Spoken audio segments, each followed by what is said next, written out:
And now, tonight's presentation of radio's outstanding theater of thrills, Suspense.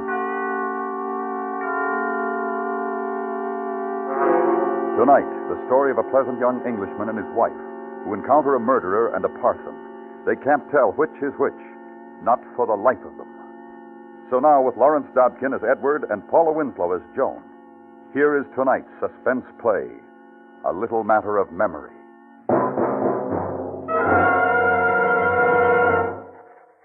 Some Observations on Be Hard by Edward Mansell. I am recording the events of the past several hours in the hope that my observations may in some measure be of assistance to those who must treat that violent, that deranged, that homicidal psychotic which is Barrington Howard. My contact with the case began at 5 o'clock this afternoon. But first I feel I ought to explain the presence of my wife and self in this desolate and remote corner of the moors. On August 1st, I'd suffered a stroke which resulted in a partial paralysis of my left side. For my convalescence, we came to this place, a tiny cottage high on the moors near Buckworth.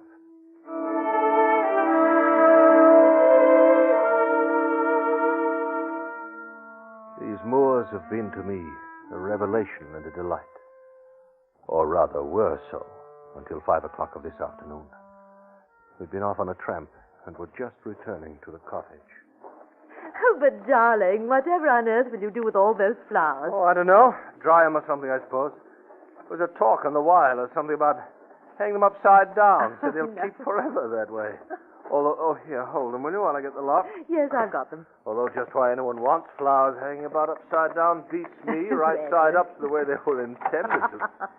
Hello, what's this? Huh? Oh, someone's left us a note. Oh, 2 notes. But who's... Well, what is it? Close the door, Joan. Edward. Oh, wait. I want to see this other. Well, what is it? What do they say? Well, this first is a threat. Rather violent and obscenely worded. Oh, let me see. No, I'd rather you didn't. Here, this second tells the story. Oh. My dear Mr. Mansell, in view of the news about the man Howard being at large somewhere in these parts, and your being so very isolated, you might welcome a little reinforcement. The police at Buckworth are all busy with cordons and whatever. The man Howard being really an extremely dangerous maniac, and they haven't anybody to spare. I will look in on you this evening, and if you think it's a good idea, help you do sentry go during the night.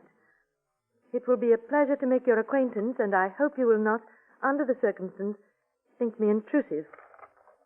It's signed George Beale, curate at Buckworth. Edward, what is in that other note? Well, it's from the signature is Barrington Howard.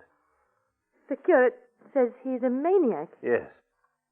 And he's threatening us. Says he's coming back tonight to kill us. But why? Oh, there are no whys with maniacs. He's out there somewhere. I'm frightened. Well, there are the police cordons and this curate chap. But suppose they don't catch him, or the curate doesn't come. Now, Joan, look. Look, it's no use our standing here peering out that window. Let us look at this thing sensibly. The best thing we can do is to clear out. Out? Clear out where? Well, it's only 6 miles into Buckworth. No reason we shouldn't make it by dark. But 6 miles over the moor. Chances are we'll run into the police on the way. But your heart and your side, you're still limping badly, you know. Nevertheless, we can make it. If you say so, dear. And first, we'll look round. Coast is clear. Let's go.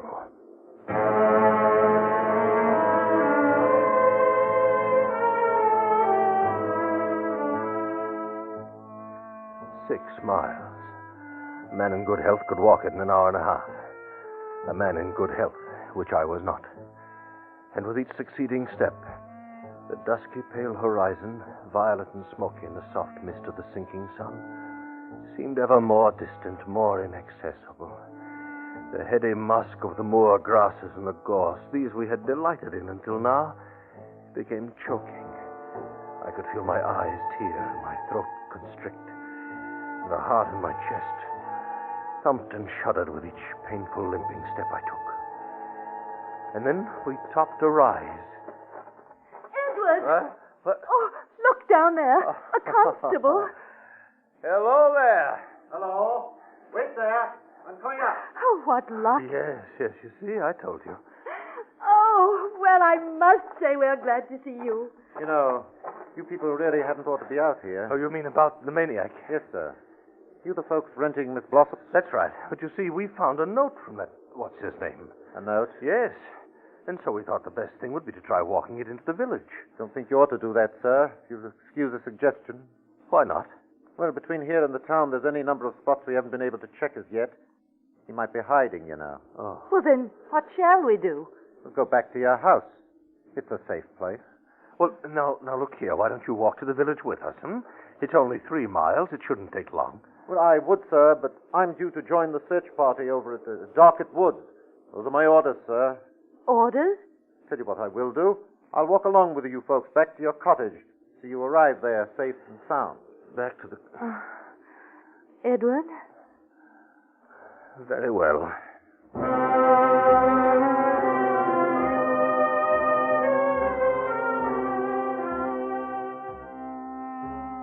As we walked, we told the constable about the letter from the curate, and he gave us background on the man Barrington Howard. Seems that Howard had been a sort of small-time actor and ex-acrobat. Nothing worse in his police record than a couple of parking offenses. And then one night, out of the blue, he had murdered 5 people. 5 in a single night. And each had received a notification in advance. A short, obscenely worded, threatening note. Just like yours. But didn't they take any precautions? No, miss. Or at least not enough. But you know better. And what with the curate coming to help, a good man, the curate, used to be a commando. Well, about this man Howard, how'd you catch him before? Oh, that was odd, that was. It was what you might call psychological. He was very clever at disguising himself, an actor. He might have got clean away if it wasn't for this psychological thing. What psychological thing? Well, it was kind of a joke, sir. Some folks, you know, you bring up certain topics, they grab the conversation, and away they go. You follow me? Oh, yes, I know the type. That's how Howard was. Ah, compulsive. Yes. And on this one topic, he had what they call total recall. Total recall? He could remember everything he'd ever heard or read. Facts and figures and dates. We used to get him on his topic down at the pub just to hear him go. It was sort of a joke, you see. And so after the crime, he was in disguise, but someone touched on his topic. Exactly. He started to talk, gave himself away. We nabbed him. Well, what was his topic? Germany. Germany? Mm-hmm. Germany. He had a compulsive total recall about Germany. All about Germany. Well, here we are. Well, I wish we could persuade you to stay. Your orders, Mum. Now, just you make sure your shutters are bolted on the inside. Yes. Put a bar across the door. You'll be snug and safe. Mind you keep that door tight till you know who it is that wants in. Oh, don't you worry, officer. We shall. Good night. Good night.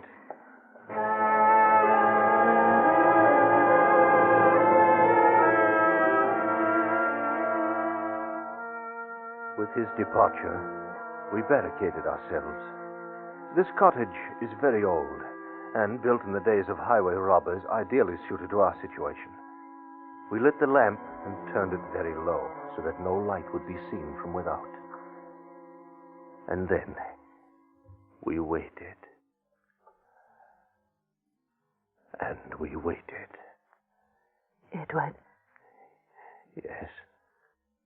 what's the time? 8:30.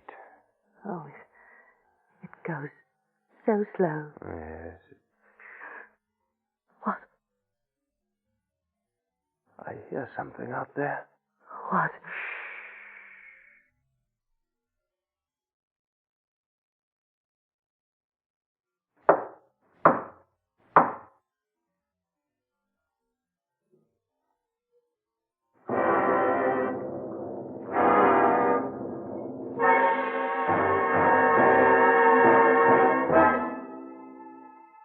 are listening to A Little Matter of Memory, tonight's presentation in radio's outstanding theater of thrills, Suspense.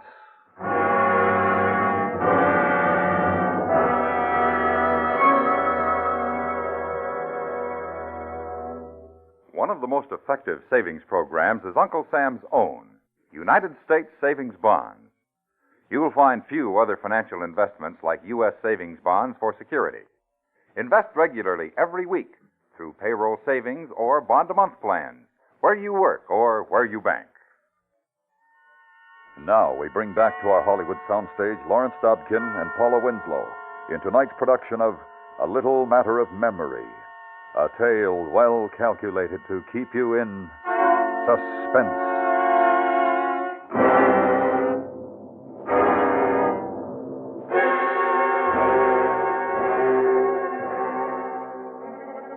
Crouching there in the dim light of the lamp, we watched the heavy oak door. Hello in there. Mansell? Who is it? George Beale, the curate. Ah. You got my note, didn't you? Oh, but how do we know it's not a trick? Yes. Got a torch? Yes. Stand back from the door and shine it on yourself. Excellent idea. Can't be too safe, you know. I'll just look out through the slit. Ah, yes. And she's got one of those collars on, you know, clerical. Oh. Yeah. Oh, come in, sir. Mr. Mansell? Yes. This is Miss Mansell. Oh, I'm so glad to see you. I'd have got here sooner, but you know, every last person I saw wanted to talk. Well, we were a little worried, Dr. Beale. We thought you just might have met with some accident. Accident? Oh, let's not quibble. You mean you thought I might have run into, him, don't you? Yes, I suppose so. Oh, but you're here now.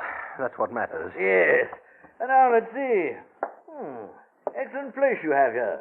Yes, they really built them in those days. Would you like some tea, Doctor? Oh, bother tea, Joan. I have a bottle of scotch in my bag. Edward. What's wrong? Well... Oh, you mean on my account? Oh, my dear lady. Oh. My collar may be clerical, but my throat is British, and at the moment quite dry. You see, Joan, I've had some glasses, huh? While I find the here we are. Yes. Good whiskey, a warm room, pleasant companions, and I'll turn up the lamp a bit if I may. Oh, yes, do. Dispel the gloom. Well, here are the glasses. There's little to fear about making light now, you know. I've got a gun, and I know the three of us should be a proper match for any man, crazy or not. I should say. Well, then, a toast, eh? To safety in numbers.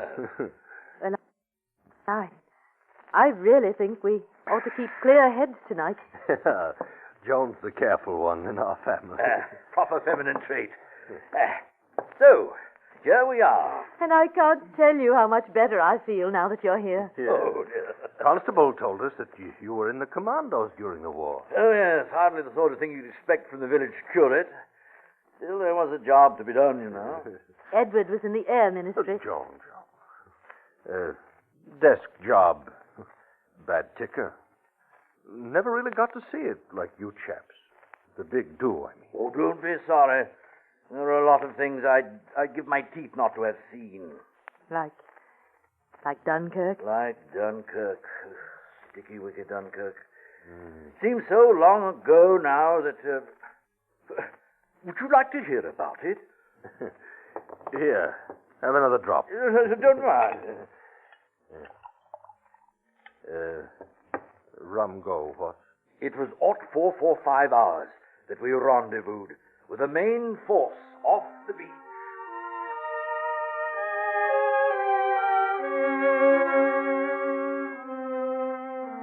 We sat there in the now snug little room and listened.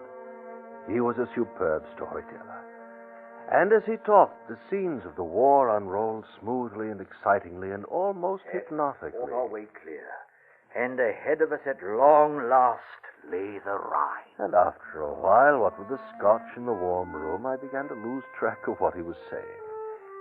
And then with startling clarity, I was wide awake. Entered Germany on the Cologne Autobahn at 3:45 on the morning of May the 20th, 1945. I remember it as if it were yesterday. It made this first sight of Germany a quite unforgettable impression on me. Of course, when one comes to think of Germany and the fate of Germany, then naturally...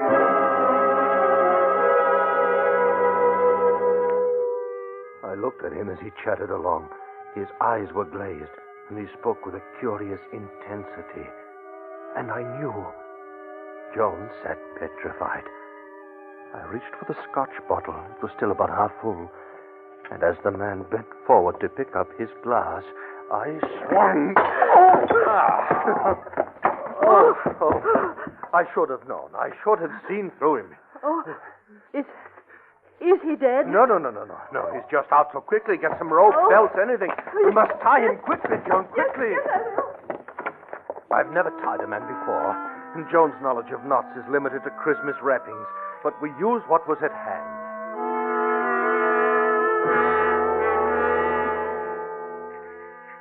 And now, we wait. What has become of the real George Beale, curate at Buckworth, heaven only knows.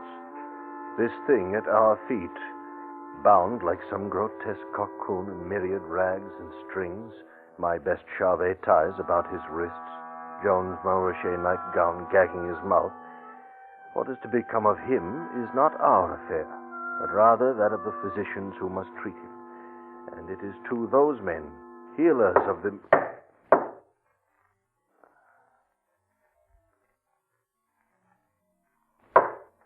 Hello in there! Mansell! Hello! Oh, Beale? Is that you, Beale? Edward Mansell? Wait, don't open the door. Beale? Yes, but hadn't you better take a look at me first? Oh, not now, man. Oh. There. Oh, we thought you'd been killed or something. Yes, come right in. No longer any need to fear. What do you mean there's no... Great Scott. Yes, meet Barrington Howard.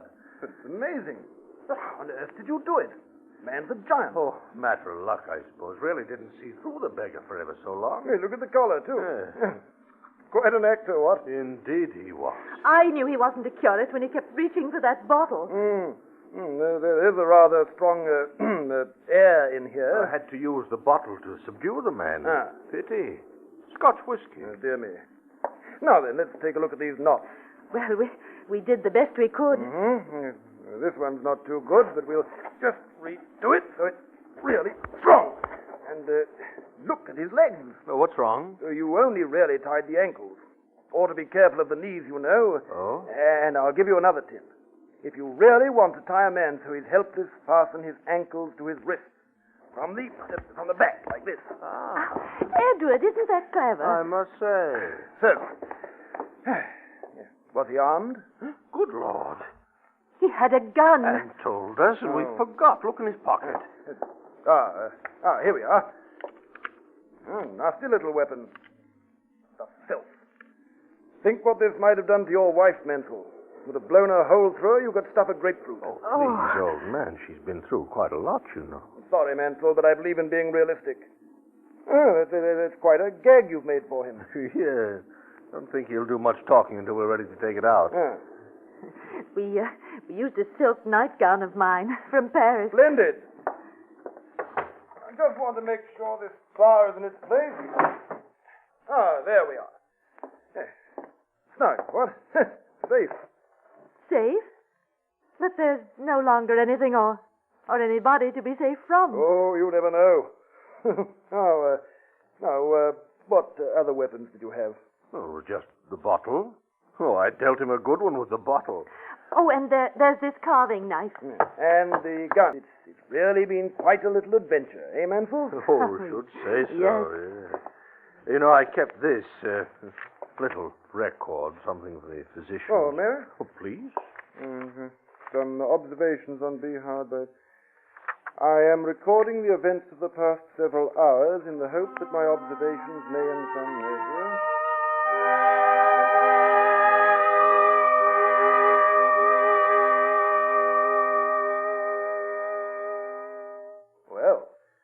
course, you realize that I'm not much for that sort of reporting. Oh, no. I think you did splendidly. Splendidly. I wonder who else may read these notes of yours. Look. His eyes are open. I never realized. Madmen really do roll their eyes. Ugly beggar, isn't he? Yes, I must say. But about your report, this stuff about Germany, did he really say this? I wish he'd close his eyes. He's trying to say but something. But about Germany, I mean, how could anyone say what was it? When one comes to think of Germany and the fate of Germany, etc., etc., etc. That posh, that argle-bargle about the Cologne Autobahn. Oh, yes, laid it on rather thick. Any fool can see the man is dreadfully confused and misinformed about the organization of the National Socialist Party. Oh, you mean the Because Nazis? the fact is, the organization of the party was divided into 26 Garn, or districts, which did not in themselves form the various provinces of the German Reich. East Prussia, Greater Berlin, Brandenburg, East March, Pomerania, Silesia, Magdeburg-Anhalt, Halle-Meersburg, Thuringia, Schleswig-Holstein, Weser-Ems, Edward, he's got the knife. Get back. Neil, help us. He can't. He's tied too tight. Get back. The knife. Doesn't this interest you, No. Mrs. Mansell? No. As I was saying, No. Württemberg, Hohenzollern, Baden, Hamburg, Mecklenburg, Lubeck. Tell me, my good curate, just there on the floor, does this interest you? The division of Bavaria is even more fascinating, you know. Bavaria was divided into 9 Gauen: Swabia, Upper Palatinate, Upper Franconia, Middle Franconia, Lower Franconia, Rhine-Palatinate.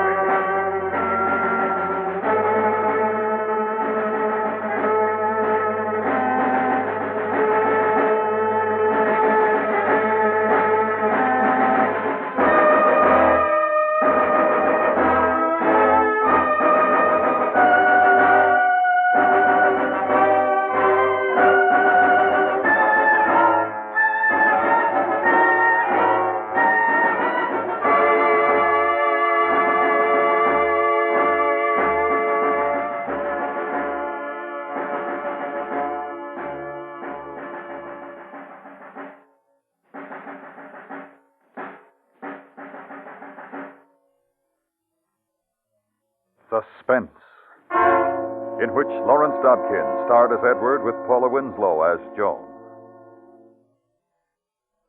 Next week, the story of how perhaps the smallest of items can be the cause of unbelievable terror and hardship.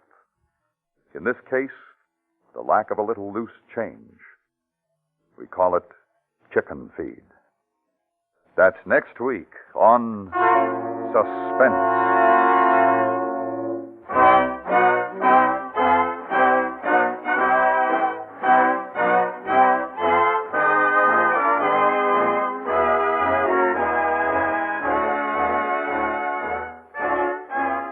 Suspense is produced and directed by Norman MacDonald, with music composed by Lucien Morawick and conducted by Lud Gluskin.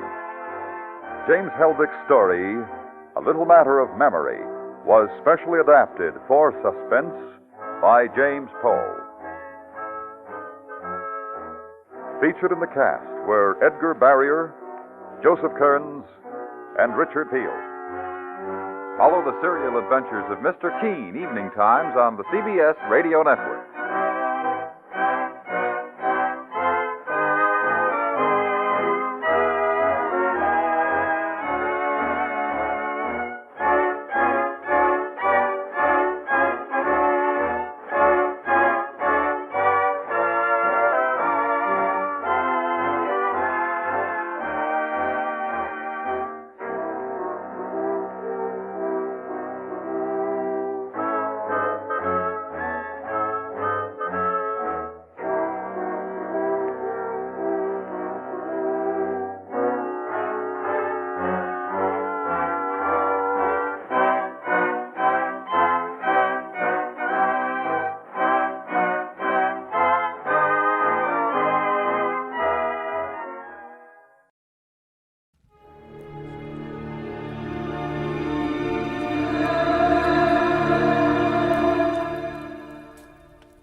Get this and get it straight.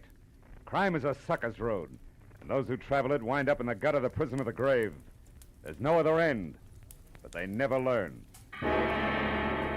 From the pen of Raymond Chandler, outstanding author of crime fiction, comes his most famous character in The Adventures of Philip Marlowe.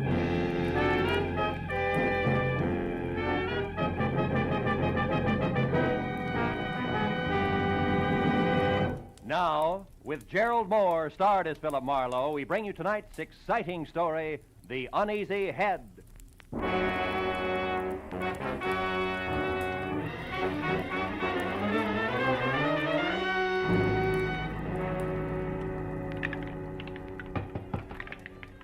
Hey, Slattery, you running a bar Don't here? be neglecting the regular clientele. Okay. Everybody relax. Remember, them also serve who only stand around and wait. I'm calling them like I see them. Hey, you're dry again, chum. Another shot? Yeah. Say, Slattery, you happen to know a guy named Sammy Archer? I was supposed to meet him here at 6. That was an hour ago. Hey, you chum. Another shot. What's yours, friend? Rye, wander on the side. Rye and a little help. Slattery, I asked you a question. Listen, chum, I sell whiskey. I sell gin. I sell beer. Pretzels I give away, but only pretzels. If you're busting with questions, try Louis. Louis? And a punk in the corner there, the guy with the patent leather hair. Oh. Louis welcomes visitors. Now, you want to pay for this drink? Oh, wouldn't miss it for the world. Mind it for me, will you? Hey, round boy, I'm going to forget I'm a lady. Your name Louis? That's me. Slattery tells me you might have some information I want. Could be. What race? Don't want any dope on ponies, Louis. I'm looking for a guy. A guy like who? Archer. Sammy Archer. Do you know him? No. What's the matter? You welch on a bet? No. Well, thanks anyway, Louis. I got something good at Beaumont if you... Check. Beer twice. Bourbon once around. Coming up now. No luck, huh, chum? I thought maybe Louis could help you. He knows everyone in town. Yeah? Well, here's the Sammy Archer, a guy I never met.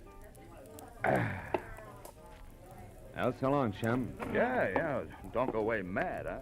Oh, not a chance, Slattery. After all, you... Hey, what kind of scotch was that? Tastes like boiled cabbage heads. Slattery, what did you... I drink it was dope.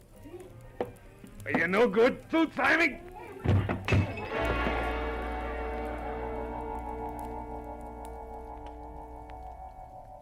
For a long time, 100 years maybe, I felt good. The temple was beautiful. Chinese beautiful.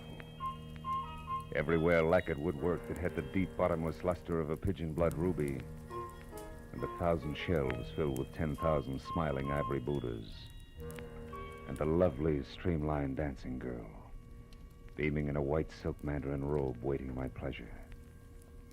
But then suddenly the 100 years ran out.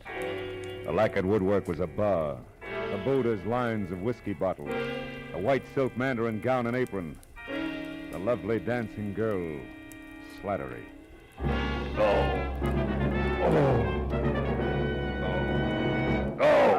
Easy now. Come on, yeah. Chum, come on, try this. It'll bring you around. Yeah, thanks, Oh, it's you. How dumb do you think I am, Slattery? Hey, easy. No way. You got it wrong, chum. I didn't slip you that Mickey. Come on now. Lay back. You're going to be okay. How long have I been out? Oh, about an hour. Oh. You're in the storeroom behind the bar. Now, just take it slow, Mr. Marlowe. How do you know my name? Oh, I checked your wallet when you folded, chum, and saw you with a big shot private dick from Hollywood. Yeah? That gave you my vote. Really? Oh, yeah. I heard all about you, Mr. Marlowe. The time you nailed that lousy Paul Miles who was hitting all the bars for some old-time protection. Yeah, but you should have said who you was. Yeah. Oh. Hey, Slattery, got any idea who got to my drink? No. It must have been the bird next to you. Rye and water on the side, man. You know him? Here, come on, help me up. Yeah, sure. Steady, easy, now. There we are. No. Never seen him before. He shoved off when you went to see Louis. What'd he look like, Slattery, think? Oh, well, he smoked a cigar. Yeah? He had kind of a red face and was wearing a camel hair overcoat. Oh, yeah.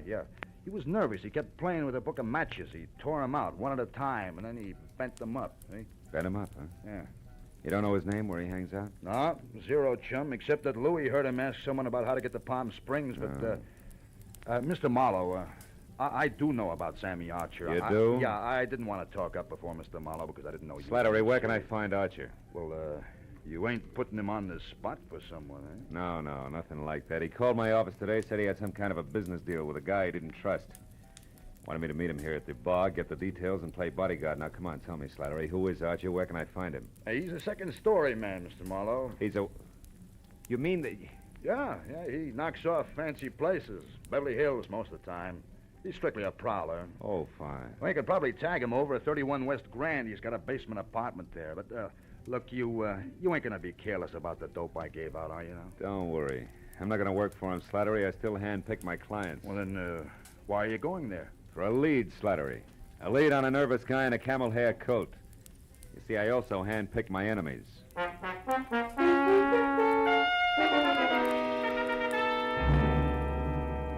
31 West Grand Avenue was a dirty stone tenement propped up by a dirty stone stoop. A cracked pavement led to the basement apartment, which showed a fuzzy slice of yellow light, where the door was cracked open inches. So when I knocked, I was ready for almost anything, just as long as it was on the see-me side. But I didn't expect it to come from overhead.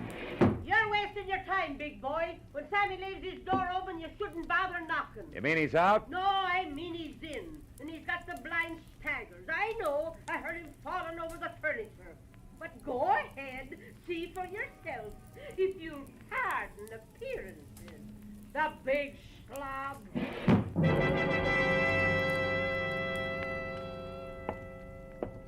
The lady was right. A tinny radio led me to the basement room, where I found the two scarred wicker chairs and a single end table on hand turned over. Drawers open and overflowing pieces of discarded clothing everywhere. And in the middle of all that, sprawled along the edge of a threadbare couch that was weak in the springs, Sammy Archer. He was facing me, eyes closed, and wearing a faded blue bathrobe 2 sizes too big for him. And next to one hand that rested on the floor was an empty gin bottle sitting on a clipping torn out of a fashion magazine. On one side, an ad for a Bendix automatic washer. On the other, a picture of a diamond tiara, a jeweled crown, which the caption said belonged to Mrs. Bessie Dunsmuir of Palm Springs, California's most celebrated hostess. Well, it was a good time to awaken mine host by shaking well. Hey, Sammy. Archer, come on, pull yourself together.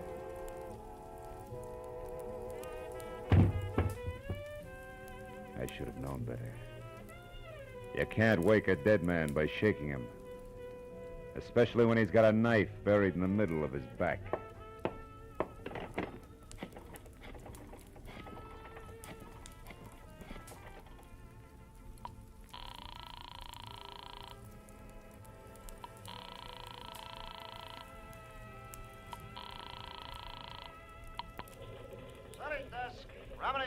Phil Marlowe, Remini. Hiya, Phil. Tribune got time for a few questions? Oh, we're up to our ears with the Dunsmuir story. What do you got, Phil? Beauty, beast, or traffic accident? Skinny guy with a golf ball complexion and the name Sammy Archer. Ever hear of him? Sure, a 2-time loser out of Joliet. Jewelry, team with a French named Christy Roach. Roach, huh? Say, tell me, Tony, what is he... Hey, wait a minute, Remini. What did you just say about Dunsmuir? Huh? Oh, that. Didn't you catch PM sheets? No. Someone got away with a precious tiara last night. Was insured for $100,000. They tag anyone for it? Not yet, but they're working on it. Seems that a gardener left her Palm Springs lash up the same time as a crown of diamonds. Gardner, huh? Yeah, was working under a phony name. Well, this Christy Roach, what's he look like? Oh, big red face, wears a cigar front and center. Thanks. Now I'm really getting someplace. That means what, Phil? 2 feet from the corpse, Remini, there's a textbook on gardening. Corpse? What corpse? Where are you, Marlowe? 31 West Grand Avenue, where somebody stabbed Sammy Archer to death. Now listen, Remini. If you sit on this a while, I think I may be able to wrap it all up for you after a quick trip to Palm Springs. Why not use us or the law? What's your angle, Phil? A very personal one, kid. Like what? Like a Mickey that shredded the lining of my stomach. I don't like that kind of treatment. It's bad for the ego. I'll call you later. Goodbye.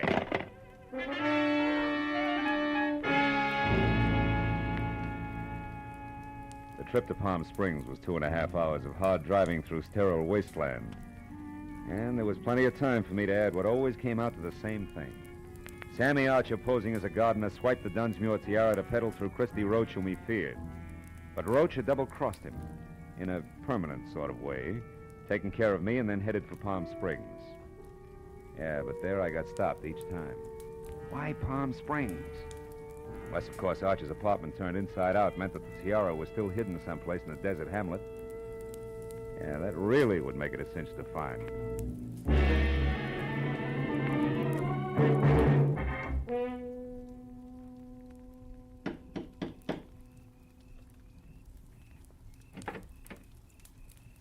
Yes, sir? I'd like to see Mrs. Bessie Dunsmuir, please. My name is Philip Marlowe. Police or gentlemen of the press are no longer welcome. Good evening, sir. Steady, Jeeves. I have information about the tiara. Now tell that to your mistress, or you'll only be able to look down that long nose through one eye. This way, sir, if you please.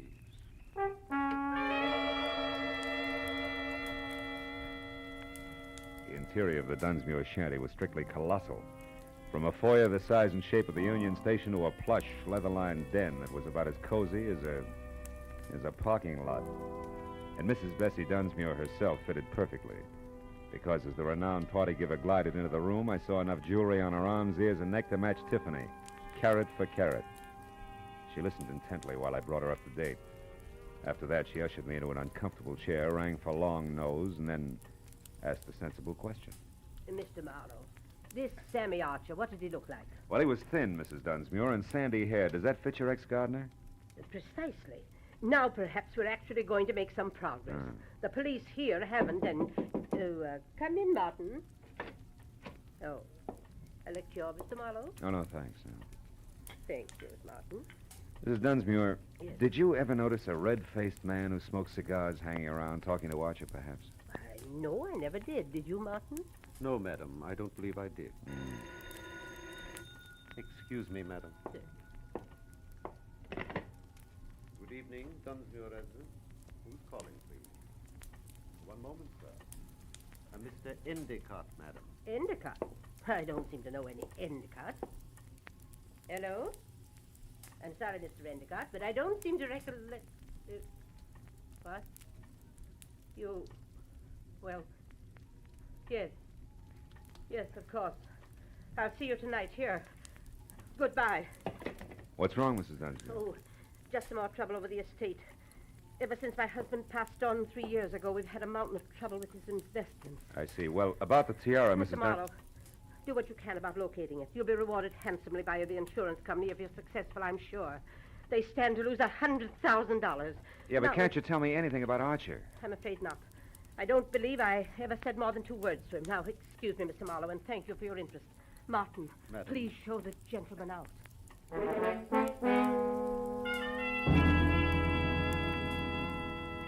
Outside, I chalked the Dunsmuir interview off at face value. Proof positive that Sammy Archer and the sticky-fingered ex-gardener were one and the same. Then I headed for town on the first public phone, which was at a mobile gas station. There I swapped a $10 bill for a pocket full of quarters and started calling people back in L.A. who might know more about Christy Roach and the kind of connections he could have in Palm Springs. But after 4 near misses, I quit and stepped aside to let a big man with a beefy face that belonged on an English bulldog take his turn. However, he had other ideas, and he pointed them out bluntly with a shiny automatic. I wonder if you could help me, Sonny. I'm looking for a diamond tiara. You gotta be kidding. I wear a fedora besides Hold that... it right there. I have news for you, Sonny. While you were gabbing into the tube there, the station attendant left, closed shop, went into the bar next door. Out of earshot. So? So we're alone. And that means I'm going to... You very little... Stay right there, Marlowe. Well. Christy Roach. Red-faced, cigar and all. Glad to see you. Shut up. Come on, we're getting out of here. Without our buddy there? Don't worry about him, Marlowe. He'll keep that way. Maybe a lot longer than you will.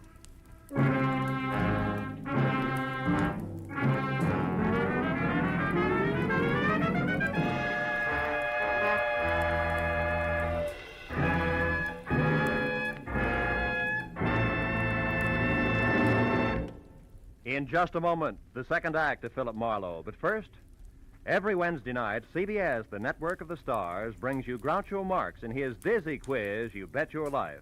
To hear You Bet Your Life starring Groucho Marx this Wednesday night on most of these same CBS stations, as well as Dr. Christian and that bright new musical show, The ABCs of Music. Now with our star, Gerald Moore, the second act of Philip Marlowe, and tonight's story, The Uneasy Head.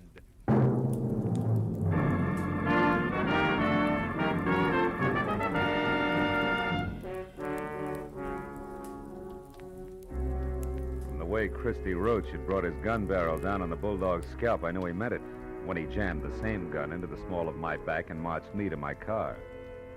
He didn't relax until we were driving down a dark side street toward the center of town. Well, kid, you jumped right out of the frying pan into the fire. You should have taken that first hint I tossed you. The Mickey? Yeah, that was real cute. But it was too subtle, Christy. I didn't really peg you till I found Sammy Archer. Oh? It's too bad about Sammy. That was more or less of a mistake. Oh, sure. You only intended to carve your initials. The knife slipped. No slips, kid. At the time, I thought Sammy had tried to pull a fast one on me, but I found out later he was just stupid. He had a great thing, and he was just too dumb to see it. As for you, turn east the first chance you get, and don't run any stop signs, you understand? Where are we going? Oh, no place in particular, just so it's nice and quiet. You know, you don't know when to quit, Marlowe, so now you're just one of the loose ends I've got to tuck in before I clean up my business here. Take it easy on the corners. You told me to turn east the first chance I also told you to mind your manners. Busting my wrist isn't going to help my driving much. It'll be worse the next time. I've got a lot of ground to cover yet tonight, and I want it smooth. That's too bad. Because there's a bump coming up fast right now. We picked up a tail. Huh? Take a look. Cops. Yeah, cops. Call it, laughing boy. You're the skipper. Do we race them out of town, or do I pull over? Pull over. I don't know what the beef is, but play it straight, kid, because if it comes to shooting, you'll be the first to drop.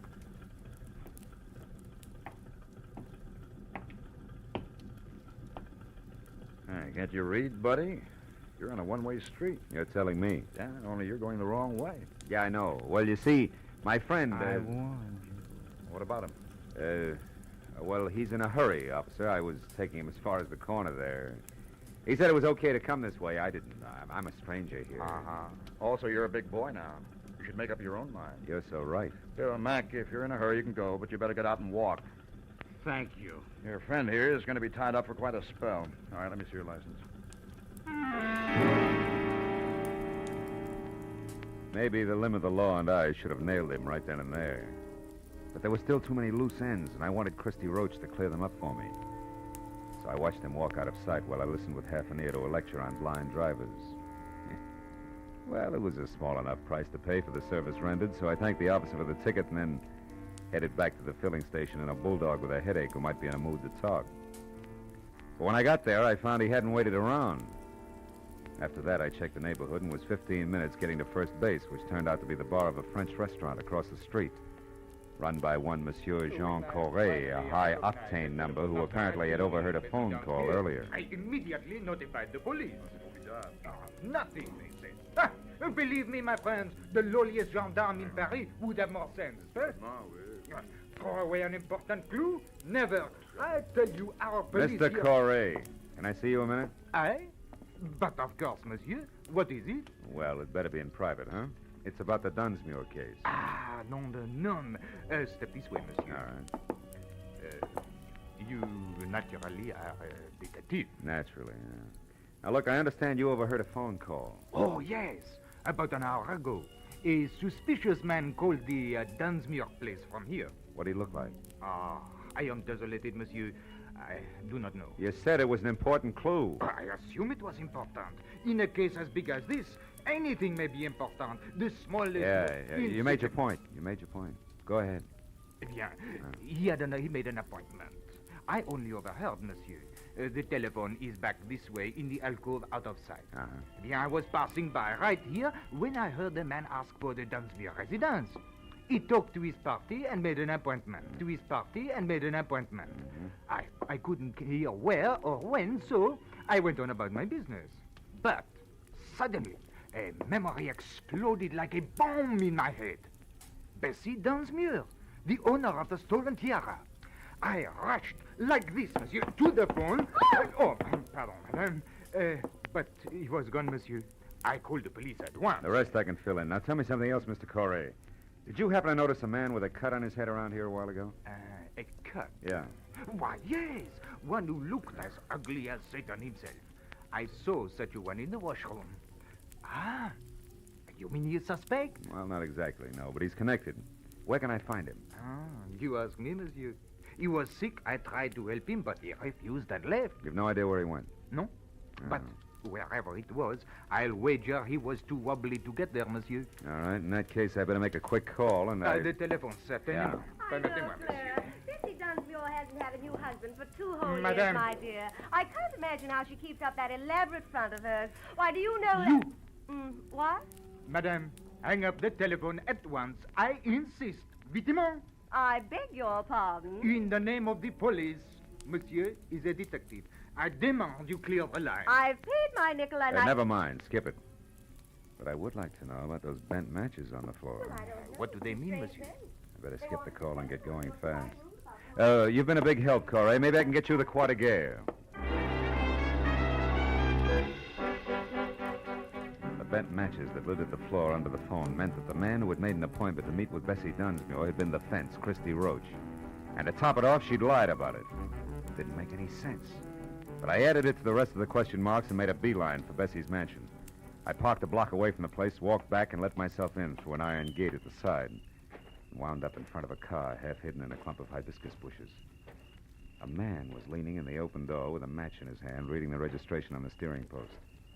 It was the bulldog I'd seen first at the gas station. When he saw me, his hand dived under his jacket for a gun, but I was on him before he could get it out. Oh, my head.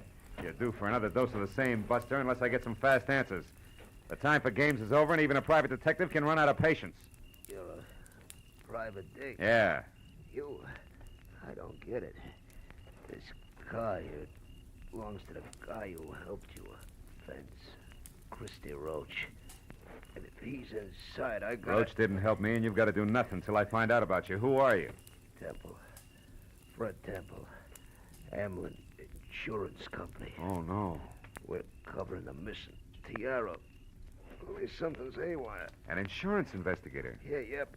I'm not gonna make it, fella. My head, you better get in there and stop. When he passed out, he sagged against me like a sack of wet wash. I stretched him out on the grass, and after one look, knew there was nothing more I could do.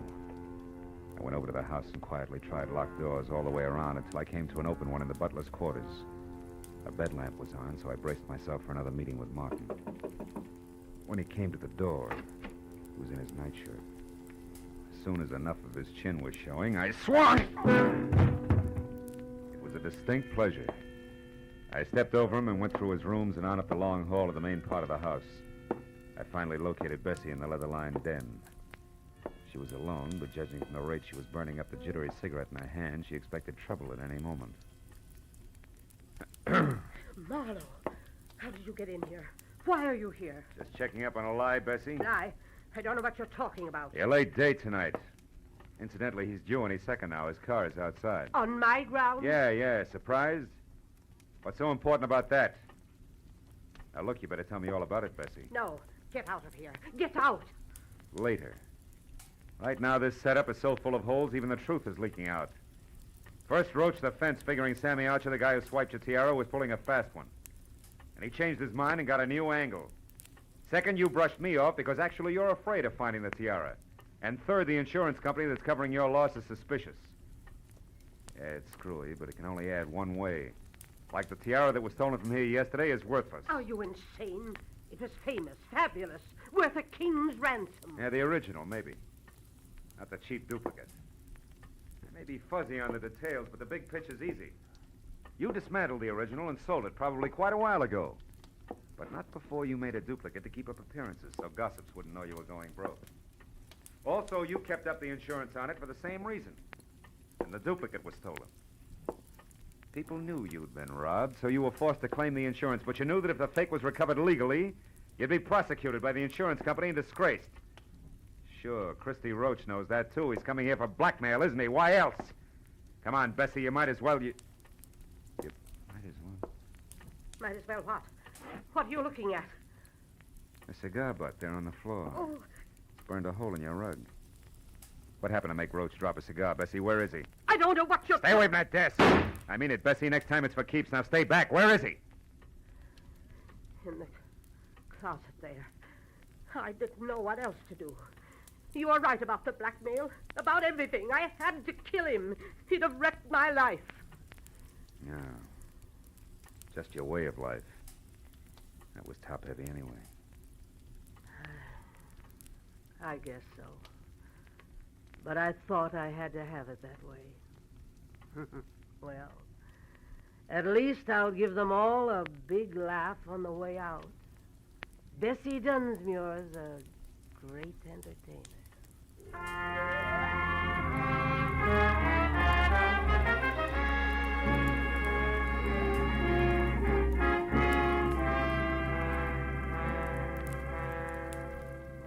Bessie Dunsmuir, the world's greatest hostess, invited the police and reporters out herself. The fake tiara was found in the back of Roach's car. And she wore it cocked over one eye to the benefit of the press, the photographers, and her friends. By the time that party was over, it was almost dawn. Bessie was right. The papers came out and the giggles began. But Fred Temple drinking coffee under a head full of bandages didn't see much to laugh at. It's pathetic. Something awful sad there someplace, Marlowe. I agreed. Uneasy lies the head that wears a crown, even a phony one.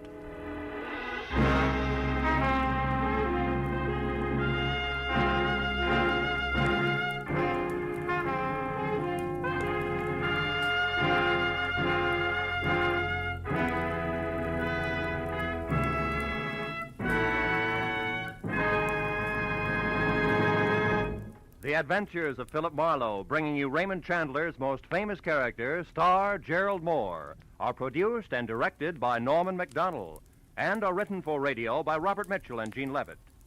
Featured in the cast were Verna Felton, Wally Mayer, Lou Krugman, Ben Wright, John Daner, Edgar Barrier, and Charlotte Lawrence. The special music is composed and conducted by Richard Orant. Now, a special announcement for Philip Marlowe fans.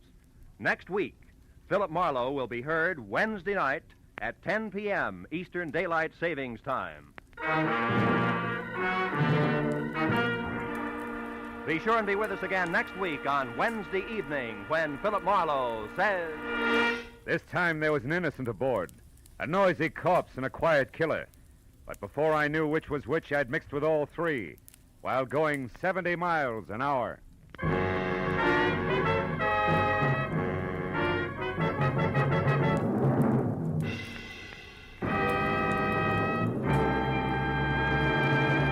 Now that warm weather's here, many of us will be doing more driving and more walking. It's the duty of every motorist and every pedestrian to take every precaution so that we may cut down on the terrible injury and death toll exacted by traffic accidents. These accidents don't just happen. They're man-made. Somebody causes them. Make sure that you're not responsible for a traffic accident. Walk and drive carefully. The life you save may be your own.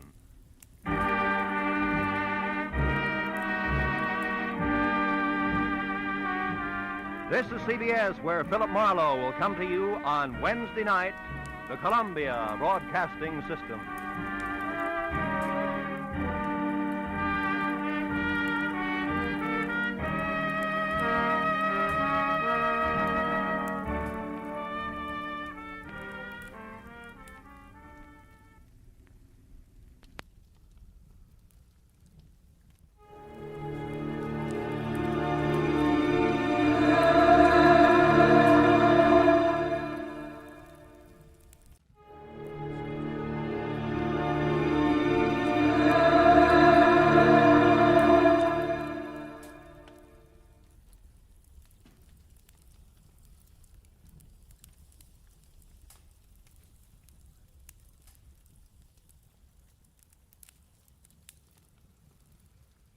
Get this and get it straight.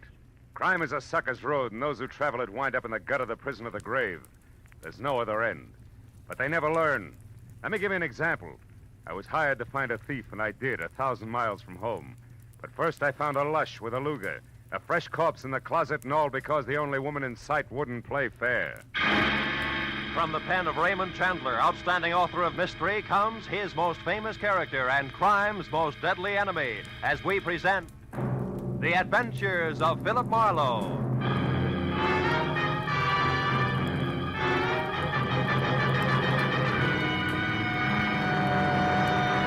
Now, with Gerald Moore, starred as Philip Marlowe, we bring you tonight's exciting story, The Unfair Lady.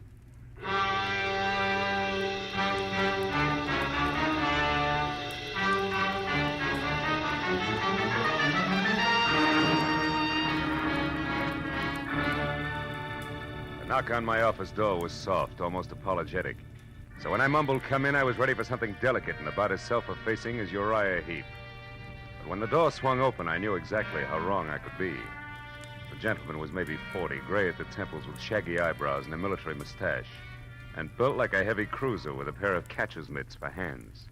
I'm Elliot Florey, Mr. Marlowe. Mr. Ira Bjornson's secretary. Are your services available, sir? That all depends on what you and Mr. Bjornson want me to do, Florey. What's the job? Well, specifically, sir, to catch a thief. May I sit down, please? Oh, of course. Thank you. Mr. Bjornson is being robbed systematically of diamonds. Are they disappearing from a store he owns, or is somebody robbing his wife? No, Mr. Marlowe. You see, sir, Mr. Bjornson owns and operates the Bjornson Mines, a relatively new but important deposit of kimberlite pipe. Kimberlite which?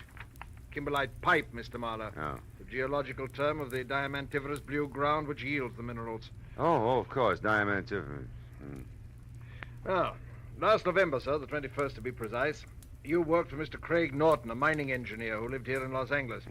He recommended you to my employer. Now, Mr. Marlowe, will you take the job? I don't know. You still haven't said anything about the stealing itself. Is it a Bjornson representative here in Los Angeles who's coming up minus? It's Mr. Bjornson himself who's being robbed, Mr. Marlowe, at the mine proper. Oh, I see. And he wants me to, oh, wait a minute. This diamond mine, wouldn't be in South Africa. No, sir, it wouldn't. It's at Rislo. It's a hamlet 100 miles south of Nogales. South of where? Nogales, Mr. Marlowe, is a city in Arizona, a few hours' drive from Tucson at the Mexican border. Oh, now, look, Mr. Florey, I'm a private detective in the city of Los Angeles who's at home in a barn, a back alley, or sometimes with a blonde. Not in rural Mexico. Is that clear? Oh, yes, sir, perfectly. Also, it's something that Mr. Bjornson anticipated. I refer to your reluctance to make the trip, sir. To Mr. Bjornson in Rislo, Los Angeles is the nearest metropolis where a dependable private detective could be found. To you in Los Angeles, Rislo is a new world. Therefore, Mr. Marlowe, these papers. The first is your plane reservation, De Luxe Passage, leaving tonight for Nogales, where you will be met and chauffeured across the border to Rislo. You know, you tossed that off like it was transferring from the red bus to the E-car downtown. It's less complicated, sir, I'm sure. It is? Now, these other papers, Mr. Marlowe, are both checks, each for $500. One is your fee, and the other for expenses, not including your air travel. Your decision, sir. Oh, well, my decision, Mr. Florey, is that for $500 plus, Rislo is plenty cosmopolitan for me. I'll go. You'll go? I'll go.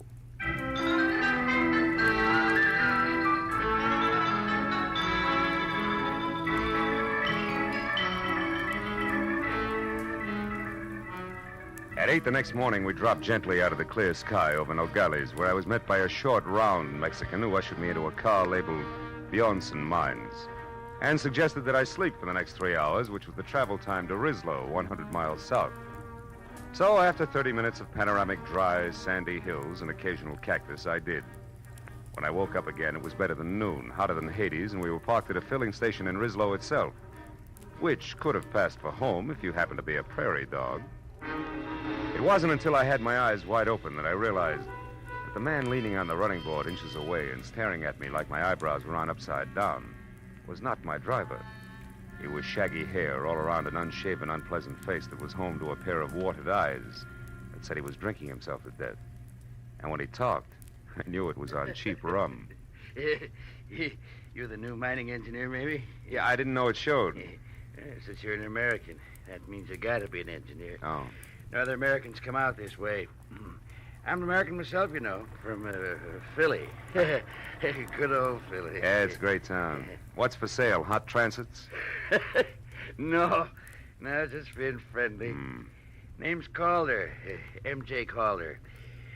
I'm staying over at the Granada Hotel for a while, first floor rear. Why don't you look me up some night, any night along about 8? I used to be an engineer myself. Might chew fat a while. Yeah, we might do that. So, well, I'll look forward to it. So long, pal.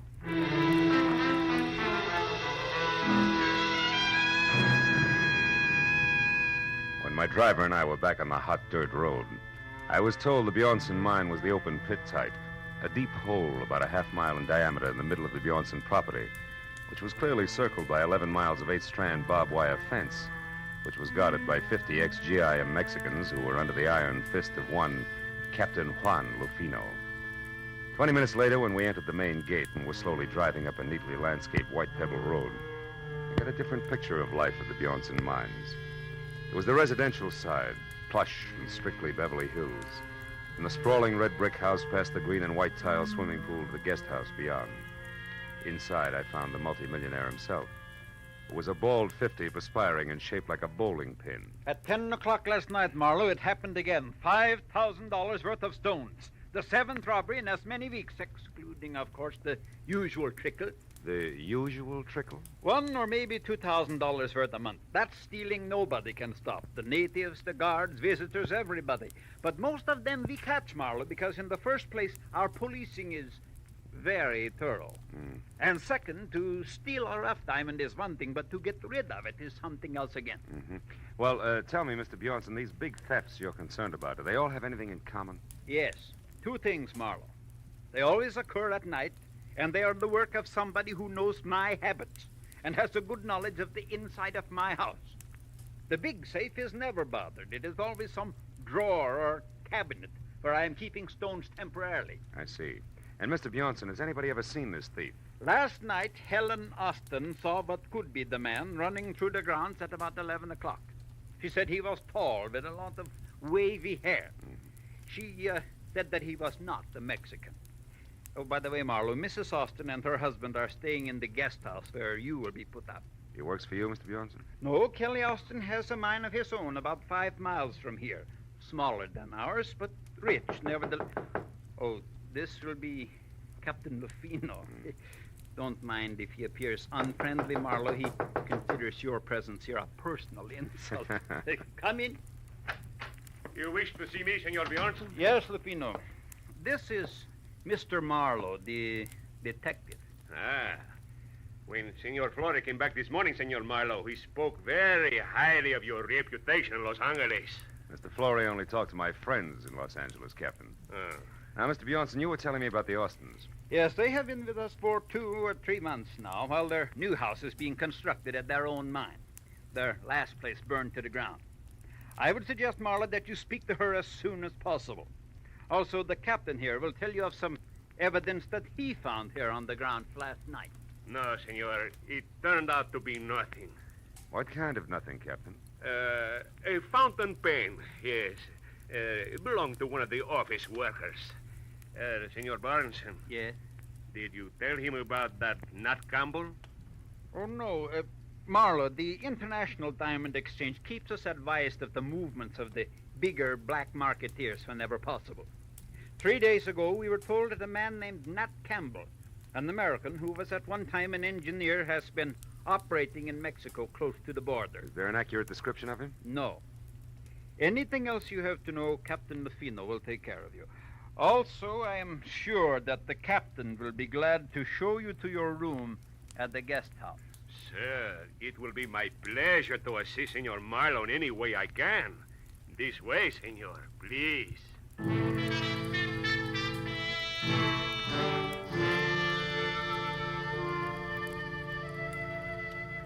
Captain Lufino's interpretation of assist was to hand my suitcase to a boy, point a thick thumb in the general direction of the guest house, and disappear. So after thanking him for his trouble, I went to my room, unpacked, changed into a dry shirt, which was damp again in 3 minutes, and then started for the suite on the opposite side of the building, where I'd been told I could find Helen Austin. But when I was halfway to a screen door, I stopped at the sound of a raised voice that I'd heard before. It was Mr. Elliot Florey, who was about to leave and unhappy about the whole thing. When I was close enough to see Mrs. Austin, I could also see why. The lady was blonde, deeply tanned, just a shade off beautiful and almost dressed in a white linen shorts with halter to match. I told you Elliot, last stop night. it. Why You're do you... behaving like a fool. Oh, am I? Well, you just wait a bit, my dear. We'll see who the fool is around here. Oh, yes. Marlowe, what are you doing out there? Calling on Mrs. Austin. Why? Do I need a visa, Florey? No. No, Mr. Marlowe. You don't need a visa. You don't need anything. Well, come in, won't you? Elliot was just leaving. Yes, I have to be running along. I'll see you later, Helen. I can't wait. Well, sit here, Mr. It's Phil, isn't it? Phil Marlowe? Mm-hmm. Nice name. You know, Phil, I don't often get to see a new face around here, so anything I can do for you would be a pleasure. I'm sure the pleasure will be all mine. But aren't you afraid you'll catch cold? Why? Don't you like it? Ah. I made it myself. I do most of my things, you know. Regional styles are too far behind New York to suit me. My husband, Kelly, says I'm clever. Better than that, Helen. Kelly, what? You're resourceful. You startled me. Darling, this is Philip Marlowe. I know. Ira told me you were with us, Mr. Marlowe. Can I be of some help, possibly? No, not at the moment, Mr. Austin. Right now, I'm only interested in knowing if your wife here can add anything to a description of last night's stranger. Can you, Mrs. Austin? Why, no. If there were anything else outstanding about the man, I certainly would have told Ira. No doubt. But what about the run-of-the-mill things? His dress, the way he walked. Like most men, Marlowe, he wore one pair of pants, one shirt. He had only one head. Also, like most men, he smelled of liquor. Rum, maybe? We all drink rum here. How about joining us in some after dinner? Long about 8? Thanks, but long about 8, I've got to be back in Rislow to see Mr. Calder. Ever hear of him, Austin? Why, no. Should I have? I don't think so, no. He'd have very little in common with you people, with one exception. Which is what, Phil? Rum, Mrs. Austin. He's crazy about it.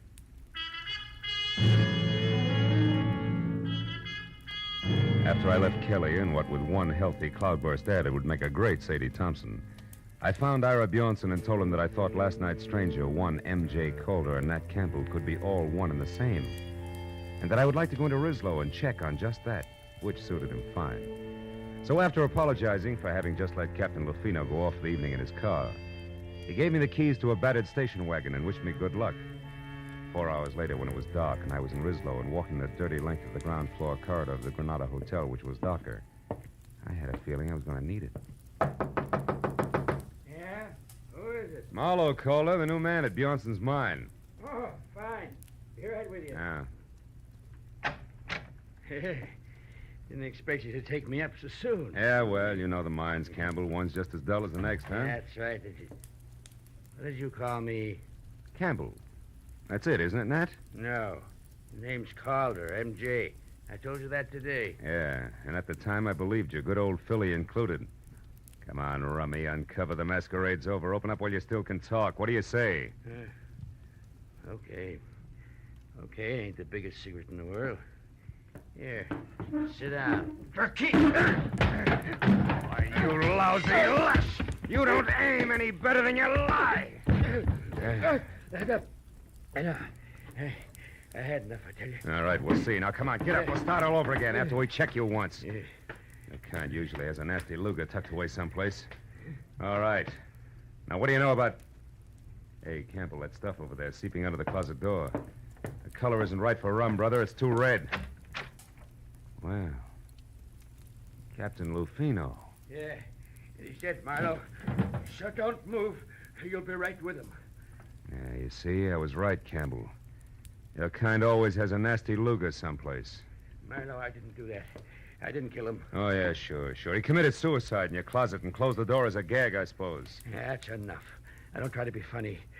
I didn't even know he was here. I was out. When I come back, I found him. Campbell, that line retired with a flintlock rifle. If you hadn't parboiled your brains in fusel oil, you'd realize it. But it's the truth. I'll tell you what the truth is, cousin. Lufino had a piece of evidence that tabbed you as being out of Bjornson's mine last night at 11 o'clock. But he passed it off as a fountain pen that meant nothing because he resented me horning into his territory. Then he came here alone to put a pinch on you and get the credit. Only you dropped him instead. That's a lie. And I can prove it with the best witness in Mexico, next to Bjornson himself. Who are you talking about? One Mr. Elliot Flory, that's who. I was in the Cafe Quilota last night at 11, and Flory saw me there. No dice, Campbell. Flory didn't get in from no galleys until this morning. You're pretty seedy for a big city boy. Yeah? You can check the bartender at the cafe and see if I'm not right. But right now, I'm going to put you away so I can get out of here. Turn around, walk slow. Out the back way and down the stairs. Go on, move. What are you going to make my murder look like? Robbery? Don't act so brave. You'll live because I figure you'll clear me one way or another, whether you like it or not. Now, hold it. That's far enough. Now open that cellar door. Okay. When you get out, don't waste time looking for me. I won't be around. So long, countryman. Don't hurt yourself. Go down!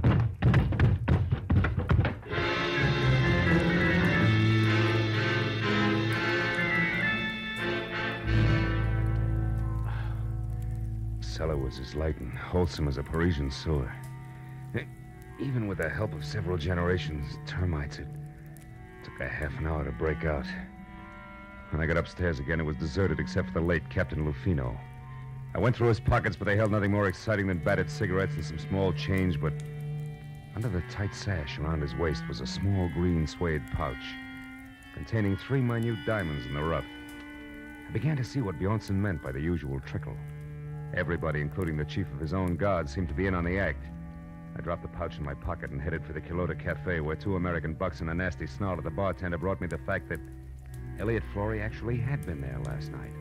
Had waited 2 hours for somebody who didn't show up, and then left. That made my next stop the mine.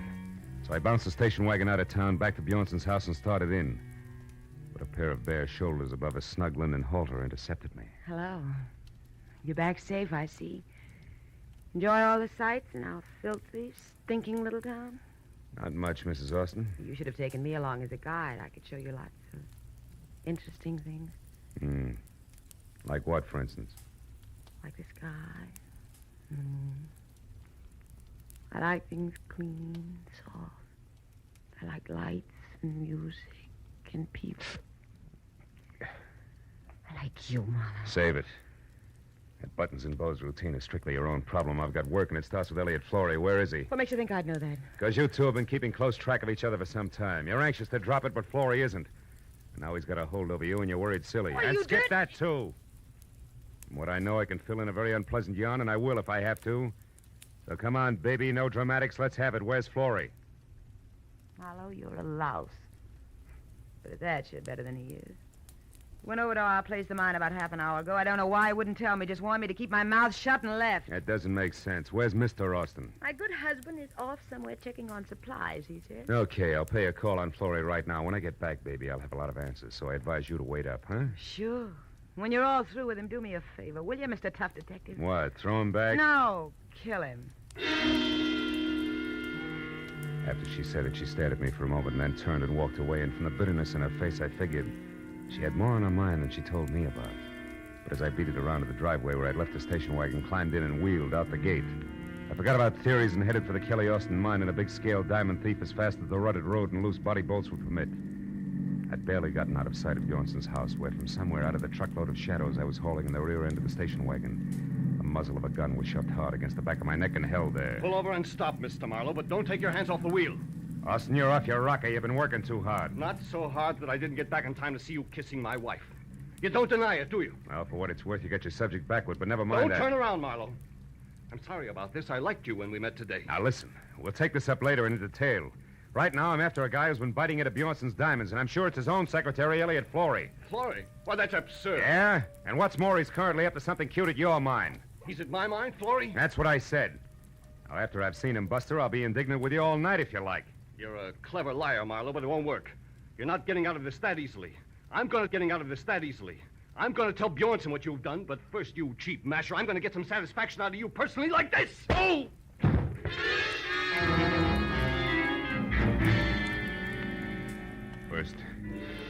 First one one side of my head, and then the other exploded like Roman candles. I fell a long way out of the car door to the road. I finally stopped falling and started back to my feet. I had a double handful of Mexico in my mouth. All the rest of it I could see looked big and black and deserted. The station wagon was gone, and so was my enthusiasm, and the picture of Marlowe on foot in the middle of the Mexican mountain looked pretty stupid. I trudged back toward the house. But I stopped as a pair of headlights swung out the gate and slashed down the road at me. Came to a sandstorm halt. Marlowe, what happened to you? It's a long story, Mrs. Austin. The less you hear about it from me, the better for all of us. What do you mean? That Kelly, your husband, was watching when you wanted to show me the Mexican sky and the moon up there at the house. He was just a teensy bit irate about it. Oh, is that all? That's enough. What about Florey and the mine, Marlowe? How should I know? When I got tangled up as a heavy in this corny gaslight melodrama, Wait a minute. Did you put that jacket on since I saw you last? No, what's the matter? Come over here in the light. Come on! Sure. Now, listen, Helen. You told me once sewing was your hobby. Did you happen to make this item yourself? Yes, Simon. What's so important about that? It's a long shot, but if it pays off, I'll catch both a killer and a diamond thief. I'm going to borrow your car, beautiful. Wait a minute. I'm coming with you. No, you're not. I've got to get Florey and stop a murder, and that takes a different kind of speed than you've got. So long, baby. With every jolt of the car, another Roman candle went off in my head, but I kept the gas pedal jammed to the floor until I saw the turn-off sign for the Austin mine. Then I cut the lights and pulled over. It was 400 yards up the side road to the gate where a Mexican sentry in a battered sombrero leaned against a post on a barbed wire barricade. I skirted him and followed a path outside the fence until I found the landmark I was looking for. There was another sombrero, and a few feet away, sprawled out, sleeping soundly from a blow on the back of his head, was its owner. 2 strands of the barbed wire had been cut. So I crawled through and up to the edge of the big pit. It looked black and bottomless, until a tiny flicker of light down deep inside winked on for an instant, and then went out again. That was my cue. But I was 15 tooth-and-nail minutes playing mountain goat on tiptoe down 150 vertical feet of ladders and catwalks before I was near the bottom and close enough to hear a pick biting hard clay. When it stopped suddenly, so did I, and listened with my .38 clenched in my hand. But Florey had been surprised by someone from the bottom of the pit, not by me. Austin, how did you... No. Don't shoot, Austin, please. Why not, Mr. Florey? You found what you were looking for, didn't you? Didn't you? Yeah. Yes, I did. And what precisely did you find? My mine has run out? That it's worthless? That I've kept it going only with stolen diamonds? That's right. I suspected it. Now I know. You're the one who's been stealing from Bjornson. You bring the diamonds here, you salt your own ground with them, and then remine them as fresh stone. And get the full market price, yes. But what do you hope to achieve with this information now, Mr. Florey? You realize that I have to kill you? No, wait. I have nothing against you, Kelly. In fact, I have a proposition to offer you. You're in a poor position to bargain, but go ahead. Now, you'll never get away with killing me. Won't I? I got away with one murder. Bruno. He would have found out about me eventually because I made a mistake last night. But that sot Campbell will take the blame for him. And right now, you're just another trespasser, so make your offer. Make it good. Go on. All right. I promise you, no one will ever know about this. If you'll get out of Mexico and leave Helen here with me. You dirt. I'm not going to shoot you, Florey. I'm going to strangle you with my bare hands. I ought to turn my back and let you. Gas, cool's out. Drop it, Austin. Stand still, both of you. No, it's too late for that. You hit him, Marlowe. You got him. I think he's dead. Yeah. I got something for you, Florey. I hope I can get the slime off my fist.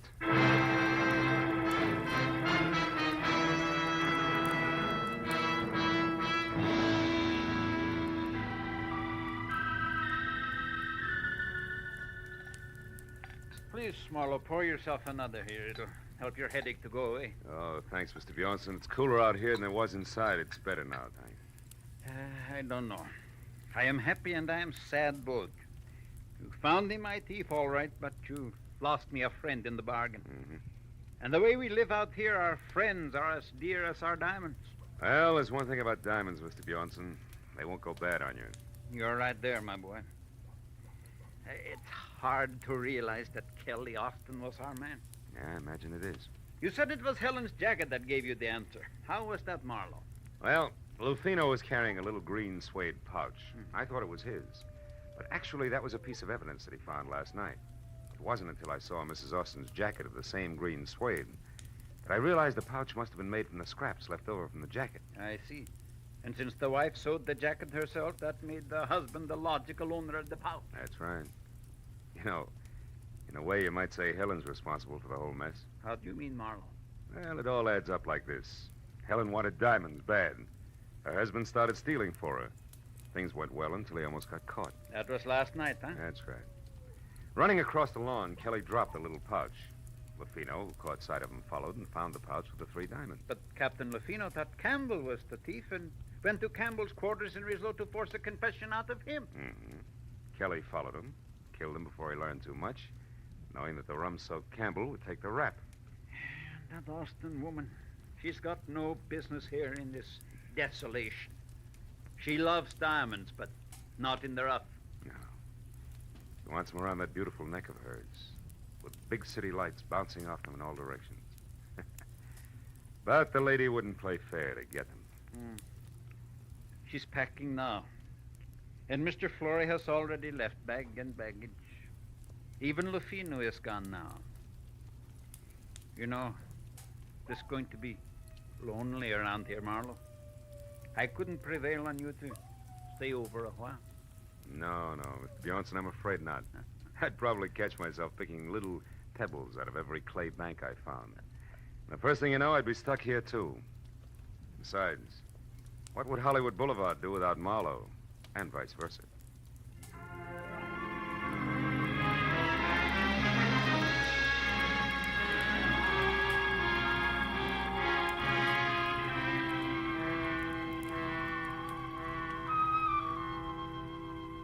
When the driver who was taking me back to Nogales was finally ready, and we started out of the mines, I took a long last look down into the gaping, dirty, lonely pit that was the Bjornson diamond field. And then, as we headed north and for the border, I settled back and thought about my own diamond field. The one that stretched out for 50 miles from the San Fernando Valley to Long Beach in blazing brilliance. Yet, in its own way, I knew it was just as dirty, just as lonely, and just as tough as the pit at Rislo. But it was my hometown.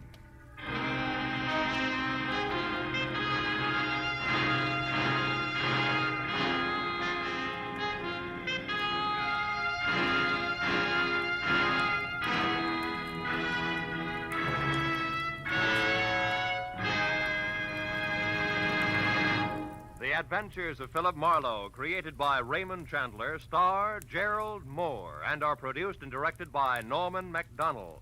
Script is by Mel Donnelly, Robert Mitchell, and Gene Levitt. Featured in the cast were Parley Bear, Betty Lou Gerson, Hans Conried, Paul Dubov, Wilms Herbert, and Nestor Paiva. The special music is by Richard O'Runt. Be sure and be with us again next week when Philip Marlowe says... She had soft brown eyes and an accent, and she came to town with a job to do.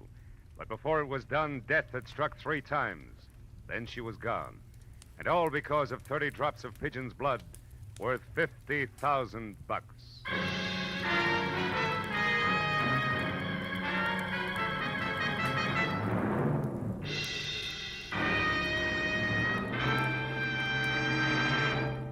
Later this evening on CBS, you'll hear a voice saying quietly, "A tortoise told a household pest, goodbye, goodbye." And MD said, "You'll pass the test up in the sky." Those words are a magic key to $53,000 in cash and prizes. Like to take a try at it?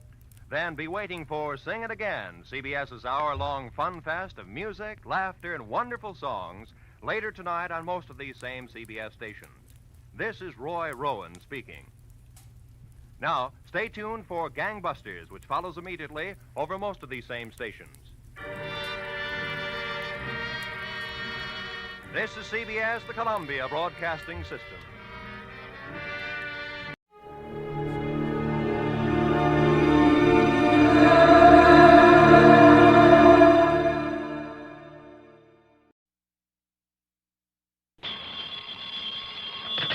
Johnny Dollar. Well, at long last.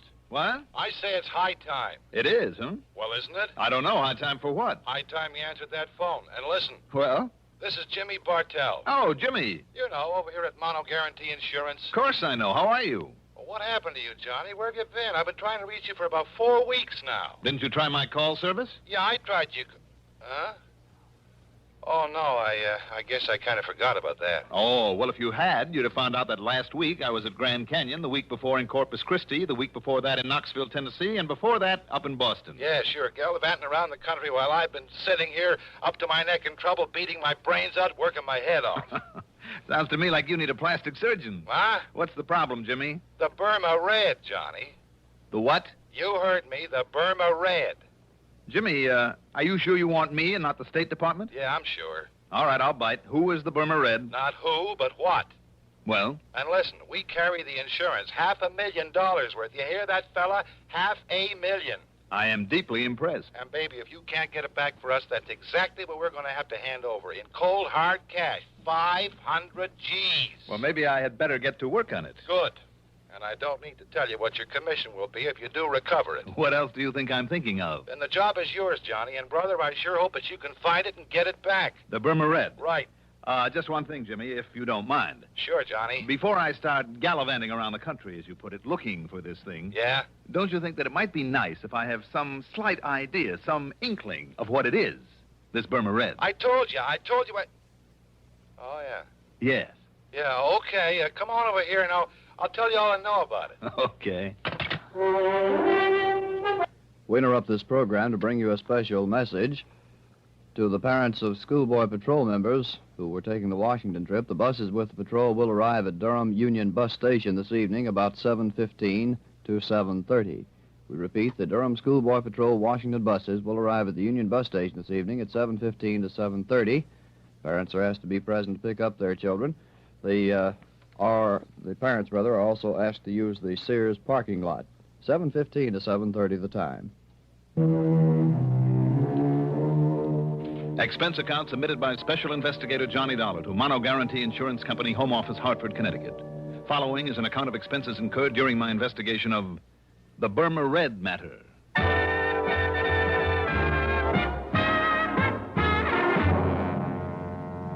Expense account item 1.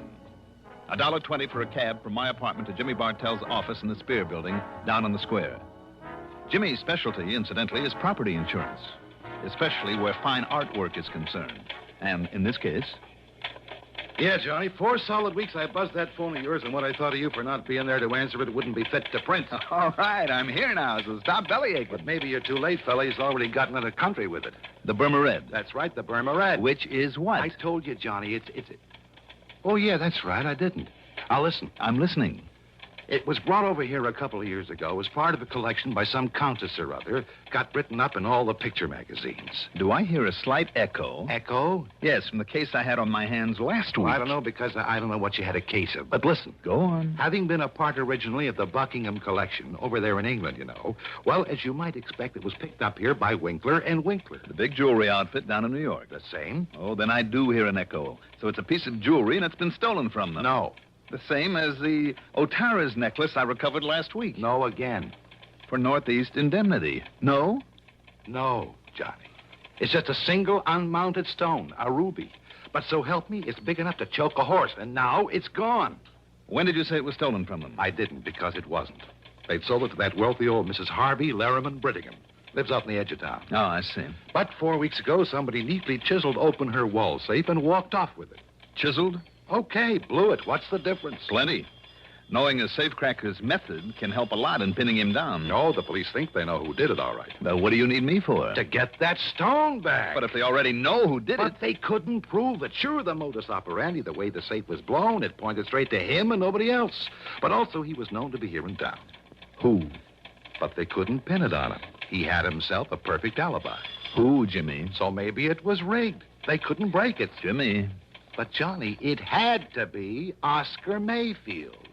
Mayfield? They held him as long as they could, went through everything he owns, checked out every contact he made while he was here in Hartford. And all that got him was nothing, and not very much of that. I'll say this. If Oscar Mayfield, the old master, made that heist... So what could they do but let him traipse merrily on back to New York, where he's been living lately? Look, Jimmy... But I figure, despite the police report on all the work they did, I figure that somehow Mayfield got away with that ruby. Jimmy, I'm inclined to think you may be right. I know Oscar Mayfield. He's clever. I've tangled with him before. And, come to think of it, he made a promise to me once. Mayfield made a promise? Mm-hmm. What was it, Johnny? That if I ever tried to interfere with him again... Yeah? Well? He'd see to it that I had a very nice funeral.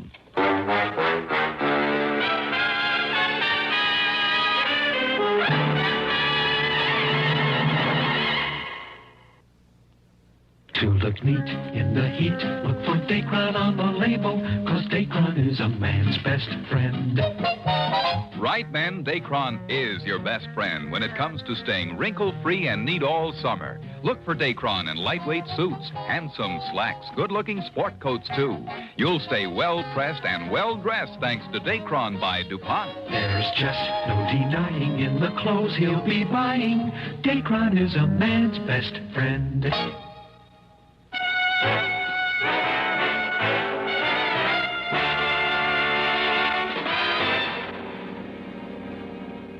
Expense account item 2. 65 cents for a cab to police headquarters where, after some inquiries, I ended up talking with Sergeant Holly Holcomb. He wasn't very encouraging. Sure, Dollar. He was known to be in town. Known to have tried to leave right afterward. Trademark he left on the wall safe was his. Plain as the nose on your face. Mm-hmm. And we pride ourselves on knowing the M.O.s of all the safe men within 1,000 miles. Yes, I know you do, and rightly so. But he couldn't pin a thing on him. All the direct evidence we didn't have on him because of his alibi apparently checking out all the way. We simply couldn't hold him on nothing more than suspicion any longer. Yeah. Especially with that smart mouthpiece he dragged in. If he tried, he would have sued us from here to Kingdom Come. I mean, if you know Oscar Mayfield. Only too well, Sergeant. And you know what I mean. I suspect him just as much as you do. But till we have something definite, some real tangible clue. Well, anyhow, he went back to New York. Have you notified the police down there? Sure I am. Lieutenant Singer at the 18th Precinct. And, isn't he an old friend of yours? Randy Singer? He certainly is. Well, I haven't heard a word from him, not in over a week now, so why don't you call him? Or better still, go down there and see him. See what goes. All right, Sergeant. Maybe I'll do that.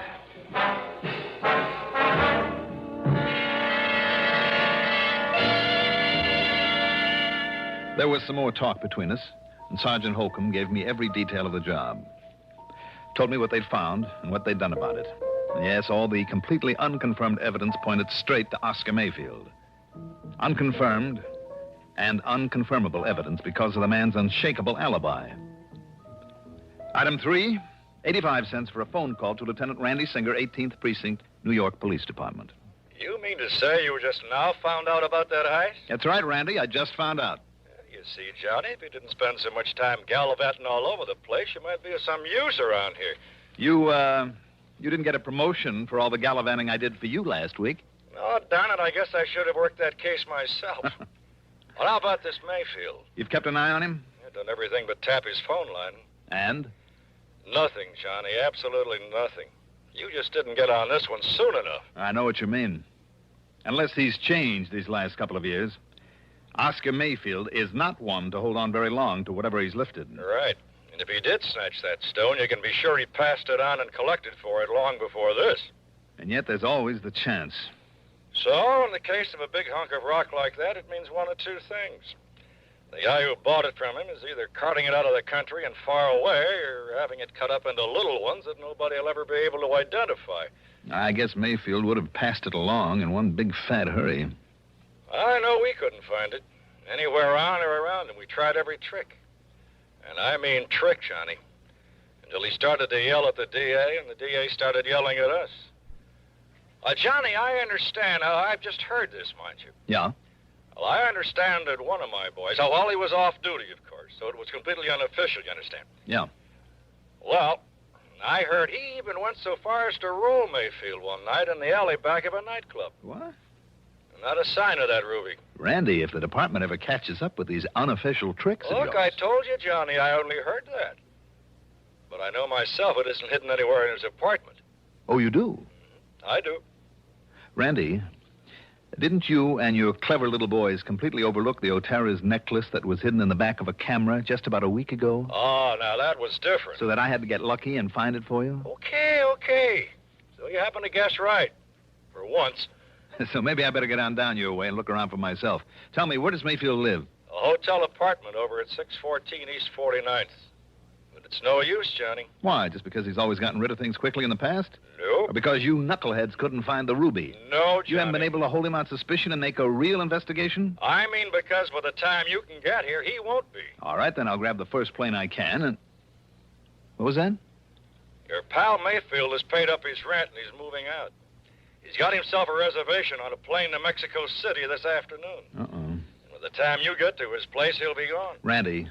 Yeah? Can't a genius like you come up with some excuse to hold him there for me? Oh, flattery will get you nowhere, Johnny. The answer's no. I've run out of tricks. Anything else I might try would only get me into hot water. No, wait, Randy. Yeah? Maybe I know a little trick to hold him over. Well, don't expect any official help from me or the department if you do come down it. What kind of a trick, Johnny? What's the difference? Now, look, if you're thinking you're doing something illegal... Oh, Randy, how that you would talk. only get us in order to clamp down on you. Don't worry about it. I'll be in touch.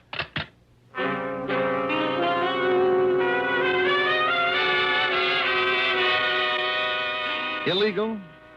I don't know why, but I'd suddenly remember that during my run-in with Mayfield a couple of years ago, there'd been talk about a man who was fencing his stuff. A man who had been only vaguely identified as Hugo. The last name had never come to light. Okay, maybe that name still meant something to him. If so, it justified item 4, $1.26 for a telegram to Mayfield. It read as follows.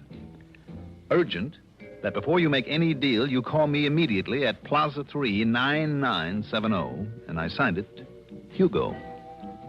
And I had them put a rush on it, hoping it would give me some much-needed time. Item 5, $6 for a cab to Bradley Field. Item 6, $10.12 for a plane to New York. And when I got there, item 7 is $5.80 for a taxi to 614 East 49th Street. It was a smart, good-looking apartment hotel, which is more than I can say for the stuffy uniformed doorman. Mr. Mayfield, did you say? That's right. Mr. Oscar Mayfield. Is he still here? Is he in? Whom shall I say is calling, sir? Don't. Don't? Just give me his apartment number. Your name, please? Now, don't worry about it. I'm sorry, but I must have your name, sir. It's Dolar. Now, what's the apartment number? Dolar. Very well. No, you don't. Just put the phone down. I beg your pardon. It's granted. Now, the number of his apartment. Not unless I announce you, sir. Now, look, I am a special investigator. Oh, you are? Yes, and if you'd like to call the police and check on me, only I haven't time. Look here. These are my credentials. And I tell you, sir, that unless I... Oh, I see. Mr. Johnny Dollar. That's right. The insurance investigator. Yes. I didn't know. Well, you do now. Well, nonetheless, Mr. Dollar... Just give me Mayfield's apartment number, please. Now, what is it? Well, it's 7G. Okay, thank you. And I'll phone that you're on your way up, sir. You do, and I'll break your neck. 7G, Just in case he remembers what he once promised, I better make sure that this thing is working properly.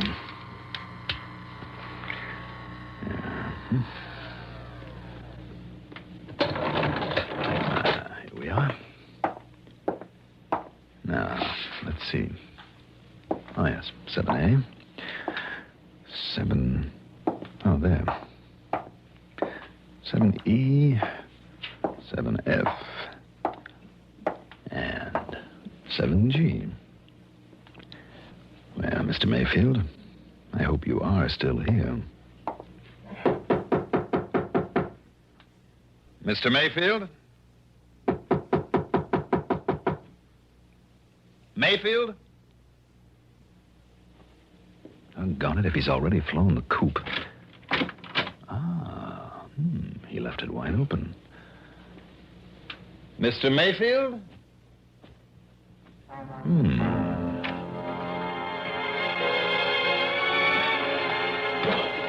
The well-furnished living room was empty. And so was a kind of study off at one side and a little bar kitchenette beyond it.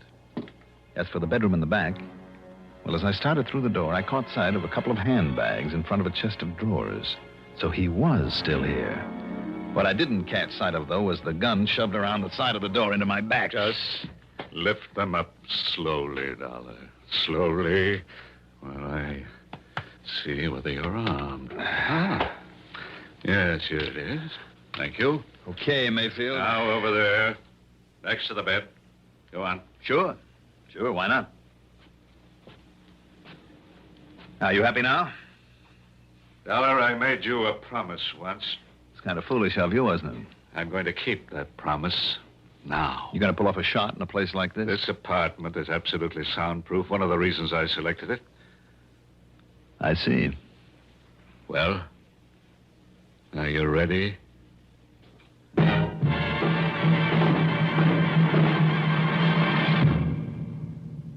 Have you tried the mild, kind taste of Kent? You should, because You'll feel better about smoking with the taste of Kent. Kent with the micronite filter refines away harsh flavor, refines away hot taste. It makes the taste of a cigarette mild as a balmy day in the month of May. Kent is the best for the flavor you like. Kent is the best for the flavor you like. yes, Kent is the best for a mild, kind taste. Smoke a carton of Kent without switching. Discover the kind taste of Kent's blend of the world's finest quality tobaccos. Then try your old brand. What a difference in taste.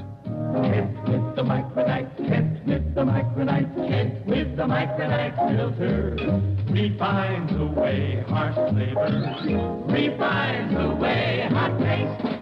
You'll enjoy the mild, kind taste of Kent with the micronite filter.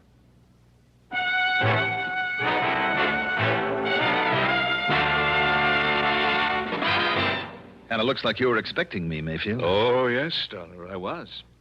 You see, I figured right from the beginning that you might be called in on this case. Then you do have the Burma Red, the ruby. Now? Oh, of course not. You should know that I wouldn't hold on to a thing like that. Let's say it's been successfully disposed of. And why do you hang around here? Because I'm waiting for... Yes? I was waiting for you. To settle my old score with you.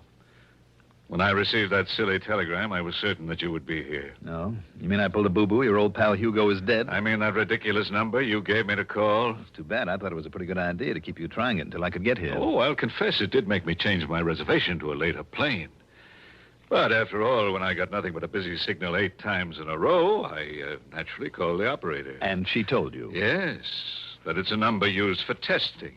That a busy signal is all it ever gets. Obviously a trick, then. Worthy of you. So I waited for you. And when the doorman, following my explicit instructions, called me, told me you'd arrived, Oh, but I'm wasting time. What's more, I'm expecting someone else. So, Dollar, this is it. Expecting me, maybe? What? Randy. Just drop it right there, Mayfield. Gently now. All right, now dollars again. Now sit over there in that chair next to the window. All right, anything you say, Lieutenant. Oh, Randy, you're like the U.S. Marines. Here, you better keep this gun of his. You know, I'm just glad you got careless and left that front door open out there. I thought I heard a door close just before you made your dramatic entrance. But how come, Randy? What do you mean, how come? Well, from what you said on the phone... So what? I'm off duty. Any reason I shouldn't just kind of drop around for a visit? Oh, I'm glad you did. You know something, Johnny? What? So am I. Now, I'll probably hate myself in the morning for saying this, but I've waited a long time for a chance to return some of the favors you've done me over the years. That I've done you? Well, Mayfield? I'm afraid your so-called visit is completely pointless, Lieutenant. You must know very well that you won't find the ruby around here or anything to even remotely connect me with it. Do I need to, after the little party I walked in on? Yeah, that's right. Huh? You can stop smiling now. Oh, very well. Very well, if you insist on booking me for an alleged attack on Johnny Dollar with a, quote, deadly weapon, unquote. Let us go down to your station house and have done with it. This Grand Central Station? The house and have done with it. This Grand Central Station? Shall we? Shall we go, Lieutenant? You just stay in that chair, Mayfield, while I... No, Randy. While I answer the door. Okay, but leave this one open so I can hear. Right. Yes? Yeesh, what a fancy layout this is. Who are you? You Oscar Mayfield? Well, who did you expect to find here? Santa Claus? Yeah, well, no. Look, Mr. Mayfield, you mind putting down a gun, huh? Not till I'm sure you're okay. Come inside. Yeah, sure. All right, now what's your name? Yeah, Rosie Gilliam. Look, you can frisk me. I'm clean. And that package? Well, it's from the boss. It's from Hugo. It's what you've been waiting for. Oh, it's from Hugo, huh? Yeah, sure, honestly. He said I should deliver it and get a receipt, then maybe you'd hand me a fin or a tenner. Oh, he did, huh? Yeah. Maybe I better make sure that it's, whatever he was supposed to send over to me. Well, you think I'd meddle with it and maybe do myself out of these delivery jobs he gives me and pays me so good? You're on the level? Yeah, honest. If you hit it. Well, this contains, and I think it does. By the way, where does Hugo hang out? Well, how should I know? All I know is he calls me now and then, meets me at some place, and gives me something I should deliver. I guess you're okay, then. Sit down there while I take a look at this. Yeah, sure. We'll just see now. You know, you're the first gent to ever open one of those deliveries in front of me. Am I? Yeah, you're the very first. Holy jumping, look at that loot. Where is he waiting to pick up the receipt, Rosie? Yeah, I don't know. He only hunts me up when he's ready. Look at all that dough. What kind of a receipt, Rosie? He said you'd know what kind. Oh, man, would you look at that? Would you look at it? All right, I'll write you one. Yeah, maybe I could have a 20 for bringing it. I'll give you a receipt to Mr. Hugo. Let's see, how is it now that he spells his last name? You don't know, Mr. Mayfield? Well, don't you know? I should know how to spell Hemperschlag. Hemperschlag. So that's it. Hey, now, wait a minute. Listen, you are Mayfield, ain't you? All right, Randy. Randy who? Lieutenant Singer of the police. Come in, Randy. The police? Oh, no, I've been took. Mr. Hugo will kill me. No, Rosie, I don't think he'll ever get the chance. Just take it easy, Rosie. Oh, no, listen, cop, I was... We'll give you all the protection you need after we sign you in at headquarters. Rosie, whatever your name is, you hair-brained idiot. Just take it easy, Mayfield, and sit down. You too, Rosie. Well, now, look at all this beautiful money. Randy, unless I'm awfully wrong, it's payment to Mayfield for the ruby. And if you can locate a Hugo with the unlikely name of Hemperschlag, or maybe you'll save us the trouble, Mayfield. After all, now that we have his name, and who knows, if you talk, maybe the judge won't throw the whole book at you. Well? Okay, Dollar. I know when I'm licked, I'll talk. Mr. Hugo Hemperschlag, believe it or not, turned out to be a gem setter for the famous jewelry house of Winkler & Winkler, where he couldn't help knowing about all the important stuff brought into this country, and with the know-how to break it up after he'd arranged to have it stolen. Expense account total? Well, in view of the commission I'll get on this one, forget it.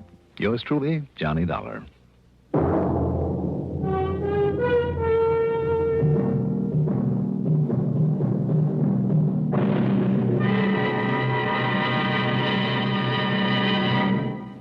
Now, here is our star to tell you about next week's story. Next week, I'll be back with a rather unusual story.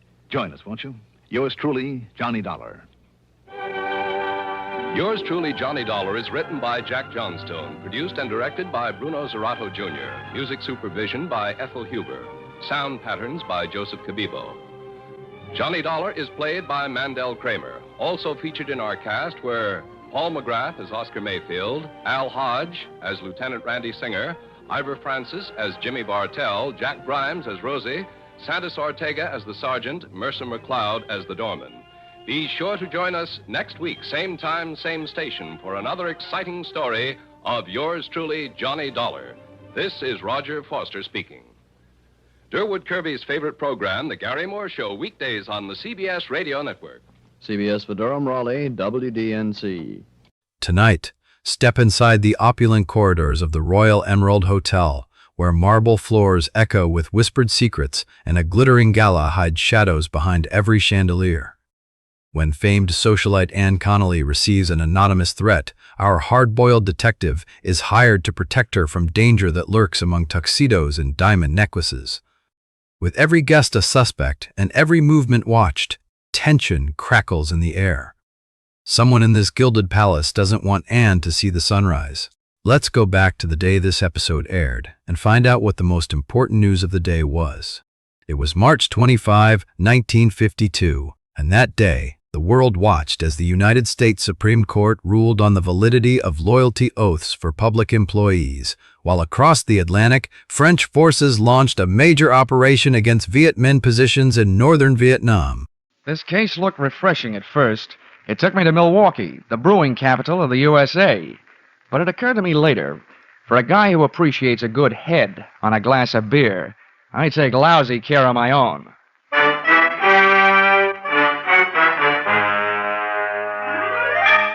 This is another in the adventures of America's fabulous freelance insurance investigator, Johnny Dollar, starring Charles Russell. At insurance investigation, Johnny Dollar is only an expert. At making out his expense account, he's an absolute genius.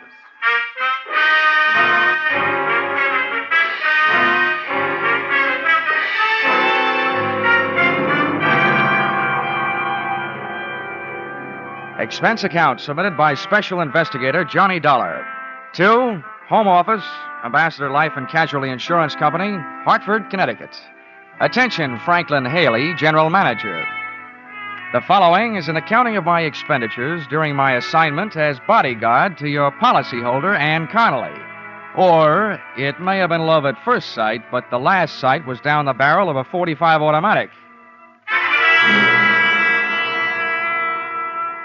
Expense account, item 1, $2.95. One copy of The Case of the Playful Siamese, a novel of detection and suspense. It was a story about a private eye named Dexter Payne. But before I could learn whether poor Dexter was dead or alive at the end of Chapter 1, the phone rang, and there you were, Mr. Haley, telling me I had to leave for Milwaukee on the next plane. So I returned the book to the lending library, bought a copy of my own, and came to your office to find out what my assignment was all about. Oh, come in, Dollar. Come in. Thank you. How are you, Mr. Haley? Fine, my boy, fine. Glad to see you again. Oh, sit down. Thank you. Adding to your store of knowledge, I see. What are you reading? Oh, the Case of the Playful Siamese. Bah, crime fiction, trash. When there's good literature available, why waste your time on such mediocre drivel? What do you think you're playing, Noel Coward? Millions of dollars taken in on it every year. Well, what's the difference so long as you're not taking in? Oh, you bet they'll not get a penny from me. Oh, yes, they will. Huh? What's that? Oh, I said Will. Will Shakespeare, you know. Hamlet, Macbeth, Othello, crime fiction. No comparison. That's different. Anybody knows that. Well, I guess we'd better get down to business. Your plane leaves in an hour and a half, 6:30. This girl who needs a bodyguard, who is she, and what's she afraid of? It's a sad, tragic case. The result of a misdirected, surely not faultless life, but nevertheless a situation that demands outside help. Oh, there now. Don't go to pieces. All I asked was what's her name and what's she afraid of. Her name is Ann Connelly. 6 years ago, she had the misfortune to fall in love with a man named Neil Grafter, a man of violent passions, jealousy, and so on. He misrepresented himself to her. He plied her with luxuries. And then, practically on the eve of their wedding, he was arrested for grand theft. Uh-huh. Yeah, I think I can ad-lib the rest. While he was in prison, she didn't get tired of the luxuries he'd given her, but she did get tired of waiting for him. Well, he had lied to her, and 5 years is a long time. True. The point is, Grafter's coming out on parole today, and Miss Connelly is terrified at the prospects of her first meeting with him. His partners, you know. Mm-hmm. He once threatened to kill her if she so much as looked at another man. We want you with her when Grafter arrives. Well, why me? Aren't there bodyguards for hire in Milwaukee? Well, we hold a large paid-up policy on her life, and we want her protected. Besides, she's practically penniless. She couldn't even afford to hire a private detective. It's a tragic case. And then, on the other hand, possibly all her fears are imaginary. Perhaps nothing will happen at all. Look, Mr. Haley, you can count on one thing. If I'm mixed up in it, something will happen. Expense account, item 2, $55.10. Airfare, Hartford to Milwaukee. I switched on my reading light, settled back in my reclining seat, and once more buried my nose in the Case of the Playful Siamese. I should have buried the book. It turned out that Dexter Payne had lived through Chapter 1, and he really started to live in Chapters 2 and 3. A beautiful blonde in a slinky negligee had just made herself comfortable on Dexter's lap, and guess what happened? A fuse on the plane blew, my reading light went out, and I spent the rest of the flight in a dark cabin in a black mood.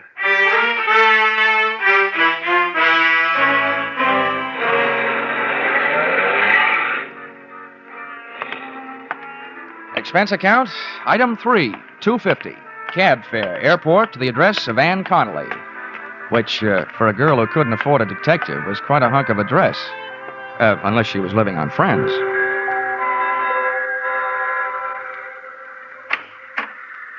Good evening. Good evening. In case you are looking for Miss Connelly, she is not here. In fact, she has went out for the entire evening. Oh?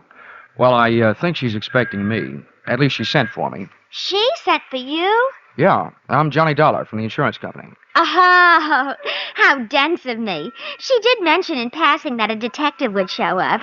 Step inside, please. Thanks. Just hang up your coat and things. All right. She wishes you to remain until she comes home, which could be any time after the joints close up. yeah, sure. And, in the meantime, I have been instructed to see that you are comfortable. So, what would you care for, a straight slug or a highball? Well, a highball would be fine. Step this way, please. Yeah. Oh, the floor's waxed, so watch that throw rug if you don't wish to land on your ear. Okay, thanks. Hey, it's a nice place. Do you own it? Most decidedly not. To me, it is a sweatshop. I am Cora. I am Miss Connelly's personal maid. Personal maid? I agree that I do not look the type. I only accepted the position because I was on my uppers. My regular racket is specialty dancing. Please be seated. Thanks. Cora, if I may call you Cora? Oh, please do. Cora, as I understand it, Miss Connelly needed a bodyguard, but she couldn't afford to hire one. So she asked the insurance company that holds a policy on her life to supply one. Well, that's me. And now I find out she lives in a house on the right side of the tracks and has a personal maid. I'm confused. Listen, Mr. Dollar. It is my opinion that preventive measures should start at home, if you know what I mean. No, I don't. In other words, she needs a bodyguard like I need a foster mother. What do you mean by that? From what I have saw, she has more men hanging around to protect her than Princess Margaret. You know, if they were divided into a line in a backfield, they could walk over Notre Dame. Especially a handsome specimen named Ray Merrick, whom she is dating tonight. Well, what about this guy who's coming out on parole? Pardon me? Neil Grafter. While he was cooling his heels in prison, she was cooling her love for him. And she's afraid of what will happen when she tells him. This is news to me. Of course, I have been in Miss Connelly's employ only a few days, but I have not heard mentioned any kind of a grifter or a stir-bum in her past. Now, as regards to your highball, would you care for scotch, bourbon, brandy, soda, or plain water? Make it scotch, soda, and no ice. Hey, Cora, if you don't mind a compliment, that outfit you're wearing, naked sandals, quilted skirt, and that sweater, make you look less like a personal maid and more like a personal friend of Errol Flynn's. I should live so long, but I thank you for your appreciation. It's part of my condition here that I am allowed access to Miss Connelly's wardrobe. Except for, here, we're the same size. Here's your scotch end. Thanks. And, if there's anything else that would add to your comfort while you wait, name it. All I need now is an easy chair and a lamp. I'll get back to the case of the playful Siamese. Pardon me?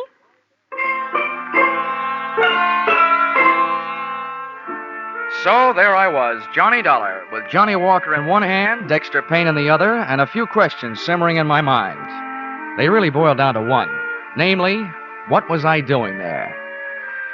Oh, well. In Chapter 5, Dexter finally found a clue. Yeah, I wish things would work out as easily for me sometime. I was just turning to Chapter 6, when guess what happened? Ann Connelly came home. Come on in, darling. Have a nightcap before you go home. Huh? I'm in. The first thing I noticed about Miss Connelly, after the size of her escort, was that there was more similarity between her and Cora than just body measurements. Their hair was the same shade of brown, and at first glance, at least, even their features were the same. Then she saw me. Oh, you startled me. But you must be Mr. Dollar from the insurance company. Check. This is Mr. Merrick, my lawyer, and my friend, Mr. Dollar. How are you? How do you do? I hope you've been comfortable. Thanks, I have. Too comfortable. Usually when I'm sent to guard a body, the body is there to guard, not out on the town until 2:30 in the morning. Well, of all the... Now, wait a minute, honey. We thought it was a smart move, Dollar, to get Ann out of the house and keep her out of it until you got here. Oh, all right, Mr. Merrick. While you're in the mood to answer questions, maybe you'll tell me why, with a layout like this and a personal maid, did Miss Connelly turn herself into a charity case? Why didn't she hire a local muscle man? That is none of your business, and if you don't like your work, go back to Hartford now. Go back tonight. Go. Ann, darling, hold your temper. Now, you'll have to forgive Miss Connelly, Dollar. Her nerves are on edge. You can understand that. Dollar, the fact is that she couldn't afford to hire protection. A, because her funds are low at the moment. B, because there's no telling how long she'll need protection. There's no way of knowing when Grafter will show up. Does that answer your question? I had planned a winter in Bermuda. I hope Grafter makes up his mind before the thaw sets in.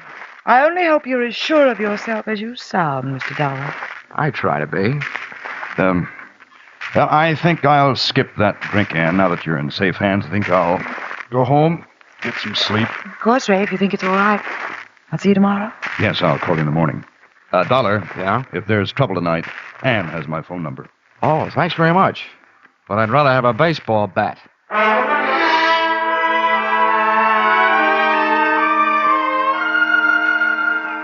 I learned early in my career that an excellent way to court disaster is to wait for trouble because it usually sneaks up behind you.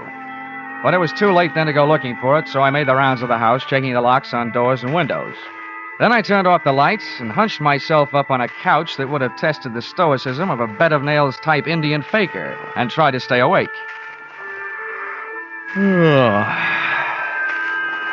I wondered about Dexter Payne. I wondered if the playful Siamese was a cat or somebody from Siam. And I just about made up my mind to duck into the closet with my trusty Ronson and read until the fluid ran out. And guess what happened? A door closed quietly, and a white-robed figure floated toward me. Dollar. Pardon the intrusion of your privacy, but there are certain things I'd like to hash over with you in secret. Oh, wait till I see if I can straighten my back, Cora, and I'll make room for you on the couch. Many thanks. All right. I hope you don't mind my state of attire, but I didn't bother with the robe in case the noise of the closet door might waken Miss Connelly. That double-talking nail. Oh, here, I'll put my jacket on your shoulders. Thanks, but I can only stay a minute. Listen, Johnny. You may think me meddlesome, since it's none of my affair, but I couldn't help but overhear. And them two were feeding you a line of downright untruths earlier in the PM. Well, this is the best news I've had since I got here. Give me more. It was in regard to Miss Connelly's financial standing. I happen to know that dame is as solvent as the state of Wisconsin. Well, on that I haven't read up. She's fat, and I'm not casting aspersions on my own figure. Oh, please don't. How'd you find this out, Cora? It is not that I make a habit of putting my nose where it does not belong. But when I see a book lying open, I can't keep my eyes away. Yeah, I know just how you feel. Well, in this case, it happened to be her bank book. And with that balance, she could afford J. Edgar Hoover. Yeah. Why are you telling me all this? Have you got something against her? Mr. Dollar, if you are casting aspersions upon my honesty... It's only a faint suspicion, but you could be trying to talk me into leaving the case and leaving Miss Connelly unprotected. Well, I am thoroughly disappointed. A fine lot of thanks after I braved possible pneumonia. Oh, Cora. It so happens that I told you because I am a strong believer that it is decidedly crummy for anyone to take advantage of their fellow man. Now, look, Cora. But from now on, you can take a flying leap. Cora. If you were dying of thirst, I would... What's that?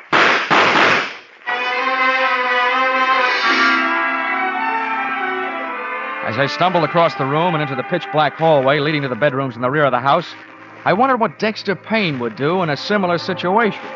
To both Dexter and me, life was just a bowl of uncracked nuts, unopened Chinese fortune cakes, and unanswered questions headed up by Who Shot Whom?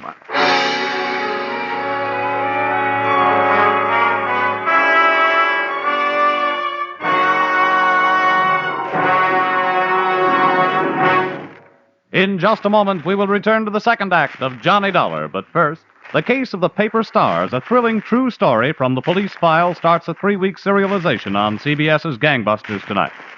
Don't miss the first episode of this story of police on the trail of a gang that terrorized 3 states. Also on CBS tonight, you'll hear the latest adventures of that famous private eye, Philip Marlowe. The Adventures of Philip Marlowe and Gangbusters are regular Saturday night features on most of these same CBS stations. Tune in this fall for the shows that you love best of all. Listen carefully, here's the address. It's CBS. Now, with our star Charles Russell, we return to the second act of Yours Truly, Johnny Dollar.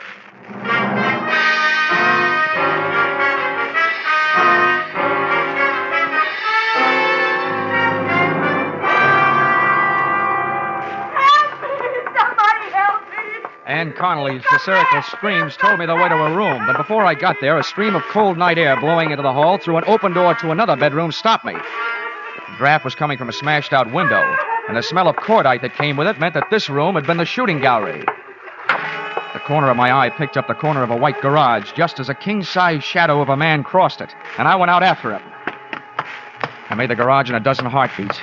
Believe me, the way my heart was going, that was record time. And as I skidded around the corner, an arm about the size of a fire hose came out of the darkness, crooked around my neck, and pulled a face that loomed up above, and in front of mine was ugly, bearded, and wild-eyed.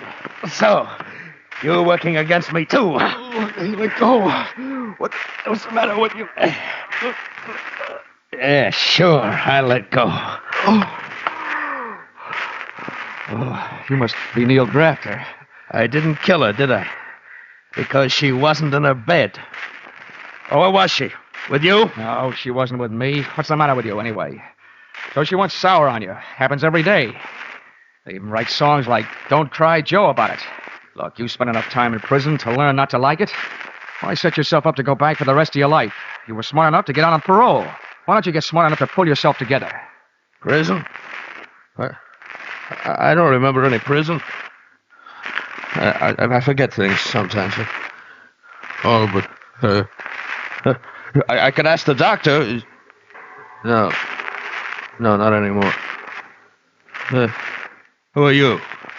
Another one of her men? Look, Neil, why don't we go someplace where it's more comfortable than this, huh? What? Someplace nice and warm, and we'll talk. Oh, no. No. Everybody tries to play tricks on me. Nice and warm, with bars on the windows, and people making noise all over the place. Well, you're not going to stop me. Nobody is. Why don't you let me help you then? Come on. That's what the doctor kept saying. You're a doctor. Well, I don't need any help. I can do it myself. Now, calm down, Drafter. With my own hand. Here, I'll show you, doctor.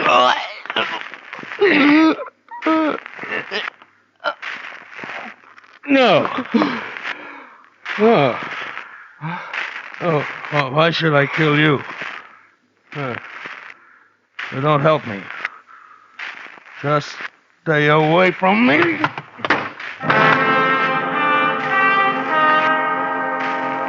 He went. And what's more, I watched him go.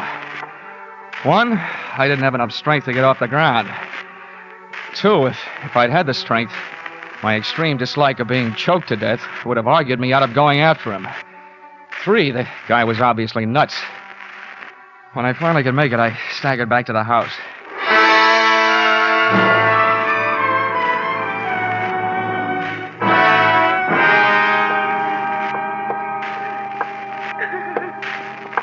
You can turn on the lights, Miss Connelly. He's gone.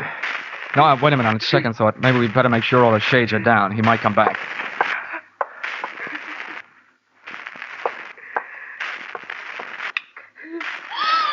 Johnny! Your throat! What did the lug do to you? You might say he saved my life. At least when he got halfway through the job, he changed his mind about killing me. You talked to Neil? I tried to, but he didn't understand anything I said. And Miss Connelly, he didn't talk about anything I said. And Miss Connelly, he didn't talk about wardens and paroles, as in prisons. He talked about doctors and barred windows and noisy people, as in mental hospitals. Do I translate that to mean that he's off his rocker? Cora, please, go over there and sit down. Will you? I'll get to you later. Well, palm me. Just pretend I'm elsewhere someplace. After all, it was only my bed that he blasted. Did you hear that, Miss Connelly? Yes. Yes, I know it was a horrible thing to do, having Cora sleep in my room. I was half crazy with fear. Oh, why doesn't Ray get here? He promised to hurry. Maybe we can air some of the linen before he arrives. Instead of being in prison, which was a story I got, Grafter was in a hospital for the criminally insane, nursing a big yen to ventilate your head. Is that right? Please, Yes. Yes, that's the truth. He escaped a month ago. A month ago? Yes. The doctors notified the police here that I was in danger, and they supplied a 24-hour guard for the house. But after a month, they decided Neil had gone someplace else, so they withdrew the guard. Oh, great. So the only people left who cared more about your fate than they did about mine was your insurance company. Well, we had to do something, but I didn't have any insurance. What? So Ray bought a policy for me, and then we contacted the company. Aha. Legal blackmail, huh? Which brings to mind a meaty little question. Did you lie to the general manager, Franklin Haley, about where and what Grafter really was? Or did that misplaced con man hoodwink me into this mess? We told him the truth. I swear we did. Okay.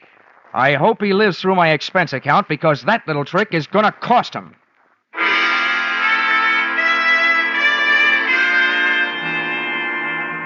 Expense account, item 4, $43. Breakfast the next morning.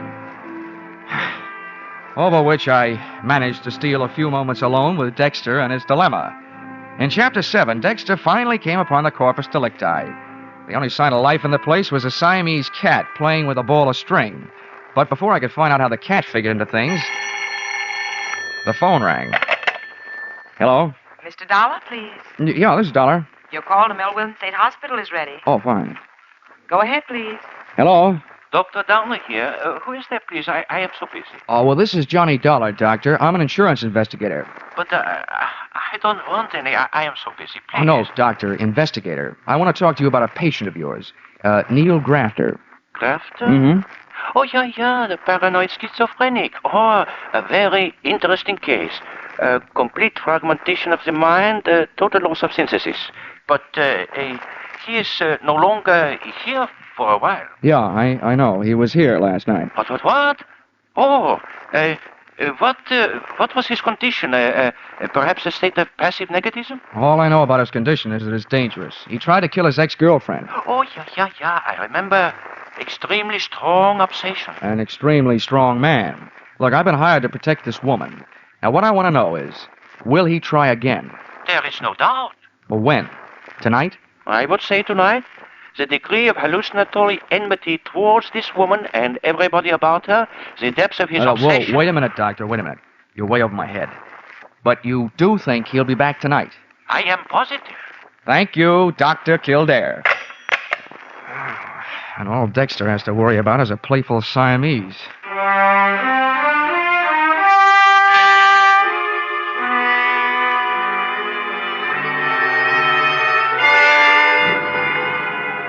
Waiting for a paranoia killer can be depressing all by itself.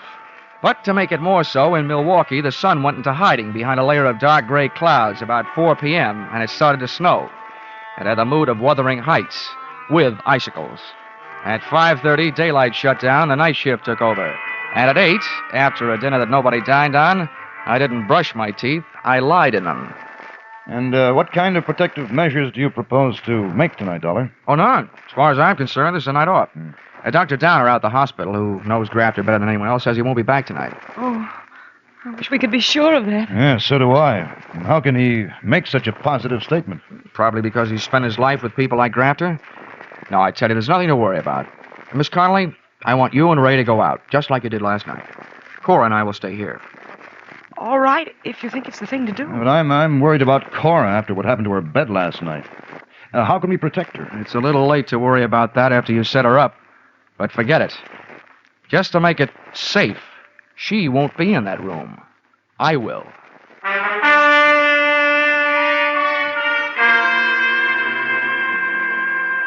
Expense account, item 5, $50. Refreshments.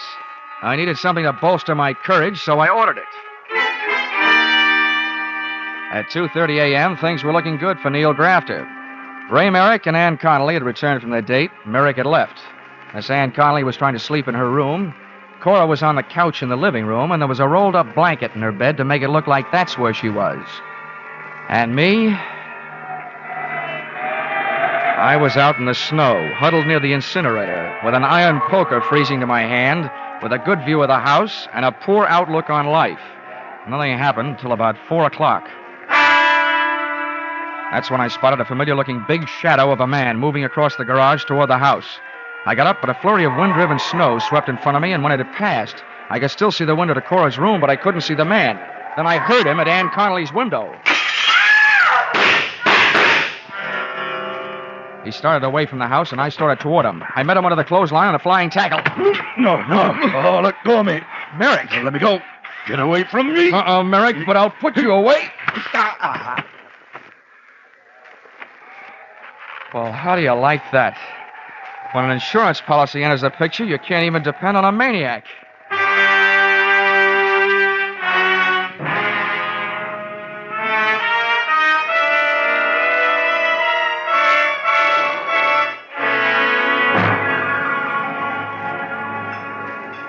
Well, just one more, then, to pacify my nerves. They're jumping. Now, take it easy, Cora. This is a fine time to start falling to pieces. Oh, why doesn't the doctor get here? Now, don't worry. He's coming. I've called for an ambulance. If Miss Connelly kicks off, I will hold him personally responsible. Now, look, Cora, I appreciate your feeling toward your fellow man, but Miss Connelly made a pigeon out of you.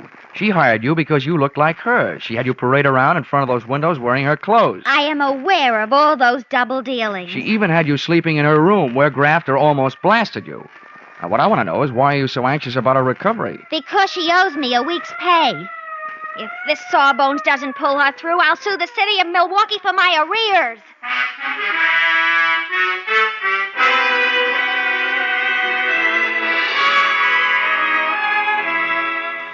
Expense account, item 6, $150 for services rendered while I was on the giving end of a blood transfusion, which Ann Connelly needed before she could be moved. One item, at least, that you shouldn't balk at since she is your policyholder. The doctors give her a 50-50 chance to live, but even if the scales tip the other way, I think your money is safe. Because her beneficiary, Ray Merrick, is guilty, among other things, of attempted fraud, since he planned on having Neil Grafter blamed for the shooting he did. Expense account, item 7, 5 cents, newspaper, which reported that the police had returned Grafter to the hospital from which he had escaped. He did come back, as Dr. Kildare said he would, but he was a little late and missed the party. Item 8, $55.10, airfare, Milwaukee to Hartford. Expense account total, oh yeah, Dexter Payne. You know, I never did finish that book. After those cats I'd been jiving with, I couldn't care less about a playful Siamese. Expense account total, $845.30. Signed, yours, truly, Johnny Dollar.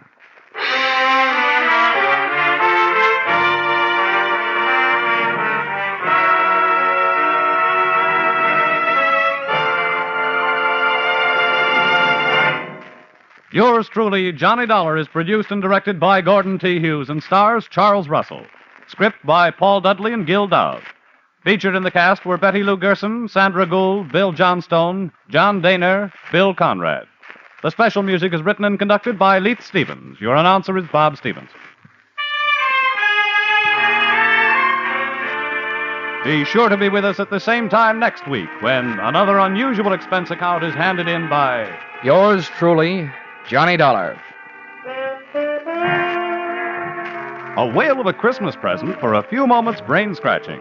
Could be there's $54,000 in the Sing It Again jackpot now, 25,000 of it in cold, hard cash, and the rest in wonderful prizes. By just listening in to Sing It Again tonight, you get a fine pre-Christmas present. Lots of amusing riddles, plenty of good music. And maybe you'll get that $54,000 call from Danny Seymour. Sing It Again is heard for a full hour every Saturday night on most of these same CBS stations. Stay tuned now for the Vaughn Monroe Caravan, which follows immediately over most of these same stations. This is CBS, where yours truly, Johnny Dollar, meets adventure every Saturday night, the Columbia Broadcasting System.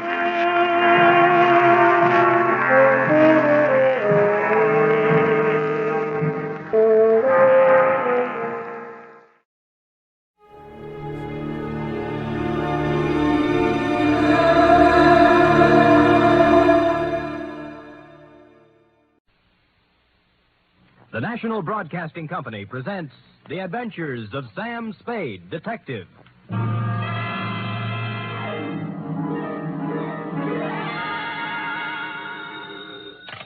Spade Detective Agency. Me, sweetheart. How was your vacation, Sam? Who said it was a vacation? Well, I thought you said you were going skiing for a weekend. With me, F, it's always work. Do you know you can get killed on skis? If you say so, Sam. Yes. Most people just break their legs. Most people pick some easy little slope, the cowards. But I know a ski run up near a town called Lucerne that's sudden death. I know a ski run called the Backbreaker. Really? How dull. And one they named Suicide Drop. Effie, stop trying to top me. You just can't. This was the deadliest ski country ever seen. You just sit there while I do a Christiania swing down Market Street, a Gelände sprung up the stairs, and a telemark right through the door with a tale I took out of the deep freeze only last night. The Chateau McCloud caper.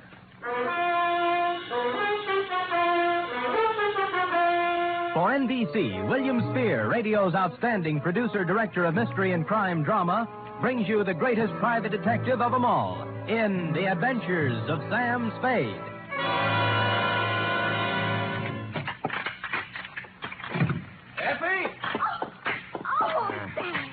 Take off those skis. I just wanted to prove I could do it. I did a herringbone up the stairs. And those clothes. I'll just bet you've rented all those things, Sam. You were never in the snow country at all. So, you don't believe me, huh? Well, here, doubting Effie, I brought you proof. And don't tell me I rented this. A snowball. Yes. Sam! A real snowball. Yes, I brought back 2 of them in a thermos box. Where's the other one? I threw it at a policeman. It was freezy, soaked with water and ice. Oh, Sam, you're wonderful. I can't believe that you had trouble this weekend. Oh, no? You cut that snowball open and you'll find a blood-stained bullet inside of it. And behind the bullet lies a tail. Ready? I'm always ready, Sam. Yes. Date, Phil at M2, Sierra County Sheriff's Office, Lucerne, California. From Samuel Spade, San Francisco, license number 137596. Subject, the Chateau McCloud caper. Dear Sheriff, you run a neat little county up there at Sierra, and I hate to be snide, but when my train steamed into the cold mountain air of your lovely little village of Lucerne, I knew the chill of death was afoot. It had to be. The place was too beautiful to last. The background hills were right out of the Alps. The snow from Grandma Moses and the rustic buildings that snuggled under the mantle of white were just too cute for words. It was abnormally perfect. Something had to give. What? You were the only young man who got off the train. Are you from McCloud? Well, I'm supposed to find a Chateau McCloud. Oh, what do you know? I got the right man on the first try. Good. Rufus sent me down to pick you up. You could pick me up almost any time. Well, that took a little chill off the day. Shall we go? Ooh, mush. Mush.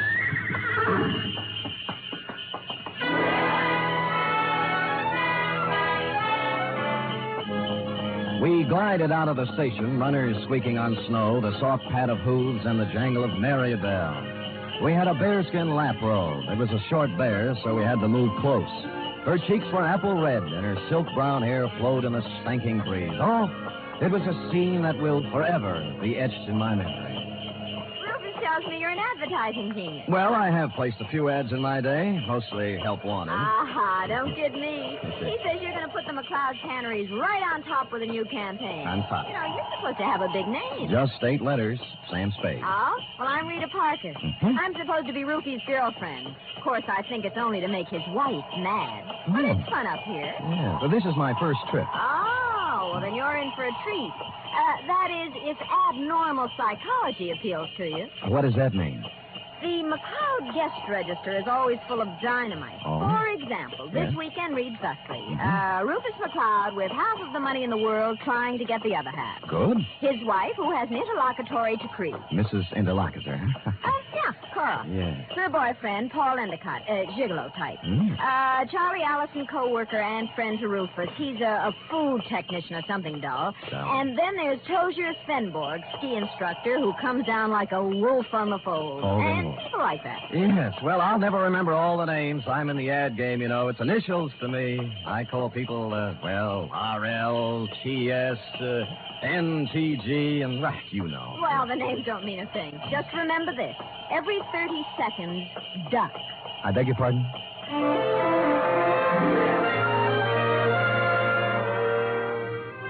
The McCloud estate was 8 miles out of town, and it seemed we were there in no time at all. Rita Parker hustled the Alpine buckboard and mare into a stable while I went up to the Chateau to meet my employer, Rufus McCloud. It was more of a Swiss chalet, you know, where the second floor is larger than the first, and I guarantee that no one in Switzerland could have afforded this chalet, even with the second floor the same size as the first. I walked in and found Rufus, big and red-faced, standing in front of a fireplace that could easily have roasted a brace of oxen, rump to rump. Of course, you're Sam Spade. I am, Mr. McCloud. Well, you came at an opportune time. There's no one around to overhear our conversation. I suppose you wonder why I hired a detective for a place like this. Well, not especially. I go where the people go, and the money. You'll be paid well for your time and trouble. I must be quick. In essence, this is my situation. Yes. Earlier this week, I received an anonymous letter saying that if I invited the guest list I'd planned for this weekend, there might be serious trouble. Here's the letter. Keep it to yourself. It's a Los Angeles postmark. I see. Well, we might start by tracing down this typewriter through an L.A. detective agency. Every one of my charming guests is from Los Angeles. One of them wrote it, if you ask me. Very likely. I want to know who wrote it, if I can, but more than that, I wonder what serious trouble the writer is referring to. The girl you sent to pick me up said you had a very volatile group of people assembled. Yeah, perhaps they're high-strung individuals, but they're civilized. I'm sure their conflict would never get beyond a cutting phrase or two, or perhaps a punch thrown here or there. Well, then you really don't believe you'll have any trouble? Yeah, I don't know. I thought it would be advisable to have a man like yourself around. Yes. One who deals in trouble professionally. Perhaps if things do get out of line, you can help repair the damages or even prevent things from occurring. Well, I'll do my best, Mr. McCloud, but it's not easy to look for something when you don't know what you're looking for. Oh, here they come, Spade. Oh. Back from the ski runs. Oh. I told them you were handling an advertising campaign for my canneries.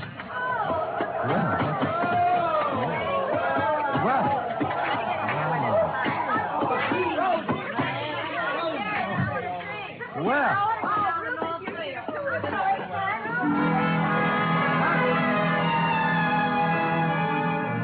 They came stamping in, pulling off gloves, unzipping parkas, and if it hadn't been for the grown-up dialogue, looking all the while like a group of carefree children, it was hard to believe that the chill of death was also in them even then.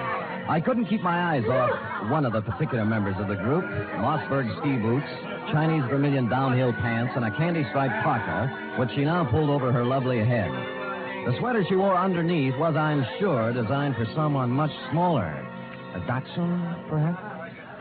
The advertising man you've been telling me about, Ruth? Oh, Mr. Samuel Spade, my half-wife, Cora. Half? Well, how do you do? Glad you came, Sam. We can always use another sport in the crowd. Hey, everybody, shut up! Introducing the incomparable, fabulous Mr. Samuel Spade. Hiya, Sam. I'll give him your pass, Sam. Me, Paul Endicott, Rita Parker, Charlie Allison, Tosia Svinborg. Charlie's the one who doesn't ski. I'll take snowshoes any day. I can't get anywhere in snowshoes. You've heard, perhaps, of the tortoise and the hare? Rufus, ring for some drinks. Tom and Jerry's, hot toddies, coffee, God, something. Yeah, we're having hot buttered rum. The stuff's warming in the kitchen. Well, get it up, get it up. Right away, Cora. And as for the rest of you, ready? A one, a two, a three. What? Oh, yeah. Old Main, shout till the rafters ring. Stand and drink a toast once again. Let every loyal Maine man sing. Oh, bo-de-do-de-do. Ring to all the happy. They took up the song with a gusto, lifting imaginary drinks into the air, and it was all very jolly. For a party that was supposed to be fraught with danger, this one certainly started out in just the opposite direction. The drinks came, and things got even merrier. Lunch was served, and afterwards I slipped into some outdoor gear and strapped on some skis. Everybody scattered different directions. Rufus McCloud and I skied to a place 3 miles away called the Halfway Cabin. Between the chateau and the cabin was a small lake called Royal Lake, completely frozen over. Rufus stood in front of the cabin, firing a .30-30 at a target set up down in the woods to the east. What do you see through the glasses, Spade? 2 bullseyes and nothing outside of the 8-ring. That's great offhand shooting at this range and standing on skis. Well, I can do much better than that. What's this? See that silver tip on that big Norwegian fur over there? Yeah? I'll cut it off. Hey, look out! What? Well, he came swooping out of nowhere, Spade. I swear he did. Well, I think he hit him. Who is it? It's Paul Endicott. No, he's up. Good. There's Cora with him. You told me nobody was supposed to be skiing in that area. Yeah, they're not. Well, here he comes, and he looks plenty mad. What do I care about him? He just after Cora for the money I give her, that's all. You're going to kill me, you stupid fool. You weren't supposed to be skiing there, Endicott, and it was an accident. Yeah? Well, that was no accident. All right. Knock off the punches. You keep out, or I'll throw one at you. Oh, that I'd love. Paul, now stop it. And the rest of you, quit acting like children. Your boyfriend threw a sucker punch at me, Cora, and even if he is my guest, there's a limit to hospitality. I don't call one punch and even trade for a 30-30 bullet. You aren't hit, so don't start crying. Rufus, I have the feeling you wouldn't mind if he were hit. You wouldn't mind at all. Paul, I've just decided I don't like you without a mustache.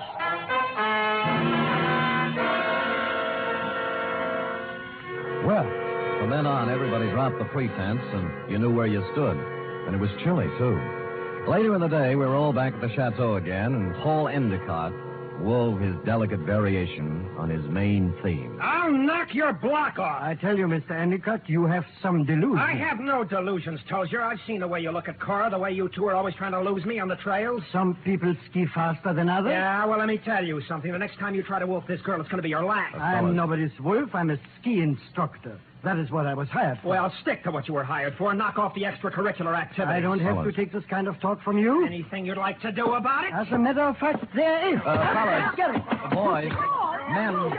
Stop it. Fellas. Stop it. Yes. I'll never see that. I don't Fellas. want you again. Sam. Yes, you want me to stop them, Mrs. McCloud? No, I want you to take me out of here. Oh, all right. Well, Let's put on our skis and get out of here. okay, here, I'll help you. Oh, thank you. Yes, that's it, gentlemen. Well, even so, I'll take a minute. Ready? Yes. There we are. Now, where are we heading, Mrs. McCloud? Oh, I thought we might go out to the boathouse. It's on the southern tip of Royal Lake. It's only a mile and a half. Nothing. And my name is Cora. I'm not really Mrs. McCloud anymore. That's kind of rough on you, isn't it, bringing your new boyfriend around all of your ex-husband's friends? Well, I like it up here. Rufus likes to have me. They're not all against Paul. At least they weren't. But he's on the defensive so much, he's going to make enemies of all of them. Yes, he's off to a rousing start, I'd say. Do you know something, Sam? I don't care about Paul Endicott, really. Or Rufus McCloud, or Tozier Finborg, or anybody. I just care about Cora McCloud. Well, now, that's a good, honest answer. You know, most people wouldn't be that frank. But, Sam, Yeah? I haven't known you long. Well, I like your style. Style? I could care about you.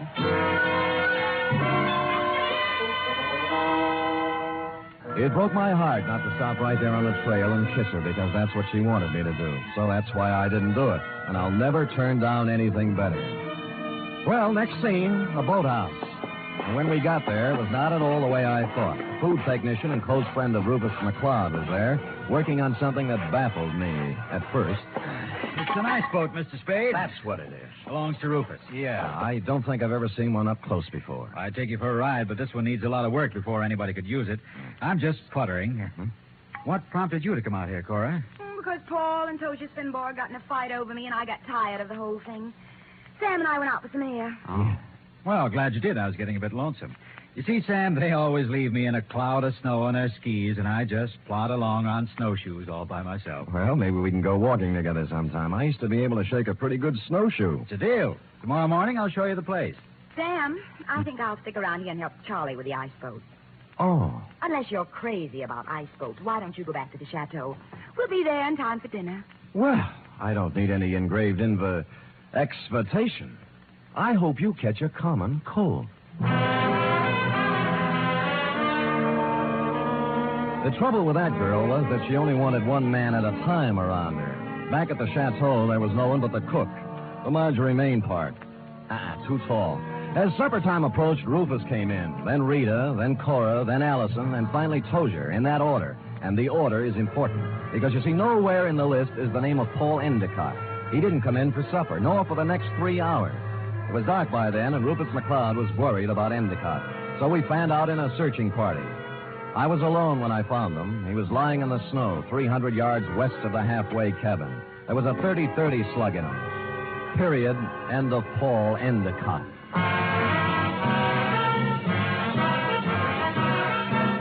You are listening to the weekly adventure of radio's most famous detective, Sam Spade.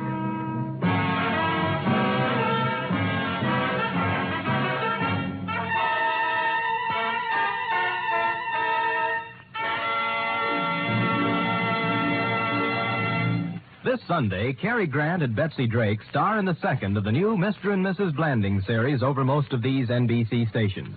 The delightful tribulations of Jim Blandings and his wife Muriel as they built their famous dream house entertained millions as a novel and then as a motion picture. And now you can follow the further adventures of Mr. and Mrs. Blandings every Sunday on NBC. And Sunday also means your weekly visit with the hilarious Harrises on the Phil Harris Alice Faye Show.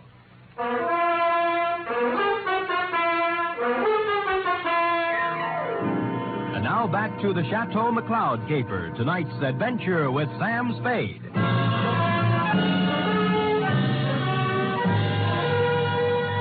There were no ski marks near the body of Paul Endicott, just his own. Somebody had drawn a bead on him in the dust from some distance. I started to look for the rest of the searching party and then changed my mind. If the body of Endicott wasn't found, the murderer might wonder what happened to it, get worried, and make a mistake. So I picked him up, carried him to a small cave I found, covered the entrance with snow, brushed over the ski marks, and went back to the chateau. One by one, they all showed up, discouraged. Oh, we can't give up. We have to keep looking. I know how you feel, Cora, darling.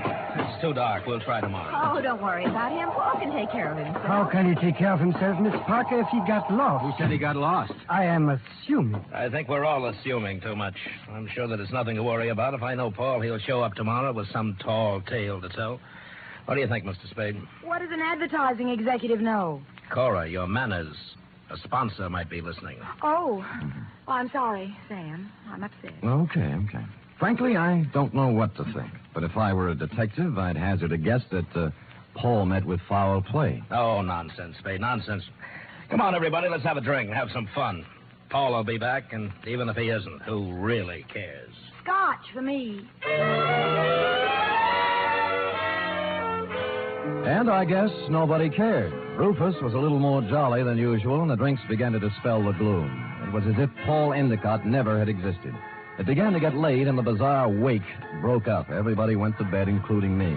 I lay there fully dressed, looking up at the beamed ceiling for an hour. About then, my doorknob turned, and the door slid open and shut. Someone moved quietly to my bed as I was sliding my .38 out of its holster. Sam, me, Rita. Oh. Are you awake? Yeah, I wasn't even under the covers. Mind if I sit down here? Not a bit. Sam, Sam, I'm scared. I wish I could leave here. Oh, what's the matter? Paul's dead. I know he is. He didn't mean anything to me one way or the other, but I know he's dead. Anything to back up your feeling? I guess not. It's just something I'm sure of. Why'd you come to me? Because you're really a detective, and I know it. Oh, me? Oh, now, you handled a case for my father once. You just don't remember me. All right, I'm a detective. Rufus hired me because he expected trouble. Sam, I'll tell you something about Paul. Yeah? Cora didn't really like him. They were always fighting. She only cares about herself, so she said. Tell me, what kind of a car does Paul drive? It's a yellow convertible, but it's still in the garage. I checked. Any other cars missing? No, they're all there. Oh, and I found out something else. What? Before supper, there was a gun missing from Rufus's gun rack. It's back now. Mm-hmm. Anything else? That's all I know, Sam, except that Paul's dead. I know it. I wish I'd never come up here.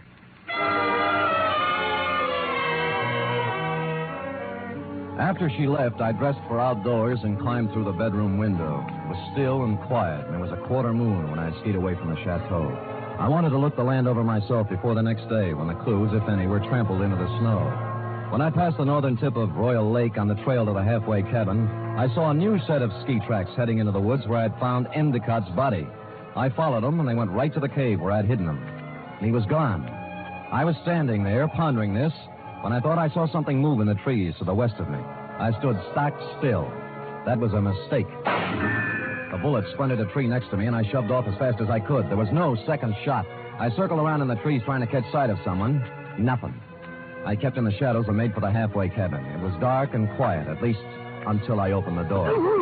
I tried, but he had the advantage of surprise and some kind of a club. I ended up on the floor with someone sitting on my chest. All right, I have your gun.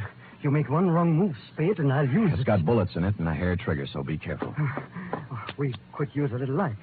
As you see, there's Paul Endicott's body. Yeah. How did you find him, Tozier? You're only putting a noose around your neck. You're a very perceiving man, Mr. Spade. How do you figure I did it? I talk better on my feet. Just remember the gun. If you didn't kill him, how else would you know where the body was? Because I know this country like the back of my hand. He had to be somewhere. You are the killer, Mr. Spade. Me? Why, I do Spade. Me? Why, I do not know. You found the body before anyone else could. Hid it, then clumsily tried to hide your tracks. Don't be silly. Why would I come back? A murderer always worries about his crime. Did he forget something? Was something left undone? It's a natural. It sounds good, except it isn't true. You couldn't pin it on me in a month of Sundays. But somebody might just tie it onto you. That's what you think. Do you know what I'm going to do now? I wouldn't want to guess. The shots came pouring in through the window, and Tozier Svenborg went down. I saw the flash of a face outside and was gone. I kicked at the lamp, threw the place into darkness, and lay on the floor. Then I crawled over to Svenborg and took my gun back. Well, that was a surprise. It hurt quite a bit. Where'd you get it? Oh, somewhere in the back. Let me see. It's at the shoulder level.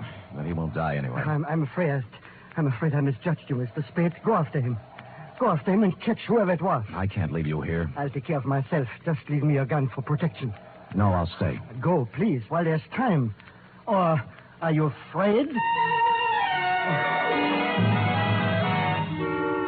I was, but I gave him my gun and left. Outside, there were many ski tracks, but a fresh set led left from the halfway cabin down. They went right to the edge of Royal Lake and then stopped. There were no marks of ski poles on the ice, so I followed the shoreline, looking for some kind of a clue. It wasn't until I reached the southern tip of Royal Lake that my effort was rewarded.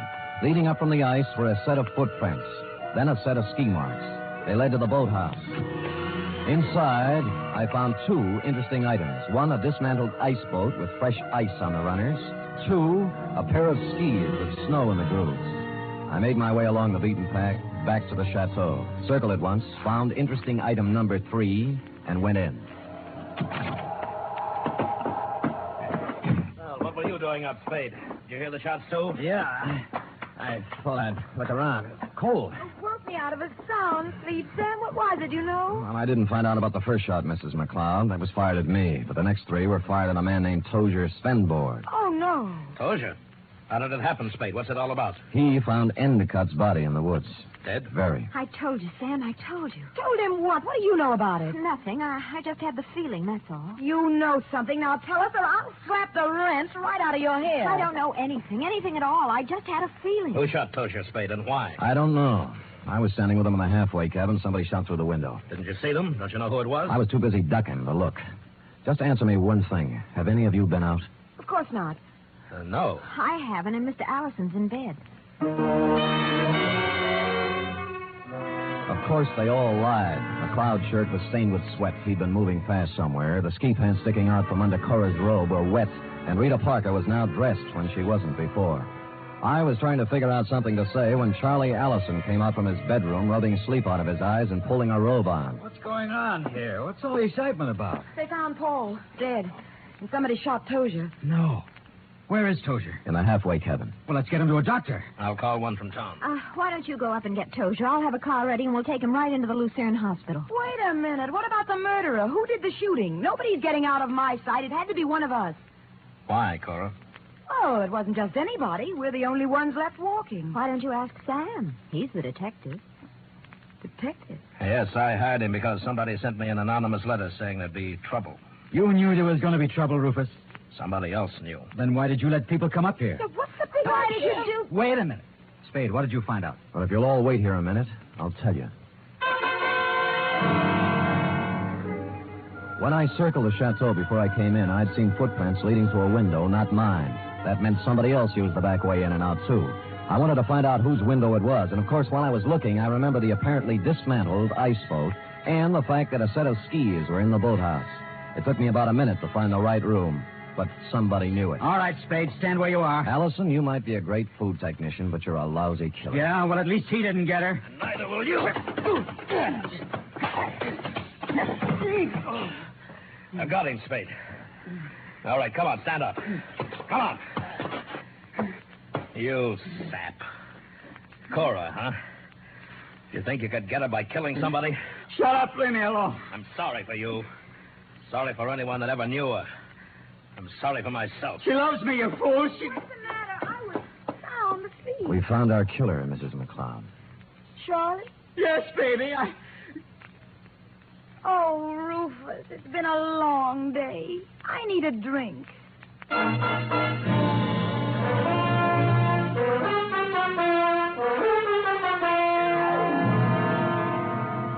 that goes to show you how cold it can get in the snow country. F. Period. End of report. Sam, why would a man do anything like that? When he knew he couldn't get away with it? Because he was stupid, Effie. People must have told him 1,000,000 times if they told him once, crime just doesn't pay. No.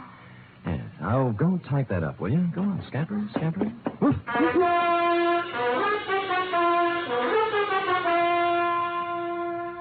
3 chimes mean good times on NBC. Here's news of 2 important musical events. This Saturday, Arturo Toscanini begins a new Saturday series of concerts with the NBC Symphony. And for his premiere, the celebrated maestro Toscanini will present a special hour-and-a-half performance of Verdi's Requiem. And beginning next Monday, you can hear the first in a new series by the Boston Pops Orchestra.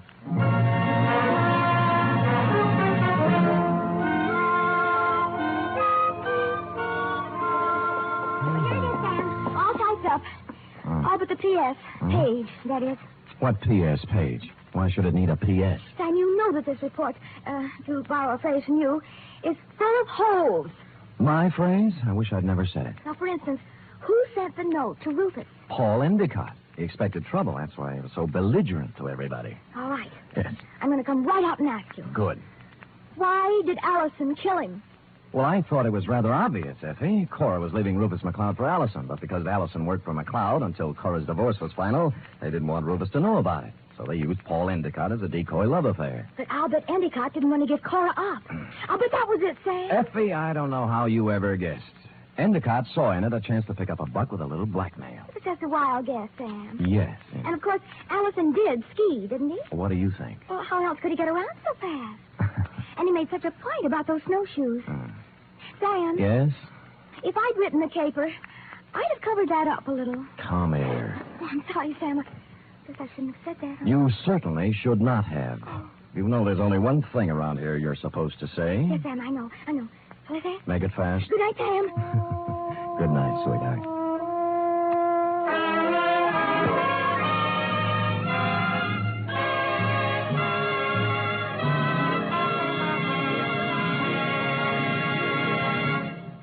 The Adventures of Sam Spade are produced, edited, and directed by William Spear. Sam Spade was played by Stephen Dunn. Lorene Tuttle is Effie. Script for tonight's adventure by John Michael Hayes. Musical scoring by Lud Gluskin, conducted by Robert Armbruster.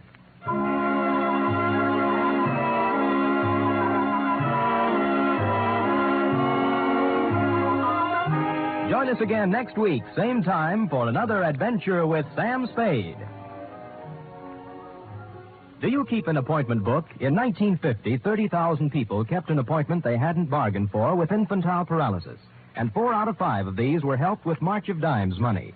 We must go on helping, yet we also must be prepared for what may come in this year. March of Dimes is your way of fighting infantile paralysis. Give all you can to your local March of Dimes headquarters. Join the 1951 March of Dimes today. The Magnificent Montague next, then it's Duffy's Tavern on NBC.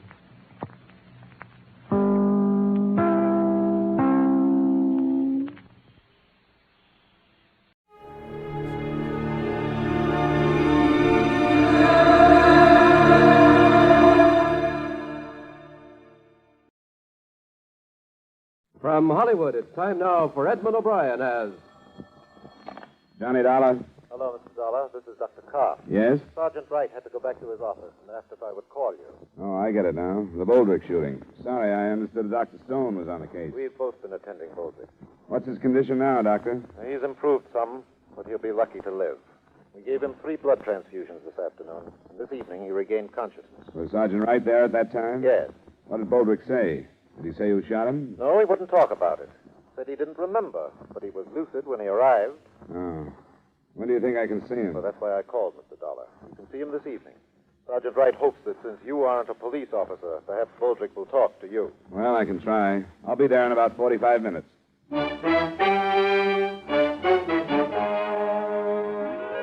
Edmund O'Brien in a transcribed adventure of the man with the action-packed expense account, America's fabulous freelance insurance investigator. Yours truly, Johnny Dollar.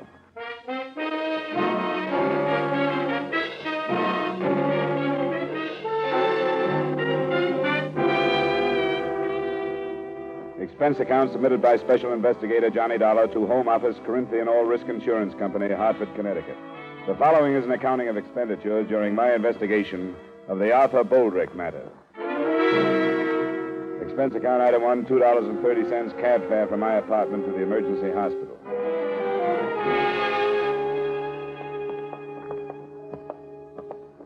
I wouldn't stay with him too long, Dollar. All right, Just Doctor. a few minutes. You'll be able to tell when he tires. This is the room.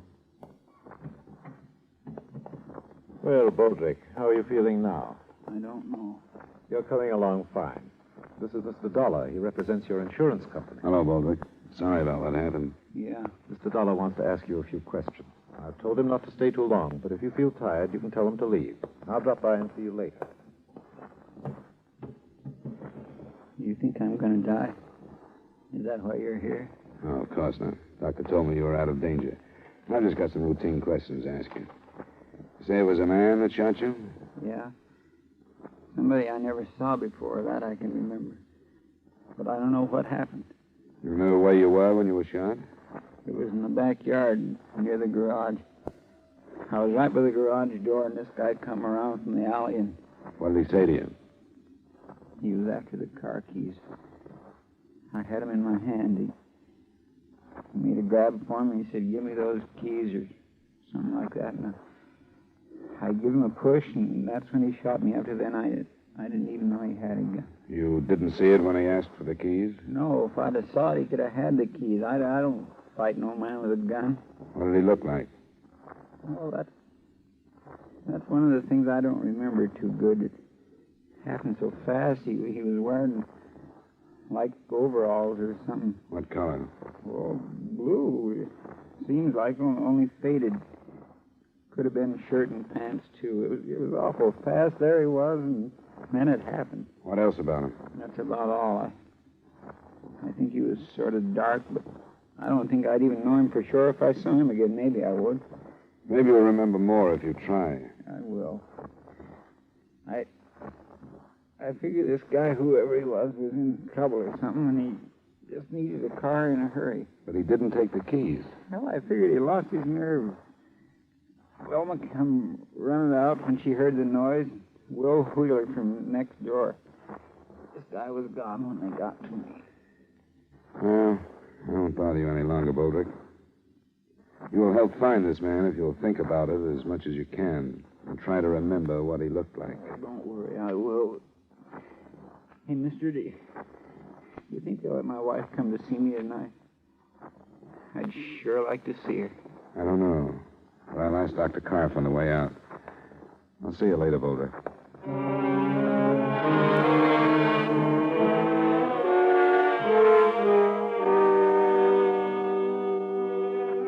I made my report to the sergeant, and the search was started for a dark man dressed in a faded blue work clothes and possibly armed with a .25 caliber pistol or revolver. It was only 7 o'clock, barely dusk, so I cabbed out to the Boldrick address. It was a single-story, run-down house in the neighborhood we Hartfordians choose to call an older part of town rather than a slum. His wife was a work-worn woman who looked older than her 34 years. She led me into the backyard and showed me the garage that faced down an alley and the spot still stained where her husband had lain. It was there. Nobody was in sight when you got out here? Mm-mm. I didn't see nobody. Neither did Will Wheeler. Your husband mentioned him. He lives next door? Yeah, that house. And this man must have run down the alley. Does it open onto a street at both ends of the block? Yeah. It runs clear down to Lawrence and up to about Cedar the other way. I should think that most of the people in the neighborhood would be home at that time. The time he was shot. Wouldn't you? I should think so, yeah. And the police will probably find somebody who saw this man running down the alley. I think somebody saw him. But most people... Wilma, everything all right? Yeah, Will. It's all right. Somebody's bothering you and you don't feel like it, just tell me. It's all right, Will. He's from the insurance. My name is Dollar. You must be Mr. Wheeler. That's right. I don't think nobody ought to be bothering Velma in the middle of all this trouble. I wanted to meet her and ask a few questions, that's all. I'm through. All right, then go on in the house, Velma. Try and get some rest. If it's all right, then. Sure, Mrs. Boldrick. Thanks very much. All right. I guess I couldn't help very much. Mrs. got her in pretty bad shape, finding art like that. And then they won't let her go unseen. How is he, do you know? Pretty bad. I saw him a little while ago. Was he making sense? Seemed to be. Before the ambulance picked him up, he was kind of off. All he could say was some guy shot him, that he didn't know. Something about the car keys. But he told me, too. Yeah, this is a rotten neighborhood. It's full of rotten people. He isn't going to die, is he? They don't know. You didn't tell Velma that, did you? No, but I think somebody should before she reads it in the papers. One of the dangers is a wound he got in the last war. Yeah, in the lung. 2 slugs he took this afternoon may take care of the other one. Oh. I didn't think it was as bad as that. I guess I'd better tell her. I've been a friend of Art's for a long time. Well, I'll see you later, Mr. Dollar.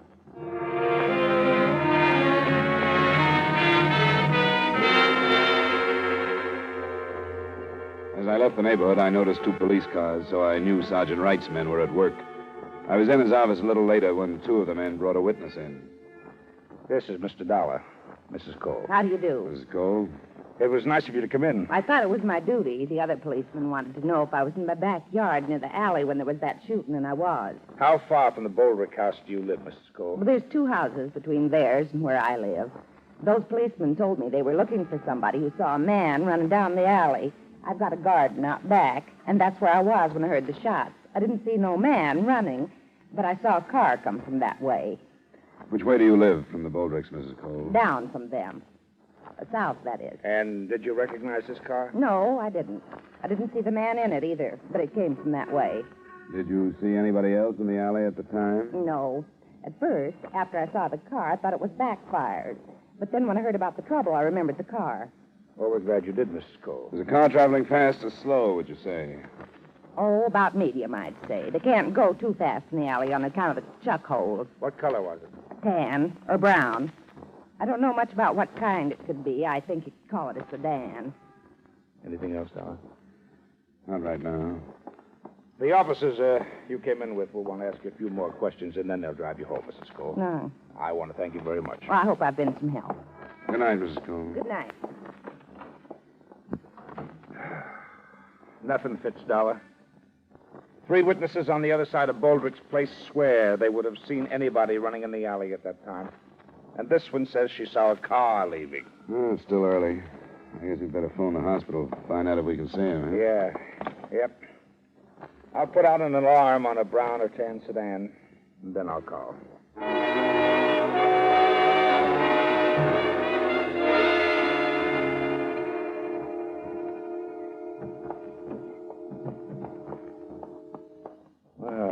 Hello, Boldrick. How you feeling now? Not so good. How come they tell me I'm not strong enough to see my wife, and then they let you guys come in? I want to see her. It'll only be a few minutes. We thought you'd like to know what they found out about the shooting. Sure I would. What? Well, enough to make us wonder if you're telling the truth about what happened. I don't get you. 3 witnesses who live in your block say that a man didn't run down the alley after the shooting. Well, I can't help what they said, can I?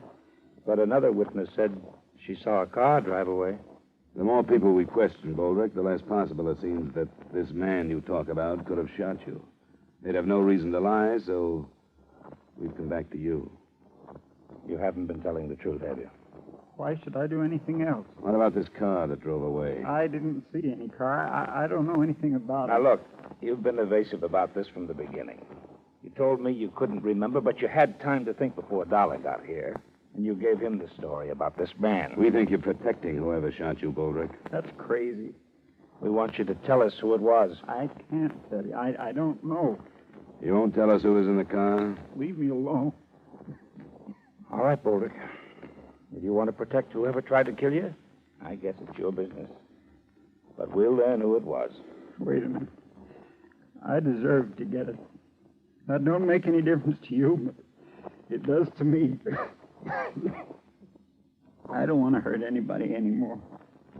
That's why I won't tell you. Now, take it easy, Boldrick. There was only one way to stop me from hurting people. What were you doing? My ex-wife. You were still seeing her? I guess there was only one way to stop me. I was hurting her husband, my wife, and my friend. Was her husband in the car, Boldrick? I think we better call the doctor. Was her husband in the car? Yes, but I don't want to hurt him anymore. Maybe we shouldn't have questioned him, huh? I'll call Dr. Karp.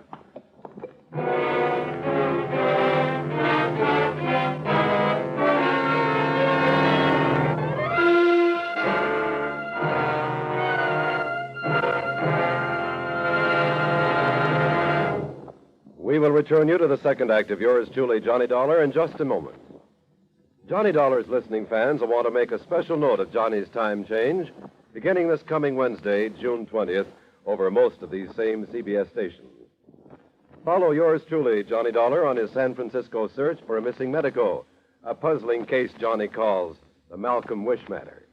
Enjoy it when you hear yours truly, Johnny Dollar, moving to Wednesday nights on CBS, starting on the 20th, next Wednesday. And now with our star, Edmund O'Brien, we return you to the second act of yours truly, Johnny Dollar.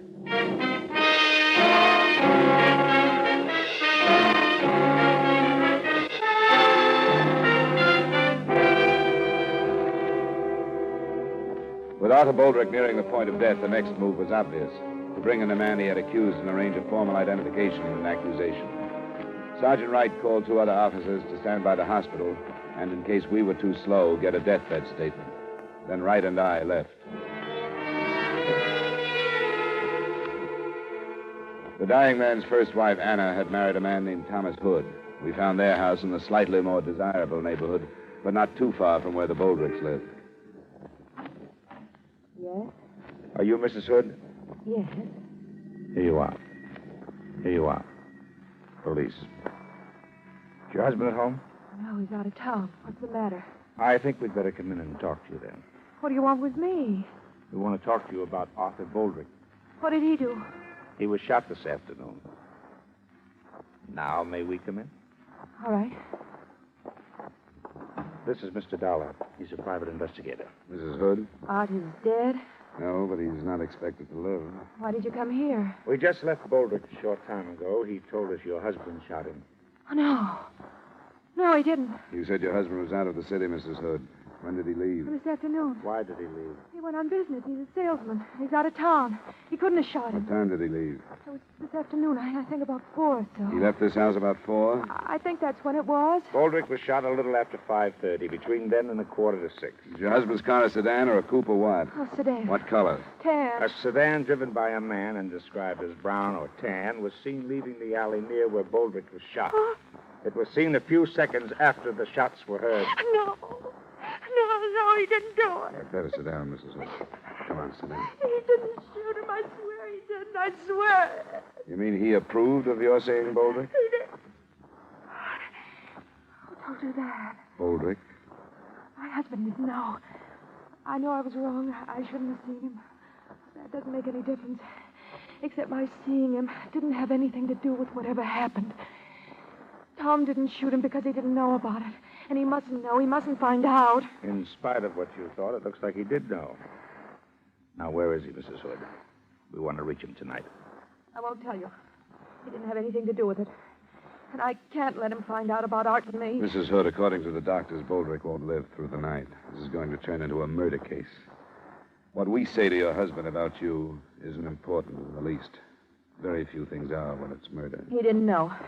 He didn't have anything to do with it. When do you expect to hear from him? I don't know.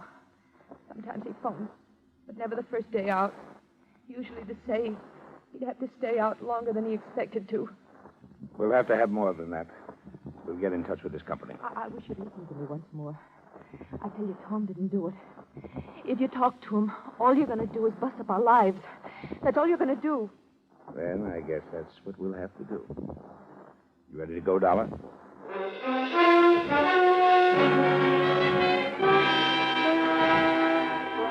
the time we got back to the hospital, Arthur Boldrick was dead. He had made a deathbed statement and again had named Thomas Hood as the man who had shot him. While Sergeant Wright went to work on locating him, I stopped by the Boldrick house. It was the next-door neighbor, Will Wheeler, who... I got a lot of drinks down there, and she finally went to sleep. I don't know what kind of shape she'd be in if you woke her up. I won't bother her then. Her husband died about an hour ago. Oh. I sort of knew, I guess, after I talked to you this afternoon. Poor old Art. Sure going to miss him.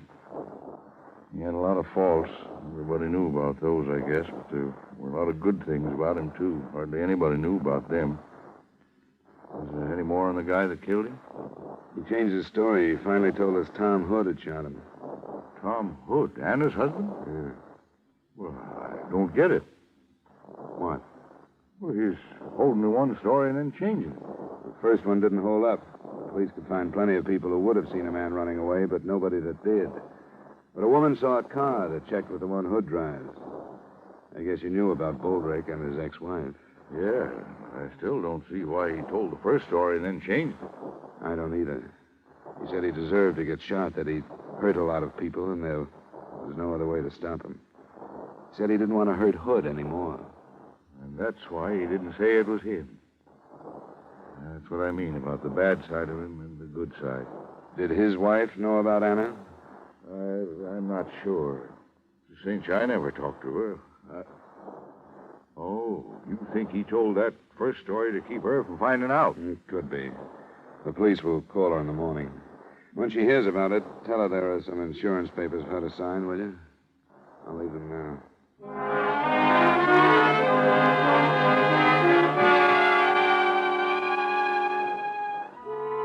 The next morning, when I phoned Sergeant Wright at 10, things stood pretty much the same. Thomas Hood hadn't been located. He supposedly had left for Boston, where he was expected to check into the Royce Hotel, but he never reached there. The Massachusetts police were alerted, and we were sure that part of it was covered. I got to Wright's office at 10:45, and at 11:30, we were thrown a curve. My name is Mandel. I read in the paper this morning about the shooting out north yesterday. Well? My friend said I was a fool for coming in to see you, but I work on radio repairs, and I delivered a set to some people in the next block that afternoon. What time did you deliver it, Mr. Mandel? About 5:30, a little after. I read how some woman saw a tan sedan going down that alley, and you were looking for it. Well, I'm pretty sure that was mine. You drove through the alley? Yeah, I did. You're sure of the time? You can ask the people who own the set. Their name is Olston in the next block. You followed the alley through the next block? Yes, I did. The same way that dame said. Did you hear the shots? No, but I think I know why. That alley is bumpy, and I got a few loose bolts in that car. It's pretty noisy. But the car that dame spotted was mine. I'm sure of that. Well, thanks, Mr. Mandel. That's very interesting information. It was interesting, especially in the face of Boldrick's deathbed statement. As far as we could see, Mr. Mandel had no reason to lie. Sergeant Wright and I went back over everything we had. When we'd finished, there were only a few points from which to start the investigation again.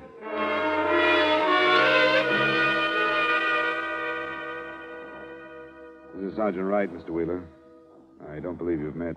How do you do? I do. We hope Mrs. Boldrick is able to see us. Yeah, I think she's in pretty good shape.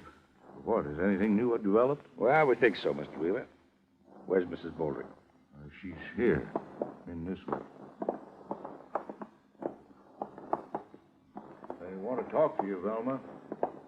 This here is Sergeant... Sergeant Wright. How do you do? Hello, Mrs. Boldrick. We want to cover this as quickly as possible. You know that your husband accused Thomas Hood of shooting him? Will told me. Of shooting him? Will told me. It was an... Do you believe it? Said so. You knew about him and his ex-wife? No. Not till Will told me about what he said when he was dying. You're sure of that? He never talked about Anna. Well, in spite of the fact that your husband accused Hood right up to the time he died, it looks like Hood didn't shoot him. Why would he say it? Must have been that he was trying to protect someone. But if you didn't know about him and Anna, he couldn't have been protecting you, because you wouldn't have had any reason to kill your husband. So, who do you think he was protecting, Mrs. Boldrick? I don't know. Wait a minute. Art told so many stories. I don't get it. The last one depended on a car. I told you about it. But it turned out not to be the one that Hood drove.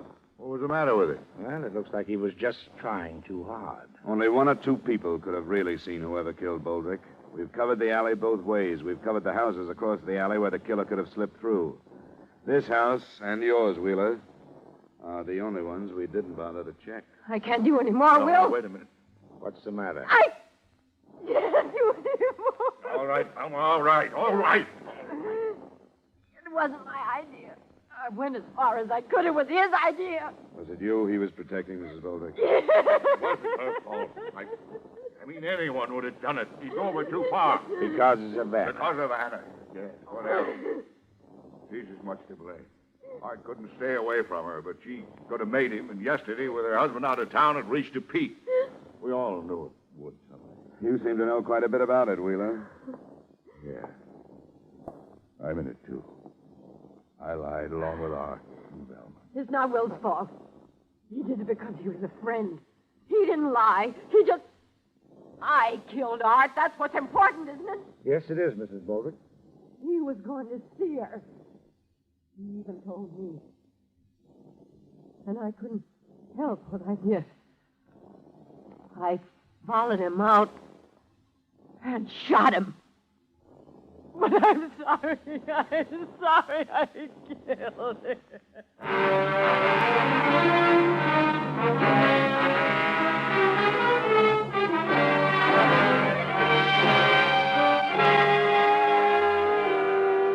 Expense account item 2, miscellaneous, $75. Expense account total, $77.30. Remarks? According to precedent, Mrs. Boldrick will probably get one of those widow's specials from 3 to 20 on second-degree murder. That should have her out of prison in a little over 2 years. So the company has that length of time to figure out ways and means to avoid payment of her claim. Yours truly, Johnny Dollar.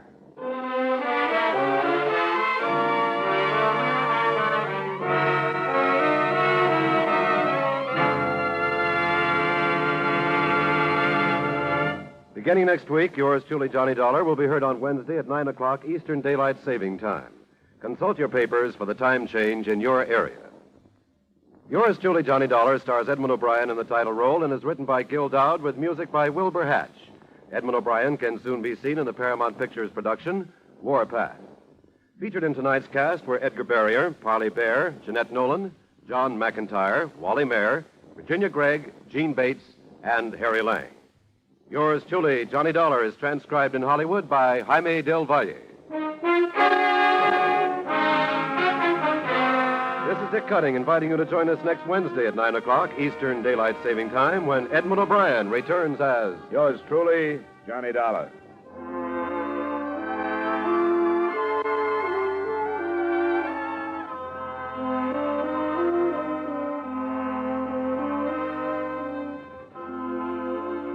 Here is a really novel crime-busting switch. Instead of chercher la femme, it takes a femme to do the detective work on tonight's action-packed Gangbusters Manhunt on most of these same CBS stations. In this fast-paced Gangbusters chase, it takes a lady detective to trap a shrewd safe-cracking trio when her male counterparts fail to get the evidence. And now, stay tuned for 5 minutes of the latest news.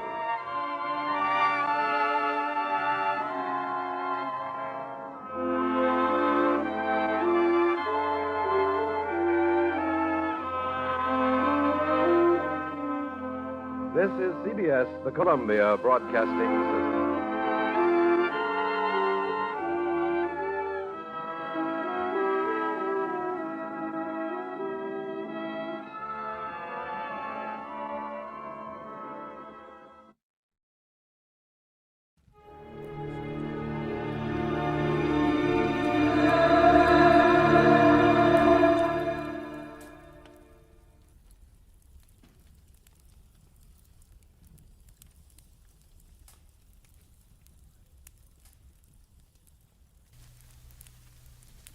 We delay the start of our scheduled program.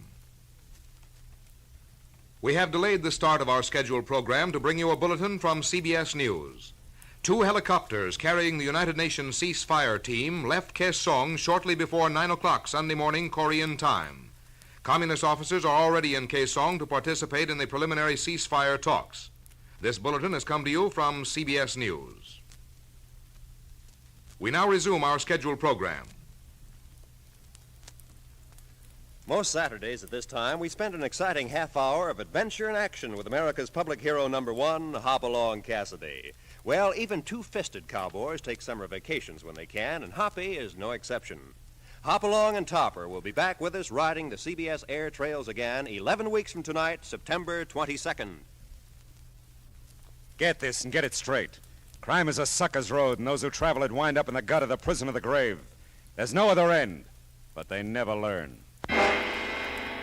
From the pen of Raymond Chandler, outstanding author of crime fiction, comes his most famous character in The Adventures of Philip Marlowe.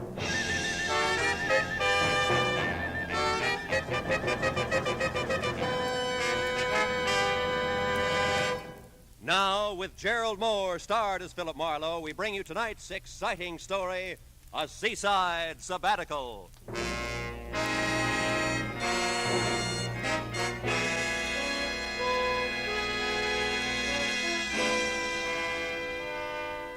Wire in my hand said it all. Need your help, urgent. Meet me at 8:30 tonight, Ship's Galley Cafe, Long Beach. Signed, Dale Higgins. The time and the place were known factors, the need for help, the urgency, and most of all, Dale Higgins were unknown. And my hazy recollection of algebra told me that 3 unknowns are mathematically impossible to find. Call it a challenge, call it money, call it a chance for a shore dinner, call it anything you like. But 8:15 found me pulling into a parking lot on Ocean Boulevard, not far from the amusement pier. Just leave it there. I'll be right with you. Oh, hello, Mr. Marlowe. Hiya, Red. How's it going? Oh, great, thanks. What brings you to the capital of Iowa? Corn. My aim's getting bad, Red. I thought I'd come down to the Pike and try for my limit at a shooting gallery. Gee, really? Yeah. Greatest practice in the world. Is it still 35 cents and no questions asked? Huh? Oh, to park the car. Yeah, that's it. Okay, kid, keep it.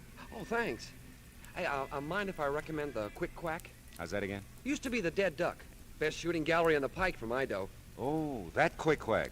Oh, sure. Anybody be a fool to go anywhere else, Yeah, huh? my sentiments exactly. See you, Red. You bet, Mr. Marlowe.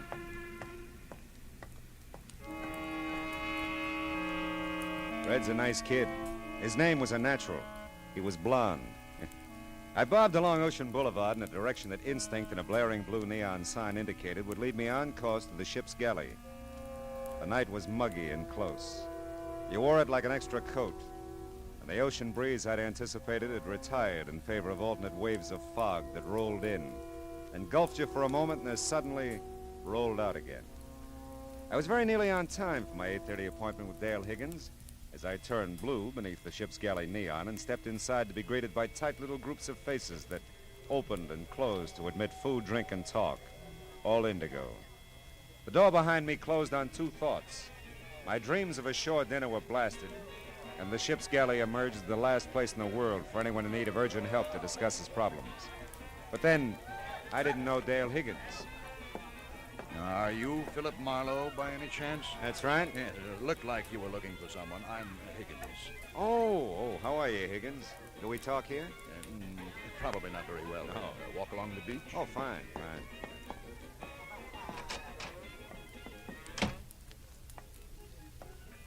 Oh. Say, Higgins, did you ever wonder why people pack into hot little rooms on a night like this? Oh, you mean the ship's galley? Yeah. Well, philosophy is not my business, Marlowe. What is? Well, I don't quite know how to tell you, I guess. Well, your wire said urgent. That's good enough for openers. Yes, well, the truth is, I was a little quick sending that wire. Oh? Pretty upset about a situation at the time, but things have resolved themselves now, and I won't require any help. Uh-huh. Well, you ought to know. I expect to pay you, of course, the trip down and your customary fee. That'll be $25 a day in expenses. 7 cents a mile for 23 miles, and, oh, yeah, 35 cents for parking my car. 7 times 23, $1.60, 61, 35. $1.96. $26.96 altogether. Is cash all right, I suppose? Always has been. Marlowe, I am sorry about this. I didn't set out to bring you on a wild goose chase. But yes, looks like I've got the right amount. Thanks. Don't worry about it, Higgins. Anybody can change his mind. Yes, I guess that's right. Well, thanks for your trouble. Not at all. Yeah, well.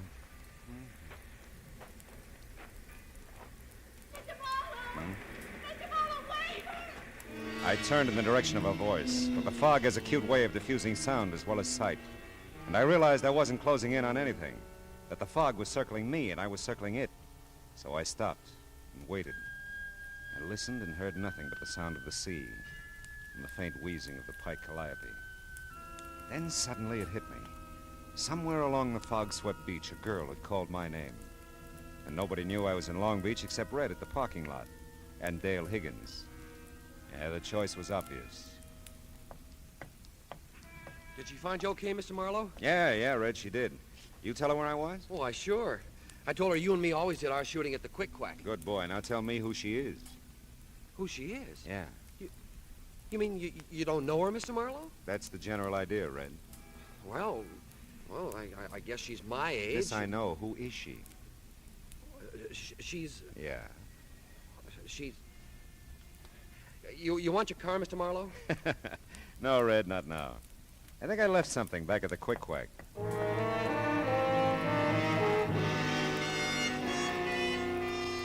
Everything that was young and pretty along the pike was hanging onto a sailor's arm. Around Gene Arno's Quick Quack, the nearest thing to youth and beauty were the neatly lined 22s poised across the counter. Try your luck, mister? No, thanks. Just looking, not buying. Yeah. See, I just lost my girl. Well, don't blow your brains out here. These guns is for shooting ducks. I see what you mean. We said we'd meet here if we got separated. Have you seen her by any chance? She's 7, 8 feet tall, glandular case. She's 3 stalls down, billed with toothpick. Thanks so much. Still just looking, not buying. Still just look... Try it from a distance. It looks even better. Go on, bud. Beat it. I spotted her. At least I'd spotted a frightened fawn of a thing who caught my eye as if we were the only two on the pike. And there was something about her that made me wish we were. I followed her away from the crowded amusement section up the ramp toward Ocean Boulevard.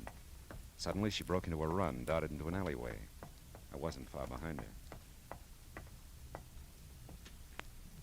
No one saw you, did they? Follow me? Like who? He might have. And there may be others. I don't know. I don't know. That makes 2 of us. Now, wait a minute. Let's talk, huh? I saw you meet him. I thought it was you at the parking lot. I saw you meet him, the ship's galley. Something like you lost in a mob. I'll kill you, you know. If you're with them, I'll kill you. I've got to before someone kills me. I don't know. I don't know about you. Now, listen, baby, I'm with you. Don't come any nearer. All right. I can't be seen with you.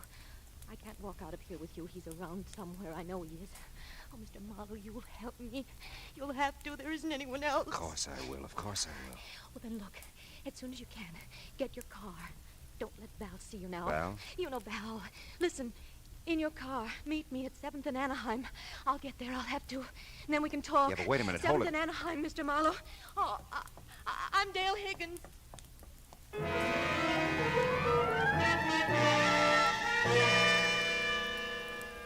It was a study in contrast all the way.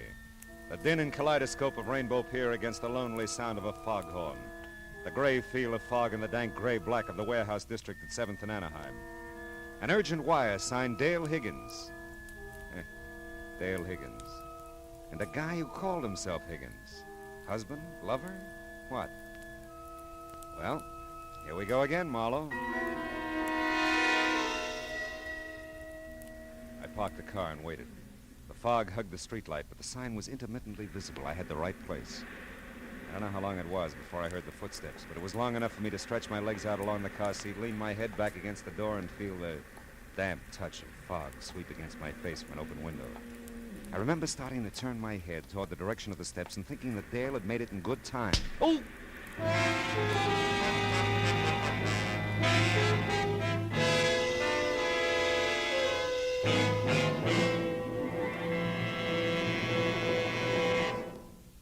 In just a moment, we will return to the second act of Philip Marlowe. But first, just as systematic exercise builds a strong body, so does systematic saving build a strong future. Save systematically for your future and for your country's future with United States Defense Bonds. And now with our star, Gerald Moore, the second act of Philip Marlowe, and tonight's story, A Seaside Sabbatical.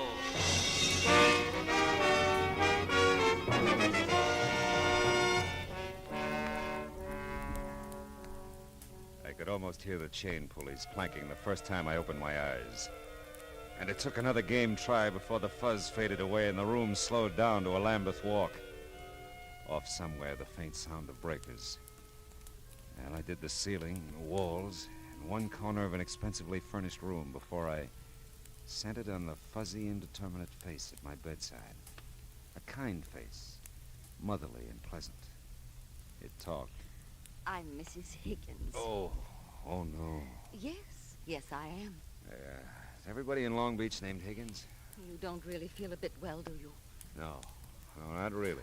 We're awfully sorry, Mr. Marlowe.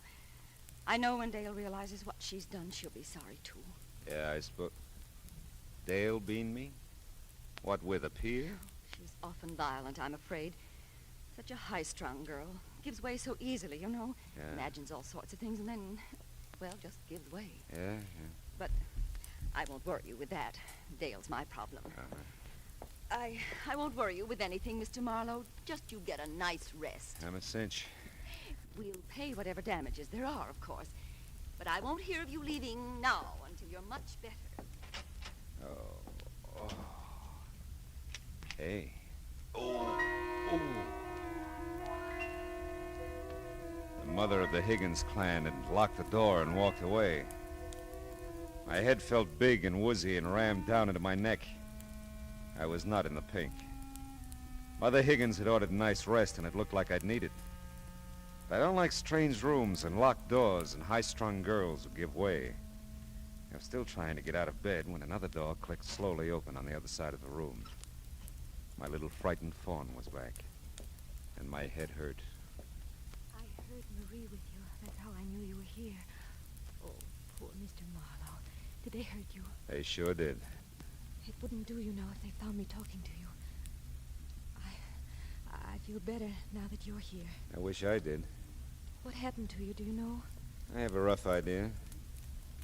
Say, honey, how much do you weigh? 105 when I left the convent, but that's not important. Listen, I can't stay long. You know, a romance with you would be rough. Please, Mr. Marlowe. They're going to kill me. Val and Marie, All right. Now settle down. They are, and I don't know why. Maybe if I knew why, I'd understand. Yeah, but listen, I didn't even know Val then. Val? Val Nichols, a friend of Marie's. She sent him to the boat to meet me, and ever since then I just know they are going to kill me. Dale, listen to me. I don't know Val. As a matter of fact, until you told me, I thought his name was Higgins, and I don't know Marie. But what makes you think they're going to kill you? You met Val last night, the ship's galley. You talked to him. And Marie was just here. Oh, don't try to confuse me. You're all I have. All right, honey, but tell me, isn't Marie your mother? My stepmother. Daddy's dead.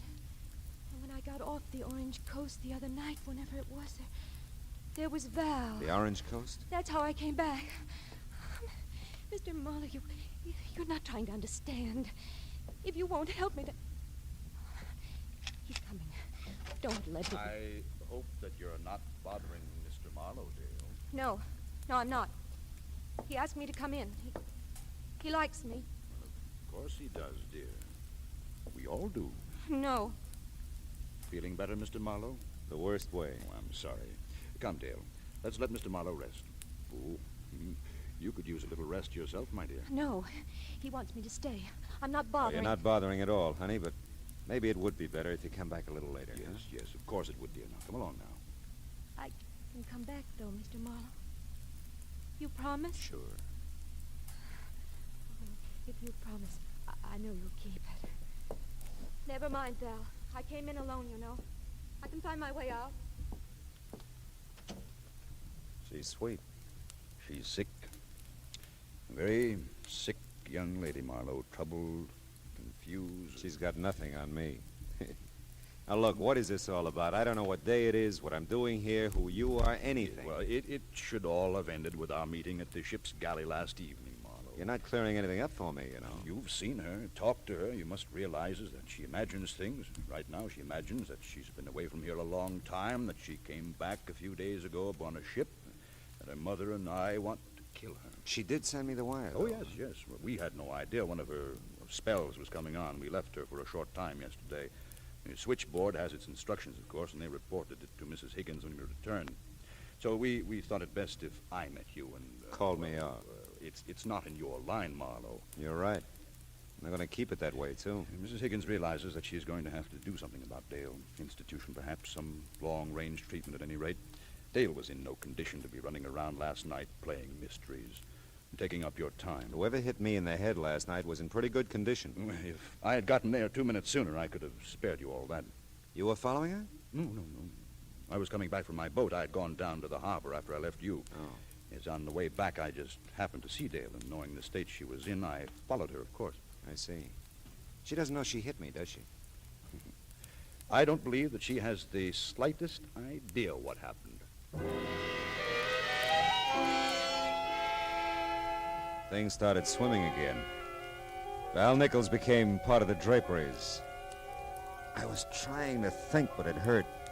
Everything hurt.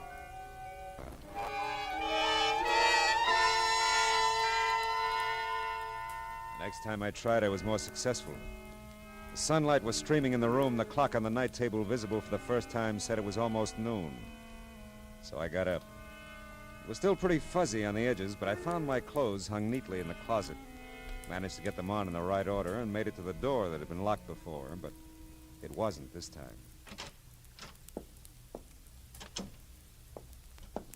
Mr. Marlowe, you shouldn't be up. Well, I'm always flying in the face of great odds, Mrs. Higgins. Bill's character. Even so, you should stay in bed a while. Oh, really? I'm fine, thanks. But you're not leaving. I won't think of it. You'll lunch with us at least. No, really. Now, I've got to go, but I'd like to see Dale first. I sort of promised her I would. Oh, my. She's sleeping, Mr. Marlowe. Oh? We gave her a sedative. Doctor's orders, of course. She's had such a trying time, I wouldn't want to disturb her, no. But maybe I can call later. Oh, huh? that would be so thoughtful of you. I know she'll be disappointed at not seeing you, but Oh, Val, Up and about so soon, Marlowe? Yes, Well, she's sleeping, isn't she, Val? The sedative and all. I mean, I was just telling Mr. Oh, Marlowe yes. She's resting very well, Marie. Now, don't fret about her. Well, I'll take you to your car, Marlowe. Oh, yes. Well, Mrs. Higgins, it's been... It's been downright dreadful, and I know it, Mr. Marlowe. If I can do anything to right this terrible wrong, please let me know. Well, if I can think of anything, I'll let you know. Goodbye, Mrs. Higgins. Tell Dale goodbye for me, will you? Oh, yes. Yes, of course I will. Well, it looks like another lovely day, doesn't it?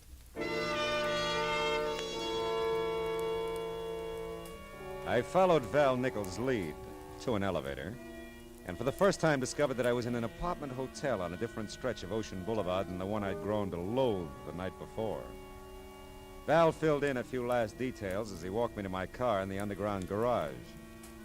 Seems he'd driven Dale and me to the apartment from 7th and Anaheim in my car and sent a lackey back for his. It fit. We shook hands, and that hurt my head, too. I drove off. Somewhere in the harbor district, the need for coffee and a few lungful of ocean air forced my hand. I parked the car and found both in a ship-shaped spot with a clear view of the docks. The first cup cleared my head, and the second one down near cleared the counter. Hey, watch it. I am. Oh, I'm sorry. That's okay. It'll wipe up. How about you? Get any on you? No, I don't think so. You know anything about ship schedules? Like what? Like that first one out there at anchor. The Orange Coast? Yeah. Well, it seems to me she landed 3 or 4 nights ago. Don't know how long she'll be tied up. She's a fruit boat, though. Their office is just a block from here. Oh? More than likely, they're booked solid, but if you want to check...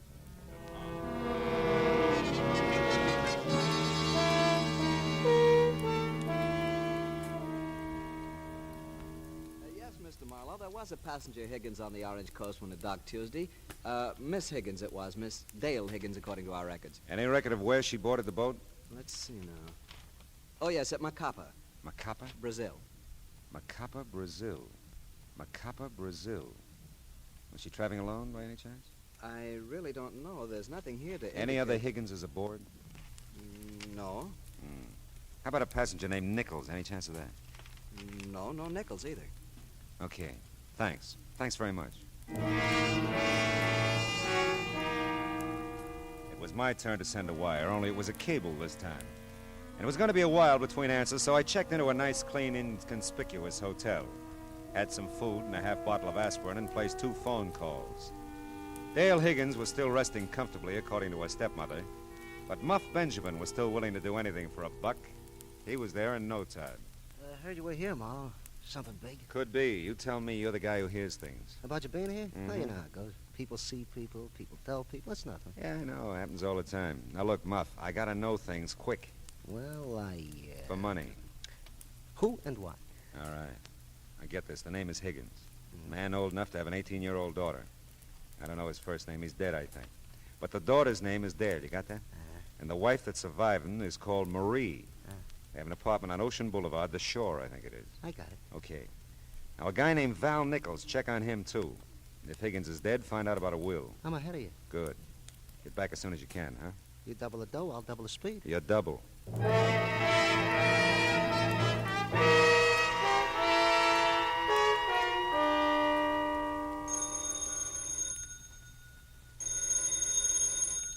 Hello. Mr. Philip Marlowe, please. Speaking. I have a reply to your cable to Macapa, Brazil. Oh, good. Give it to me slow, huh?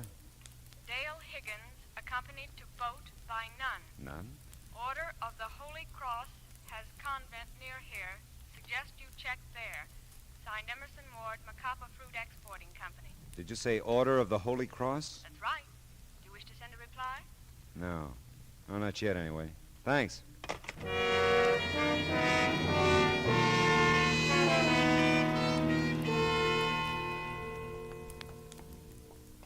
So you see, Father, if you could help me contact the convent in Brazil, I could find out how long Dale was a student there. That might shed some light on the situation, huh? I see. I'm not schooled in your ways, Mr. Marlowe. Still, we're both seekers after truth, aren't we? In this case, a very specific truth. That's right, Father. I want to help, of course. Your cable said this was a Sisters of the Holy Cross convent? Yes. If there were any way we could call down there. You see, Father, time's pretty important. If it's possible, we shall call, my son. Meanwhile, our prayers are with Miss Higgins. Come, Mr. Marlowe.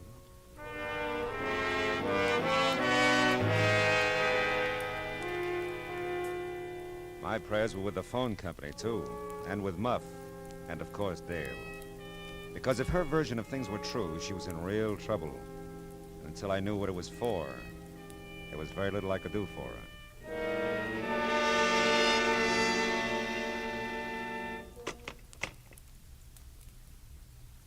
Was the information from the sisters helpful, Mr. Marlowe? Well, they were very cooperative, Father. Dale's been a student there for almost 7 years, winter and summer. Her stepmother visited her every day, but Dale never left the convent until 2 weeks ago. Maybe it all fits, huh? I'll bless her, my son.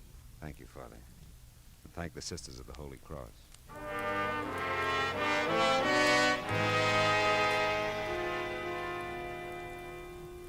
Muff Benjamin was waiting at my hotel when I got back. It was another study in contrasts. So far, I dealt with a priest, an informer, and a sister superior. And together, we were all coming close to an answer. His name was Dale Higgins, too, the doll's father. Died 7 years ago, loaded. Yeah? Left his second wife, Maria, good income. But the big load went to the kid. All right, what'd you get on Val Nichols? Oh, he's a bad one. Yeah? Specialty is knocking down rich widows. Currently fraternizing with this Marie Higgins thing. Bless you, Muff. Huh? I mean, here's your dough.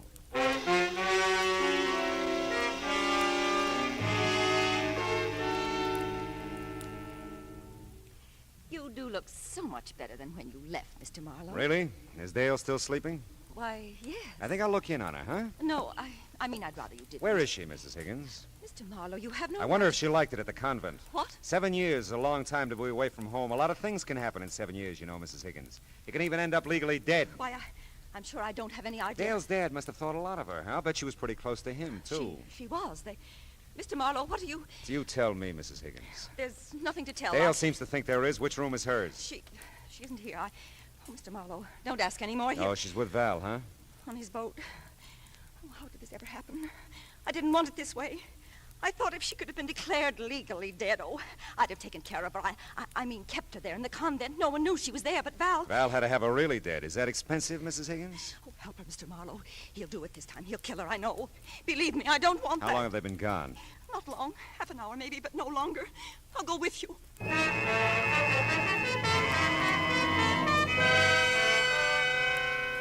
Marie really cracked on the way to the harbor. It was going to be a fishing accident in the channel.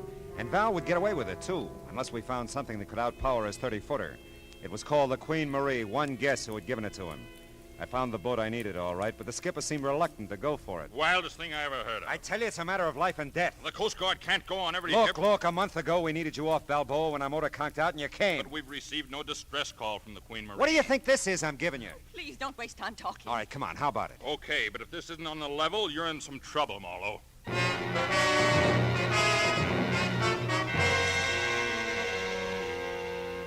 By the time we'd cleared the harbor, I knew Val didn't have a chance. Every boat in the area had been alerted. I didn't know about Dale, though. I just hoped the sedative Val had given her was merciful.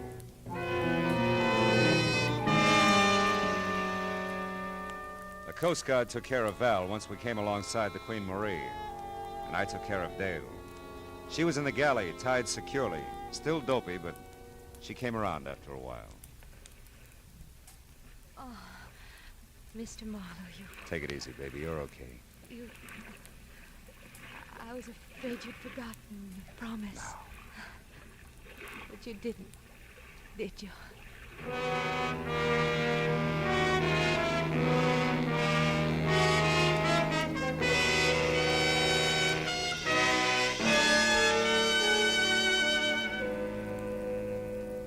It was night now, and the lights that stretched out along the shore looked friendly and warm.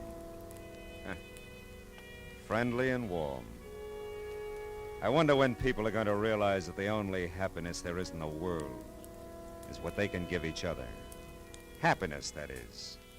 Not a stab in the back. But you know, there's one thing about me. Yeah, I have to admit it. I'm an optimistic fella.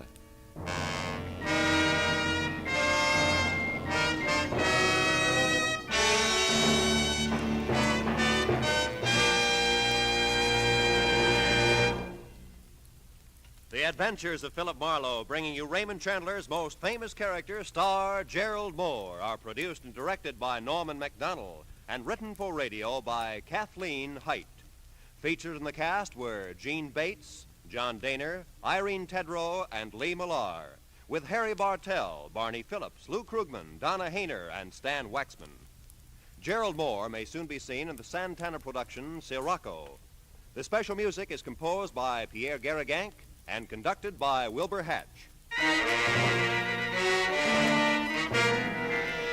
Be sure to listen again next week at the same time when Philip Marlowe says... This time an old lady got taken for a new kind of ride by a new kind of chauffeur, and I got involved up to a gun in my ribs. All because I decided to spend a quiet day at home.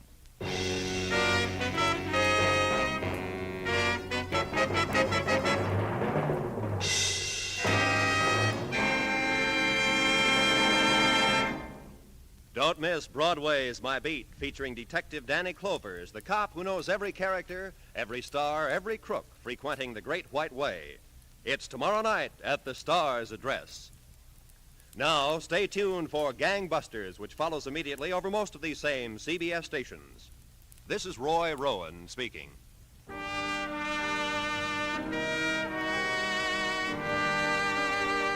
This is CBS. Hear Horace Hyde every Sunday night, the Columbia Broadcasting System.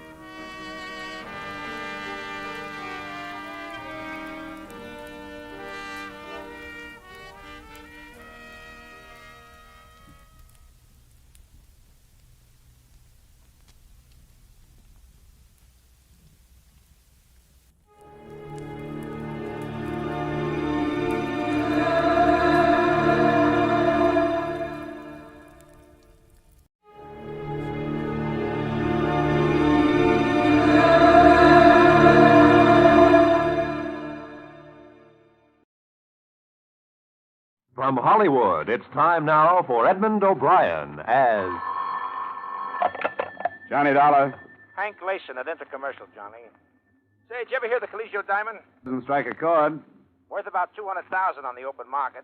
It's insured and it's been stolen, right? Well, can't say definitely that it's been stolen, but it's gone. The owner's name was Benson, lived here in Hartford. Why the past tense?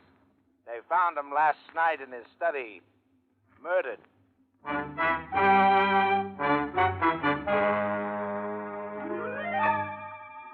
Edmund O'Brien in another transcribed adventure of the man with the action-packed expense account. America's fabulous freelance insurance investigator. Yours truly, Johnny Dollar.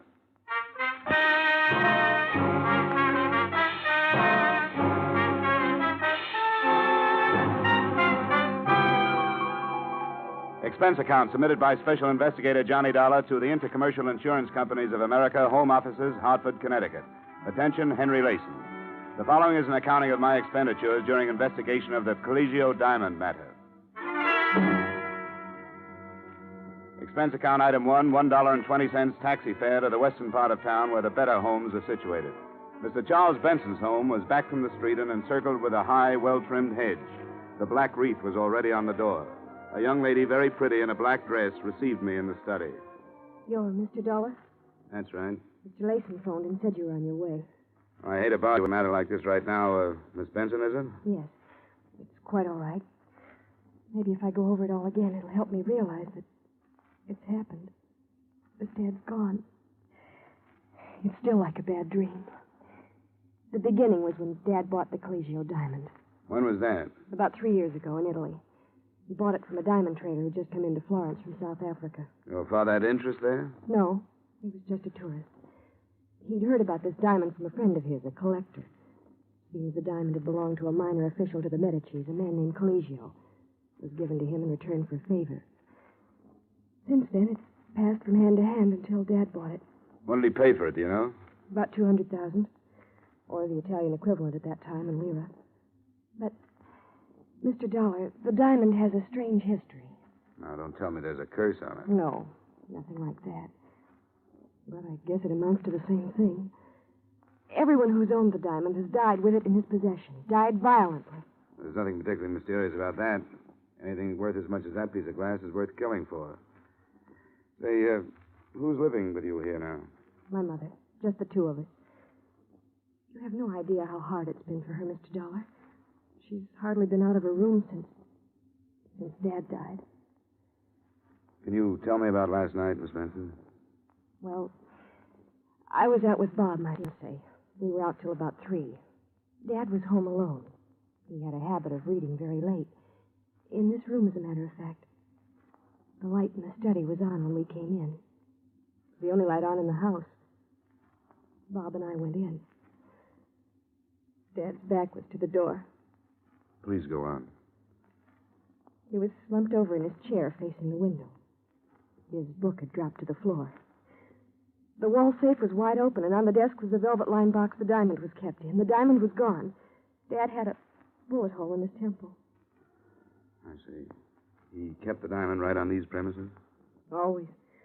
We warned him time after time not to. We told him to keep it in his safety deposit box at the bank, but he refused. Always said that a diamond wasn't worth having unless you kept it in your possession and enjoyed it. Who knew about the diamond, Miss Benson? Oh, so many people. Family, of course. Myself, Bob. The papers were filled with the news when Dad came back with it from Italy. Well, I mean, who knew where it was? Who knew the combination of the safe? Nobody but Dad. And, of course, Mother. Oh, yes, and Mr. Corrigan. Who's Mr. Corrigan? Dad's lawyer. Dad kept the will in there and a few other papers that Mr. Corrigan would come and get every once in a while. Well, Corrigan came into the house and got papers out of your dad's safe any time he wanted to? Anytime he wanted to. I think I'd better talk to Mr. Corrigan before I go any further. Now, Mr. Dollar, Mr. Corrigan wouldn't have stolen Probably it. not. But we'd better have a talk just the same. I'd like to have his address, please.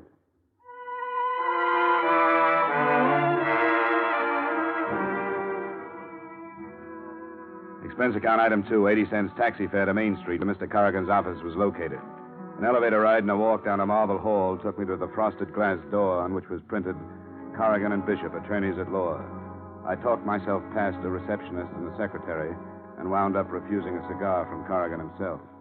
You're in the insurance business? The investigation end. I understand you were Mr. Benson's lawyer. That's right. Mr. Benson had the utmost... Oh, excuse me. Yes. No, Vermont maple. Well, $45,000 is way too much.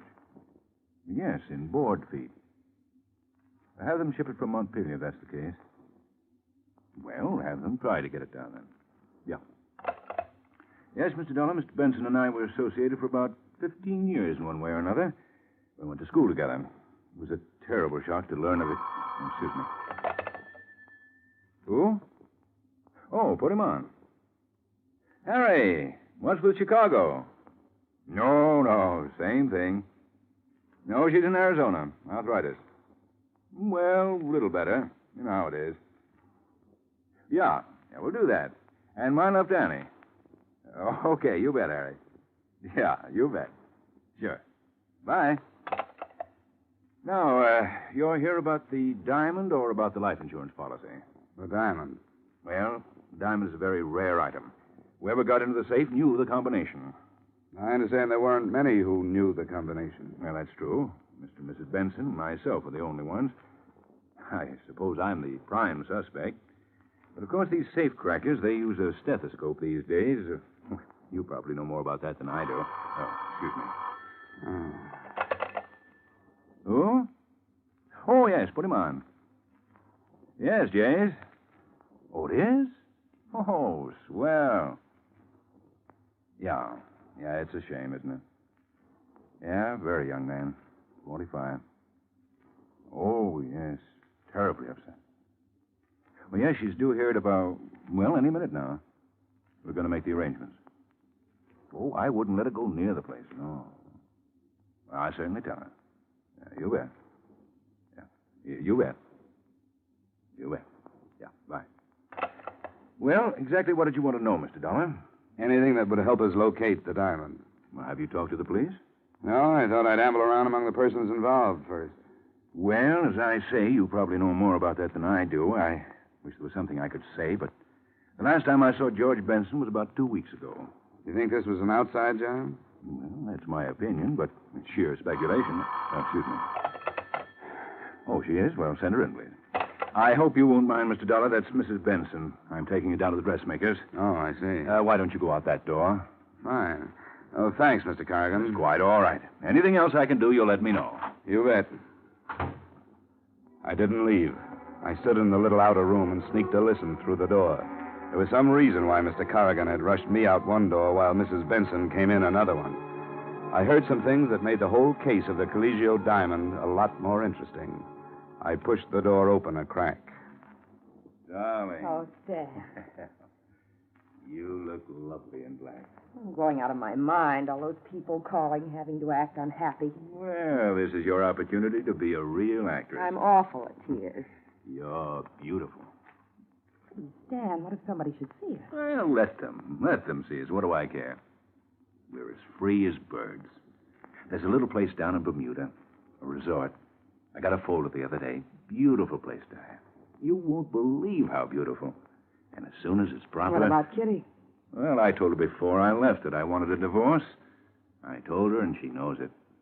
That's why she went to Arizona. To get away, to think things over. I didn't want to hurt her, but I wanted her to know. Darling, I can't believe it. It's too good to be true. But we've got to be careful. Very careful.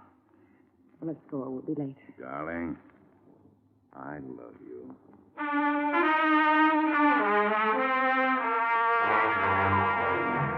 On that somewhat touching note, I quietly closed the office door, turned toward the door that would lead me out into the corridor, put my foot to a rough edge of carpet, and promptly fell flat on my face. This brought Corrigan running. I thought you were gone, Mr. Dollar. I thought so, too. Do you consider it quite ethical listening at keyholes? Didn't you know? Investigation is just a very polite word for snooping, Mr. Corrigan. Who is it, Stan? He's an insurance investigator. You heard everything? Not everything, Mrs. Benson. Just enough to tell me that black is not your color. No, it isn't. I loathe black. Ditto your husband. I tolerated my husband, Mr. Dollar. You don't have to explain anything to him, darling. He's just an insurance man. The police might be interested to know about this little relationship. There are a number of angles here. Could be that you and Mrs. Benson killed Mr. Benson and removed the diamond to make the whole thing look like robbery. Yes, Mr. Dollar, it could be. I welcome any police investigation. Fine, I'll go right over. Wait. I don't think right now would be quite the opportune time. Guilty or not guilty, I have a reputation. In the light of that corny love scene you two just played, I can't imagine why. Mr. Dollar. Sorry.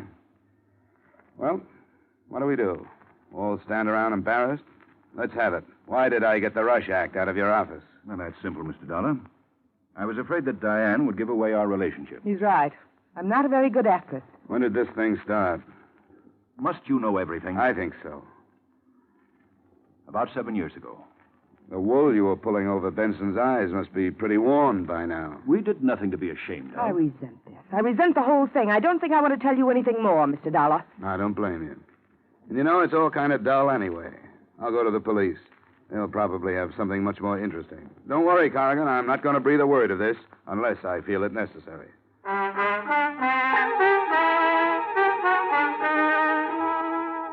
But I never made it to police headquarters. I got out in the street when a very large, very quiet man in a brown and white sport shirt stopped me. Mr. Dollar? Yes? You like some information? About what? The fifth at Tropical. I never play the ponies. These ponies you play. Hop in. Thanks. No. Oh, come on. Hop in. Is that dangerous, that steel thing in your pocket? How very discerning of you to recognize the outline. Inside. Right. Okay, Bunny. Relax, Dollar. Where are we going? You're going to sleep.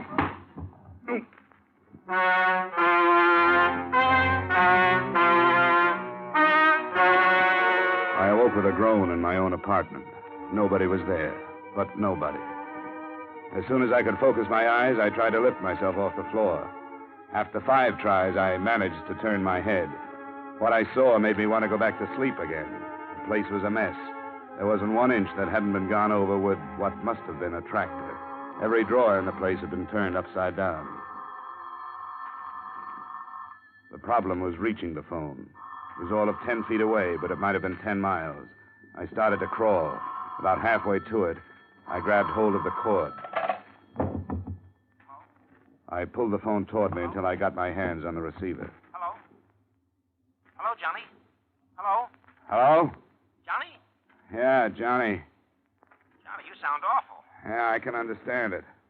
Well, what'd you find out about the Caligio diamond? You were right. About what?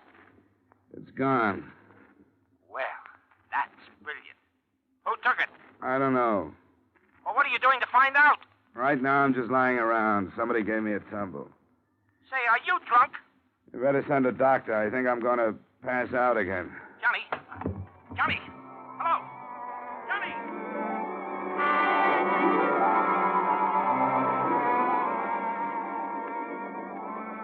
Johnny? I can't talk to you now. I'm not on the phone. I'm here. Huh? Oh. You look funny with 4 heads. Well, I might as well put this phone up. Oh, come on. Stop that nonsense. Now, look, I hate to bother you with business, but what happened to you? I'll tell it all to the police. You think I want the police in on this? Well, why keep them out? Publicity for the company. I want the public to think Intercommercial is able to take care of itself. Now, come on, what happened?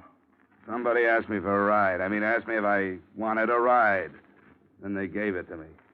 Well, it looks like they were looking for something. Did you have something they might have been looking for? If I had something they were looking for, I wouldn't know it.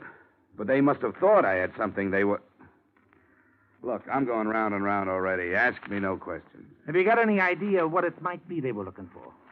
Maybe the diamond. Yeah, say, maybe the diamond. See, that's right, that could be. Now go away.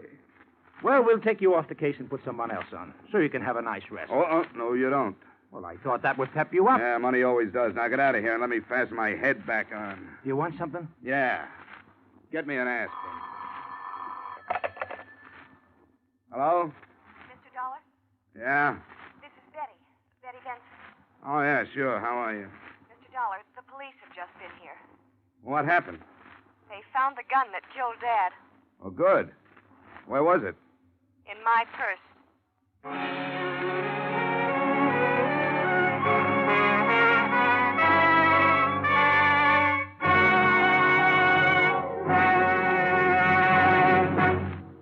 We will return to the second act of yours truly, Johnny Dollar, in just a moment. For an hour of rapid-fire entertainment, the show goes on. It's the show for you these Friday nights on most of these same CBS stations.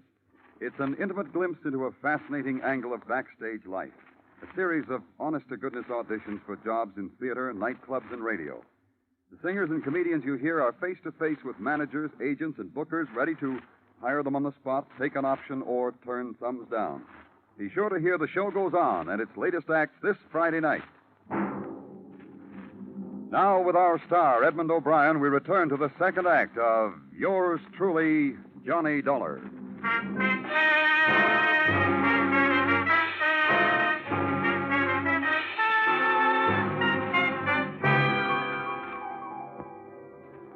Expense account item 3, taxi fare again. $1.30 to the Hartford City Jail, where an old buddy of mine by the name of Lieutenant Parnell was quizzing Miss Benson with the nastiest bunch of leading questions I've ever heard.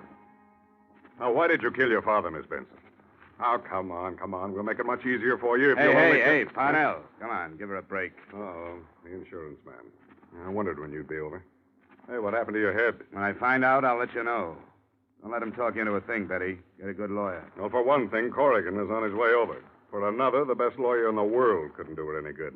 The gun had her prints all over it. Would I put a murder weapon in my purse with my fingerprints on it, Lieutenant? Now, would I? If you didn't have time to get rid of the gun, why not? You're getting woozy, Lieutenant. Why don't you take a break? They've got the Giants game on the radio out there. Why not go out and see how they're doing? No. I might miss something, Dolly. Maybe you can do better with it than I can. I'll just sit down over here and listen. All right, now, how's that? Fine. Okay, now, Betty. How did the gun get into your purse? I don't know, Mr. Dollar. The lieutenant was searching through my room and found this purse. And there it was. But I didn't carry that purse the night Dad was killed. I haven't used that purse in a long time. Somebody put the gun in there. Can you prove it? Well, no. Nobody saw you that evening, huh? Nobody but Bob. Bob, your boyfriend, huh? All right, now I've got the necessary papers. You leave her alone. Dollar, what are you doing here? I just came over to add to the confusion. Betty, are you all right? Hello, darling. I'm all right. Looks like Grand Central Station. Come on, Betty. We'll have you out of here in jig time. This is Bob Gorman, my fiancé, Mr. Dollar and Lieutenant Parnell. Hello, how are you? Yeah, that was nice. Like a Washington hostess. Now, let's try to wind this thing up. Mr. Corrigan, were you anywhere in the vicinity of the Benson home the night Mr. Benson was murdered? Absolutely not. Oh, yes, you were. You were visiting Betty's mother. That's a deliberate lie. I was nowhere near... I don't know why I'm submitting to intimidation from you, Gorman. Seems to be a little difference of opinion here, Lieutenant. Mm-hmm. You were quite a comfort to Mrs. Benson during the period of her bereavement, weren't you, Corrigan? I refuse to answer on the grounds that it might incriminate me. You're darn right it would incriminate you. The way you've been carrying on with Mrs. Benson, everybody knows about Bob. it. No, I'm going to get it off my chest. Betty's father was no sooner dead than he was hustling Mrs. Benson this place and that Why, place. you young... Temper, Mr. Corrigan. Let's save that for the jury. He can't make accusations like that. They aren't just accusations, Mr. Corrigan. They're true. Nobody had a better reason to kill Dad than you did. Love, huh? Say, anybody in this room happen to know where the Caligio diamond is? No. Huh. I didn't think so. But if you'd Mr. to know Corrigan, why I I perfectly did- well that... I just wanted to say goodbye. Okay, now go ahead. If Mr. you'd like to know Corrigan, who I perfectly think well is that the only now, one wait. Bob-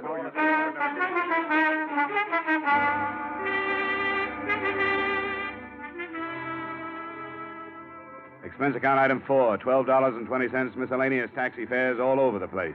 I went on a little visit to Corrigan's apartment and found something of interest.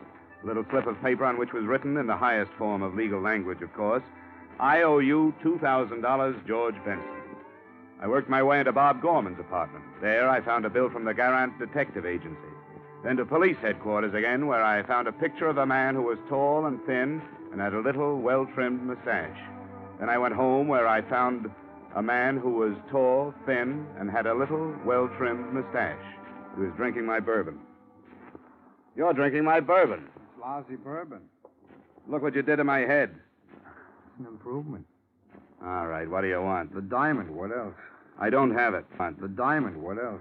I don't have it. I don't believe it. Well, search the place. I already did. Well, I guess that does it. I'll see you later. Don't go. Out of the way. I said don't go. You crazy... Okay. Drop the gun. Let go. Now, sit down and finish your drink. I didn't come here alone. If I'm not downstairs in 3 minutes, you'll come up. The more the merrier. Who do you work for? Myself.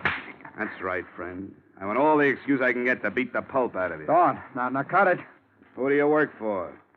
Corrigan. What's the deal? He wanted me to get the gun. So you planted it in Betty's purse? I didn't. And I didn't kill Benson either.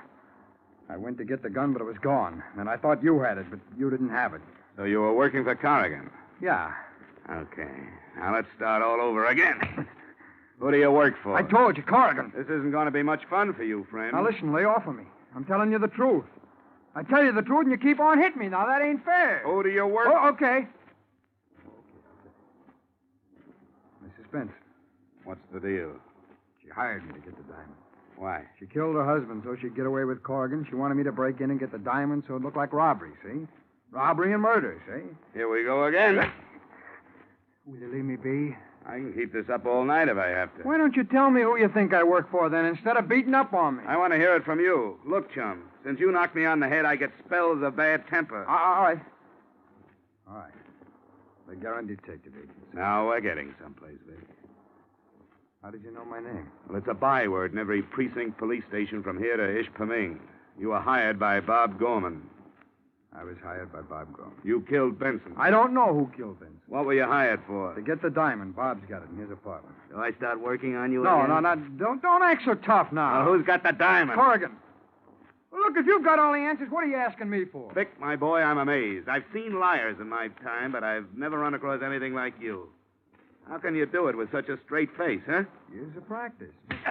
Now, I'll tell you the truth as you see it. Don't you hit me no more now. Bob Gorman hired you. That's the truth, all right. And he hired you to get the diamond. But you didn't find the diamond there. You found Benson dead. I walked in there. I'm telling you, I was never more surprised in my life. There was Benson in that chair.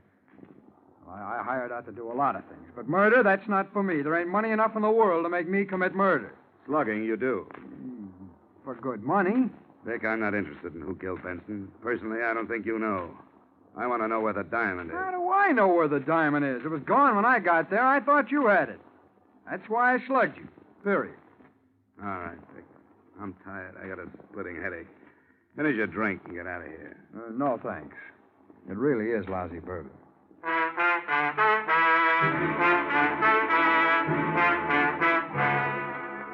Things were as dark as ever. Vic was no help. I knew Bob hired him, but that was all I knew.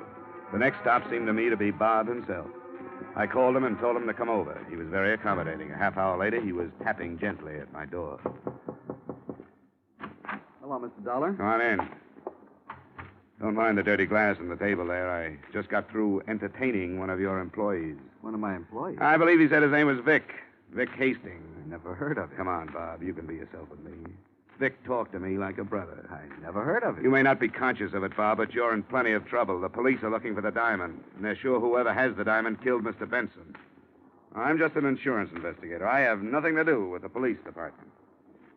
All right, Mr. Dollar. I did hire Vic Hastings. I sent him after the diamond. You thought I had it? Yes. When he found out you didn't, he came back and threatened me. He wanted money. I didn't have any, but I told him I'd give him a cut when I got it. Is this a regular business of yours, stealing diamonds? Look, Mr. Dollar, I didn't kill Mr. Benson. I didn't ask you that. I asked you about the diamond. I heard about the diamond when Mr. Benson bought it. I had to have it. I wasn't going to sell it, not then. I just wanted it. I crashed a party at the Benson house about 4 or 5 months ago. I met Betty, and I started to date her. That's as good a way as any. Oh, you've got it wrong, Mr. Dollar. Sure, I wanted to get at the diamond. That's why I started taking Betty out. But things are different. I love her. We want to get married. Very sweet. Only you didn't hire Vic to get the diamond 4 or 5 months ago, Gorman. So get that pleading look out of your eyes. You don't do a thing to me. You're not going to the police. Put it down, Gorman. Stay where you are. Don't try to follow me or I'll blow your head off. So long, darling.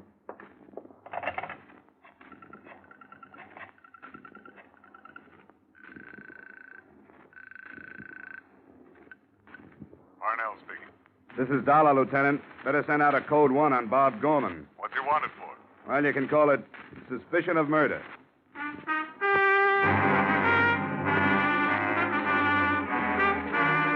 Expense account item 5, 120 taxi fare to the Benson home. I found Mrs. Benson in a sad state upstairs due to her husband's death and her daughter's incarceration. Why must you pester me about a thing like this now, Mr. Dollar? Haven't you any consideration? Sorry, Mrs. Benson, but it's a job. The sooner we get over this hurdle, the better off we are. Now, I know all about your relationship with Targ. All of that has nothing to do with the case. Well, perhaps not. I know who killed my husband, and I know why, and I know who has the diamond. Who? I can't prove it. I couldn't take it into a court of law. Well, let me worry about that. What's your idea, Mrs. Benson? Bob Gorman. Why do you think he did it? He has a violent temper. He hated George, hated him like poison. George never wanted him to marry Betty, Sorry, that motive doesn't click with me. Now, let me tell you who killed your husband. You and Corrigan. How dare you? wanted to get rid of him. You two were the only ones who knew the combination of the safe. You took the diamond and killed Benson. Why, you... And you planted the gun in Betty's purse. Do you mean to suggest that I would try to make my own daughter out to be a murderess? That's just what you hoped the police would think. That if anybody were framing your daughter, it wouldn't be you. You knew the police would clear Betty because she was nowhere near the house when the murder occurred. And you thought they'd assume that Bob Gorman planted the gun in Betty's purse. That's a lie. Come on, Mrs. Benson. It's all out in the open now. Stay where you are, Dollar. Corrigan. I was expecting it. You're pretty good at this business of investigation, aren't you? It's a shame to have to end such a brilliant career. Well, that's the way it goes. Here today, gone tomorrow. You aren't going to mess up Mrs. Benson's pretty bedroom, are you? Not at all. We'll just go out the back way. Open the door, Dollar. Glad to. After you. He's all right, Mrs. Benson. Come on, get up, Corrigan. The lieutenant is waiting.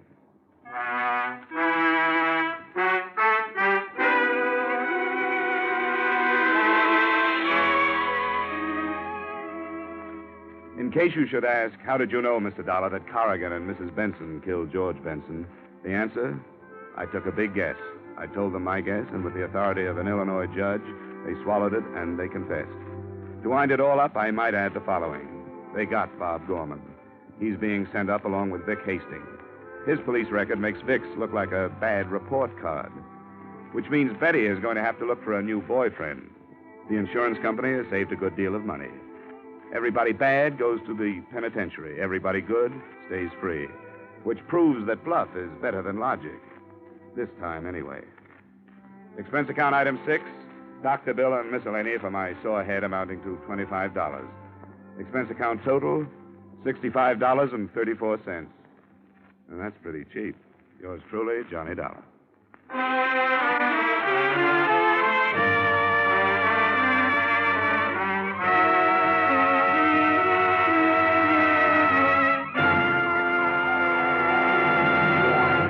Yours truly, Johnny Dollar, stars Edmund O'Brien in the title role, is written by Gil Dowd and David Ellis, with music composed and conducted by Leith Stevens. Edmund O'Brien can soon be seen in the Columbia Pictures production 711 Ocean Drive. Featured in our cast this evening were Wally Mayer, Jane Webb, Bill Johnstone, Virginia Gregg, Stacey Harris, Bill Boucher, and Harry Bartell. Yours truly, Johnny Dollar, is produced and directed by Jaime Del Valle.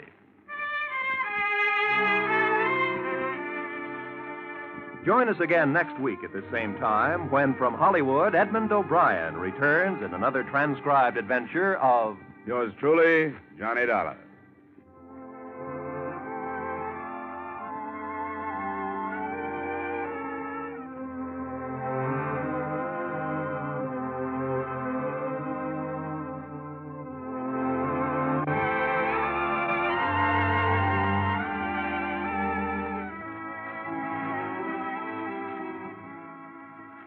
Crime goes down for the count on Friday night with two of CBS's top thrillers. Broadway is My Beat and Up for Parole, heard over most of these same CBS stations.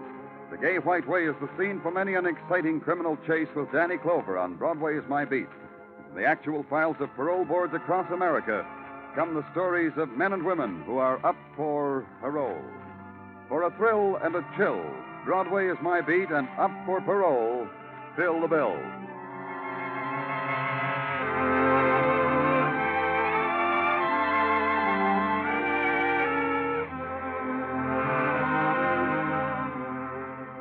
This is CBS, where you thrill to gangbusters every Saturday night, the Columbia Broadcasting System.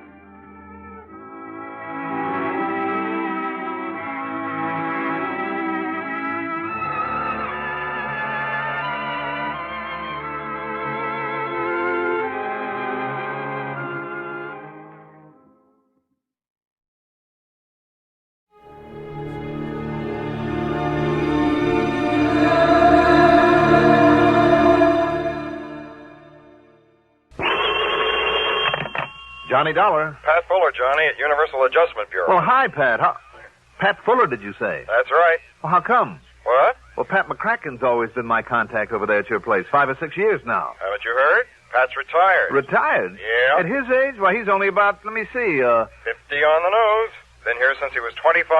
So now he's off and gone with a real nice pension from the company. Son of a gun. Well, I always did know I was in the wrong end of this business. You want a job as a company man? Come on over. Who knows? Maybe you can live long enough to earn a nice soft pension, too. If that is, you'll do the same thing he did that I'm doing. What do you mean? Well, instead of keeping your own hours, traveling around all over the country all the time, new places, new faces, lots of excitement, well, you'd have to be tied down to a desk 9 to 5, day after day, month after month, year after year. Yeah. But think of the advantages. You'd have Christmas off and New Year's and the 4th of July. Well, now, let's, And all sorts of free life and health insurance and other benefits. A couple of weeks off with pay every let's forget year. it, Pat. I think I'll stay freelance and free. Whatever you say, Johnny.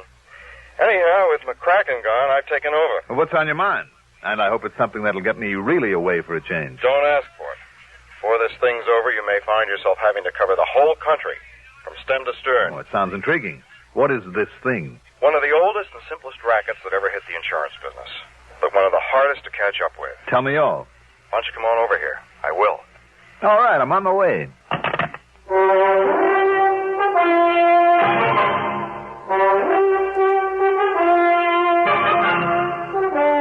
The CBS Radio Network brings you Mandel Kramer in the exciting adventures of the man with the action-packed expense account.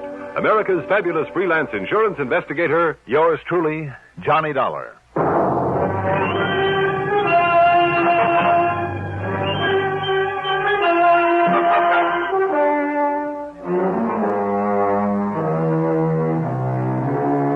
Expense account submitted by Special Investigator Johnny Dollar to the Universal Adjustment Bureau, Home Office, Hartford, Connecticut.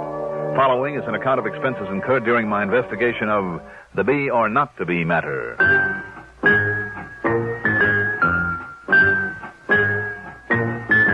Expense account item 1, $1.20 for a cab to Universal Adjustment Bureau down on the square. Pat Fuller was about 40, I'd say, and in spite of his easy, casual manner, it was obvious he didn't miss a trick. Very much like his predecessor, Pat McCracken. Wow, glad to see you, Johnny. How are you, Pat? Fine. Sit down. Let me tell you all about it. Okay. Cigarette? Thanks. Now, as you know, Johnny, here at Universal Adjustment, we handle claims for a list of insurance companies as long as you're on. I know. And all over the country, every state in the union. Uh-huh. But only the sizable claims. The little ones for a few hundred, a few $1,000s, well, it's cheaper for the companies to handle them, to pay them off themselves. Sure. However, they're all required to inform us about them, even if they involve only pennies. I see. But unless there's something unusual about those small settlement reports, they're simply glanced at and then filed away. Well, now I take it you've run across something unusual. I sure have. You see them here? 13 reports and claims paid out by 13 different companies. The smallest for $250. The largest, thanks to an impulsive darn fool hotel manager, is for over $4,000. You said for one of the oldest rackets in the business. False injury. Ah. Like the one I busted out on the coast a while back, where some old wino was carefully run down, his leg broken, then the insurance split with him. Something like that. These reported injuries were all the results of falls. Sounds like the hotel or department store caper, then. It is. Hotel. Yeah. Couple goes to a nice hotel, registers just for one night.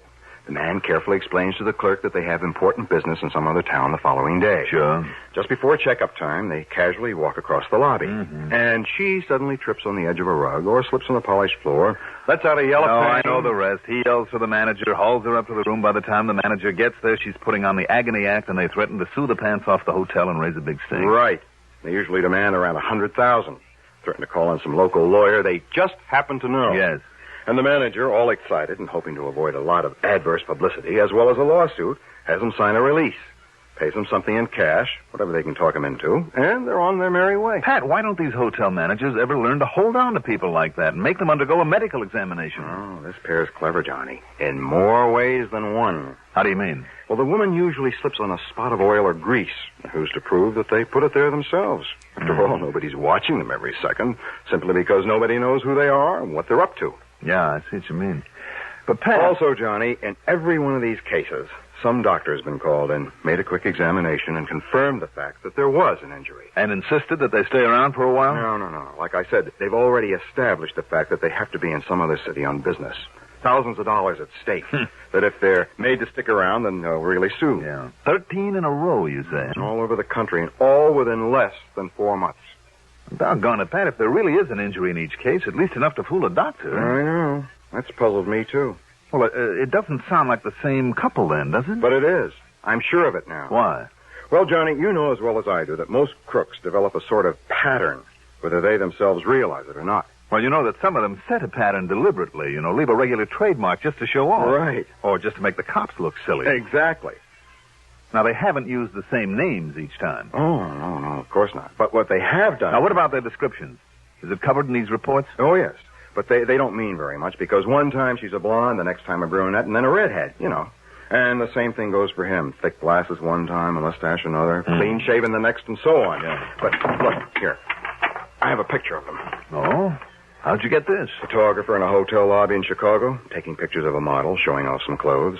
They happen to be in the background. You see? There they are. Yeah. Oh, fine. This will be of help. Even if they fool around with a disguise or two. But now to get back to this pattern that you mentioned. Really the show-off element, as you call it. Yeah. The home address they give when they register. Fictitious one? I don't know, but it's always the same. What is it? 21st Street and Fairmount Avenue. Where? Philadelphia, PA. Well, if it isn't fictitious, it might give us... 21st and Fairmount? Yes. In Philadelphia? That's right. Oh, great. What? That's something to work on, all right. Pat, this case may be tougher than you think. Could even be dangerous. Oh? That is, if that address ever really was his. The man's. Why, Johnny? What is it? A not too exclusive little place known as Eastern Penitentiary.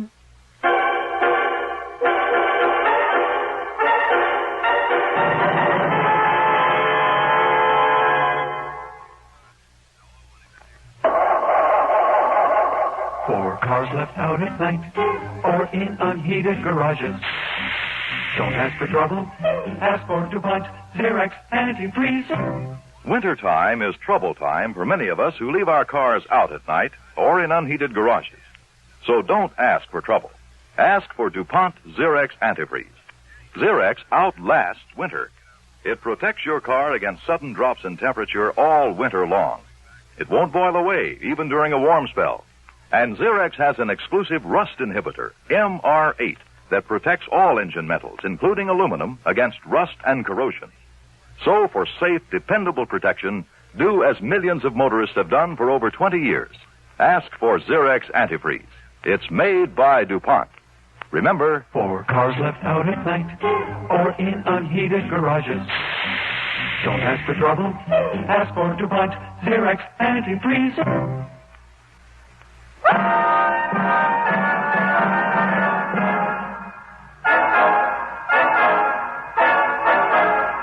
Okay, now, Pat. You could spend a lot of time and money sending a copy of this picture to every hotel in the country together with a warning to look out for this couple. But do you know how many hotels? But it probably wouldn't mean a thing.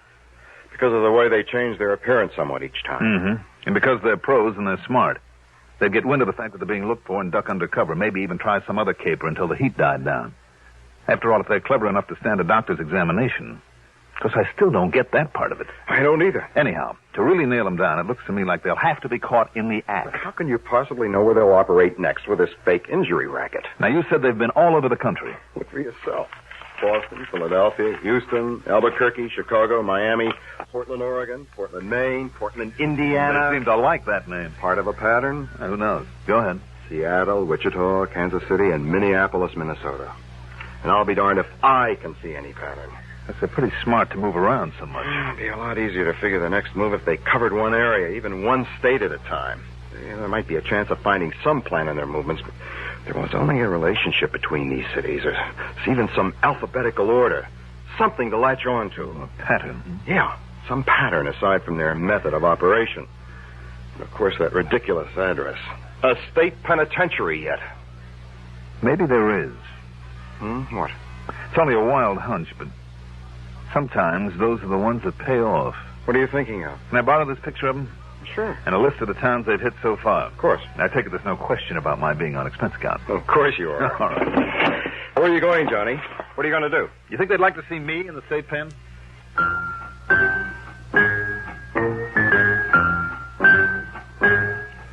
Expense account item 2.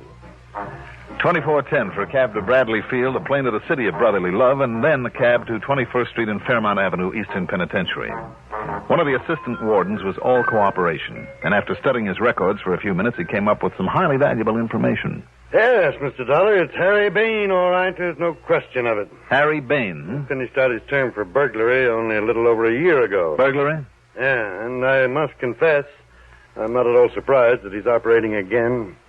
Also, I'm not surprised that he's changed his type of operation. Why do you say that, Wood? He's a very clever criminal. If for no other reason than that he was able to escape conviction for so long. He had an arrest record a mile long, you know. No, I didn't know. Yes, all over the country.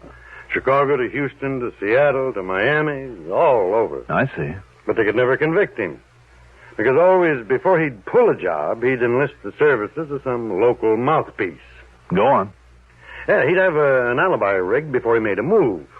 It was only by actually catching him in the act, with the goods in his possession, that they were able to nail him down here in Pennsylvania. In other words, what you're saying to me is that I'd better catch him and that female partner, catch him in the act. Yes.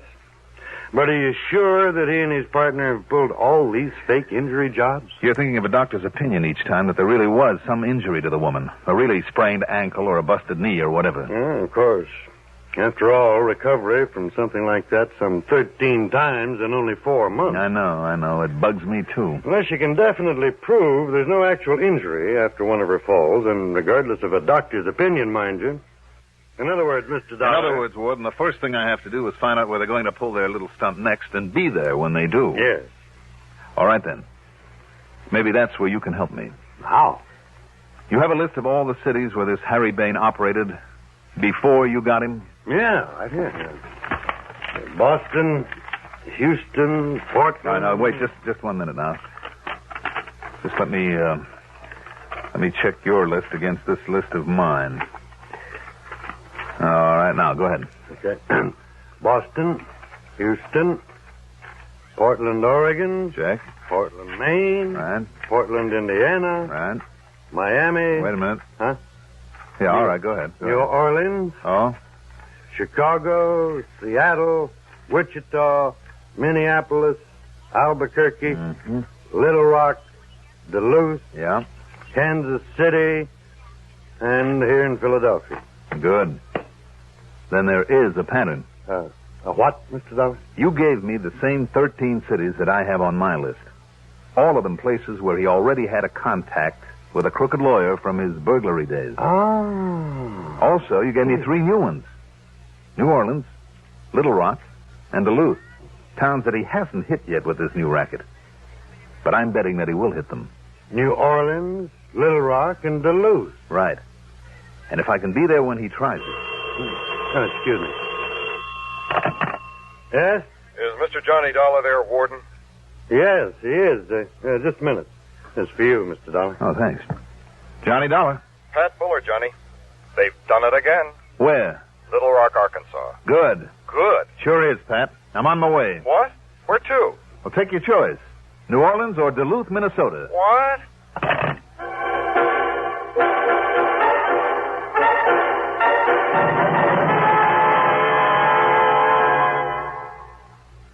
The most effective aid to needy families abroad is given each year through the religious organizations of America. They are so efficient that a single dollar will send more than 300 pounds of food to feed hungry mouths in lands overseas. But our religious groups go much further. Besides food, they send clothing, medicine, and bedding. They help support hospitals and clinics and develop self-help projects. Keep faith with those in need abroad. Give through your faith.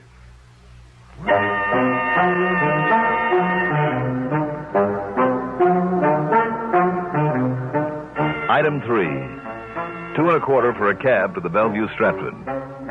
And there I ran up item 4. $181.40 in phone calls to the manager of every sizable hotel in both Duluth and New Orleans. I'd got a list from one of the big hotel associations that was only too glad to help. Item 5, $61 even for all the books, magazines, and papers I could read and for plenty of room service. I didn't even go out for meals. After 3 days of it, I just about had my fill of doing nothing but reading, eating, and sleeping, but then... Johnny Dollar. This is Monsieur Jacques Devereaux at the Hotel de Philippe in New Orleans, Monsieur Dolar. Yes.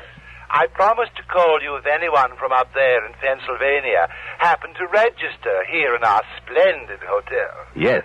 We now have with us a couple by the name of Chatsworth, Monsieur and Madame Henry Chatsworth. Oh, so it's Chatsworth now. But they're such lovely people. From here in Philadelphia. Yes, but they're such lovely people. And they gave 21st and Fairmont as their address here? Yes, they did. But they're such lovely people, Monsieur Dolar. Now, listen. I just refuse to believe they're those horrid rascals that you telephoned Now, you about. just hang on to them. I'll grab the first plane I can. Hang on to them? What? But they're only staying overnight. I know. Monsieur Chatsworth has to go north on business tomorrow. That's what he thinks. Item 6, $4 for a cab. Item 7, $81.45 plane fare. But the only flight I could get didn't leave until the wee small hours of the morning, so it wasn't until after breakfast that we finally pulled into New Orleans. Item 8, another $4 for a cab to the Hotel de Philippe. And there, the prissy little manager suddenly became a real problem. And I tell you, Monsieur Dolar, that I simply refuse to believe that nice Monsieur and Madame Chatsworth are those horrible looking men. Why, they're lovely people. Mr. Devereaux, What's more, you're only a private investigator. You have no real I know that only too well, Mr. And for that reason alone, sir, I must refuse you admittance to their... Would you please listen? If you wish to call in the police, have them station their men about half A bunch of police swarming all over this place? Harry Bain, who calls himself Chatsworth, would smell them a mile away. He and the Dame Whit would simply take a powder. At least that would save my hotel from any embarrassing situation, which is all I care about. Sure, and it would let them scot-free again. And I simply refuse to believe that such lovely people... You said that. And I meant it too, sir. Now, if that's all, Monsieur Dolar... Oh. All right, Mr. Devereaux. You almost make me wish they would knock you over. I have told you. You simply refuse to believe. Yes. Now, must I order you off the premises? You mind if I stop at your bar long enough for a drink? I think I need one. Not at all. But I shall be watching you. Oh, I'm sure you shall. Oh, good morning, Mr. Chatsworth, Madame Chatsworth. You're up early this morning. I ducked behind a pillar and listened. Oh, yes, monsieur. We plan to have breakfast I could in your catch only lovely snatches of their conversation. Glad you can't and I stay just with us prayed longer. that You're Devereaux wouldn't tip them off. Well, we'd like to stay, Mr. Devereaux, but we've got to leave for New York. Big business deal up there, and if me and the missus aren't there right on time to sign some papers, it could cost us a fortune. I mean, really big money. Yes, so we're all packed, and we'll be leaving right after breakfast. Oh, I'm so sorry. But of course I understand. Sure, I knew you would. Well, come along, dear. Yes, Henry. Oh, my, am I hungry. Now, Monsieur Dolar. Monsieur Dolar. While the manager looked for me in the bar, I ducked across to the other side of the lobby, grabbed the bellboy, and shoved a 5-spot into his hot little hand. But for what, sir? Mr. and Mrs. Chatsworth, the number of their suite. Well, it's 2:14, but may I ask, Good. sir, why... Now, where can you and I have a little talk, all alone?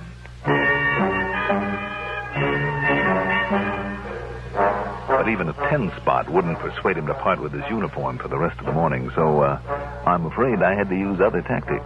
So I made sure he was comfortable in the linen closet where I tied him up, gagged, and left him.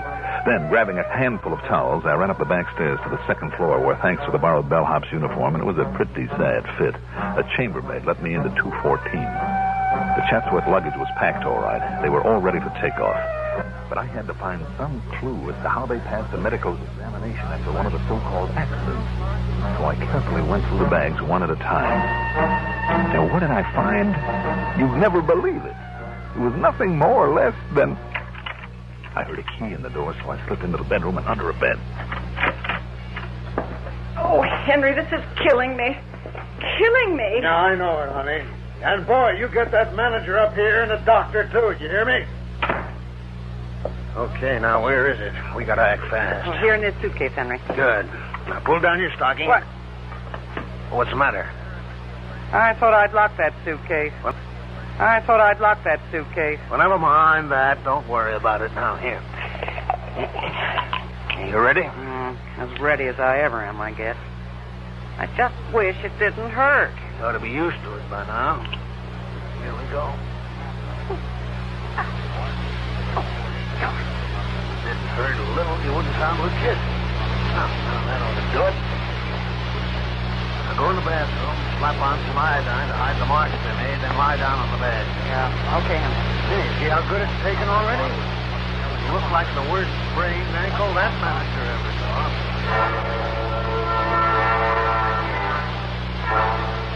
Clever. It was sheer genius. And when the manager brought a doctor and they put on a mask, should have won an Oscar. Just one look by that doctor and it was completely sober. But when he suggested to Bain, alias Chatsworth, that she'd stay around for a hospital here. Why, you old fool, didn't you hear what I said? If she isn't in New York with me by tonight on that business deal, it could cost us $1 million. So if you make her stay here, I'll sue you, too.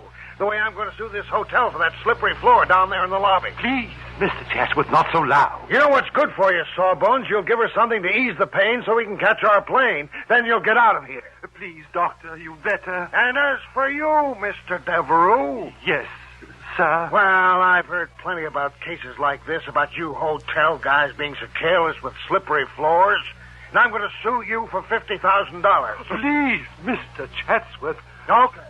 Okay, you've been nice to us, so I'll make it 10 or 15,000. Oh, no. You know a lawyer by the name of Frankie Tabello?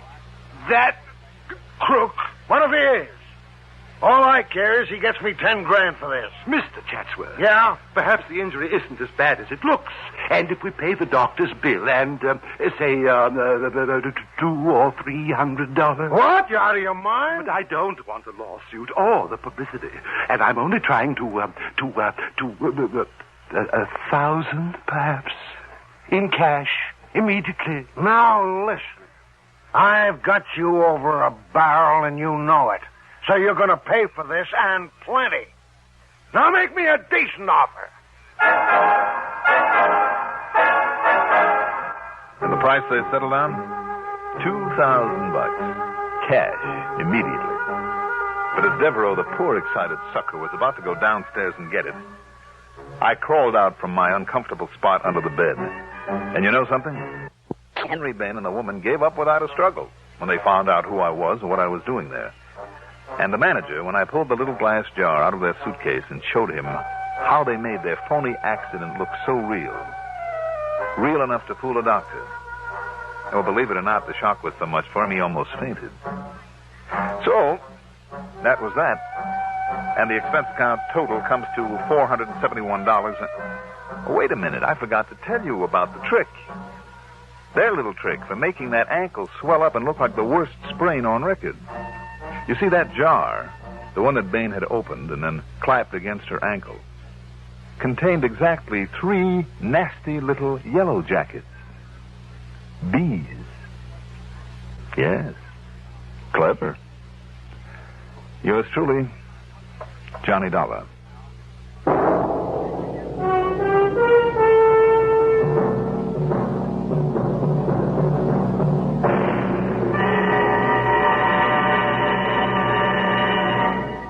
Now, here is our star to tell you about next week's story. Next week, one of the nicest killers I've ever met. Join us, won't you? Yours truly, Johnny Dollar. Yours truly, Johnny Dollar, is written by Jack Johnstone, produced and directed by Bruno Zerato Jr., music supervision by Ethel Huber. Johnny Dollar is played by Mandel Kramer. Also featured in our cast were John Thomas as Pat Fuller, Ivor Francis as the hotel manager, Robert Dryden as Harry Bain, alias Chatsworth, Gertrude Warner as Mrs. Chatsworth, and Bob Donnelly as the assistant warden. Be sure to join us next week, same time, same station, for another exciting story of yours truly, Johnny Dollar. Art Hanna speaking.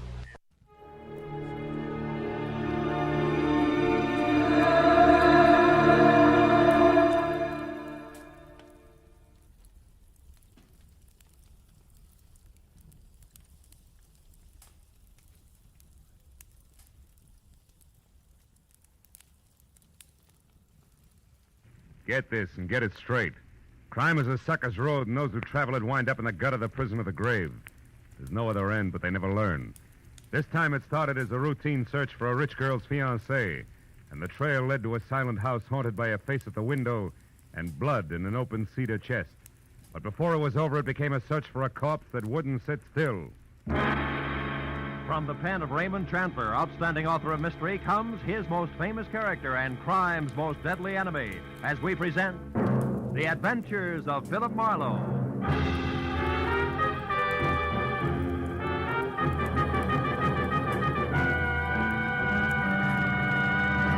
Now, with Gerald Moore, starred as Philip Marlowe, we bring you tonight's exciting story, The Busy Body.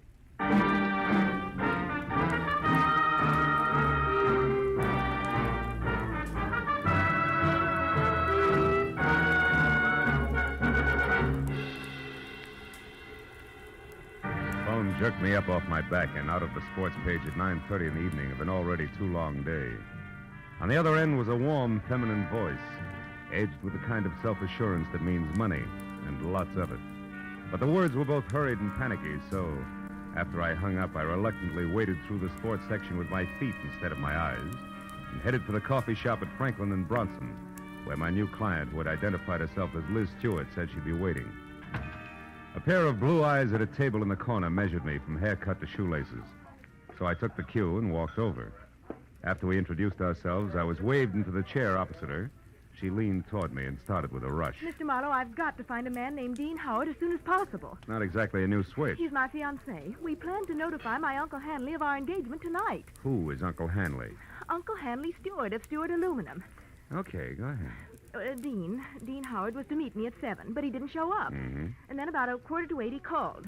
He started to tell me something that he referred to as a horrible mistake, but before he could get it out, we were cut off. Well, I tried to call him back. Coffee? Hmm? Coffee. No. Okay. I tried to call him back, but there was no answer. So I went to his house, but it was locked and dark. And yet his car was still parked outside. Uh-huh. Well, look, Miss Stewart, why don't you save yourself $50, go home and wait for an apologetic phone call, huh? What do you mean? Well, this stacks up as being a case of cold feet or a little celebration that got out of hand. Either way, there's nothing to worry about. I've come to you for help, Marlowe, not a pat on the head. Okay. I'll assume it's my error for the moment.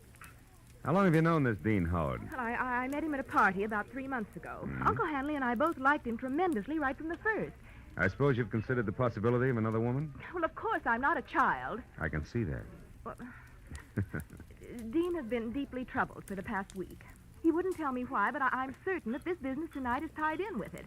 Something's wrong, and I want you to find out what it is. All right, but I'm no leg man for Cupid, so if it turns out to be nothing more than a guy's heart beating in double time, I drop it. Fair enough? Fair enough.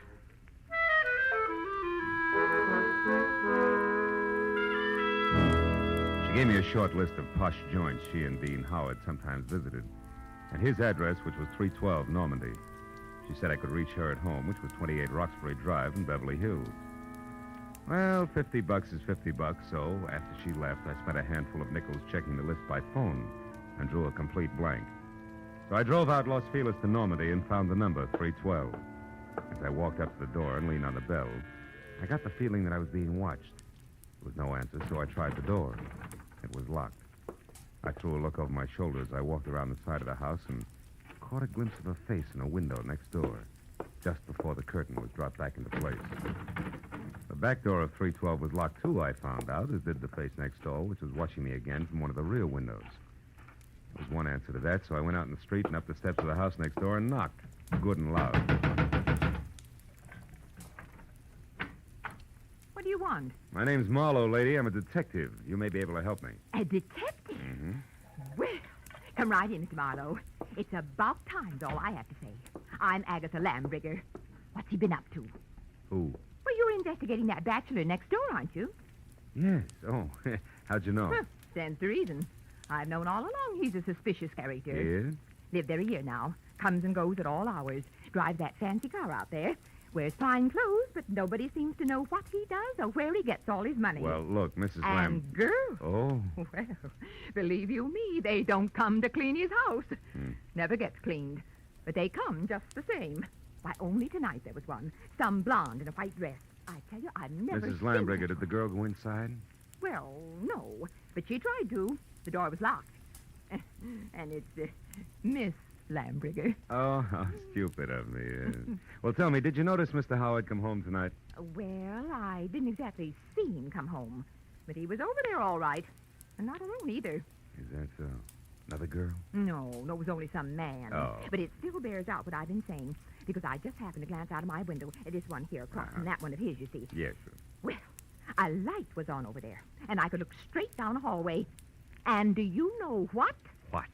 Those two grown men were roughhousing like a pair of hoodlums in that hall. Wrestling they were, like ordinary ruffians. I tell you, I never saw the like. I got a good look at him, and I'd certainly know him if I saw him again. Well, how'd the fight come out? Fight? Yeah. What the... Oh, the fight. Well, I can't say about that. My phone rang. It was Lenore Crowley. She simply talks her ear off you when she gets does. started. So when I finally got back to the window, when I happened to look out again, it was dark over there. So I never did find out what actually happened. But Yes, I well, think thanks that very much for your help. I really must run. Oh, and another thing. The noise and the drinking that's gone on in that house. Why, you wouldn't believe it. Oh, you're leaving? As soon as possible, yeah. But you still haven't told me what he's up to. Well, I'm not at liberty to do that. Oh, that's a shame. Yeah. Well, I'll be here all the time, you know, and I'll certainly keep an eye on that house. Oh, I can't tell you how much I appreciate you're going to all this trouble just for me. Bonsoir, Miss Lambrigger.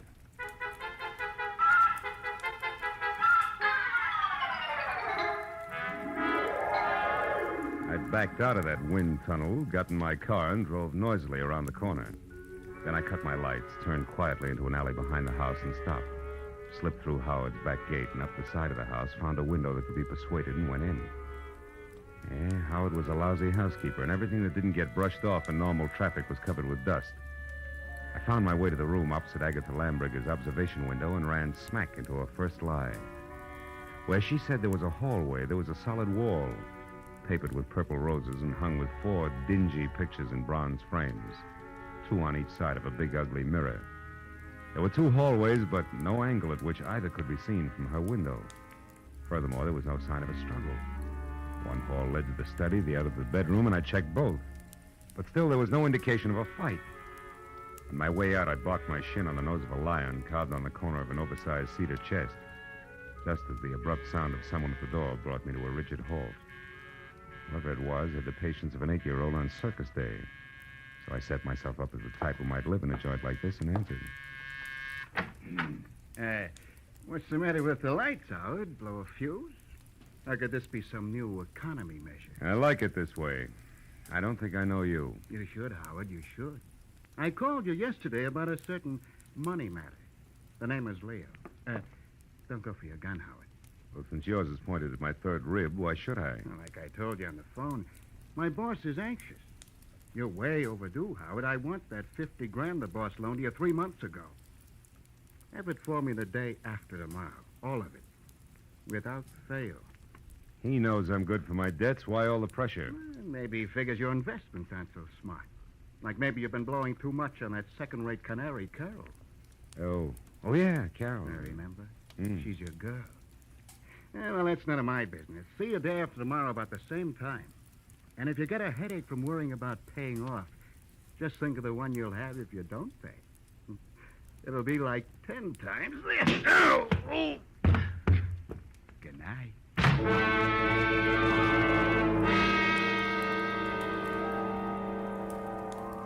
The .45 in his hand caught the side of my head, and I went out cold. When I opened my eyes, the room had shrunk until there wasn't enough space left to stretch out in. And the climb to my feet, was as easy as roller skating through a log jam. And it wasn't until I found a match and had a light that I knew why. Somebody had moved me from the front door and crammed me into a broom closet like a bag of wet wash. When I got out, I saw that my cubbyhole was off the hall to the bedroom. I listened, but there was no sound in the house, so I started moving. But stopped when I noticed something else. The big cedar chest with carved lions on the corners that had been closed before now was standing open. I struck another match. Inside on the bottom was a thick red puddle of blood. Blew out the match and was in the middle of a mental apology to Liz Stewart when it came. I ran for the front door in time to see Agatha charge out of the driveway and down the street. Stark terror twisting her face. Help! Help! Hey, Miss Lambrigger, hold it! Oh, Mr. Marlowe! Mr. Marlowe! What is it? What happened? I saw him, Mr. Marlowe. I saw him. Up by the alley near the hedge. He's dead, Mr. Marlowe. Dead in my backyard. All right. Now take it easy, Agatha. Who was it? He's there now, lying on his back close to the hedge, and he's dead. What'll we do? Come on, we'll have a look. You can show me where he is. Well, all right. He's right back here. I happened to look out my rear window, and I saw something move. The dogs had been getting in my panties lately, and I thought this was another. So I came out to chase him away. That's when I saw the body. It's right back here. It's gone. Mm-hmm. Now, look, Miss Lambrigger, I've got a headache. I'm getting a little tired of this. You saw a body here just like you saw a fight in a hallway from your window. You're so anxious to be in the middle of things, you'd make up any kind of a story. No, I'm not. No, I'm not. I saw that fight, and I saw Dean Howard's body, too. It was here, I tell you. Where? Show me exactly. Well, right about there, I'd Oh, say. sure. And I suppose it... Hey, wait a minute. Yeah. My apologies, baby. There is something here. Could be blood. Here's 2 dimes and a bar receipt from the tulip room on the strip. Oh, good heavens. What'll you do now?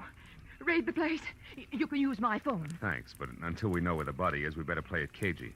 Now, let's keep this a secret between us. That'll take a lot of courage, I know, but I can trust you, can't I? I won't open my mouth to a soul, Mr. Well, Marlowe. that's great. That's splendid. Now, you better go inside and stay there until you hear from me. Who knows? You may yet be a heroine, Miss Lambrigger.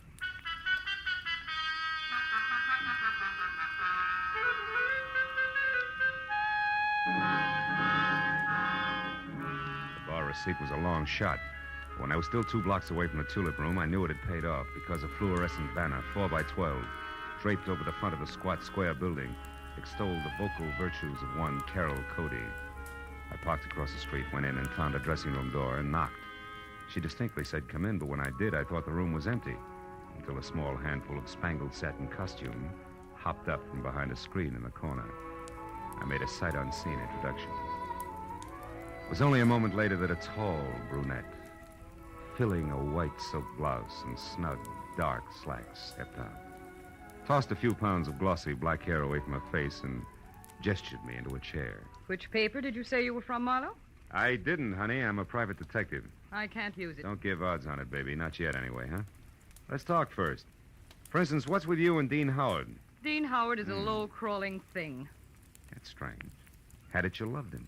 I didn't till tonight when I found out that he has 2 heads. That's so he can lie and keep a straight face with one while he laughs up his sleeve with the other. Nuts to him. Nuts to Liz Stewart and her money, and nuts to you. I hate Dean Howard enough to kill him, and I might just do that. I don't think you will, no, because somebody beat you to it. You mean Howard's dead? Looks that way, yeah. I'm not sure because he won't stay in one place long enough. Well, if you're trying to shock me, you're wasting your time. I'm not sorry. I think we've got company. Keep talking. I'll get him. As you say, my friend, the music business is just as lousy as any other dodge, and I can prove it. Come here. You're a good listener, Bud, so join the party. Who are you? Why are you listening out there? Come on. No. Just a minute. I wasn't listening. I was looking for you, Marlowe. I'm Ward Odom, Mr. Hanley Stewart's assistant. You're doing fine. Don't stop now. Well, ever since I learned that Miss Stewart hired you, Marlowe, I've been trying to talk to you. I followed you here from that place on Normandy because I must know what you found out so far. Why? What business is it of yours? Because, Mr. Marlowe, I doubt very much that you even know of the robbery. Robbery? What robbery? More than $40,000 worth of negotiable securities was stolen from Mr. Stewart's safe this evening. You get all your information at keyholes? And I have reason to believe that the man you're looking for took them. Of course, I don't dare accuse him without proof of his relationship with Liz, Mr. Stewart's niece. If I were wrong, it would cost me my job. Odom, did Liz know about the robbery when she hired me? Why, of course. Oh, brother. Look, see this? Her name is Carol. She's involved right up to her mascara in the whole mess. Don't let her out of your sight till I get back. Me? Why, you cheap shot. Shut up. And as for being cheap, I'll take care of you when I get back.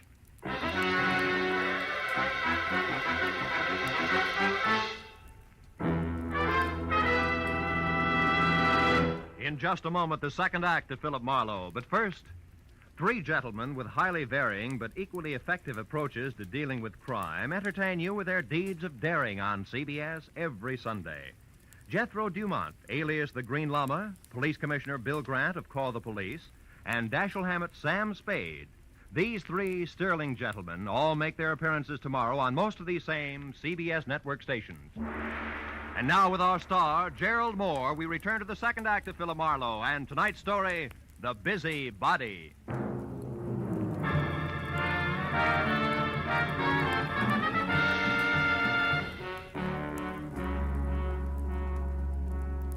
After convincing Ward Odom that his greatest contribution to the cause would be staying close, but not too close to the violent lady in slacks, I piled into my car and started for Beverly Hills in a beautiful liar named Liz. I didn't stop until I was at number 28 Roxbury Drive, out of my car and walking fast up the semicircle of gravel driveway that led to the carefully antique front door. But then, for two good reasons, I stopped again. The first, a squad car parked ahead of me that said everybody except Marlowe knew all about the bonds Mr. Hanley Stewart could no longer call his own. The second reason, and more important, was my client, Liz Stewart, sneaking out of a side door and hurrying toward a gray coupe. I stepped back into the shadow of a squat palm and waited for her to come abreast of me. Late date, Miss Stewart? What? Marlowe, why, you startled me. Considering everything, it's the least I can do. What do you mean? I don't like clients who lie to me. So if you don't mind, I'll just stroll along with you while you assure me you can explain everything. But I can, Marlowe. Just give me a chance, please. All right. Why didn't you tell me that 40 grand worth of negotiable bonds disappeared from your uncle's safe at the same time as Howard? Oh, because I didn't want you to be prejudiced, to be looking for a thief from the start. If Dean did take those bonds, he had a reason. Like being fond of money? No, like being forced to do what he did. All right, let's say he was forced. What then? Well, then I wanted to help him, to get to him before the police. They'd arrest him in a minute. And you, on the other hand, would get the bonds back to your uncle, convince him it was all a mistake, and talk him out of telling the law, huh? And with your own dough, you would help Howard out of the spot he was in. Is that it? Yes. But you haven't proved the Dean took the bonds. No, I haven't. Could have been anyone who knew the combination of the library safe. Which includes how many? Aside from Uncle Han and myself, just the family lawyer and Mr. Odom. Yeah, what about Odom? Could he have done it, Liz? No, I don't think so, as much as I dislike him. You see, Marlowe, for years, Odom's been very close to Uncle Han. He's had 1,000 opportunities to steal if he wanted to. Well, like this afternoon, for instance. He had $10,000 worth of the bonds with him today. What was he doing with all that dough? Paying gas bills? He was going to sell them for my uncle. But the transaction fell through, so he brought them back to the house and put them back in the safe. Anyway, Marlowe, I don't think he'd have the courage to steal. I know what you mean. I've already met Mr. Odom. When? Oh, about a half hour ago. In a nightclub called the Tulip Room. Odom thinks Dean is guilty, Liz, but he's afraid to mention it publicly till he knows a little more. What's a nightclub got to do with Dean? Carol Cody. Who? She's Dean's girlfriend. Marlowe, you're crazy. I talked to her, honey. She's a singer there. Told me that she and Howard were more than chummy, but that she gave him the air tonight when she found out about you. And you believe that? Mm-hmm. Now that I've had a little time, I believe even more. Details that she never bothered to mention. Details like Dean Howard and Carol Cody playing you for a sucker. He gains your confidence, then the combination of the safe, and then goodbye. But you see, the end was a switch, Liz. Dean didn't... Dean didn't what? What is it, Marlowe? What are you staring at? Back of my car there. It's not gas dripping on the driveway. The color's too red. Liz, stay back. No, Marlowe. I don't want to. I want to... Marlowe! It's Dean. He's dead, Marlowe! Yeah. That, Liz, is the switch I was talking about. I think Dean Howard not only crossed you, but Carol Cody as well. She did it! She killed him! She killed him because she... All right. Now, listen. Get inside. Tell the police about this. Do you hear me? But first, give me a 5-minute lead. I'll take your car. I want to get to Carol Cody before the law does. Without saying another word, Liz Stewart, her face drawn and streaked with tears, handed me the keys to her car and turned and walked slowly back to the house. I took one long look at the blood-soaked shirt front on the body I'd had been a step behind all night. Then got into Liz's car and pointed it back toward the Tulip Room. 20 minutes later, when my knock on the locked dressing room door brought no answer, I had kicked my way in. Alone and half-conscious in the middle of the floor was Ward Odom, the man I'd assigned to stand sentry over the brunette. Oh, Marlowe, she tricked me. Asked for a cigarette, and I went to light it. She swung. It adds, Odom, and you're lucky she let it go at that. It was more permanent in Howard's case. Oh, then you found his body, Marlowe. Yeah, in the trunk of my car. Oh, how awful. And she did all that, this Carol Cody? Yes, and first of all, it takes something stronger than the chanteurs to keep shifting a corpse from cedar chest to garden to car, at the rate that Howard was being moved. And second, an old crow named Agatha Lambriger saw a man roughhousing with Howard over at his own place, not a woman. You mean there was a witness to the murder, Marlowe? Well, more or less. And you have no idea who the murderer is? No. And that, Odom, is all the more reason why I want to catch up with Carol Cody. Happen to know where she lives? Well, yes, just at the Grayfield Apartment Hotel on North Havenhurst Drive. North Havenhurst. It's a room 118. 118. And I think that it's... Marlowe, wait, my top coat is gone. What? Yes, and she was wearing slacks, remember? Marlowe, maybe she's leaving town disguised as a man. It's a point, Odom. I still think I'll try the apartment hotel first.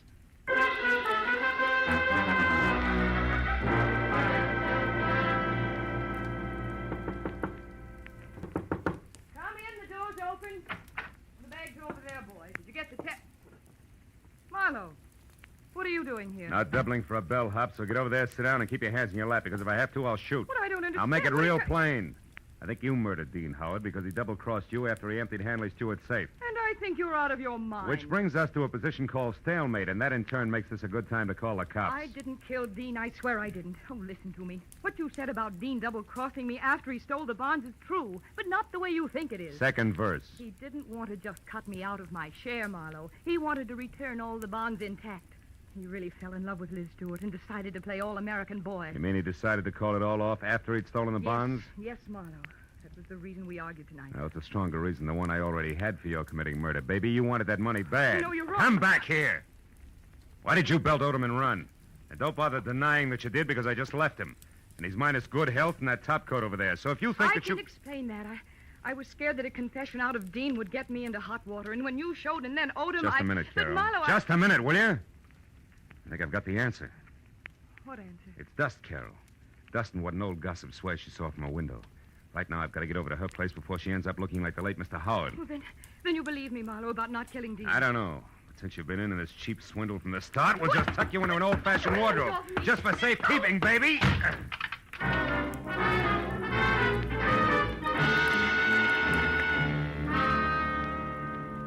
Outside in Liz's car, I slammed my foot down hard against the accelerator and didn't ease up until I screeched to a stop, away from 310 North Normandy, where I knew murder was scheduled to happen again.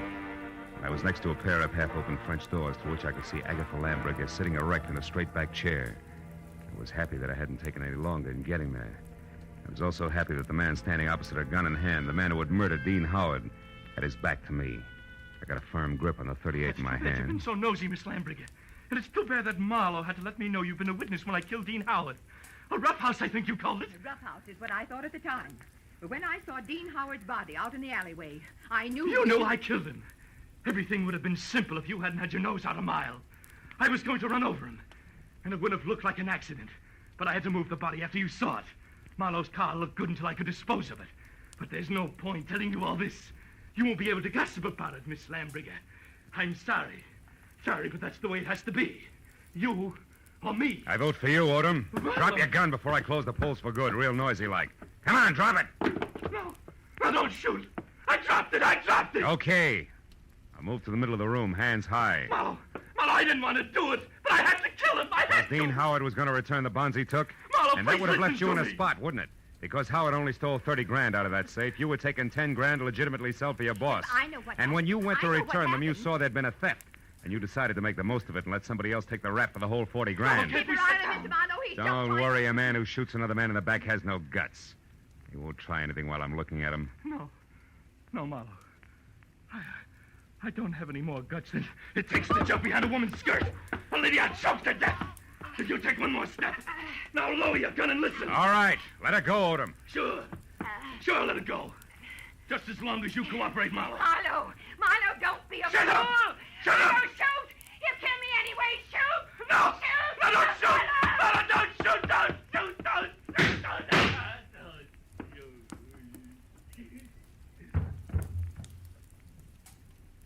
Huh. You were right, Marlowe. No guts.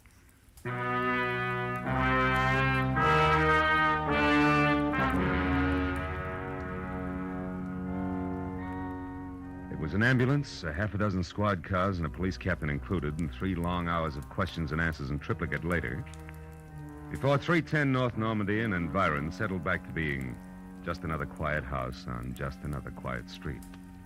With, of course, the exception of Miss Agatha Lambricker, who now would never return to normalcy.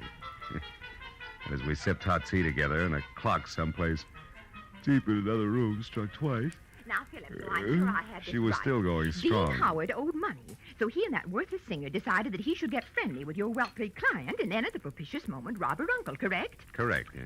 But what I don't understand is how you knew it was that awful man Odom. Well, there were 2 things, honey. His anxiety to get me to Carol, together with a streak of dust the length of Odom's topcoat sleeve, all added up to a hunch. That, Philip, I don't understand. Well, you got to take them in reverse order. I saw dust on Odom's topcoat sleeve when I was in Carol Cody's apartment. That reminded me of the dust all over Howard's place. Oh, a mess, that house. Yeah, luckily. And the dust was the length of the sleeve, as though somebody had brushed against the wall, coated thick with it. As one would in searching for something, hmm? That's right. Now, there's another thing. You saw Howard and another man roughhousing in a hall by looking out of that window there. Mm-hmm. Where, Miss Lambriger, no hall is visible, but where there is a mirror. Oh, then you mean I actually saw a reflection. Yes, darling, you did. Dean Howard hid the bonds behind the mirror. Which tilted so that I saw the reflection of a side hall. That's right. Well, now, Philip, one last question. Why did Odom move the body? Well, if it's the last, I'll answer it. Because he didn't want Howard's death to appear a murder on the night the bonds were stolen. It was better if he died accidentally and wasn't connected with a theft. Oh, I see. Yeah, well, now look, Miss Lamb. Excuse me, I'll only be a minute. Yeah, but Miss Lambriger... Hello? Oh, hello, Judith. Yes, wasn't it thrilling? Miss Lambriger, really, Darling, it all started so innocently. My part, I mean. Well, it was about 7 Miss Lambriger, I have... Philip, I'll be with you in a minute. Oh, Philip, who? Why, the detective, the one I mentioned earlier. a long minute, I'm sure.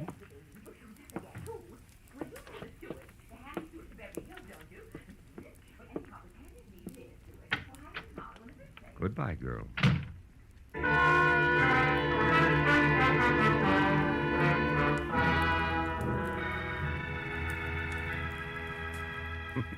When I got outside, the silence was deafening. And then I remembered that I still had a client up on Roxbury Drive who I had to see. And that there were automobiles to be exchanged, and maybe, if I could find them, some right words to say to a girl who had a very rough night. So I started driving that way, slowly. But 10 minutes later, when I was halfway there, I stopped, turned around, and headed back for 310 North Normandy, and my .38 that I'd forgotten after a handful of policemen had finished examining it. It wasn't until I was at Agatha Lambriger's front door again that I realized something more important. Well, then this Odom, this killer, grabbed me as a shield, Judith, and told Marlowe he had guts enough. Guts was his word, my dear. Yes, well, I could get my gun another day.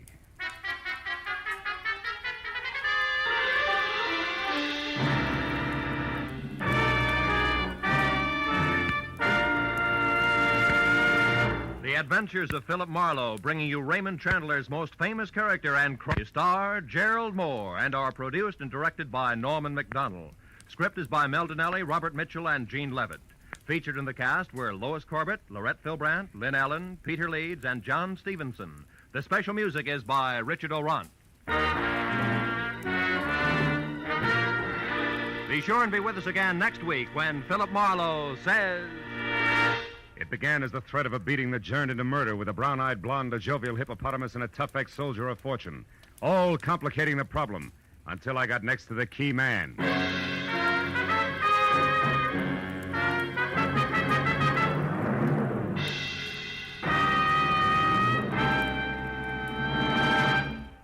Will you be listening when $51,000 go on the block during Sing It Again tonight? $26,000 in fabulous prizes for solving the mystery of the Phantom Voice, and additional $25,000 in cold, hard cash for answering only one more question about the Phantom. There's many another prize, too, for unriddling the smart, tuneful little riddle songs that keep Sing It Again moving at a terrific clip for the hour that it's on the air. It'll be here a little later on most of these same CBS network stations. This is Roy Rowan speaking. Stay tuned now for Gangbusters, which follows immediately over most of these same CBS stations. This is CBS, the Columbia Broadcasting System.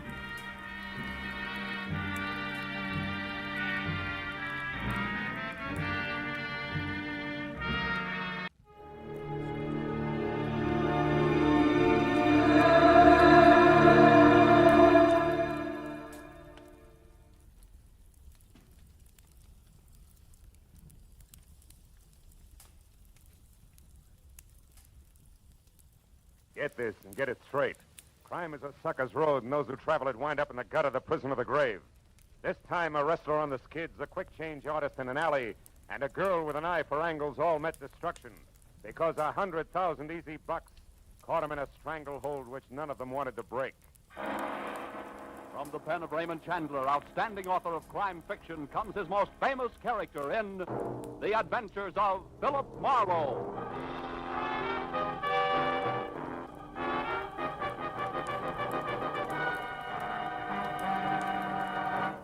Now, with Gerald Moore, starred as Philip Marlowe, we bring you tonight's exciting story, The Stranglehold.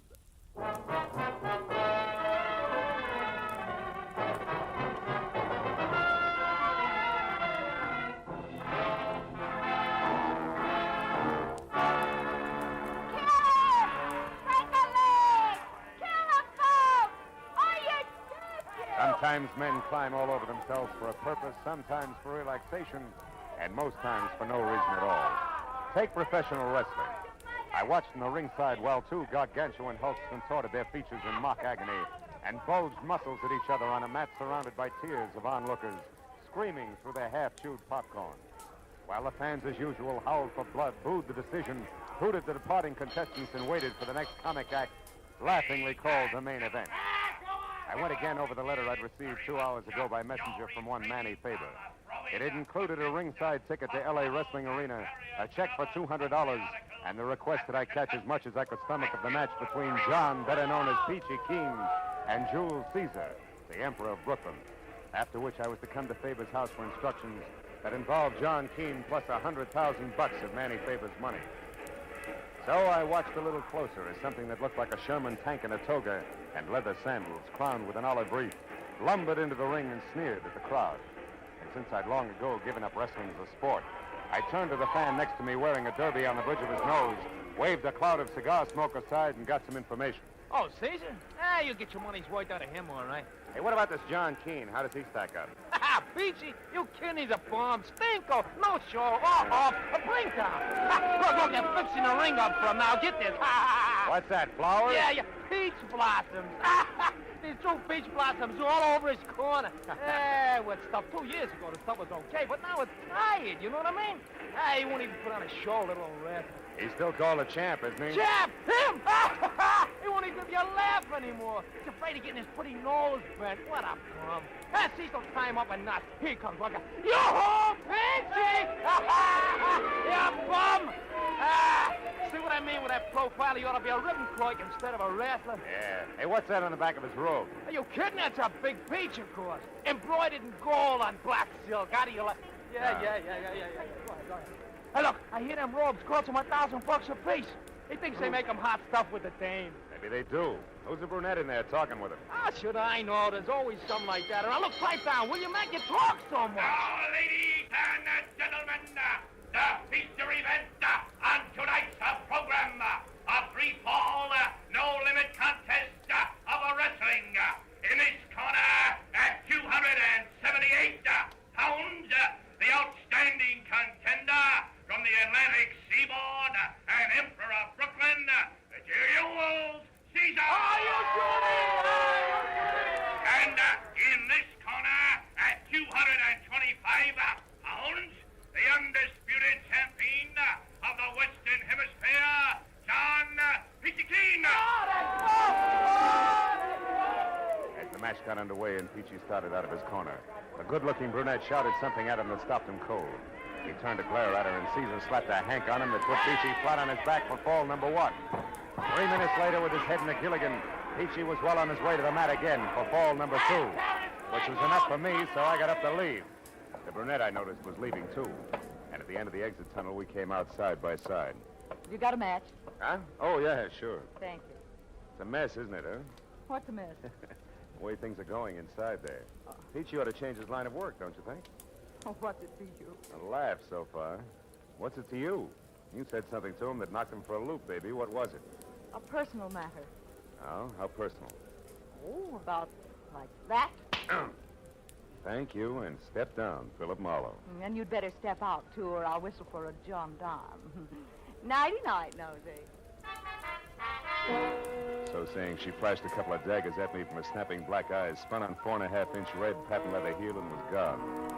So I drove up to Hollywoodland and the house at 2000 Beechwood Drive, where I was to meet my client, Manny Faber.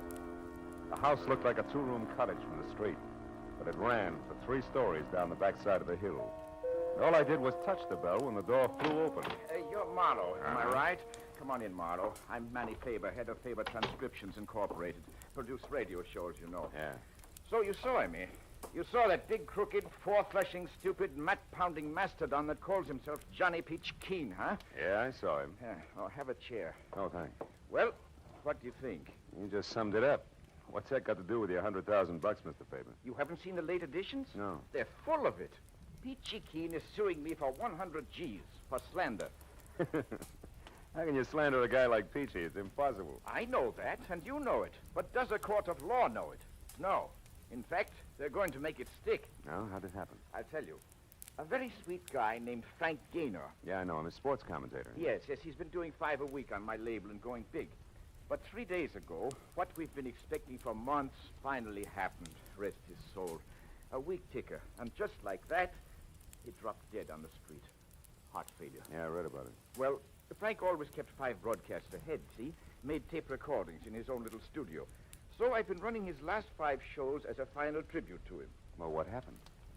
Yesterday, the whole 15 minutes of his broadcast was devoted to ripping apart John Peachy Keen. Here, listen. I've got the tape here on the machine. This is one part. A blight on the sports world. And furthermore, I have proof that Get John that? Peachy Keen has sold out to the highest bidder in small-time gambling circles in his last 3 matches.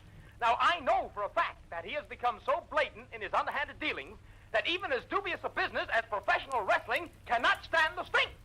And officials have threatened to bar him from the ring. Strong I can stuff. show beyond a doubt that John Peachy Keen has falsified medical reports to evade tough competition, and that he eventually... Yeah, it goes on like that, Marlowe. Some of it opinion, most of it fact. And it's the facts that my lawyers tell me I've got to find the proof for or be a dead duck. That's why I asked you to come up here. Oh, excuse me. This is probably Ruth, Frank's wife. Nice show people once. Oh, hello, Ruth. Come in, honey. Hello, Manny. I haven't been able to find a thing yet.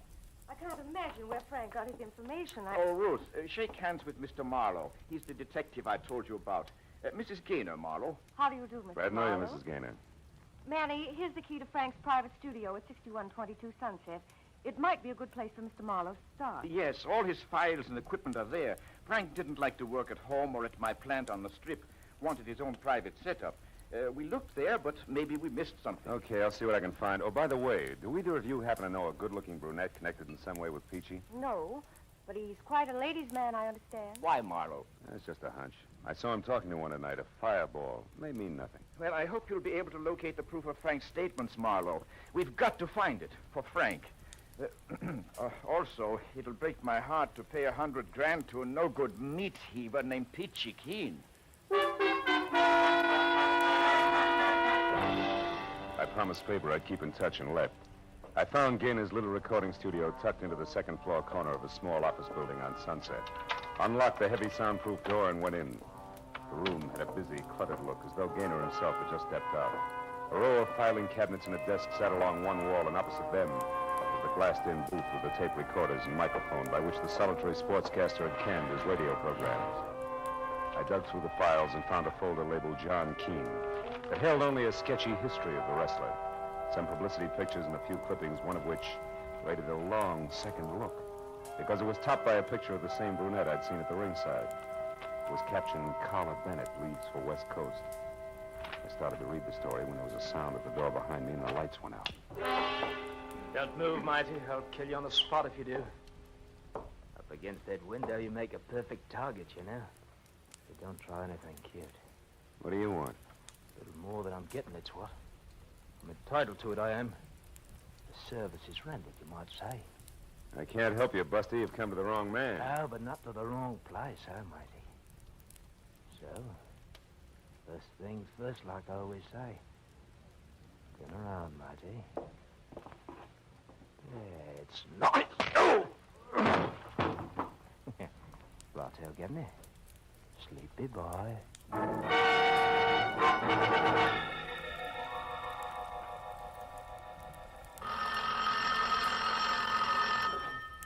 Oh.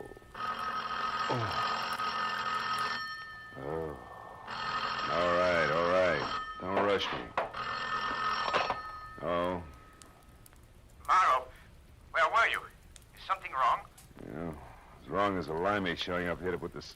Ooh. Put the slug on me. Limey? Yeah. Who was it? Why'd he slug you? Good questions, Faber. Hey, does the name Carla Bennett ring any bells? Carla Bennett? Yeah. No, I never heard of her. Huh? Oh, just a minute, Marlowe. Here's Ruth. Huh? Marlowe, I remember that name. Yeah? I'm sure Frank interviewed her once. Carla Bennett used to be Mrs. John Keene. Peachy's ex-wife? Yes, I'm positive. Why, is she mixed up in this? I don't know. But a limey who slugged me apparently took a newspaper clipping about her when he left. At least it's gone. Marlowe, this limey, was that all he was after? Yeah, he said he wanted more than he was getting. Hey, but look, the paper made this call. What do you want? To tell you that he'll be out checking on a few things himself. That's all. Oh. Oh, by the way, Ruth, any idea where this Bennett dame might be found? No, I haven't, Marlowe. No. I think she was staying at some woman's hotel on Vermont Avenue when Frank interviewed her at that time. Vermont. But that was over a year ago. Maybe she's a lady of habit. I'll try it anyway. Thanks, Ruthie.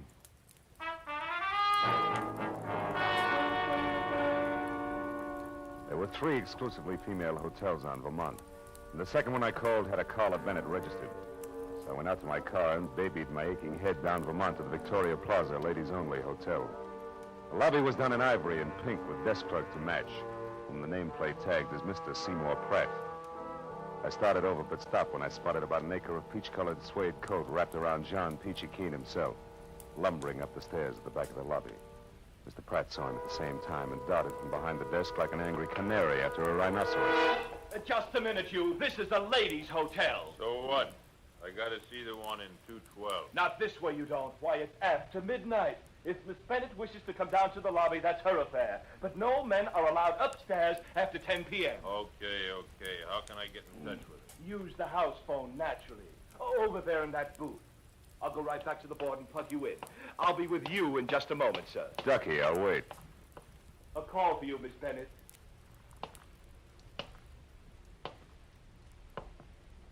Good listening, huh? What?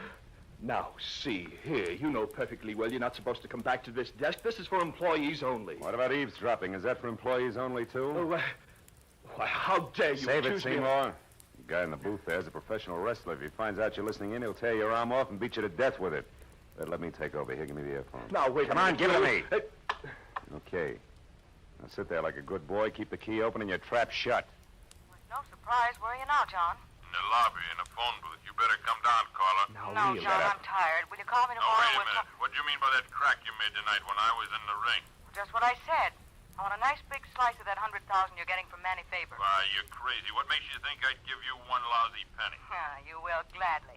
You see, John, I know all about those visits you made to the Lyceum Theater. One of us come back to L.A., hasn't it, darling? Why, you sneaking... Oh, shut up. After the life you led me for 4 years, you big ape, I'm entitled to all I can get. And that'll be plenty. So I advise you to run right back now and tell your friend that I know all about your little scheme. And talk it over good, John. I'll be waiting to hear from you. All right. I'll do just that. And you're sure gonna be sorry you stuck your nose into this one, Carla. Real interesting. Are you quite finished now? Yes, and you were a big, big help, Mr. Pratt. Oh, there he goes, peachy suede coat and all. So long, Seymour.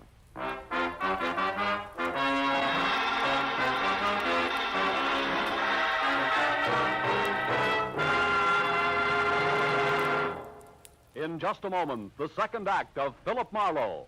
But first, Horace Heidt and his famous Youth Opportunity Program have joined Charlie McCarthy and Edgar Bergen, Red Skelton, Jack Benny, and the other top-ranking entertainers who make CBS Sunday nights a must.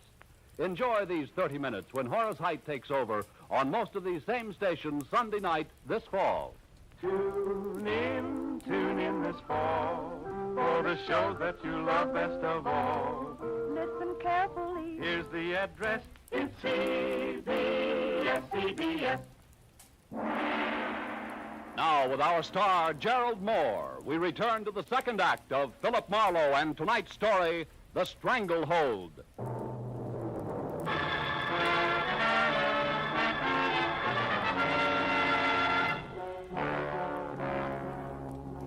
When Peachy Keene slammed out of the phone booth, he was burned to a crisp.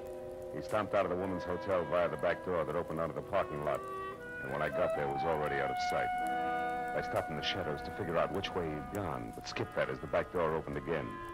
This time it was Carla Bennett.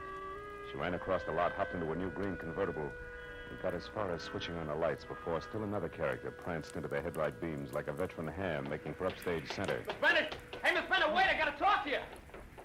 I couldn't tell where the first one came from. I only heard it. It brought the little man up on his toes and arched him like a drawn bow. I saw the flash of the second one. It came from the alley and crumpled it into a pile. A moment later, a more roared, and I ran to where I could see, but a pair of taillights twisting onto the side street. It was all the good it did me. I went back to the body of the little man as Carla Bennett climbed out of a car. She was white from shock, and in the headlights, her makeup was garish. Belonged on a clown. The back alley harlequinade was suddenly very grim. He was shot, mister, right in front of me. Who's the little guy, Carla? I don't know. I never saw him before. You know my name? Yeah. We met at the wrestling arena early at night, you remember? Marlowe, private detective. Now, come on, Carla, let's have it. What's his name? I don't know, I tell you. Okay, we better find out fast. Let's take a look at his wallet. No! It's none of my business. I'm getting out of here. Wait a minute. He wanted to talk to you pretty badly, baby. Very likely about $100 grand. Huh? If I were you, I'd stick around. You've got awfully big ears, Mr. Marlowe. Yeah, better to hear phone conversations. What? This guy's an actor. He's got an equity card. Name is Seth Cameo. Mean anything? Not to me. Unless... Unless what? Unless he happens to work at the Lyceum Theater? As you said, Carla, vaudeville's back in town, and that brings up another point you better explain. What's going on out here anyway? I thought I heard shots. You did, Pratt. They came from the alley Oh, there. so it's you again. I might have... That man there on the ground. Good heavens, is he dead? Yeah, he's murdered. Oh, no. Help! Help me! Murder! Help! That jerk. I'm getting out of Not here. alone, you're not. I'm going with you. Listen, Big Ears, I can take care of myself. Will you beat it? That's not the point, sister. I still want to talk to you. Get in. Now go out that way to the street and not too fast. All right. Since you're running things, where are we going? The Lyceum Theater. On the way, you can tell me why your ex-husband Peachy's been hanging around there. I don't know why. Who's the friend he's been seeing? Was it Cameo? I don't know that either. Now, look, for Pete's sake, do I have to draw you a picture? A man was shot down right in front of you. Doesn't that convince you? You're bucking the same opposition, baby, and believe me, this is no time to hold out. Not in this league. I'm not. All right. Well, that stuff you overheard on the phone was pure bluff. I accidentally ran into John a couple of days ago near the stage door of the Lyceum. He acted funny like he was waiting for somebody and very nervous about it. You didn't see who it was? No. I waited until 3 girls and 2 men had come out one after another, but they were cagey. I couldn't tell which one John was waiting for. And then I heard about this slander suit of his, and I figured something was screwy. So you took a swing in the dark tonight and connected, huh? Good and solid. When I told him on the phone to go back to his friend, I knew he'd be just stupid enough to do it, and that's why I came out so fast. I wanted to follow him and find out who else was involved before I got in too far. You're already in too far, baby. You got more nerve than good sense, even for $100 grand. You don't believe me? Ask Cameo. There's the theater. Park here. We'll walk over. Look, tell me something, Big Ears. Suppose Seth Cameo did work here. What's it going to prove? All depends on what we find to go with it. He was killed to keep him from upsetting the apple cart. One way he could have done that would be to have proof of what Frank Gaynor said in his broadcast about Peachy. Sure, but fitting a vaudeville actor at the Lyceum into that slot doesn't make sense. No, but... Yeah, there it is. Cameo's placard. We were right. Yeah. Seth Cameo, the one-man all-star cast. See Lionel Barrymore, Betty Davis, Harry Drucker, Humphrey Bogart, James Cagney, and many others. Denise Glenn played in a split-second changes by the world's most versatile one-man cast. Seth Sure, he was a mimic. A guy like that would have dialects, lots of them. So maybe Seth Cameo was the boy who slugged me in Gaynor's studio. He was careful to turn out the lights first, and he threw that limey jive at me to toss me off the track. And what's more, he... Uh-oh, we got company. Where? There's a little geezer over there. What are you doing there?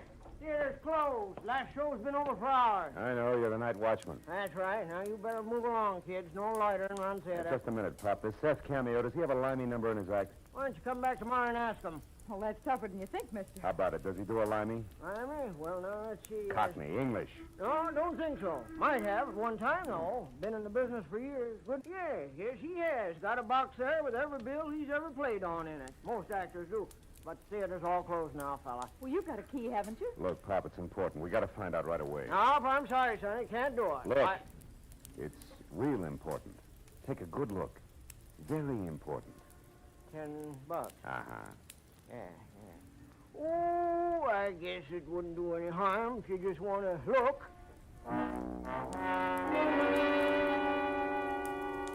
The old man slid the 10 into his pocket like he wouldn't admit it even to himself. and led us in the stage door, down the stairs, and with his flashlight along the dark hallway to Seth Cameo's dressing room. He unlocked it, reached in, and turned on a tired little lamp, and pointed out a box on a trunk near the back. We picked our way over to it through a jumble of costumes that had been period pieces at the turn of the century. The box was lined with sentimental posters, and inside was a man's life, and stacks of programs and playbills. It began with a crisp current appearance and then ran back through all of Seth Cameo's dusty yesterdays. Didn't take long. Maybe 5 minutes. Here. This is it, Marlowe. Exactly what you're after. Let's see that. Parthenon Theater, Kansas City, September 1940. Seth Cameo of London. In Piccadilly Circus, His Majesty, name it, Limehouse. Sure! This is it, baby. Seth Cameo and Limey were one and the same. And where does that get you? Yeah, it gives me an idea. It gives me one, too. You found what you wanted. Now, let's put everything back like it was and get out of here. In a minute, Pop. I want to check something else. Now, look, Sonny, this is dead against all rules. I'm getting jittery. Wait a minute. Hold it. I heard something upstairs. Did you lock the outside door, Pop? Oh, come now, fella. Be a sport. That's an old stunt that just won't work. That door's got a snap latch. Shut up.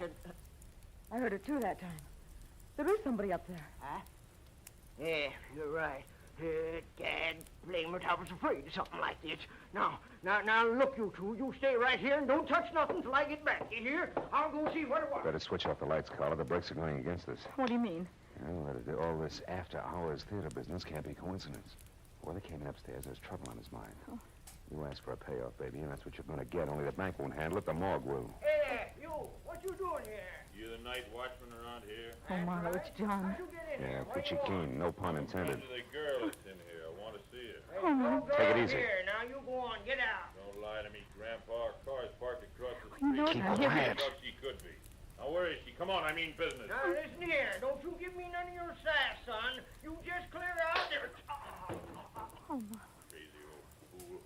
You got the watchman. You better clear out, Carla. He'll be down here in another minute. Now, look, go up that way and cross the stage. Go to 2000 Beechwood. It's the one place Peachy won't go. Manny Favors. And stay there till I call. You understand? Never mind. Beat it, will you? Go on. Be careful, Big Ears. Carla moved off into the darkness. I saw at the other end of the hall the inquisitive beam from the flashlight poking at the dark corners as Keen eased down the stairs. I got my gun into my hand, plastered my shoulders against the wall beside the open door, and waited. Didn't have long to wait. I heard him stop in the hall outside, and then the beam of the flashlight crept over the floor and up to the wall, and then slowly, carefully circled the door frame. Carla? I heard him moving closer. Then the barrel of a snub-nosed revolver inched into the room. I know you're in here, Carla. I waited until I could see the big fist wrapped around the gun. And I brought my .38 down hard. His gun flew to the floor, and I swung again for his head. Why, you? The rest only blinked and lunged for me. I'll kill you. Not tonight, Peachy. I may need it. I'm getting my hands on you. That's your problem, big man. Fall down, will you? I'll get you. Go down and stay down. Wow. You gotta chop that guy down like a tree.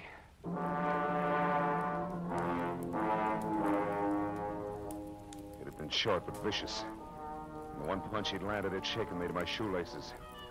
The wreckage of costumes, props, and a lifetime of old theater programs was scattered over the room like big moldy snowflakes in the crazy ankle-high glare from the still burning flashlight. As I sagged down onto a trunk to catch my breath, I saw something that brought me right back to my feet again. An illustrated program from the King's Theater in Buffalo that gave me a new slant on the whole mess. It billed Seth Cameo as the man with 1,000 voices, the perfect mimic. And the act that had followed him for a 30-week run was a girl whose face I knew well.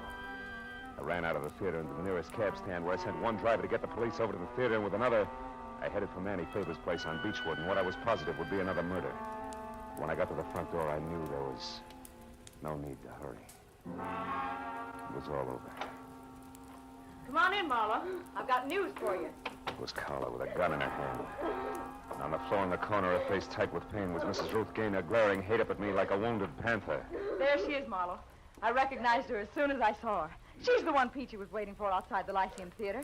They've been working together all this time to frame that slander suit against Faber. Yeah, I know. But I didn't expect to find you like this. What happened? She knew I recognized her and pulled this gun on me. The one she used on Seth Cameo, no doubt, huh? Uh-huh. She was going to use it on me, too. But I was way ahead of her. She's only in love with John Peachy Keen, but I was married to him for 4 years, and you don't live with a professional wrestler that long without picking up a few tricks. They call you the weaker sex. What is it, Ruthie? Your elbow? Is it broken? Let me alone, you two-bit flatfoot. I'll call a doctor and get you fixed up. For one reason only, I don't even like to see a black widow spider suffer.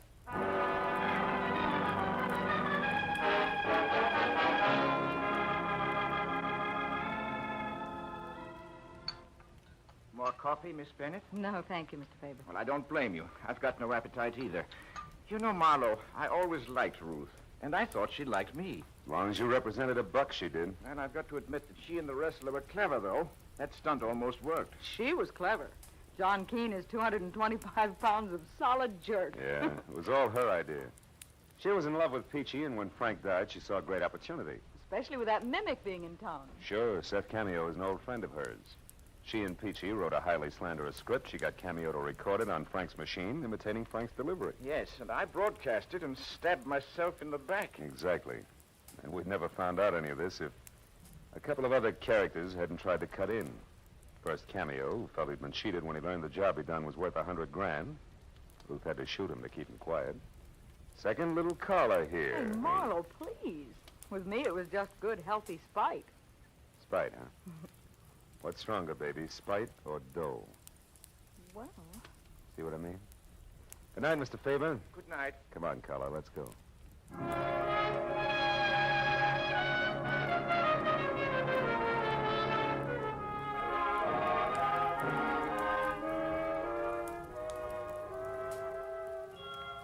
We didn't go home directly.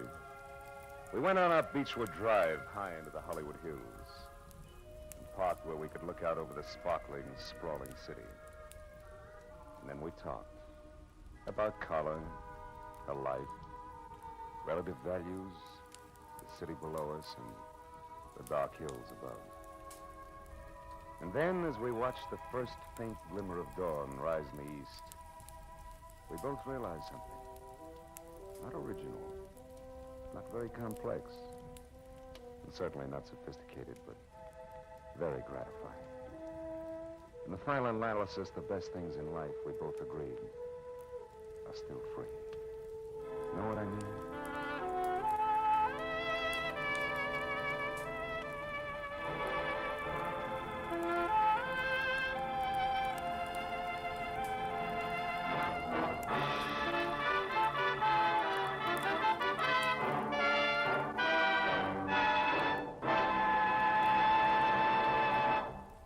The Adventures of Philip Marlowe, bringing you Raymond Chandler's most famous character, star Gerald Moore, and are produced and directed by Norman McDonnell.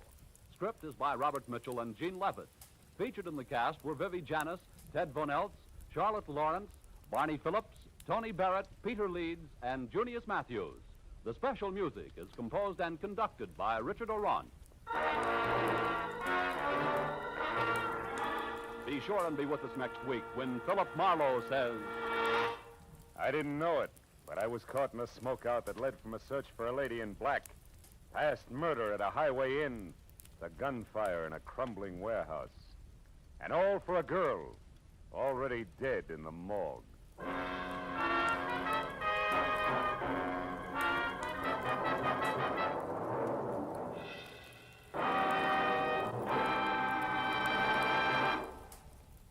This fall, you hear them all on CBS. Red Skelton and Charlie McCarthy and Edgar Bergen have joined the parade to CBS on Sunday evenings. And be sure to hear the Contented Hour with Dinah Shore tomorrow and every Sunday over most of these same CBS stations. This fall, you hear them all on CBS. This is Paul Masterson speaking. Now stay tuned for Gangbusters, which follows immediately over most of these same CBS stations.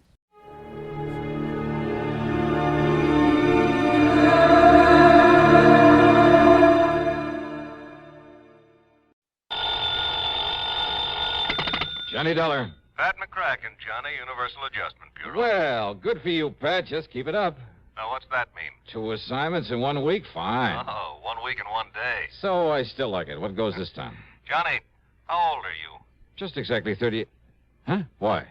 Still young enough to remember how you felt and acted when you were a young punk, huh? Sure. But I hope you were a better sort than the one we have to deal with in this matter. And yet, on the other hand, well, you know the saying, it takes a crook to catch a crook. Huh? So maybe we'd be better off if you'd been an A number 1 delinquent when you were a pup. Do you mind telling me what you're yammering about? But I suppose you were a good boy. Well, I was no mama's boy, if that's what you mean. Oh, I mean no real trouble with the law. No stretch in the reform school, no hoodlum gang, no good contacts, experience, that sort of thing. Pat. No, I guess not. It's kind of too bad, though. You mean if I had a nice black record, I'd be just right for this whatever you have in mind? And yet, on the other hand, Oh, Johnny... come on, Pat. Start making sense, will you? Well? Yes. All right. Culpepper Walker, Mono Guarantee Insurance Company. Do you know him? In their office in Little Rock, yeah. Good. Fly on out and see him, will you, Johnny? Because of some trouble with some kid? That's right. Okay. Just a kid, Johnny. But if what Walker says about him is true, if you expect to get anywhere with this boy... Yeah? You'd better take along a pair of brass knuckles, a length of chain, maybe a switchblade knife. Oh, that kind, huh? That kind. A real bad one.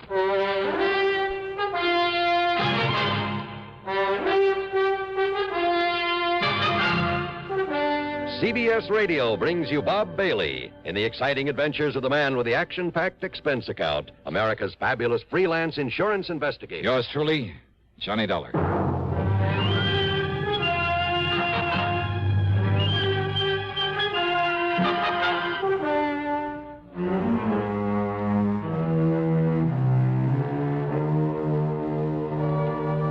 Expense account submitted by Special Investigator Johnny Dollar to the Mono Guarantee Insurance Company, Little Rock office. Following is an account of expenses incurred during my investigation of the Bad One matter.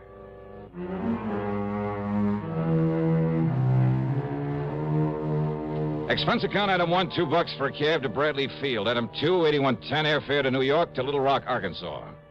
The plane had left New York at 6 p.m. At 8:50 Central Time, we set down at Little Rock Municipal Airport.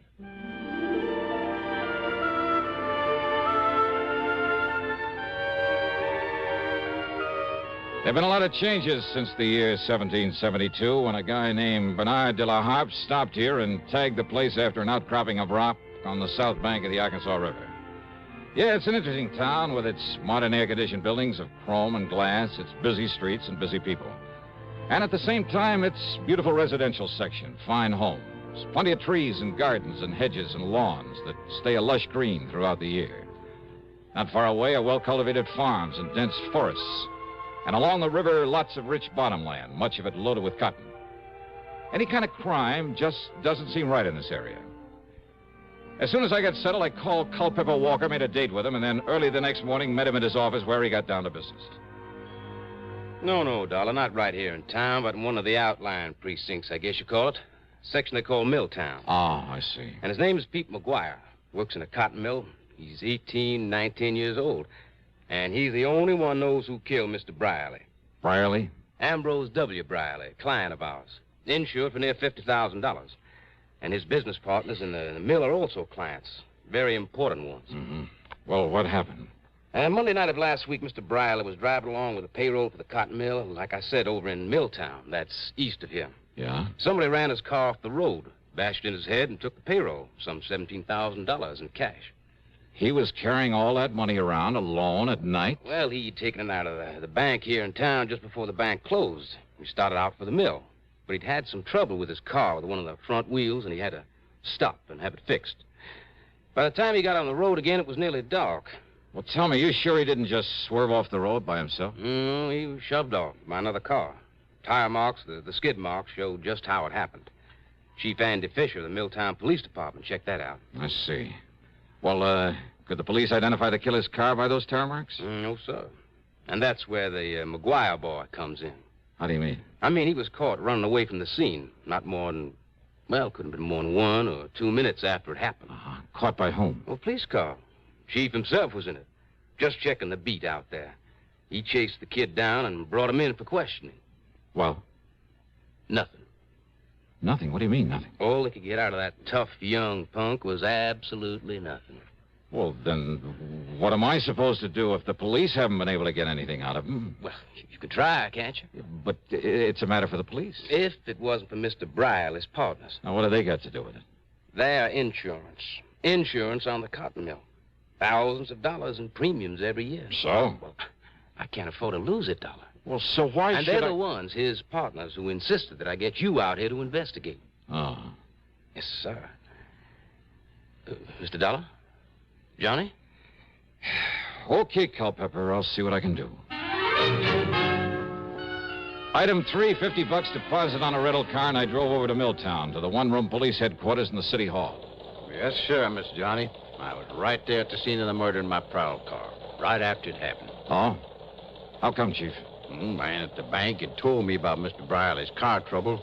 Getting dark, light rain falling, and Mr. Briley toting all that money. Well, I thought I'd better make sure he'd gotten to the mill all right, so I started out that way. But what happens?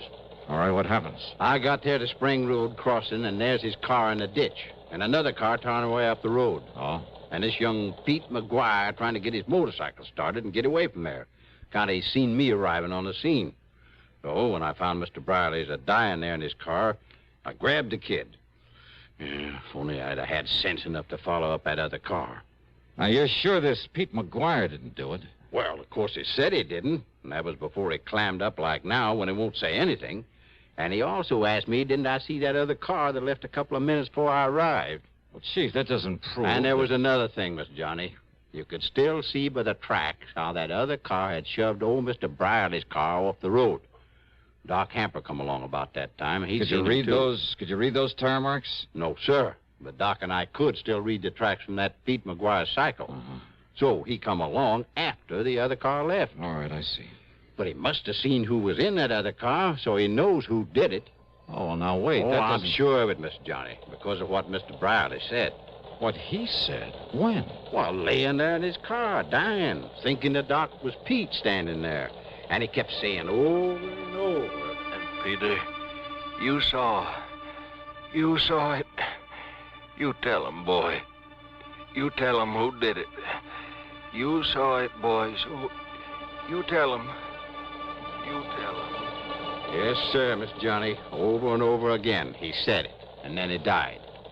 I see. So he knew that Pete McGuire saw who killed him and robbed him. Well, maybe. Of course he did. That no good kid. Why is he no good, Chief? Why? Well, how should I know why, Mr. Johnny, except that he wouldn't go to school, he was a town bum, his ma never knowed where he was at. The most work he ever done was pushing a pool cue. Oh, well, now, most kids... That boy has been a troublemaker all of his life. 10, 15 times I tried to get him to send him to reform school. Hey, you really don't like him, do you?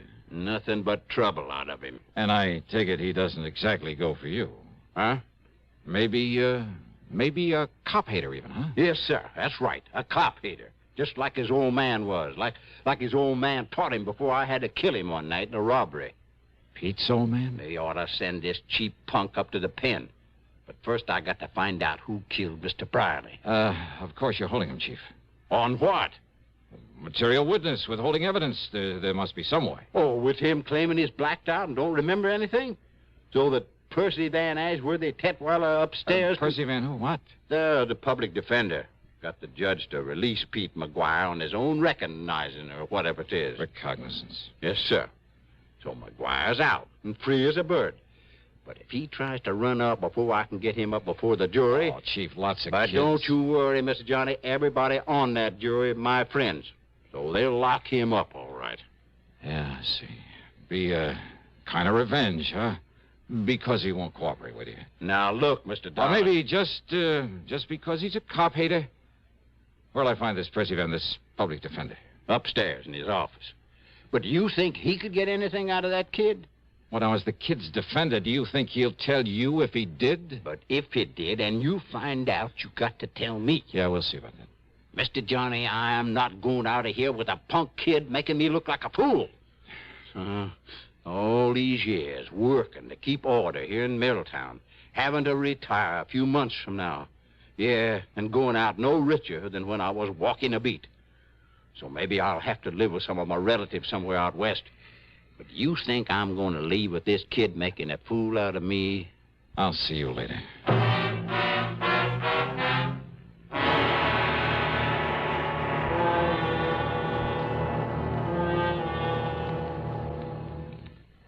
To paraphrase Gilbert and Sullivan, an announcer's lot is not a happy one. Well, not always. Want to know why? Tell you why. Take this safe driving business. Do you have any idea how many times my confreres and I have begged on bended microphone to have begged people not to kill themselves on the highways? Now, once and for all, let's get together on this. Let's understand one another. Unless you want a pack of frustrated announcers on your conscience, slow down and curb highway carnage. If you don't care about yourself, at least have a little consideration for us. And now, Act Two of yours truly, Johnny Dollar, and the Bad One Matter.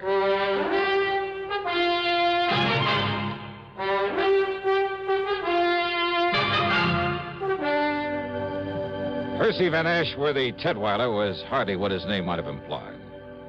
And, call me Tet, will you, Johnny? I don't like the name Percy any more than I imagine you do. Yeah, sure, Tet. Now, as I was saying, in spite of the chief's feelings about him and all the trouble he had with Pete's father, well, put it this way. That poor ignorant kid has had the odds against him ever since the day he was born. His father was no good. So I understand. His mother was an alcoholic. And because he's always been a stupid little runt, the other kids always bullied him. Oh? Yes, and when they'd pull a job, none of them very serious, I'll grant you, they'd leave him behind so that he'd be the one to get caught for their mischief and petty thieveries. He didn't dare peach on them or they'd beat him up. And the chief never let up on him. So he's hated cops, hated anything that had to do with law and order. Which includes you. Yes, I'm afraid so. In spite of my attempts to get close to him. And even you haven't been able to get him to talk. I've tried everything, Johnny. From sugar-coated kindness to the worst threats I could think of. Everything short of Chief Fisher's heavy-handed methods. Oh? You mean the good old third degree, the rubber hose tactics and things like that? Well, of course, the chief denies it. Oh, sure he does. And don't forget, I'm the one who got the judge to let him out on his own recognizance. Why? In the hope he'd open up to me. But to Pete, I'm still the law. Just as much as Chief Fisher and Judge Thurber. Weren't you taking a big chance on his running away? But he hasn't. Yeah, I wonder why. Won't do any good to ask him. Believe me, won't do any good to ask him anything. Oh.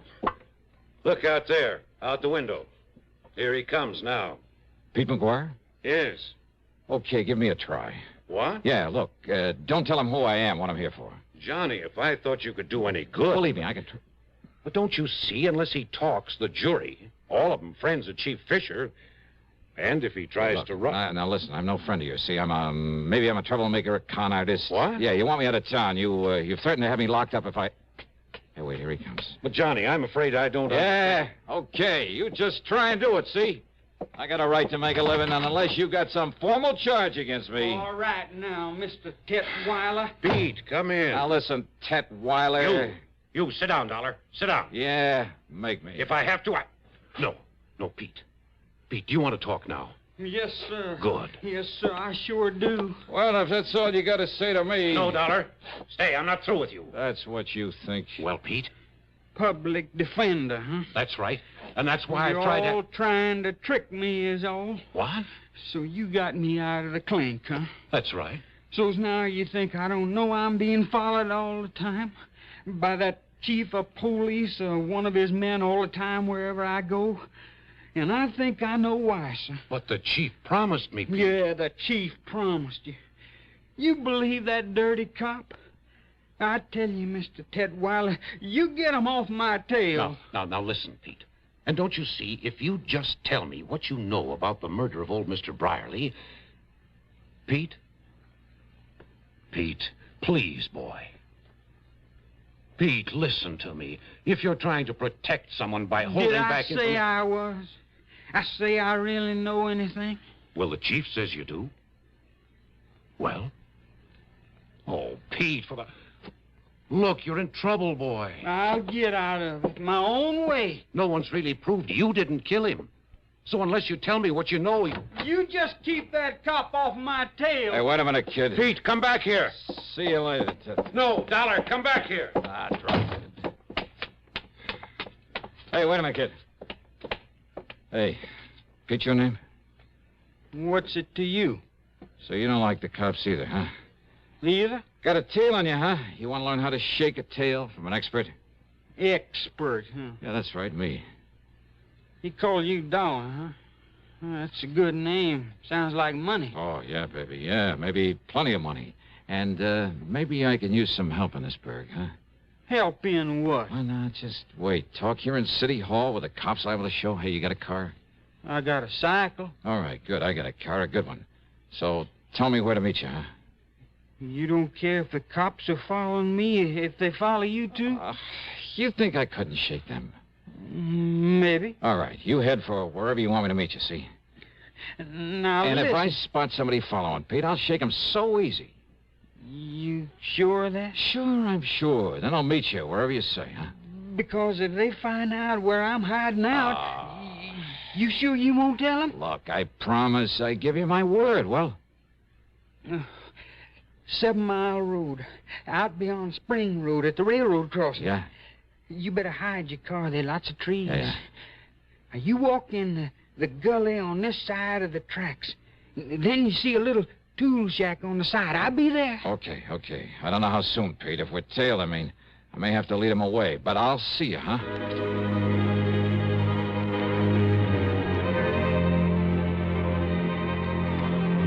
We were tailed, all right.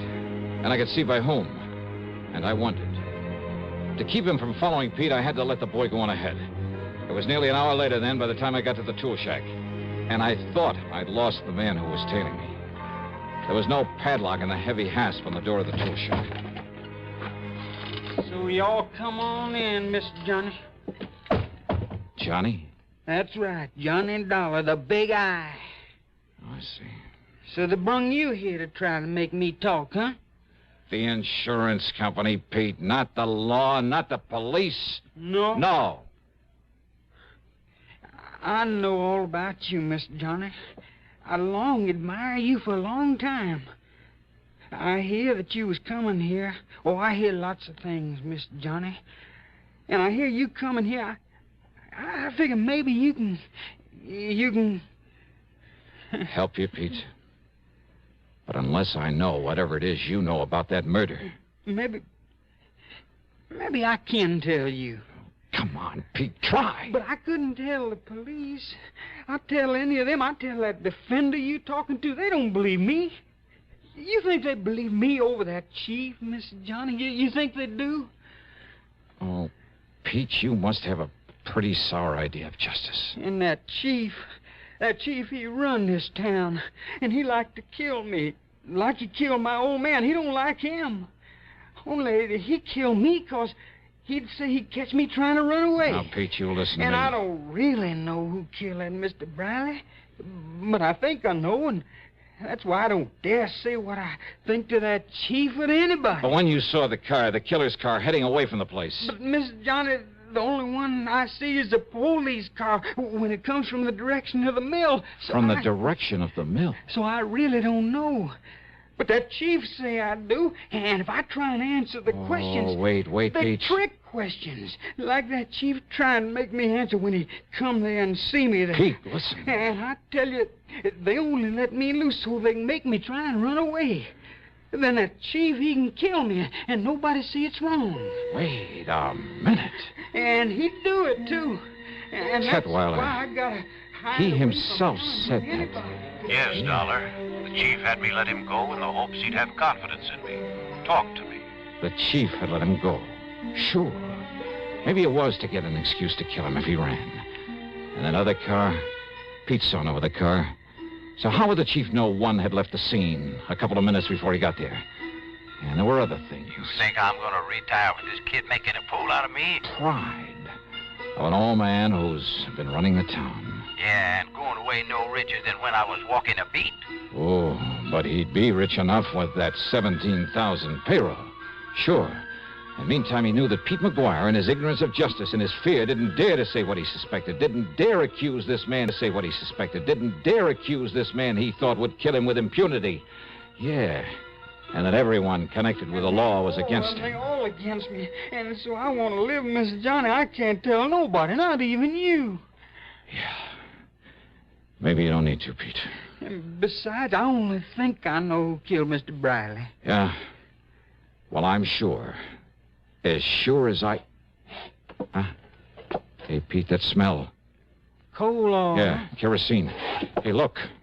Soaking in around this door. It's locked. Somebody's jammed something into that hasp out there. Mr. Johnny, fire! Now they're smoking this fire. You're right. Williams is locked in here. We'll be burned alive. Keep talking, Pete.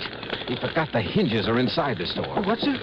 Keep talking while I pull the pins out of those things. We're dying here. We're going to be cooked alive in here, Mr. Johnny. Here's one. We're going to burn up in here, Here's the Mr. other. Johnny. We're going to be cooked alive. Come on, Pete. Come on. Mr. Johnny, we're going to die. All right, Chief. Mr. Dollar? Yeah, that's right. I see the shack on fire. Yeah, well, you set this fire. As further cover-up for having killed Mr. Brierly. This boy told you that. I'll kill him, too. Oh, no, you won't, Chief. Put away that gun. I'll kill you, too. Oh, no. Chief! You miss you, Pete? I'm all right, sir. Oh. So you killed old man Brierly. Mr. Dollar. And if this boy did know. But until you were sure he did, and you kept him too scared to talk. All right, Chief, you want to write and sign a confession? But if my people found out I Or did shall I use this gun of yours on you? No, please. Be justice, though, wouldn't it? Well? No. Oh, yes, sir. I'll sign the confession. Okay, then. Up on your feet. Up on your feet.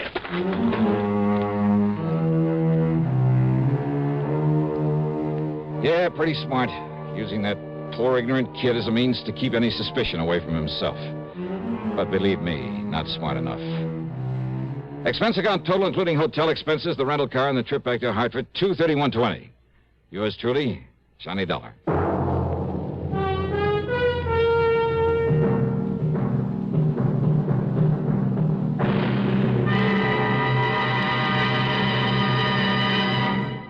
Catching a cold?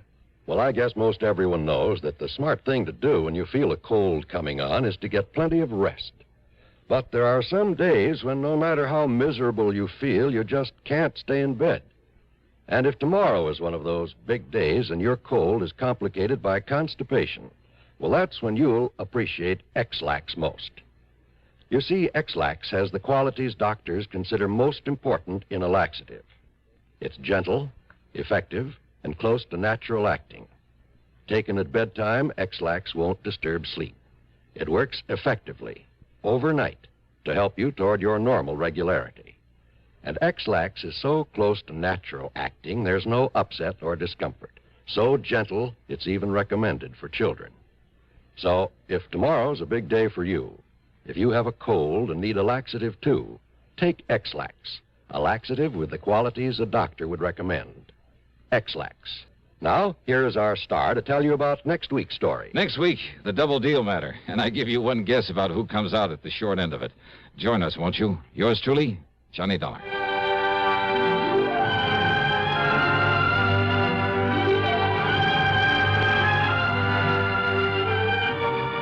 Yours truly, Johnny Dollar, starring Bob Bailey, originates in Hollywood and is written, produced, and directed by Jack Johnstone. Heard in our cast were Larry Dobkin, James McCallion, Forrest Lewis, Russell Thorson, and Sam Edwards. Be sure to join us next week, same time and station, for another exciting story of yours truly, Johnny Dollar.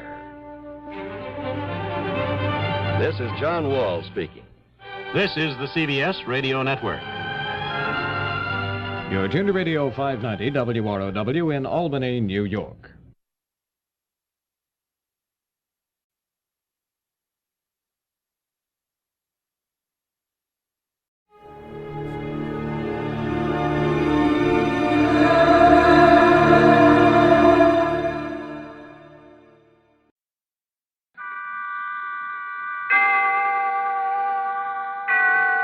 Autolite and its 96,000 dealers bring you Miss Linda Darnell in tonight's presentation of Suspense.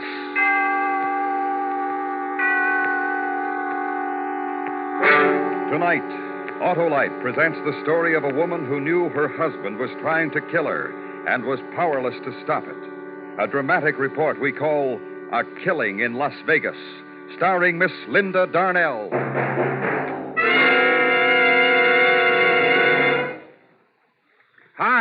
Hap. Huh? Oh, hello, Harlow. Boy, you really gave me a powerful start. Just like the powerful starts you can be sure of getting from your Autolite Stay Full battery, Hap.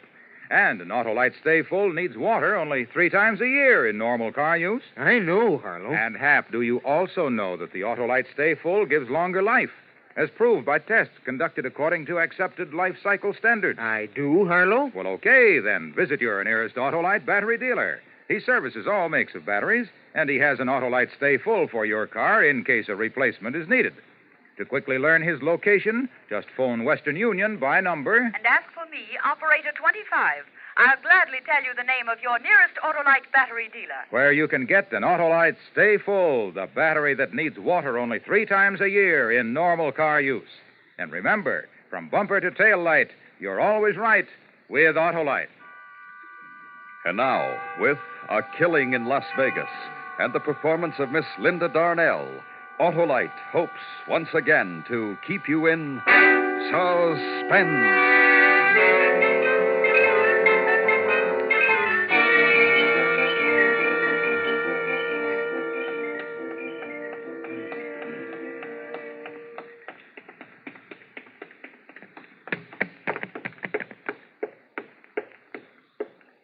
Yes, ma'am? I'd like to see the policeman in charge, please. Well, maybe I can help you, ma'am. What is it? My husband is trying to kill me. I see. You better come with me.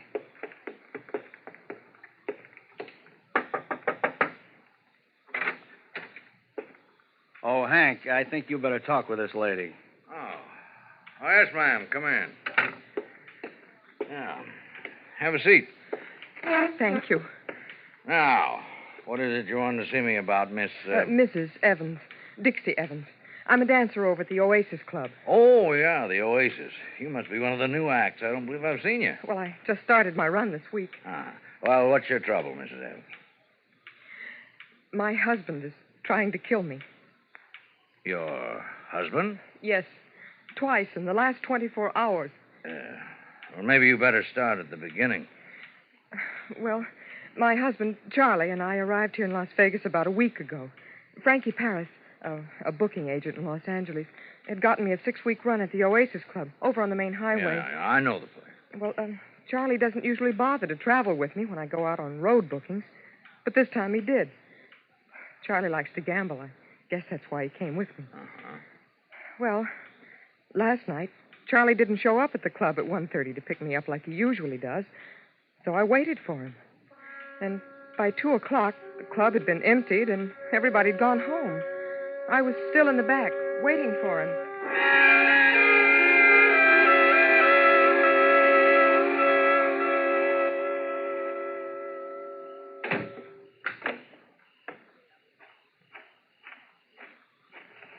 Who is... Oh, it's you, Dixie. Hi, Barney. What are you doing out here all alone? Well, I'm waiting for my husband. He's late. It sure is. It's almost 2:30. You know where he is? No. Getting lucky, I hope.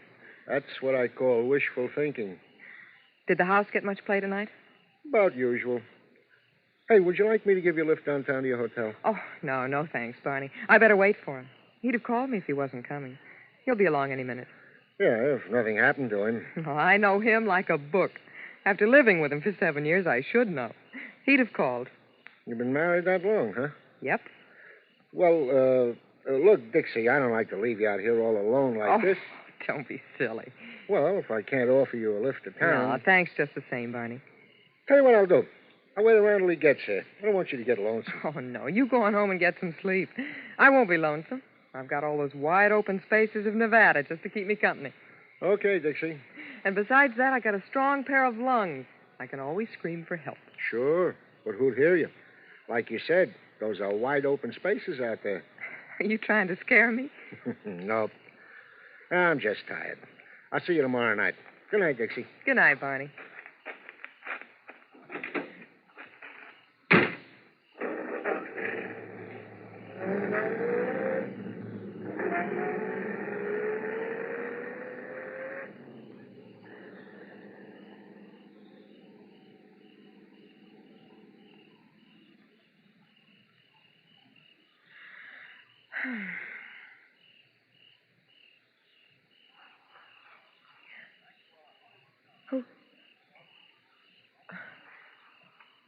Charlie? Charlie? That you? Who is it? Charlie?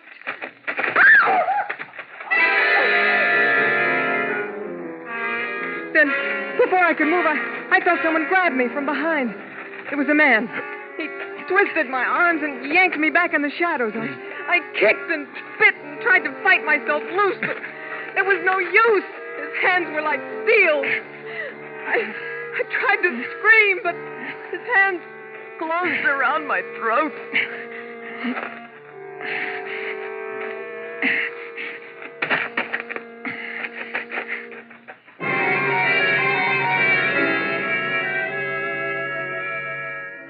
When I came to, I was lying on the gravel back of the club.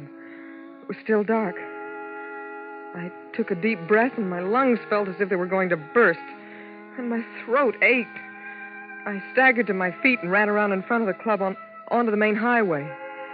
It wasn't long before a passing cab picked me up and took me back downtown to the hotel. When I let myself into the room, Charlie was in bed. I sat down and started to cry. He got up, came over, and put his arms around me. That's when I should have known. When he put his arms around me. Look, Dixie, baby, come on, get hold of yourself now. Come on, take hold, honey. You're shaking like a leaf. What is it? Oh, Charlie, it was terrible. Someone tried to kill me. Oh, baby. Oh, Charlie. Look, will you stop crying long enough to tell me what you're talking about? Someone tried to kill you? Yes. Where? In back of the club, the Oasis. I was waiting for you, and he... Didn't you get my telephone message? Message? Yeah, I left a message for you. Well, no. Oh. Well, what happened? Well, I was back there waiting for you. I heard a noise, and first I thought it was you. I called your name, and then this man rushed up behind me, grabbed me around the throat, and Did you see what he looked like? Well, no, I couldn't see his face. It was too dark, but he tried to choke me, Charlie. Look, Dixie. Oh, it was terrible. His hands around my throat. Well, what happened after that? Well, I don't know. I passed out. I guess he thought I was dead. But why did he want to kill me? Just wait a minute, Dixie. How do you know he wanted to kill you? Why, I don't know. Was anyone from the club around there? Oh, no, everybody'd gone home. I see. Oh, it could have been someone trying to rob the club. Huh? Yeah, sure, that might have been it. Some guy was going to break in and rob the club. He thought everybody'd gone home. When he got running back, he found you. Got scared, and he attacked you. Well, maybe you're right. Of course I'm right. You say you called me? Yeah, I sure did. I was having a run of luck at the club cartwheel. Must have won about $500, baby. I didn't want to leave. So I called the club and told them to tell you to take a cab on home. But I didn't get the message. No, I guess somebody just forgot to give it to you. Charlie, maybe I ought to call the police. What for? To tell them what happened. It's late now, honey. I'm going to get up in the morning. Huh? All right, Charlie. You won $500, Charlie? Yeah. Isn't that great? Can I see it? Didn't want to carry a lot of money with me. I told him to make it out to me in a check and pick it up tomorrow. Oh. Now, you get to sleep, Dixie. Get a good night's rest, huh? You need it. Okay, Charlie, I will. I am tired.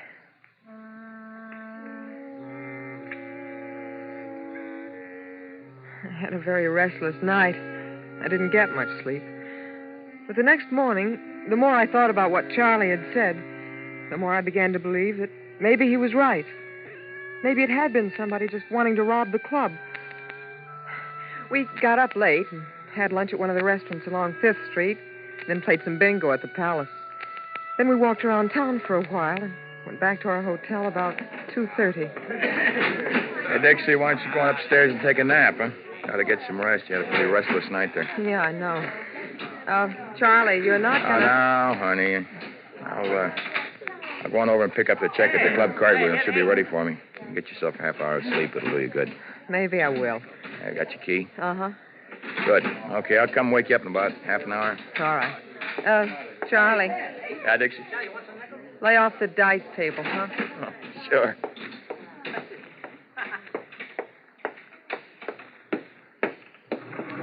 Yes, ma'am? 3, please. Yes, ma'am.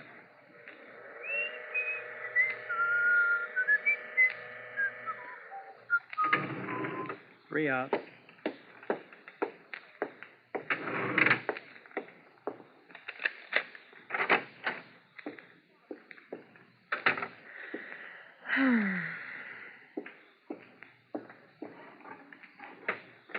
Oh, brother, this feels good.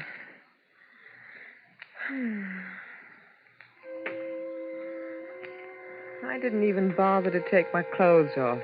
I was too tired. All I could think about was getting some sleep. And the bed felt soft and good. I started to drift off into a dream. It was a terrible dream. I saw the man in the back of the club in my dream. He was chasing me now. I tried to run away, but he caught me and tied me up. Then he picked me up in his arms and carried me over to where a train engine stood and laid me down in front of it. The train in my dream hadn't started to move yet, but I could hear the hissing of the engine. And it seemed that the louder the hissing got, the harder it was for me to breathe. I tried to wake up, but it was hard, and then finally I did. But the hissing of the train didn't disappear with the rest of my dream. The hissing became the gas jet in the corner of the room. Oh, the window. The window. Gotta break it. Break my shoe off.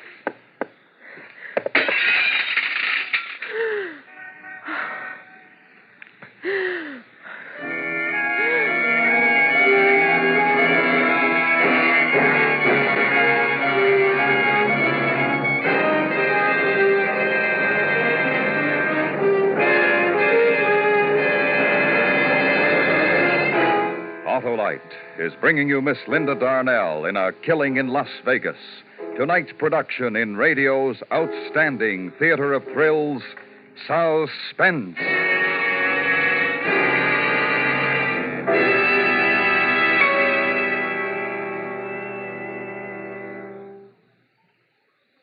Harlow, I've told you before that I have an Autolite Stay Full battery. What do you think of it, Hap? Oh, it's great. It's grand. It's magnificent. And it's protected, too. Protected? Yep. Every positive plate in the Autolite Stay Full is protected by fiberglass retaining mats to reduce shedding and flaking and give the Autolite Stay Full longer life, as proved by tests conducted according to accepted life cycle standards. And the Autolite Stay Full needs water only 3 times a year in normal car use. So, friends, visit your Autolite battery dealer, the man who services all makes of batteries. To quickly learn his location, just call Western Union by number. And as for me, Operator 25, I'll gladly tell you the name and address of your nearest Autolite battery dealer, where you can get an Autolite Stay Full, the battery that needs water only 3 times a year in normal car use. And remember, from bumper to tail light, you're always right with Autolite. And now, Autolite brings back to our Hollywood soundstage Miss Linda Darnell in Elliot Lewis's production of A Killing in Las Vegas, a dramatic report well calculated to keep you in suspense.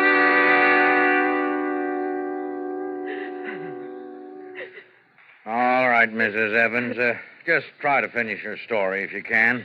You say you tried to break the window with your shoe. Yes.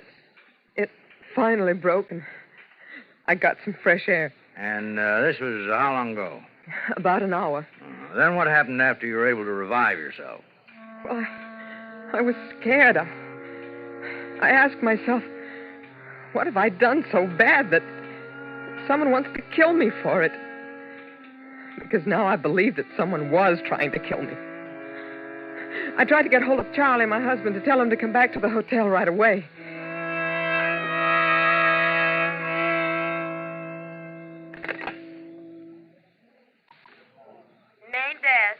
would you ring the club cartwheel for me, please? Just a moment.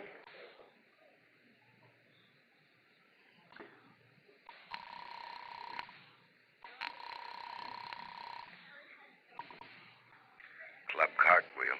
Julio Cole speaking. My name is Evans, Mrs. Dixie Evans. My husband was coming in to pick up a check. Can you tell me if he's still there? Pick up a check? What's he do, work here? No, he came in there last night. He had a run of luck, and he said he told you to make out a check for him. What was that name again? Evans? Yes, Charles Evans. Just a second. Hey, does anybody know anything about a check for Evans? No. You mean he hasn't picked it up yet? No record of a check waiting for him.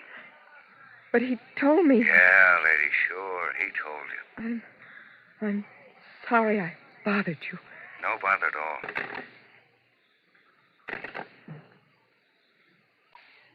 Main desk. Would you get me the Oasis Club, please? The number is 4062. One moment.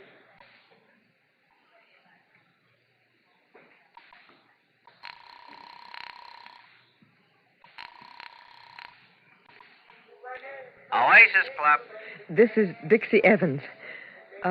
I was wondering if there were any messages left there for me last night. Oh, wait a minute. I'll look. Not a one, Mrs. Evans. Thank you.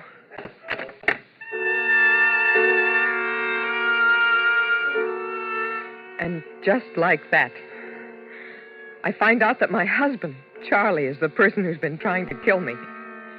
My own sweet, loving husband. He didn't win a pile at the club cartwheel. And he didn't leave a message for me at the Oasis Club. I guess I must have surprised him when I walked into the hotel room last night. He'd left me for dead. So he'd had to try again. Sleep, Dixie. Get some rest. So he could turn on the gas jet in the room and try again. What does a woman do when she finds out that her husband is trying to murder her? What does she do? What would any other woman do? She'd go to the police. So I came to talk to you. Is that all of it, Mrs. Evans? Yes. Isn't it enough? Oh, Mrs. Evans, tell me something. A man who tried to choke you back at the club, did you see his face? Well, I didn't see his face, but you didn't see his face? Well, no, Well, then how do you know it was your husband, Mrs. Evans? Because I told you he tried it again. Only a little while ago up in our hotel room. I found the gas jet in the room turned on. You don't believe me, do you? Does your husband own a gun? Yes. Has he ever threatened you with it? Well, no. Has he ever threatened you at all? No. No, but don't you understand? Why are you so certain that the man who tried to choke you in back of the Oasis Club was your husband? Huh? You didn't see his face. I know, but... Well, then you can't be sure. But up in the hotel room... You'd be quite surprised at the number of people who die every year by accidentally bumping against a gas jet and turning it on and never knew they did it. I tell you, my husband is trying to kill me. Why? Why? Can you tell me why your husband wants to kill you? Well, I don't know why. I don't know. I haven't the slightest idea. There, you see, you can't tell me why. Now, look, Mrs. Evans, why don't you go back to your hotel now and get some rest? We'll look into it for you. Look into it? But, well, aren't you going to arrest him or something? Well, I don't see how we can. You haven't given us any kind of substantial evidence that would prove your husband is trying to kill you. In fact, you can't even tell me why he wants to kill you. I can't tell you why. I don't know myself. Well, you'd better get back to your hotel, Mrs. Evans. Get some rest. We'll get on this right away. Yes. Maybe you're right. I'll go back to my hotel. Sure. Thank you, Lieutenant. Not at all. You get taken care of, lady? Huh? Oh, yes. Yes, thank you.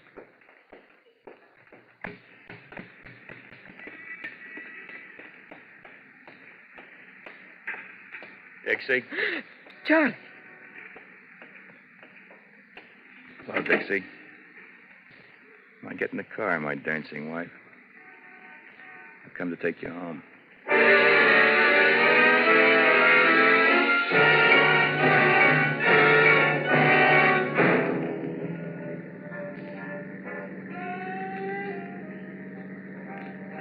Charlie, I thought we were going back to the hotel. This isn't the way. What are we doing on the highway? Charlie, what's the matter? What's wrong? Oh, don't turn the radio louder, Charlie. I want to talk to you. Charlie, you're mad at me, aren't you? What have I done that's made you mad? Oh, Charlie, take me back to our hotel. Let's get home. I want to go home. I don't want to go for a ride. I'm tired now. I'm awfully tired, Charlie. Please don't turn it louder. It makes my head hurt. Please, Charlie. Charlie, don't I mean anything to you anymore? What is it? What are you mad at me about? Is it the divorce, Charlie? I don't want to hear you talk. That's it, isn't it? That's what you're mad at me about, the divorce. But I can't give it to you, Charlie. I can't. Look, it doesn't matter anymore. She's married now. She wouldn't wait any longer. So yesterday she got married. Oh, Charlie, I didn't know it meant so much to you. I only tried to do what I thought was best for the both of us. We're not getting any younger, and when two people were married for as long as we were married, I thought maybe we should try to make something of it. You thought that. What about me? You? About what I thought? Oh, you're right, Charlie. But you can't kill me now. Why can't I? I told the police. You told them what? That you were trying to kill me. That it was you in back of the club. That you turned on the gas jet. Oh, no. You can't kill me, Charlie. They'll pick you up in a minute. Okay, Dixie. Shall we go back to the hotel now? Okay, Dixie.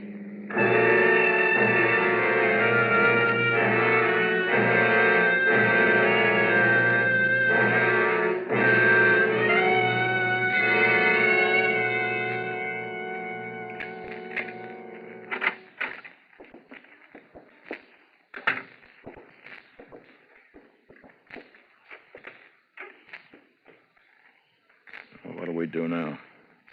There's nothing to do, Charlie. We just go on, I guess, like we have. You do that? You stay with me, married to me, knowing I want you dead? I have to, Charlie. Because I won't give you a divorce. Well, like chess, Dixie, we're stalemated, aren't we? Looks that way. You know how much I hate you. Now I know. Up to now, it's been a game of cat and mouse. You were the mouse and I was the cat, ready for the kill. But you tricked me, my pretty wife. You must feel pretty proud. But look, the game's going to change, Dixie. Work hard. You make lots of money because I'm going to spend it all. Charlie. Have I been a good husband to you, Dixie? And think back. Remember all the soft, sweet things that we ever held between us. Think about them, because those soft, sweet things will become just a memory. From now on, I'm going to make life hard for you, Dixie, and I'm going to make it so hard for you, you'll wish that I had killed you. I'm tired, Charlie. I'm going to try to get some rest. Yeah, get some rest.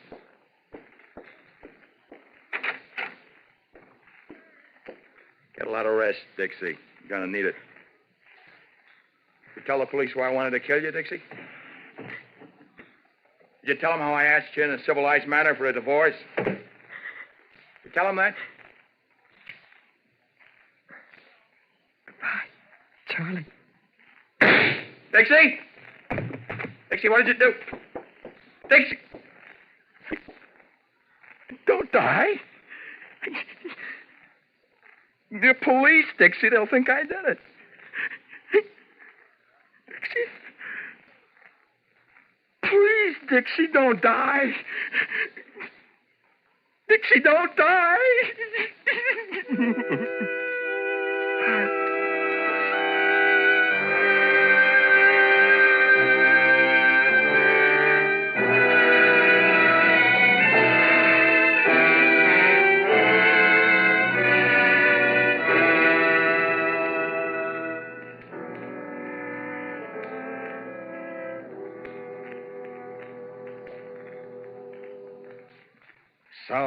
Suspense. Presented by Autolite. Tonight's star, Miss Linda Darnell. This is Harlow Wilcox speaking for Autolite, world's largest independent manufacturer of automotive electrical equipment. Autolite is proud to serve the greatest names in the industry. And during these early months of '52, the Autolite family joins in saluting the leading car manufacturers who install Autolite products as original equipment. Our Autolite family is made up of the nearly 30,000 men and women in 28 great Autolite plants from coast to coast and in still other Autolite plants in many foreign countries. It also includes more than 18,000 people who have invested a portion of their savings in Autolite, as well as 96,000 Autolite distributors and dealers in the United States and thousands more in Canada and throughout the world. Our Autolite family will salute the DeSoto division of Chrysler Corporation on the next Autolite Suspense television program. If you live in a television area, check the day and time of Suspense on television so that you'll be sure to see this program. And remember, be with us next week for another thrilling Autolite Suspense program on radio.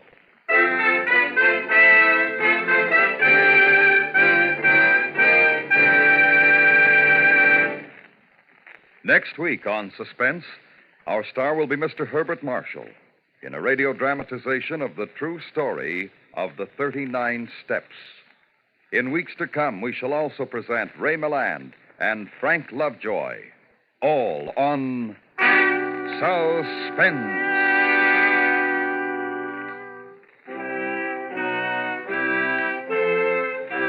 Suspense is produced and directed by Elliot Lewis, with music composed by Lucien Morawick and conducted by Lud Gluskin. A Killing in Las Vegas was written for Suspense by Richard George Pedicini. In tonight's story, Lamont Johnson was heard as Charlie and Joseph Kearns as the lieutenant. Featured in the cast were Jerry Hausner, Charles Calvert, Eve McVeigh, and Jim Nusser. Linda Darnell will soon be seen in David E. Rose's production of Saturday Island. And remember, next week on Suspense, Mr. Herbert Marshall in The 39 Steps. Did you know that more than 7 million American men, women, and children are victims of crippling arthritis? Help prevent this waste of human happiness and power. Give today to the Arthritis and Rheumatism Foundation, care of your local postmaster. This is the CBS Radio Network. Tonight, the shadows fall across the polished marble floors of the Bay City Trust Company, where fortunes are guarded and secrets are locked behind steel doors. When the dashing Milford Brooks III winds up dead, insurance investigator Johnny Dolar steps into a world of double crosses, mysterious dames, and high-stakes deception. The stakes are high and the clues are few. Will Johnny catch the killer? Let's go back to the day this episode aired and find out what the most important news of the day was. It was December 7, 1948. And that day, President Truman called for a sweeping reorganization of the nation's armed forces, while in Paris, the United Nations General Assembly voted overwhelmingly to adopt the Universal Declaration of Human Rights.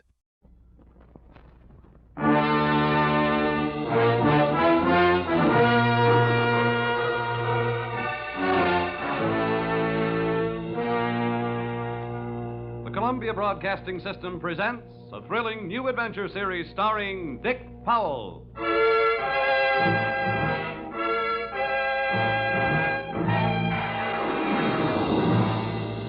I'm an insurance investigator. My name is Johnny Dollar. What?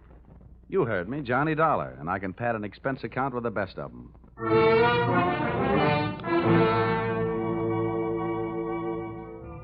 Yep, I'm a freelance insurance investigator, and I live in Hartford, Connecticut. At least that's where I pay rent.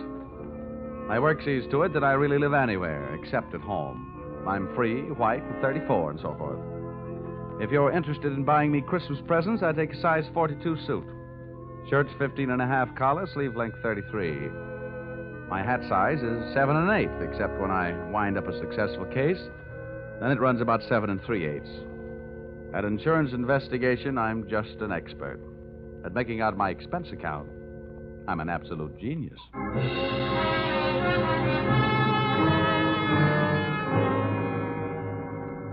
Expense account, submitted by investigator Johnny Dollar to Home Office, East Coast Underwriters, Terminal Building, Hartford, Connecticut. Attention, Austin Farnsworth, General Manager. The following is an accounting of my expenditures in the investigation of Milford Brooks III for your company. Expense account item 1.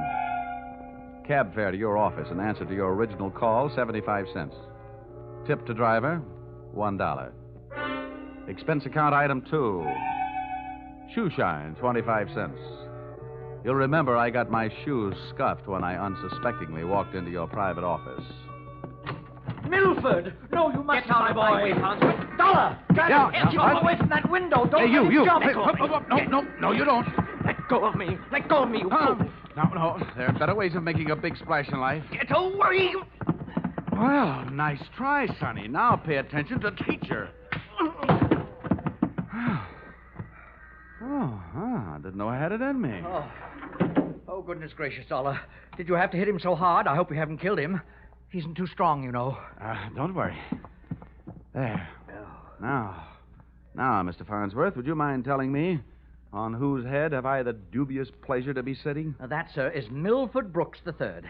His policy with this company is in the amount of $2 million. Wow. Yes. And the boy seems bent on committing suicide. Dollar, I want you to stop him. What do you want me to do? Threaten him with death? Anything. The conditions of his policy are such that we would be forced to meet with a claim in the event of his suicide. Oh, I say, Dollar, sitting on his head that way, aren't you in danger of smothering the boy? Smothering him doesn't worry me, but these crew haircuts don't make very comfortable cushions. I'll move down a little. Now, there. Okay. So far, I know this kid is insured for $2 million and that his policy pays off on suicide. What else? 1/2 hour ago, Milford Brooks walked into this office and changed the beneficiary in his policy. Then, sir, he proceeded to demand, not request, mind you, but demand a loan of $500,000. Quite a touch. When I explained to him that there were no provisions for a loan in his policy, he threatened suicide. Which would cost you $2 million. So all we have to do is keep him alive, huh? And he's managed to make that no small problem. His choice of a new beneficiary is downright frightening. One of the most notorious gamblers in the East. His name is Hatcher, Harold Hatcher. Ouch. Oh, do you know him? Sure. That kid's been a post office pinup boy for a lot of years. Well, that's the situation. I'm engaging you to protect Milford Brooks' future. Dollar, I want you to protect the boy.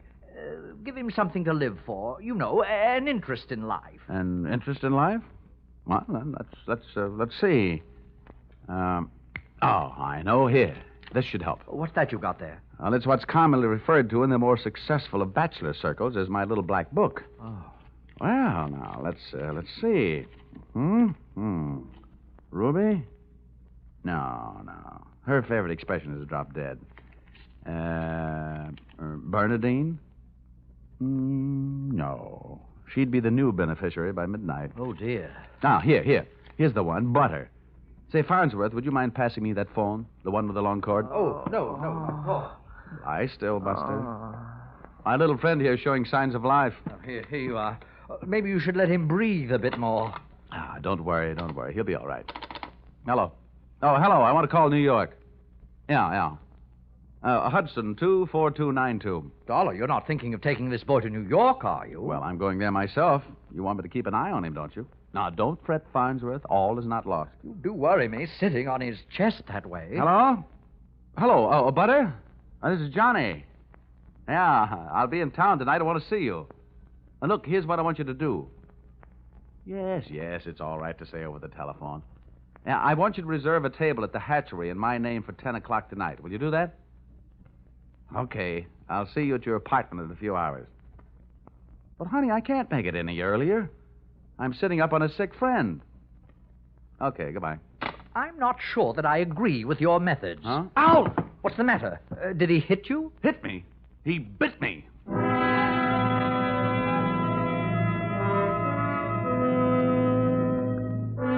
Expense account, item 3. Liquor, $18. Keeping Milford Brooks III peaceful seemed to be the immediate problem, and a bottle of rare old brandy seemed to be the immediate answer. I poured most of it into him, and by the time he started to tick again, he'd gone through the unusual process of going to sleep sober and waking up enchanted. I loaded him into my car, and we headed for New York. As we passed through New Haven, he opened one eye, looked up, saw the Yale bowl, and gave 3 cheers for old Eli. Ray, Ray, Ray. Oh, old Yale would sure be proud of you. Why anybody would want to insure you for $2 million is more than I can figure. My daddy loved me very much, and my mother loved me very much. Now, that's nice. And not only that, but I love somebody very much. And not only that, but I hate somebody very much. That's interesting. You know something? Next to one other guy, I hate you more than anybody else. Oh, here, lover boy, it's the cocktail hour again. Time for your bottle.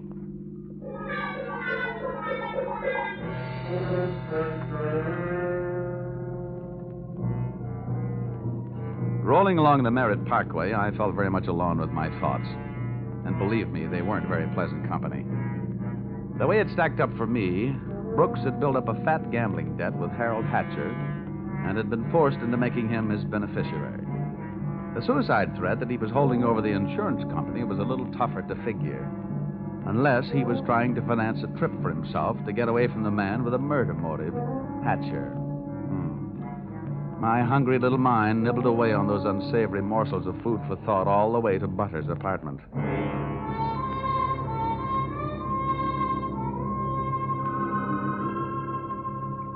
Hey, where are you taking me?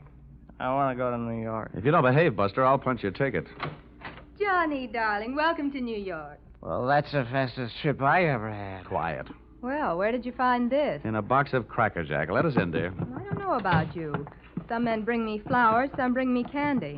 What do you bring me? A boiled owl and a Brooks Brothers suit. Pleased to meet you. Yeah, let's trot him into the bedroom, honey. You'd look more at home in the bathtub. Let me pull down the cover. All right. Now, come on, Buster. Lie down. Charm. That kid's liquor sure can hold him. How long have you been playing nursemaid to this bottle baby?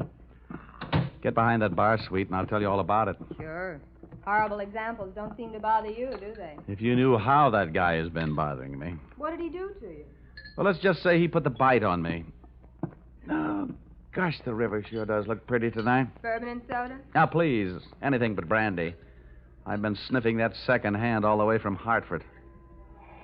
Butter, see that big boat out there? Mm-hmm. Oh, I sure would like to be on it. With you, sailing off to faraway romantic places. Get with it, darling. That's the 125th Street Ferry. Oh. Here's your drink. Come on now. Tell Butter all about it. So, friend Bourbon and I proceeded to tell her all about it. It wasn't easy. Everything about her kept flagging down my train of thought. The longer she looked at me, the less I wanted of Milford Brooks III, and the more I wanted of beautiful Butter the first, and only. She was a sympathetic listener to my story until I gave her the answer to her first and only question. And where do I fit into all this? Well, baby, I thought you understood. My job is to give this poor misguided boy something to live for. That's you. Well... Now, honey, hold everything. Don't go getting your corn all popped. You misunderstand. I really mean it. I thought if he'd just got a look at you and realized that things like you exist, why, you'd make any man glad to be alive. Oh, come on now, Butter. Melt a little. I wouldn't let anything happen to you. You know that. Did I hurt you? Oh, no, I'm getting used to it. People have been taking pokes at me all day. I'm sorry. Ah, that's better. You want some more bourbon? I want some more you. Well, help yourself.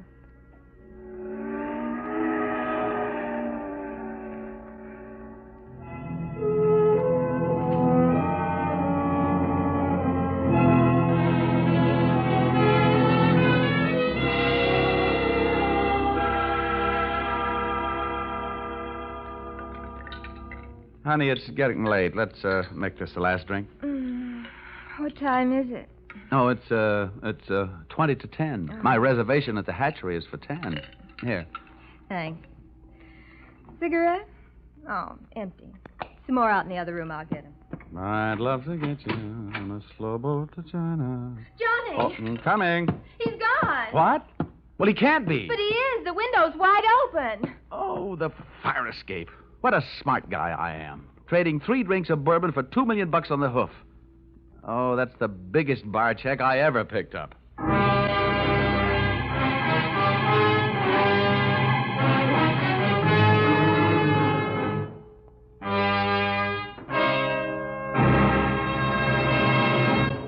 That's a big bar check for anyone to pick up. As a matter of fact, it's a bigger bar check than you've ever heard of anyone picking up before. And that should give you an idea of what to expect in the second act as you follow this new CBS series starring Dick Powell in the title role, yours truly, Johnny Dollar.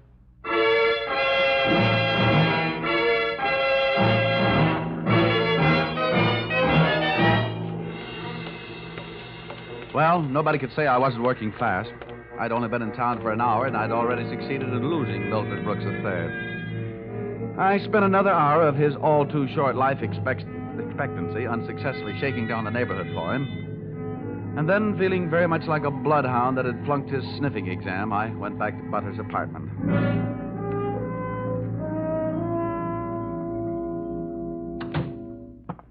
No luck, Johnny. Oh, sure, plenty of luck. All bad. Is there anything I can do to help?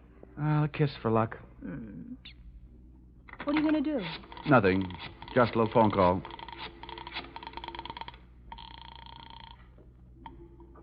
Police headquarters. This is Johnny Dollar. Give me missing persons. Any particular one? Don't be a wise guy. Lieutenant Fisher. Yes, sir. Lieutenant Fisher. Fisher, this is Johnny Dollar. Hello, Dollar. Who'd you lose? One man, my mind, and if I'm not careful, my professional reputation. The guy's name is Brooks, Milford III. Got anything on him? Hold on. All right. Oh, don't look at me like that. It wasn't all my fault. Dollar? Yeah? We haven't found him yet, but we think we know where he is. Huh? The Hudson River. At 11:15 tonight, his top coat, complete with identification, was found taking a ride on the 125th Street ferry. Oh. Anything else? Nothing much. A package of matches was found under the coat, monogram. You don't happen to know anybody whose initials are H.H., do you? H.H.? Yeah. There's always Horace Height. Wise. Thanks, Fisher. I'll check back with you later. I'll be here. H.H. Harold Hatcher. What are you mumbling about? Bad news? Looks like about $2 million worth. They found Milford's coat on the 125th Street ferry. You and your faraway romantic places. Very funny. I'll see you later, honey, and maybe about 11.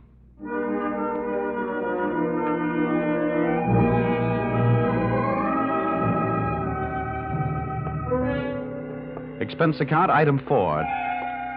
Nightclubs. $28. Harold Hatcher's hatchery was in a cellar under a hotel, but the prices were high enough to rate a penthouse.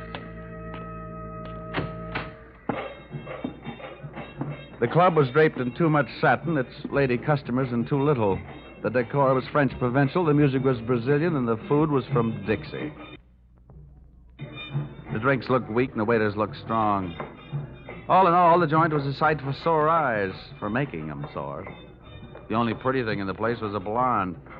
She came strolling up to my table, her hips unconsciously sending subtle little messages back to the rumba band. She opened her mouth, slid her tongue over her lower lip, and let a few warm, soft words slide out. Looking for someone?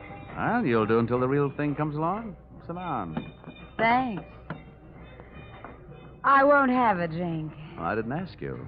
My name is Janelle. Janelle? Wow, that's a nice name. I understand you were asking about Mr. Hatcher. Well, I asked if he was in. The waiter said he wasn't. Do you know him? More than somewhat. What do you want to see him about? A mutual friend, Milford Brooks. Uh-huh. I know most of the quiet-clothes boys around here, so you want a cop. You don't look like the type that would be a society friend of the Brooks family, so what are you? I'll ignore that. Is Hatcher around? He might be. Then come on. Where's his office? The top of those stairs. Can I expect any trouble getting in? You won't have any trouble. How do you know? Because Harold sent me down here to look you over. Oh. I think you're all right. So, I've won myself the good housekeeping seal of approval, huh? Keeping a house with you would meet with my approval. I ran for my life. Had a slow walk up the stairs. When I located the door to Hatcher's office, I knocked once and went in. Come on in. Thanks. Oh, I'm Johnny Dolar. I was hired by East Coast underwriters to protect the interest of a kid named Milford Brooks III. Now, what's that supposed to mean to me? You know him, don't you? Well, he isn't exactly one of my boozing buddies. How much money does he owe you? Yeah, we've got him on the books for a few bob. Why? They picked up his topcoat tonight on the 125th Street ferry. He wasn't in it. It might have been suicide, or it might have been a knockover made to look like a suicide. What's your choice? What do you get off asking me about my choice? Where were you between 11 and 11:30 tonight? What's it to you? I thought you might like to rehearse some answers. The law will be asking some questions real soon now. I don't know why I should tell you, but I was driving around in my car getting some air. Oh, now you'll have to do better than that. They found one of your match folders under Brooks' coat. You're out of your mind. Let me ask you. The kid owed me a couple of $100,000. You think I'm going around knocking off my own assets? Hatcher, I don't know whether you're stupid or bright. Don't worry about it. I know. What about that insurance policy? What insurance policy? Now, look, Hatcher, we're big boys. We both know that changing a beneficiary in an insurance policy is a legal transaction. That means witnesses. That means it isn't secret. What are you talking about? That you and East Coast underwriters and I know all know that Brooks made you the beneficiary in his policy and that you stand to come into $2 million when they fish out his body. I don't know anything about it. Motives don't come much bigger. I'm telling you, this is all news to me, and you and nobody else is going to make me move off that story. I feel the same about mine. It doesn't take a genius to know that Brooks didn't love you $2 million worth. There's only one logical reason for his making you the beneficiary. You forced him into it. Who'd believe anything else? Who cares? They'd have to prove it. And, brother, that can't be done. Now, how would you... Yeah. Okay, Rocky, thanks for the news. Take the inspector into the bar and buy him a drink. I'll be right down. Dollar, did you turn me in? They're here, huh? Yeah. No, I didn't turn you in. I'm not a cop. Here, have a cigarette. Thanks. Here's a light. Well, come on.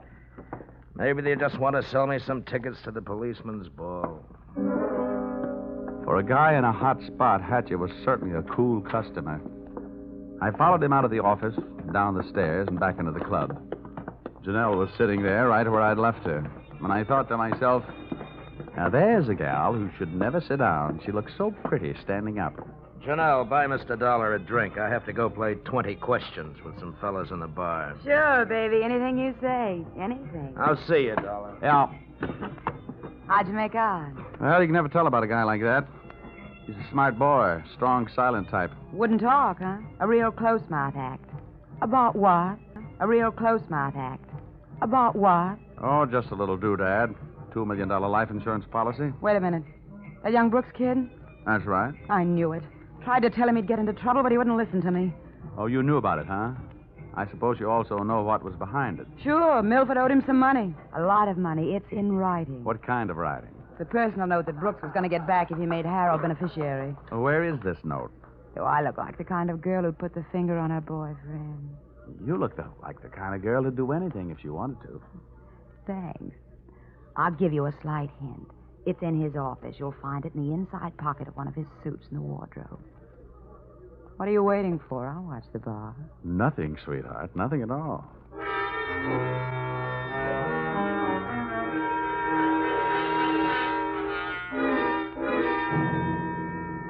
Whatever her reasons, Mr. Harold Hatcher's little female playmate was trying awful hard to send him up on a murder rap. And I was going to try awful hard not to let her down. Back in Hatcher's office, I found myself alone in a room with a telephone. And being a guy who can never resist a free call, I unleashed the magic wonders of the AT&T. This better be you, Johnny Dollar. Quiet, Butter. I've only got a few seconds. It seems that's all you ever have for me. Now, if you Look, think that Angel, just another hour. I'll get you a nice present. I don't care if you're another century. And as for presents, the last one you brought me was a drunk, and you even let him get away from me. Good night.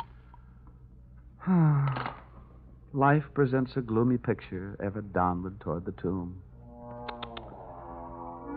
Having wasted those few precious moments of an already misspent youth, I decided I'd better get on my pony before Mr. Hatcher showed up. I found Milford Brooks' personal note in one of Hatcher's suits, all right. As a matter of fact, I found something in all his suits. A great big glimmer of light.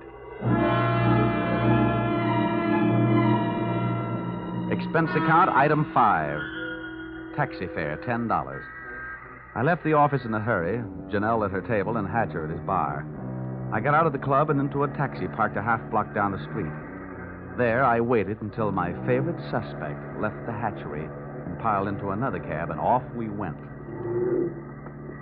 On a chase that would have made Ben-Hur look like a plowing bee.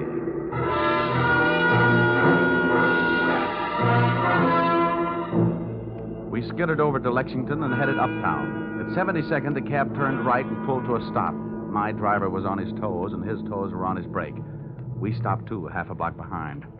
You want I should wait, huh? No, here you are. Keep the change. Hey, thanks.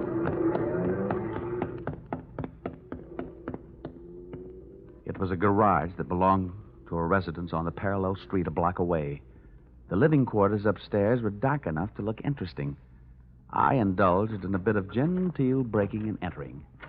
Entering that old barn didn't take much breaking. I crept up the stairs. It sounded like they were left over from an old ghost story. And so did the first voice I heard when I stopped halfway up. We've got to be careful, especially about that Johnny Dollar. Are you sure he didn't follow you? That voice sounded awfully dry to be coming from a guy who supposedly had spent most of the night snoozing on the bottom of the Hudson River. It was Milford Brooks III. Get up on your feet, Brooks. Well, now, wait a minute. I started this thing slugging you, and I might as well finish it the same way. Leave him alone, you. Now, pull in the claws, Angel. And sit on his lap. You hard-footed. I'll kill you. Get off of me. Huh? I should have known better than to get mixed up with a low-class female like you. Why, you punk. Now, hold it. We've pushed the lady around enough, Brooks. Tell me to be careful, will you? Why didn't you think of that before you led him here? Wipe your nose, little boy. Now, don't you go getting fat-headed, gorgeous. Neither one of you are exactly what I'd call masterminds. When you planted that match folder on a little boy Blue Blood's topcoat on the ferry boat, you both should have been more careful. You think so? You bet I think so. If I were planning a piece of evidence to incriminate Mr. Harold Hatcher, I would have left a cigarette lighter. I found one in the pocket of every suit he owns, back there in his closet in the club. It wasn't hard to figure out that guy never carries a book of matches. What do you want? I'm only interested in one thing. Saving the insurance company $2 million. And, Buster, I think you've done it for me. Dollar, This is insurance fraud. It has been ever since you put on that fake suicide attempt. Trying to extort $500,000 out of the company. Dollar, wait a minute. Ah, come on. We're leaving. You heard him, Dollar. Harold. Hatcher. He said, wait a minute. He wants to talk. Yeah, everybody wants to get in on the act. How did you get here? When the police in this town think maybe a guy's jumped off a ferry boat and nobody's seen him do it, they check the counters on the turnstiles at each end. In the case of Brooks, as many people got off that boat as got on. Well, it makes sense. They'd hardly hold a guy because somebody lost a topcoat. How did you know we were here? You know me, baby. You never go anyplace I don't know about. Okay, Brooks, you felt like talking. Now I feel like listening. Get it up. Well, I don't know what you mean. I know what you mean, Hatcher. One, he gave you a big fat $2 million motive for murder. And two, he did his best to make it look like you did murder him with that broken-down match cover plant on the ferry boat. It's just that simple. And you, baby? Harold, please. You put him up to it, didn't you, you cheap little muscler? Trying to get rid of me, will you? No, Harold. Now, calm down, Hatcher. You don't need any gun around here. They're tame. Well, maybe I'm not. Since so many people have gone to so much trouble to hand me a nice, easy way to make $2 million, maybe I'll just go ahead and make it. I'll show these amateurs how these things are really done. Come on, Brooks. How'd you like to go for a nice, cool, half a ferry boat ride? No, Hatcher. No. Look, It's her fault. I'll give you anything you You're want. wrong, sonny boy. You're going to give me everything. No, you can't. Let me out of here! Brooks bolted for the door. Hatcher snapped a shot at him. And I hit Hatcher with a do-or-die tackle from behind. The gun flew out of his hand. No, you don't. I beat him to it and swung it straight into his skull.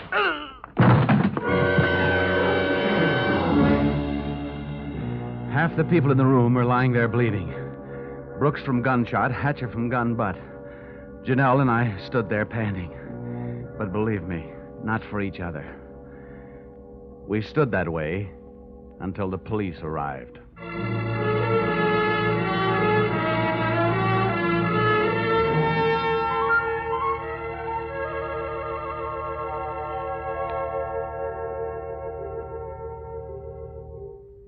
Dollar, it's beyond me. I sent you out to protect the life of a very important policyholder, and now where are we? Standing in a hospital corridor worrying about whether he's going to live or die. As far as I'm concerned, Mr. Farnsworth, you're only half right. I'm just standing in a hospital corridor. Oh, Dollar, you're heartless. Well, if you'd been bitten where he bit me, you wouldn't care if he lived or died either. I'm getting out of here. Where are you going? It'll be explained in my expense account under miscellaneous expense. Oh, don't fall over when you come to an item for $318. $318? For what? Not for what, Farnsworth? For whom?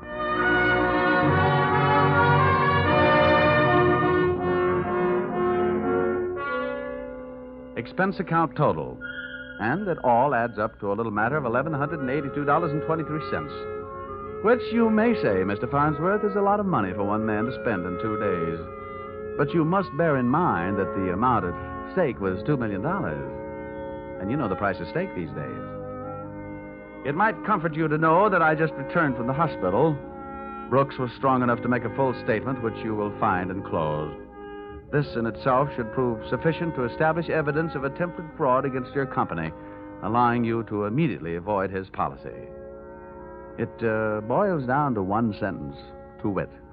Brooks and Janelle wanted to get rid of Hatcher so that they could live happily ever after. Knowing those two, they never had a chance. And oh, yes, that that miscellaneous item, the one for $318, it was a bracelet for a certain party who made this special investigation for me very special.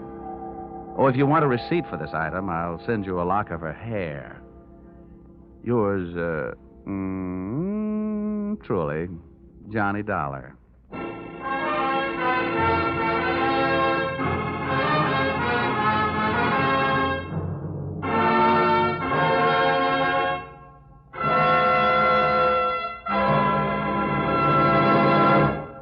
So, with the final signature on his expense account, Dick Powell as Johnny Dollar has just closed the books on his first adventure in this new CBS series. The script for tonight's broadcast was written by Paul Dudley and Gil Dowd, and the music was created and conducted by Dick Arant. The entire production was under the direction of Tony Leader.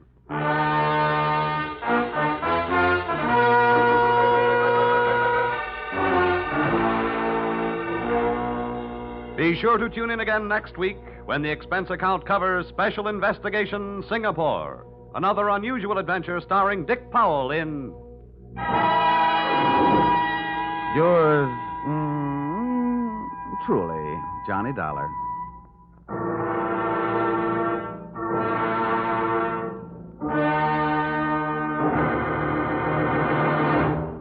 This is CBS, the Columbia Broadcasting System.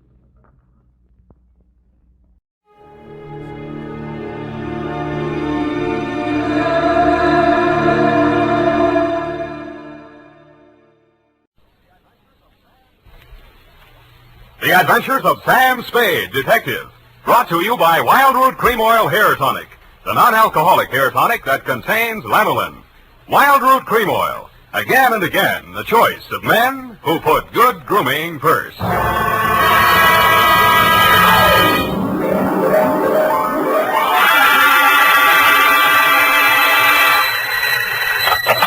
Spade Detective Agency. Sam, sweetheart. Any calls? Only one, Sam. Lieutenant Dundee of Homicide. He wants you to drop around so they can get your formal statement. No hurry, not now. He told me what happened, Sam. I'm sorry. Yeah, so am I. I guess he was one of your oldest friends, wasn't he? You don't make any friends in this business, Eddie. You can write that sound tired, Sam. Wouldn't you rather just... What, baby? Well, go home and, just put it off until tomorrow or... Yeah, maybe I'll get it off my chest tonight. Stay there, Effie. I'll come on down and dictate my report on the Dick Foley caper.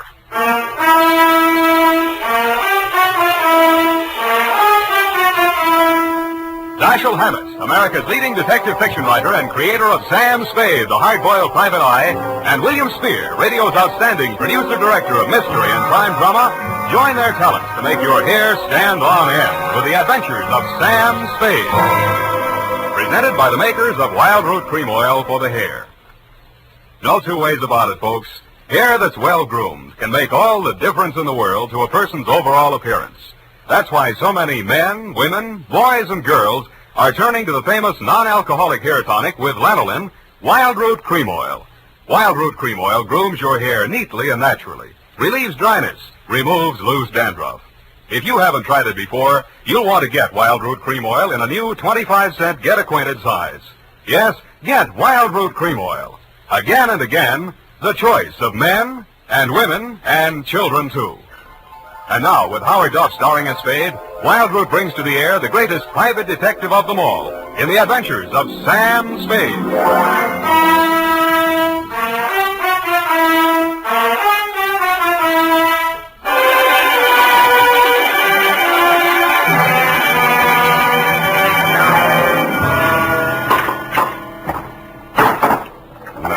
Oh, here, Sam, let me in. Am I that shaky? Say when. Just to the top of the glass. Oh, that's enough. You spill it. Yeah. Sam, what you said over the phone about not making any friends in this business, you didn't really mean that, did you? Forget it. You can label this, file on Dick Foley. Date, fill it in. Yes, Sam. To Dundee at homicide, I guess, from Samuel Spade, license number 137596. The facts are all here. If you can dig a formal statement out of it, you're welcome. I'd known Dick Foley ever since I took out my license. We'd worked several big capers together back in my days as a Continental Op. He and Mickey Linehan and I. Then he and Mickey opened their own office, Foley and Linehan, Private Investigations. 5 years back, Mickey stopped the slug, and since then the sign on the door read Dick Foley Detective Agency. I'd seen Dick maybe 4 or 5 times in the last half a dozen years just to have a drink and chew the fat about the good old days. He never talked about his private life. I assumed he didn't have any. So when I went to his office the day before yesterday in response to his call, I was surprised to find him in a clinch with one of the most beautiful nails I've ever seen. Oh, Sam. Well, shall I come back after lunch? Sam, this is Maxine, my wife. Well, you don't deserve it, but I'm happy for you. I'll return the compliment, Sam. I've wanted to meet you for years, but Dick wouldn't introduce me. Now you know why. Well, you run along, honey. Sam's here on business. All right, Dick. You can bring Sam home to dinner if you like. There's plenty. If he's not too busy, but don't count on that. Well, try anyway, won't you, Sam? I will indeed. Bye now. Draw up a chair, Sam. Sit down. Oh. What's on your mind, Dick? You remember Claude Spicer, that grifter I sent over for that jewelry store hike back in 43? You never told me you were married, Dick. I'm very happily married. Now, please pay attention. Claude Spicer, yeah. Yeah, I remember the caper. Wasn't there a dame involved? Well, Spicer had a girlfriend, but the cops gave her a good bill of health. Spicer went up for a 5-year stretch. They sprung him last month. Whatever happened to that dame? Now, look, about Spicer. He gunning for you? You hit it. How scared of him are you? Well, enough to ask you for help, Sam. What's eating him?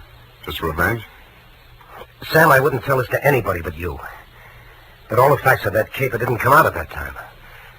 I saw to that. How come? Well, I couldn't have stayed in business in San Francisco if it had been generally known that my partner was the inside man on that jewelry store heist. Mickey? Yeah, Mickey Linehan. You and I are both great at choosing partners, Sam. They both deserve what they got. Only one difference. I sent up the killer to plug my partner. Some people thought the way you gave evidence at Spicer's murder trial wasn't so hot. Well, he was alibied, Sam. In fact, the robbery was his alibi for the murder. I don't know how he managed it. I've been trying for 5 years to figure it out. Spicer's afraid I might succeed someday. That's why he's out to get me. What's he waiting for? Oh, I don't know. He won't do it simple. He'll have a fancy plan like the other time. He's tricky. Where's he staying? At the Belvedere. Here's his mug. I kept a plant in the building for a couple of days, but he stayed holed up in his room. I think he spotted me. Okay, Dick, I'll give it a buzz. Now, wait a minute, Sam. Yeah? I'm not asking you to do this for love. Standard fee, 25 in whiskey money. Okay? Forget it. This one's on me.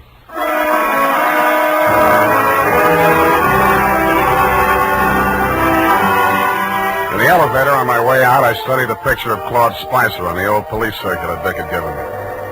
But a picture in the back of my mind kept getting in the way. It was Dick Foley's wife, Maxine. When I hit the street, I still saw her face before me, and it was no picture, only pretty as.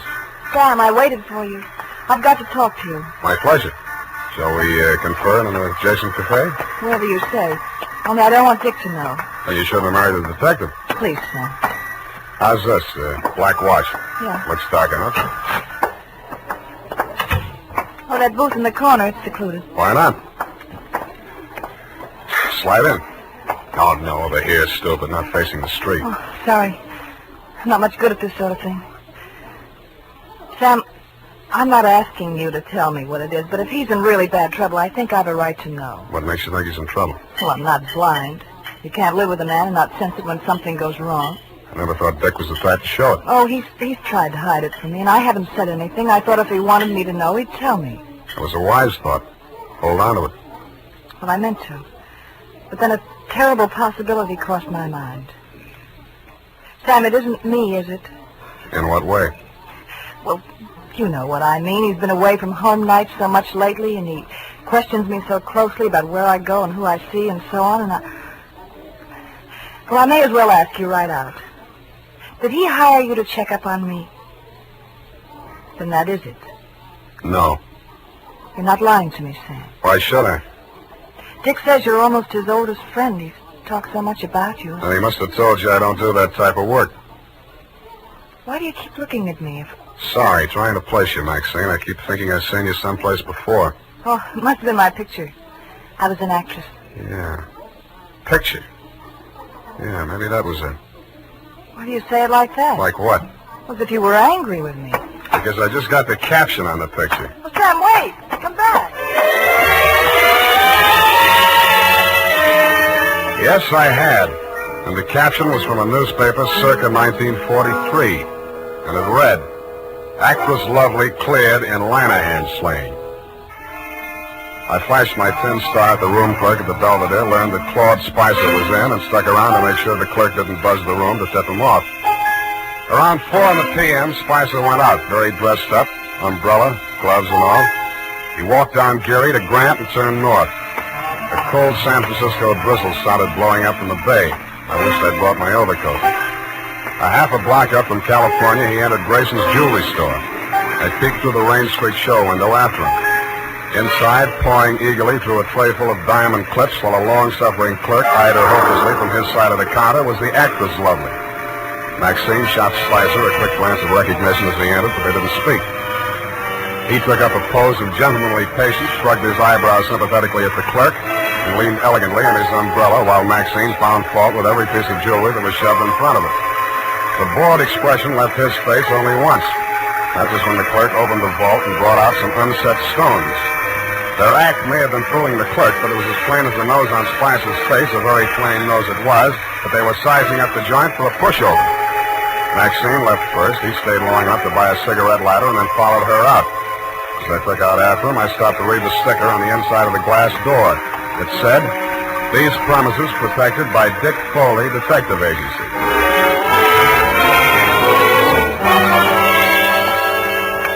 Maxine was waiting for him at the corner. I grabbed up a Chinese newspaper and used it to listen behind, but I needn't have bothered. They didn't seem to care. Well, are you happy? Ought to be about $1 million. Why are you so disagreeable? You ought to be feeling good. Feeling good? 5-year stretch, I come out to find my girl married to the joker that sent me up. You didn't think it was such a bad idea at the time. Well, I do now. Well, after tonight, we'll go east, you and me together, baby. He'll catch up with us wherever we go. Oh, he shouldn't live so long. How do you mean that? Just like it sounds, baby. Bye. Oh, don't leave. I'm gonna get some sleep. I'll need a clear head. Claude, I don't want to be alone. Oh. Not even tonight? I don't want to be alone. See you later, honey. Bye-bye. He went straight back to the Belvedere, no stops. Picked up his key at the desk, no messages, took the elevator to the 8th floor. Let himself into room 809, hung out the Do Not Disturb sign, closed and locked the door behind him. I kept a plan on it till around midnight. Then I lifted the Do Not Disturb card from the doorknob and wedged it into the crack of the door. It was a crafty move, and I had just finished doing it craftily when the door opened again in my face. Huh? Boy, what are you doing here? Nothing, sir. I'm making a survey. What? I'm from the Trotter Pole. It's like the Gallup Poll, but we're not in so much of a hurry. Yeah? Just kindly answer this question. As a Democrat, do you believe... Do we, huh?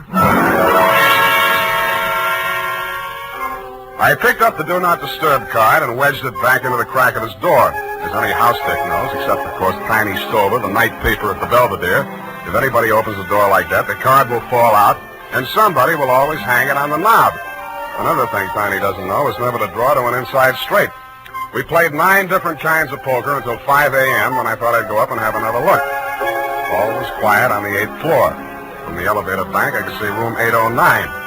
The morning paper was shoved under his door, and my Do Not Disturb sign was apparently where I had planted it. I tiptoed up to make sure. Huh? Boy, what do you want? Me? The paper boy, sir. Your morning paper. You get around. Well. Good news in the paper, sir? Interesting. Jewelry store heist up on Grant Avenue. Oh, yes, sir. Our paper only comes... What? I grabbed the paper from under 805. It was the headline I could have expected if Spicer had left his room without my knowing it. Grayson's Jewelry Store, the shop he and Maxine had cased that afternoon, had been taken for an estimated $1 million in uncut gems. But Spicer's door hadn't been opened, and there was no other exit. I sat down and thought. And what I thought of was that sticker on the front door of Grayson's said, "These premises protected by Dick Foley Detective Agency."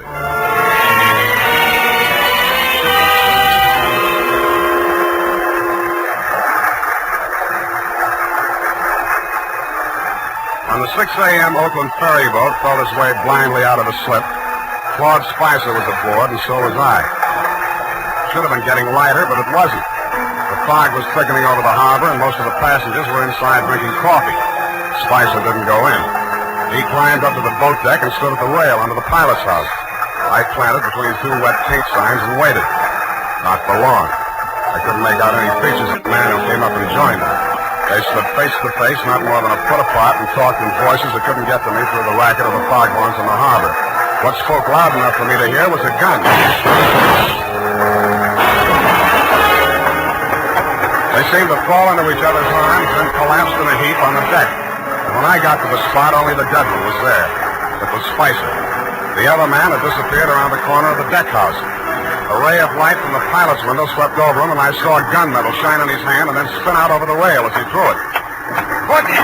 Oh, it's you, Sam. Oh, I was afraid you'd lost him. What did you do it for, Dick? I had my reasons, Sam. Now, trust me, I'll keep you in the clear. How long? As long as I go on playing sucker for you? What do you think I hired you for? Maybe I was supposed to say you killed him in self-defense. Maybe I was supposed to see him making passes at your wife if you needed that. But, Sam, you've got I've worked for killers before. I've even worked for thieves, but not for a detective that knocks over a place he's supposed to be protecting. Sam, it's not as simple. For the cops, Dick.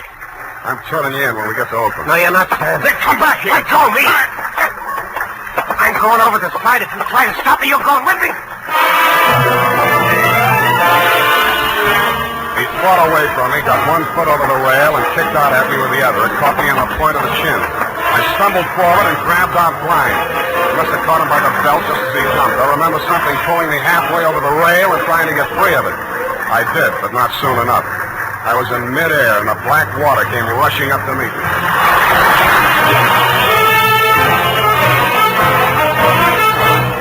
The makers of Wild Root Cream Oil are presenting the weekly Sunday adventure of Dashiell Hammett's famous private detective, Sam Spade.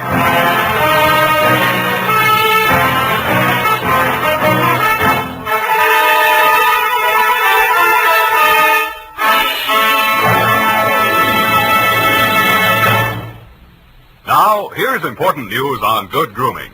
If you want the well-groomed look that helps you get ahead socially and on the job, listen. Recently, thousands of people from coast to coast who bought Wild Root Cream Oil for the first time were asked, how does Wild Root Cream Oil compare with the hair tonic you previously used? The results were amazing. Better than tennis and removes loose, ugly dandruff. So if you want your hair to be more attractive than ever before, get the generous new 25-cent size of Wild Root Cream Oil, America's leading hair tonic, on sale at all drug and toilet goods counters. It's also available in larger economy bottles and the handy new tube. Get Wild Root Cream Oil. Again and again, the choice of men and women and children, too. By the way, smart girls use Wild Root Cream Oil, too. And mothers say it's grand for training children's hair.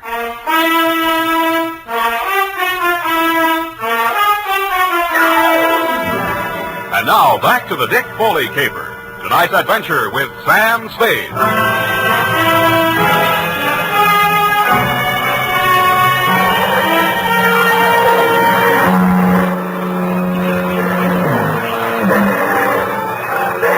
Myself mechanically keeping afloat somehow and trying to get out of my coat. I felt heavy and large as if I'd swallowed gallons of water. The murk hung low and thick. There was nothing else to be seen anywhere.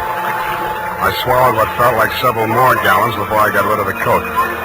From out of a misty fog blanket from every direction in a dozen different keys from near and far, foghorns sounded. I stopped swimming and floated on my back trying to determine my whereabouts. After a while, I picked out the moaning, evenly spaced blasts of the Alcatraz siren. But they came out of the fog without direction. Seemed to beat down on me from straight above. I was somewhere in San Francisco Bay, and that was all I knew. And I suspected the current was sweeping me out toward the Golden Gate. Then a light came up ahead of me suddenly. A boat passing a few yards away. I lifted my head and screamed.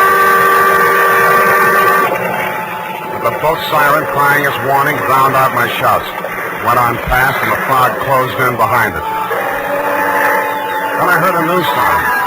Seagulls. I swam towards it, and it seemed to get lighter. Part of it was the dawn light beginning to cut through the fog blanket. But there was also a strange-looking man standing on the water and waving a green lantern back and forth. I yelled at him to wait for me, and the seagull got off his hat and flew away. When I got closer, I saw it was not a man, but only a buoy, channel pipe. I used all the strength I had left to drag myself up on the base of it and let it rock me to sleep.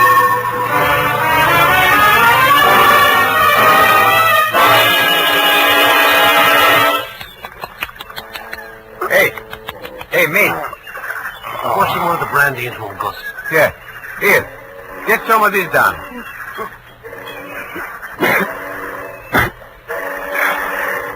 Where are we? It ain't heaven. You can tell that by the smell. Oh, Fisherman's Wharf. Yeah, take it easy. We got ambulance coming. You going to the hospital? No, I'll be okay. Hey, give me a hand. Yeah, okay. Hey, you do us a favor, will you? Don't fall down till you get out of sight this time. We're tired of picking you up.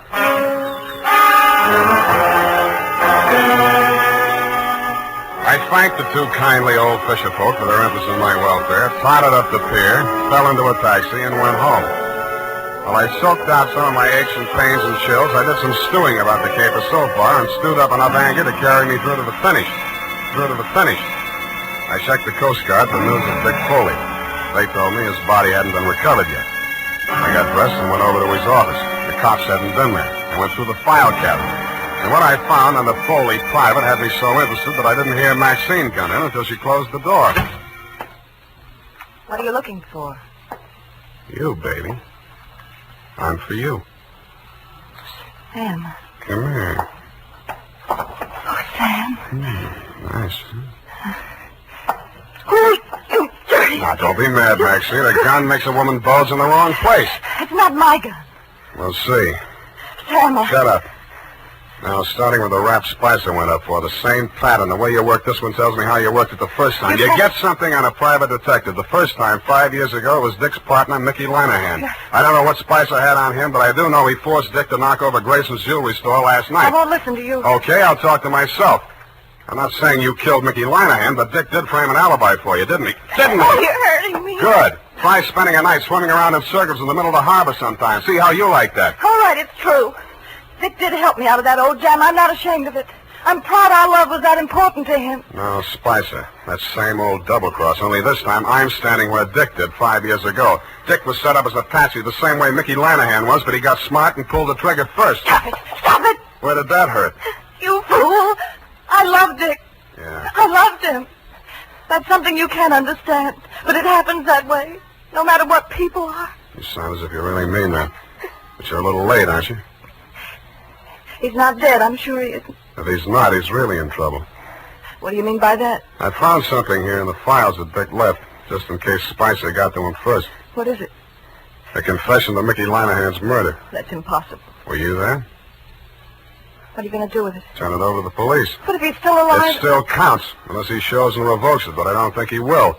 Why? Because I won't back up a self-defense plea on the Spicer shooting. But you were Dick's friend. You were his friend. I wouldn't ask him to do it for me.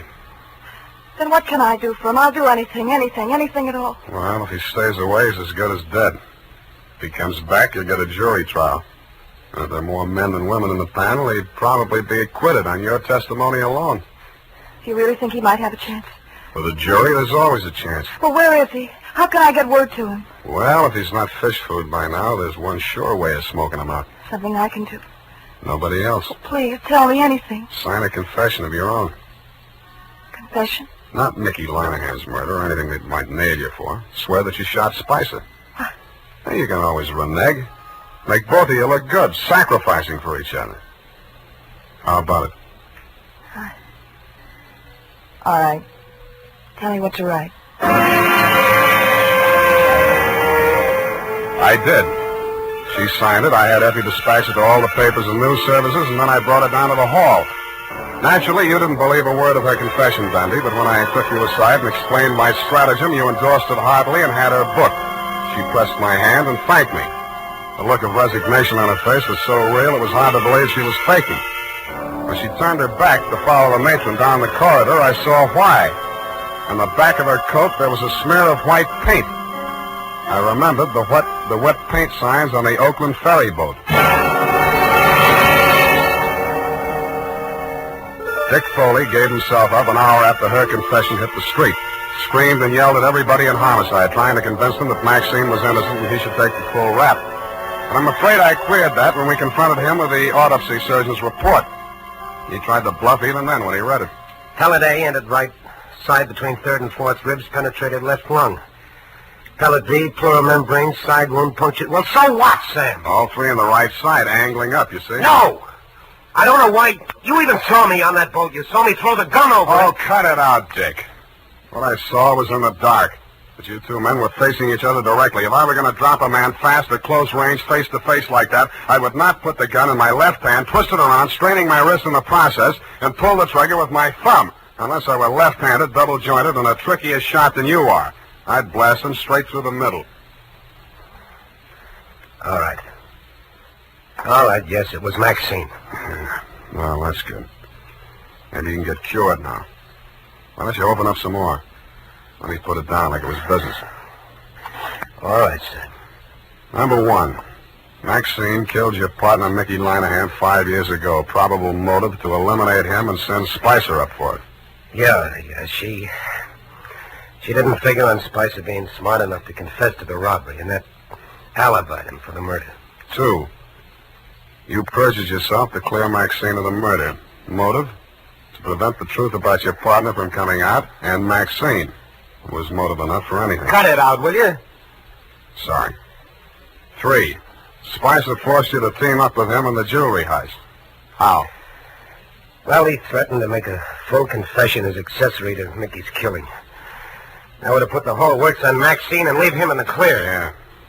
Can't be tried twice for the same crime. 4, you decided to rub out Spicer whether you could beat the rap or not and clear the books once and for all. So you pretended to play along with him, told Maxine to do the same, and called me in his umpire. Yeah. Sam, I'm sorry. Why couldn't you lay off Maxine? Why did you have to... Oh, I thought you were my friend.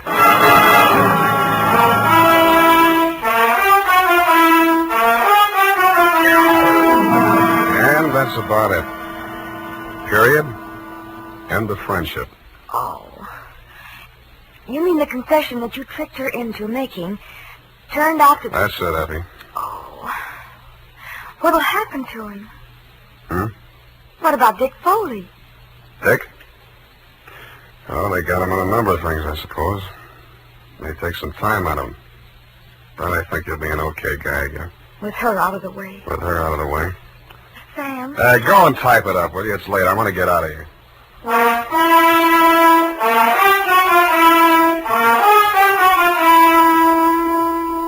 And now, listen to this. When it comes to hair tonics, the best friend of the family is Wild Root Cream Oil. Wild Root Cream Oil grooms the hair neatly and naturally, relieves dryness, removes loose dandruff. Now, you can get America's leading hair tonic in the new 25-cent get-acquainted size. Also, ask your barber for a professional application of Wild Root Cream Oil Hair Tonic. Again and again, the choice of men and women and children, too. Well, here it is, Sam. I know how you must feel, so I won't... What's your hurry? Well, I thought, well, you know how you always feel. Look, sweetheart, Dick Foley was a private dick. So what? You mean you can bring yourself to talk about it? Sure. Go ahead, try me. Well, Sam, it seems terribly complicated. I suppose because Mr. Foley was in the profession and thinks like you do. Up to a point, Effie. What's bothering you? Well, why did he call you in? You, another private detective, and he knew how smart you are and all, and... Yeah. I don't know, maybe he thought, well, if I turned up anything, I'd look the other way. Do you think that could ever happen to you, Sam? That's a clever phrase you dictated. He called me in as umpire. That's baseball. But if he was so clever, why didn't he win, Sam? His mistake, Effie, was trying a quadruple play, which has never been heard of in the history of baseball or crime. All he wanted was to bat Maxine home safe. But it usually figures when three men are out, the side retires. Oh, well, I don't understand baseball, Sam. Well, that's all right. Football will be here soon anyway. Oh, but I don't... Good night, Levy. Good night, Sam. Good night, sweetheart.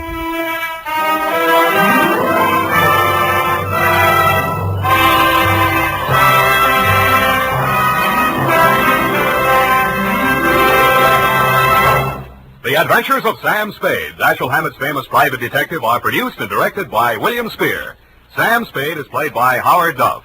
Lorene Tuttle is Effie. The Adventures of Sam Spade are written for radio by Bob Tallman and Gil Dowd. Musical direction by Lud Gluskin, with score composed by Renee Garrigang.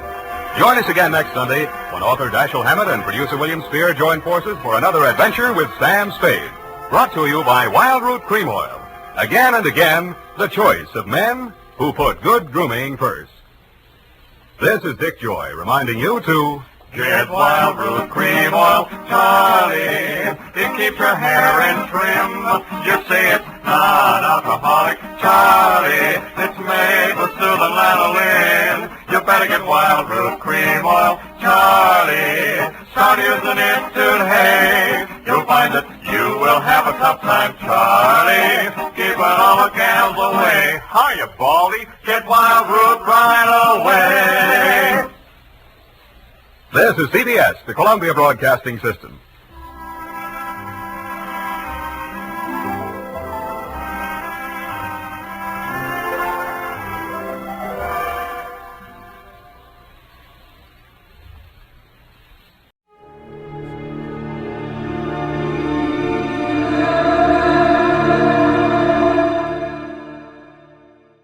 One as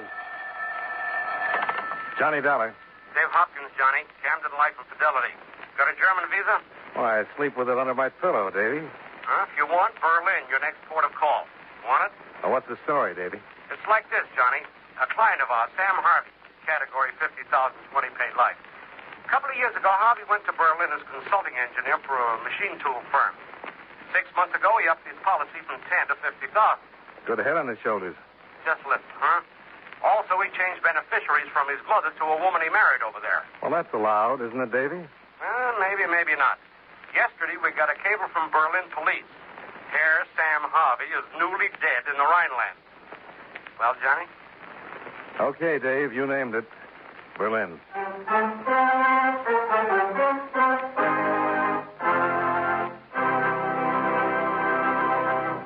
How about this? taking a minute or so to talk about seals and fish that have some connection with the government of the United States.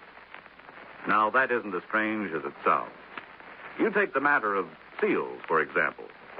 There are two types of seals that are the responsibility of the Secretary of State. First, there's the Great Seal of the United States, which is stamped on all official documents. The Secretary of State makes sure it's always on hand when it's needed.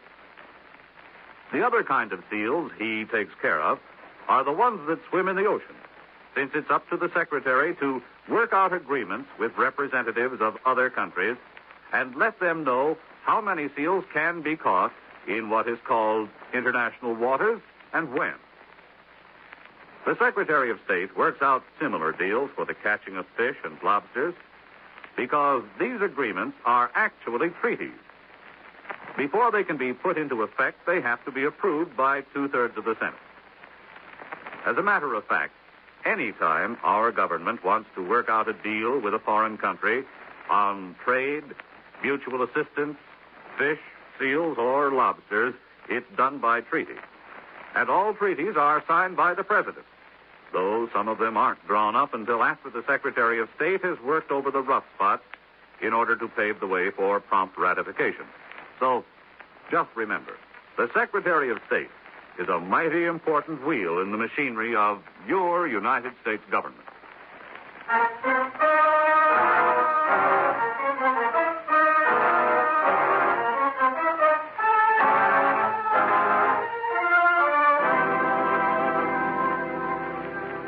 Expense account submitted by Special Investigator Johnny Dollar to Home Office, Camden Life and Fidelity Company Limited, Camden, New Jersey. The following is an accounting of expenditures during my investigation of the Berlin matter. Expense account item 1, $546.73, airfare and incidentals to Berlin via New York City. Item 2, $3.10, cab fare, Tempelhof Airport, American Zone, to the Waldenstern Hotel, where I registered, sent my luggage to my room, then went on to the red granite pile called Police Headquarters on the Wilhelmstrasse. Here, a sub-lieutenant saw my credentials, listened to my story, and ushered me to the proper Oberlieutenant. Meissner, Wilhelm Meissner. I'm Johnny Dollar. And you wish to know of the death of Sam Harvey, no? Everything you can tell me. So, last Tuesday, the body of Herr Harvey was found in the harbor there. Papers he carried made possible his identification, and his being an American national, therefore proper authorities were notified, as well as proper information on proper forms, as well as... Can I see these forms, Lieutenant? Of course.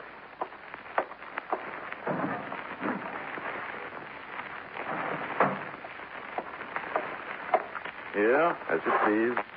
Thank you. Says here his body was found just north of Spandau. Where's Spandau, Lieutenant? British zone. Well, what would Sam Harvey be doing there? Please. Well, it says here Sam was employed by Koenig Machine Tool, which it also says here is in the American zone. So I'd like to know, Lieutenant, if you have any idea what he was doing. I will show you something. It will make things easier. Good. Map of Berlin. French zone, British zone, American, Russian. Uh-huh. And here is Spandau, on the harbor there. Above it, north, French zone. So? My guess is your Sam Harvey died somewhere in the French zone, was thrown into the harbor river, which currents carried him down to here, to the harbor there, where he was found. But that's only a guess. Unofficial. Official, it would be written down, but it is not. Why do you make a guess like that, Lieutenant? You see, here, the suburb Eagle in the French zone, it is trackless. What does that mean? Rough. Tough. Now, Sam Harvey is certainly not the first man who was dumped into the harbor river. Dumped? Dump means murdered and pushed, Lieutenant. Murdered and pushed. Okay. What else? You see here, in the file, positive identification made by Paul Turner. Who is Paul Turner?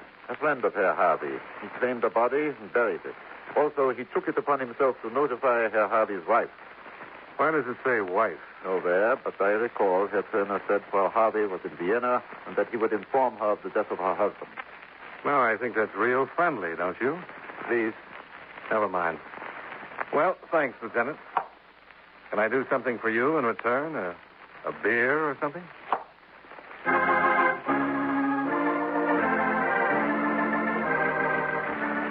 Expense account item 3.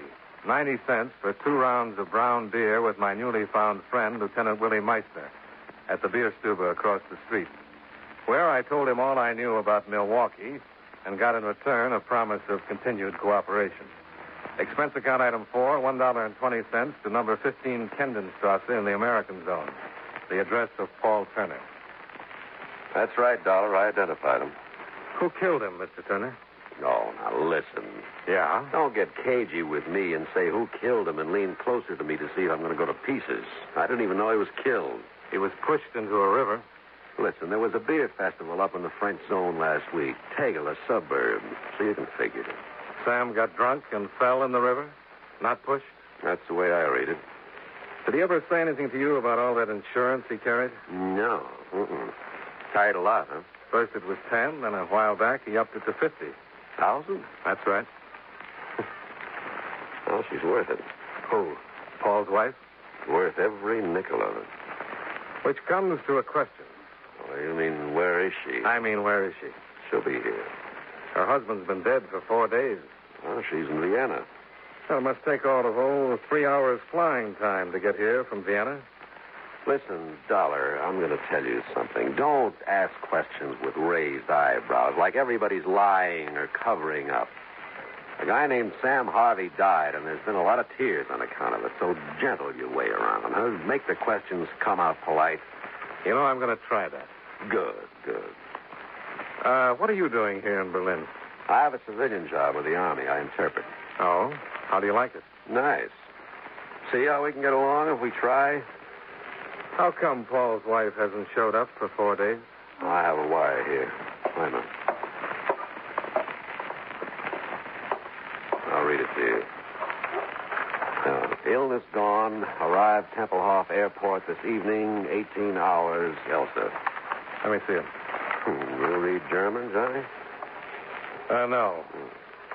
Are you going to meet her? Right. Sure be glad to have you along, Johnny. Be nice. Fine.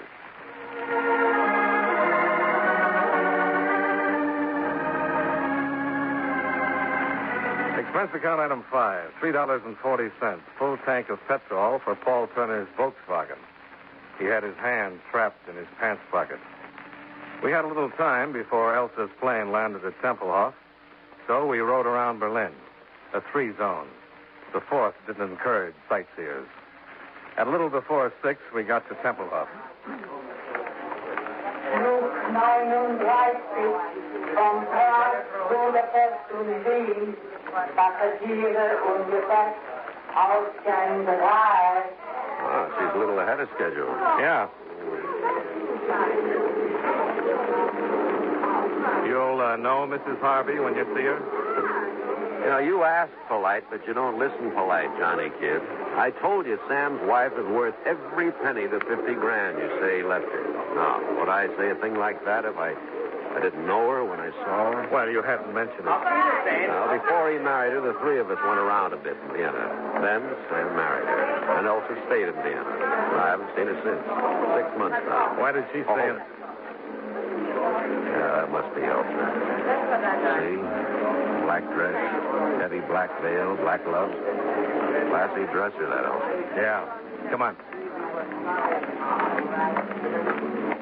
Elsa?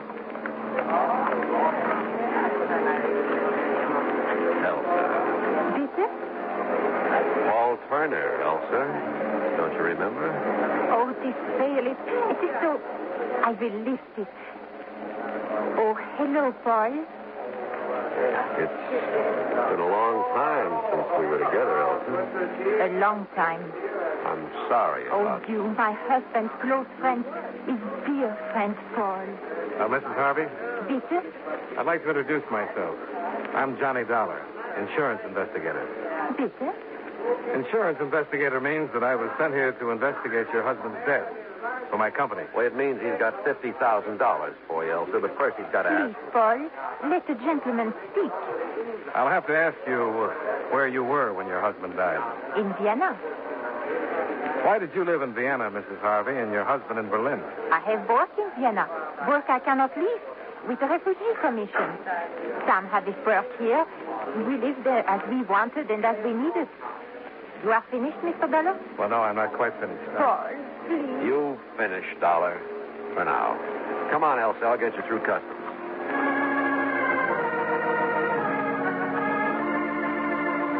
Expense account item 6, $2.20. Cab fare back to the Walden Stern Hotel. Item 7, $1.50. Supper. Knockwurst and sauerkraut washed down with black beer. After which, 10 hours sleep with no dreams.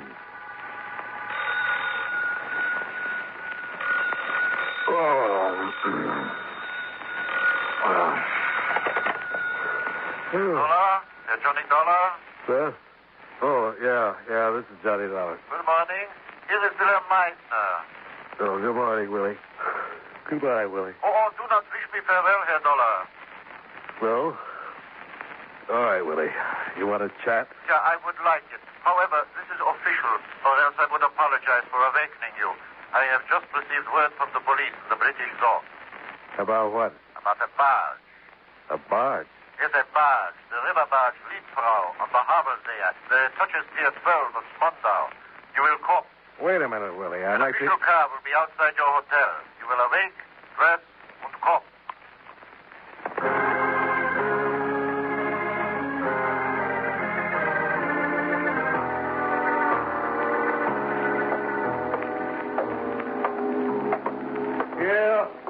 Here, on the barge, Dollar. Come here. Yeah, here, Dollar. Well, only yesterday it was Willie and Johnny. What's happened? Come here, please, to the pilot's cabin. In, Herr Dollar. Wow. Who's he? The man who is dead, with a bullet in the nape of his neck. Yeah, that one. Kurt Hausmann, captain pilot of this barge. Observe what else, Herr Dollar. What? On the desk, under his arm. Come please close with me. A letter Herr Pilot Hausmann has begun to write. It is, of course, in German. I will translate it. If you wish of Sam Harvey to know, come you to the barge. Now I will move his arm. You see to whom this letter is addressed? To me. To you, Johnny Dollar. What do you say to that?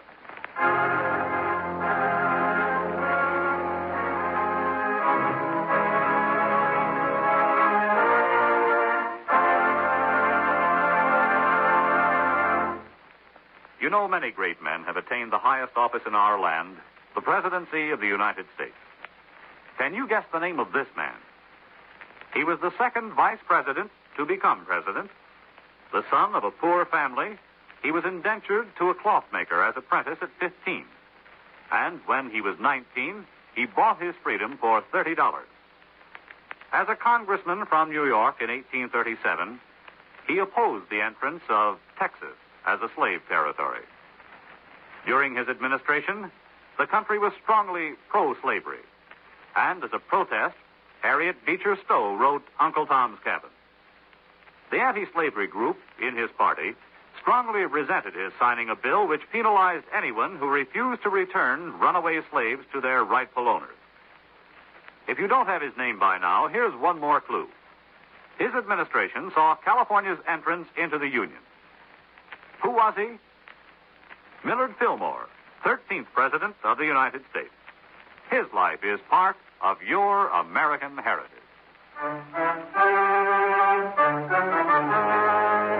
And now, with our star, John Lund, we bring you the second act of Yours Truly, Johnny Dollar.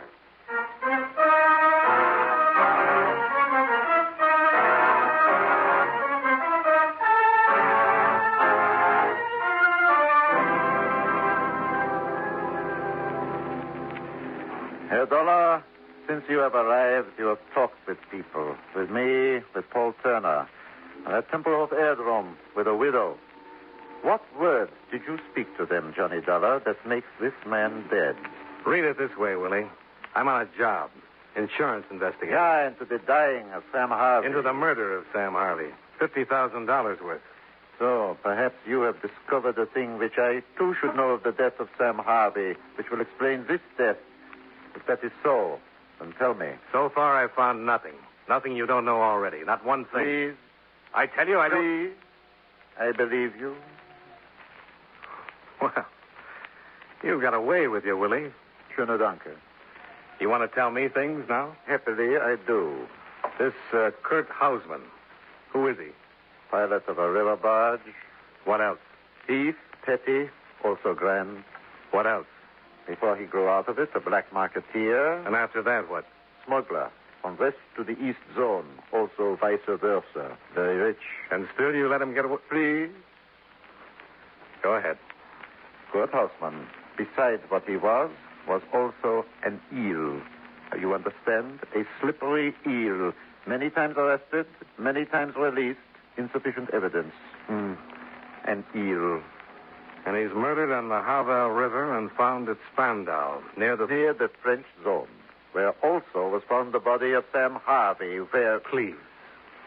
Forgive me. Near the French zone, where also was found the body of Sam Harvey. And he begins a letter to me saying if I want to know about Sam Harvey... Which will become an exhibit on the official files. Which figures he knew something about Harvey's death. I would say so. Then someone stopped him from getting the letter to me. I would say so. And that's all? No. Kurt had a friend, a beloved friend, Fräulein Mary Fuller. She came with a troop 4 years ago to entertain your occupation forces. She entertained them. When they left, she stayed. Unter den Linden was what she wanted, she says. Where do I find her? Where do we find her? Yeah, you and me. Where? At Zehlendorf. There's a carnival there. A carnival? Yeah, waxworks, the hula dancers, knife throwers. Fräulein Mary stands in front and beckons so. Well, we just better see this Fraulein, Willie. Yeah, after the ambulance has taken away the body of Herr Hausmann.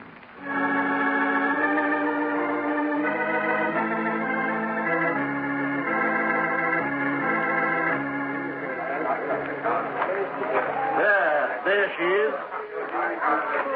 Hey, now, your culture's right inside. We got a snake charmer and we got a... Now, here's a Yankee Doodle, if I ever saw one. And dandy. Hiya. And look who you've got to be with. Fräulein. Go away, Willie. I'm earning a living. It is necessary to talk to you, Fräulein. You too? It'll be my pleasure. Doll. Something has happened, Fräulein. Kurt. What about him? He is dead. Fräulein, I'm sorry, but sometimes it becomes necessary for me. There's a bench over there. He was a bum. You know that, don't you? Sure you know that. Fräulein, please, sit down. Thank you, Willie. How did Kurt die, Willie? By a bullet in the back of the neck. How else would he die? He was writing a letter to me when he was shot.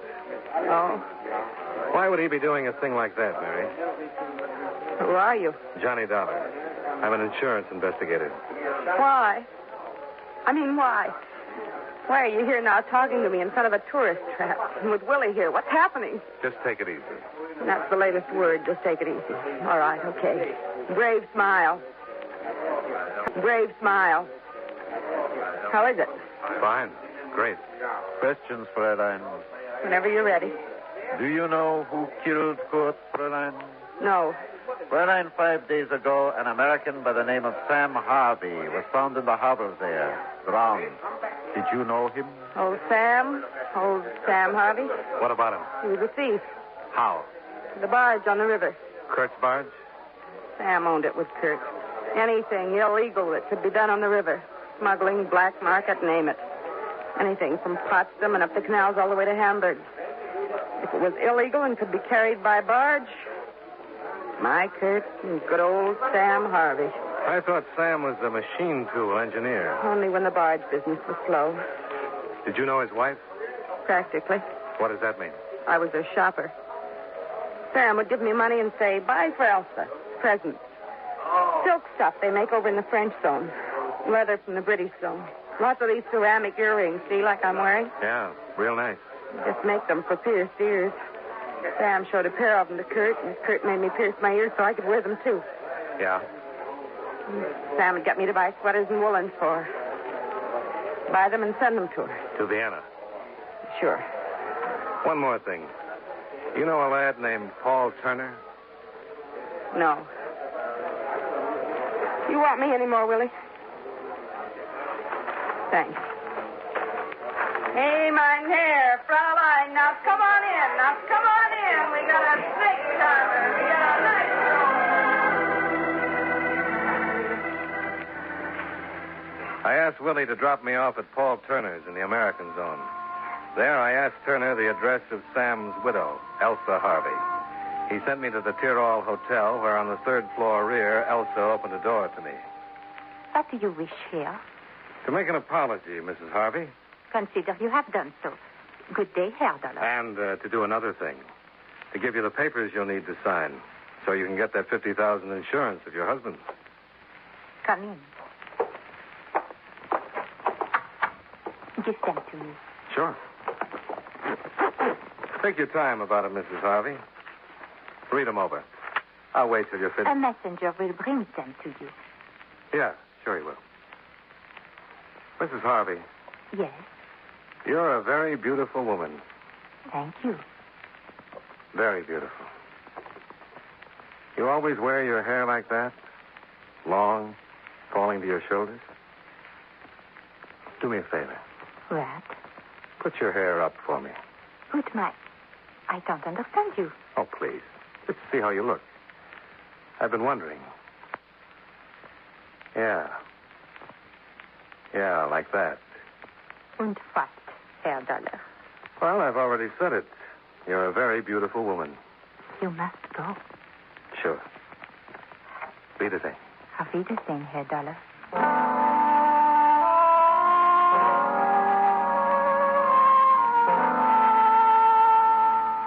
Expense account item 8, $1.30. Cab fare to the small carnival in Zehlendorf. And a girl who stood there and dared people to come in. To ask her for an address, I guess she must know. She'd sent so many presents to it.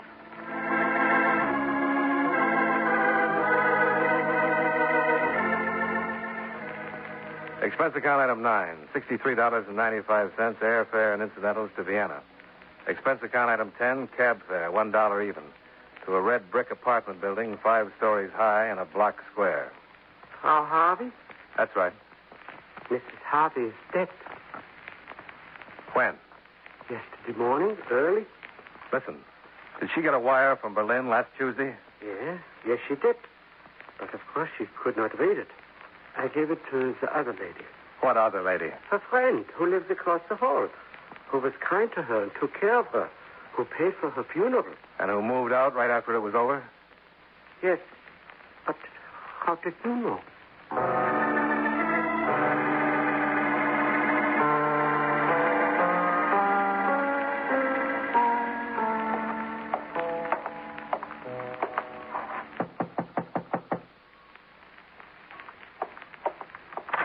Yeah.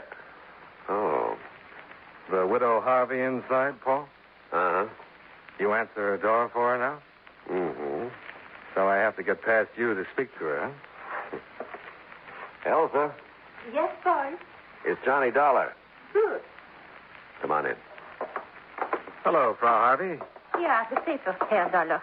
I have signed them. Oh, fine. Thank you. What are you doing? Tearing paper. Are you going crazy, Dollar? No. I always tear up policies this way, Paul. What is the meaning of this? What's your real name? My name? Cut it out, honey. This Dollar's no slob. How much do you know, Dollar? All of it. For instance. Well, I just got in from Vienna. A girl died there. Sam Harvey's wife. Mm-hmm. See, I told you he wasn't any slob, honey. She was sick. Then she died. Her husband died. Why shouldn't I have the money in the policy? I took care of It's her just and not legal. That's all, honey. How could he know, Paul? How could he possibly know? By a stupid little slip. Earrings. For pierced ears. Like Sam's wife had and like you don't. Which made me go to Vienna to make sure. And I did, and I'm sure. Okay, Dollar. Okay, what? You tore up the policy. Blow. Paul, you knew this girl was a phony right away at the airport. But you went along with her. I asked myself why. You got an answer? You're trying to hide something, too. Murder? Yes, something's got to give, Dollar. Sam's murder? Carl's? You know what you know, and I know what I know. One of us has got to go. Killed Sam because you wanted in on the barge business. The smuggling, the black market. But Carl. Why Carl, Paul? Why did you kill him? He didn't want me in. So bad he didn't want me in, he threatened to get to you. He almost did. And you almost got out of Germany, Dollar. But now I don't...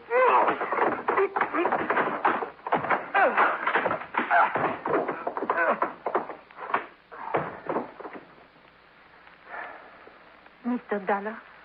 Yeah? I hurt no one. I took care of her when she was sick.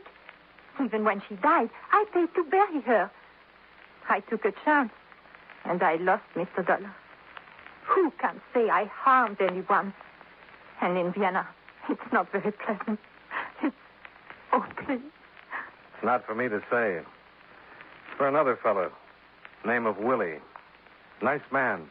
Very nice.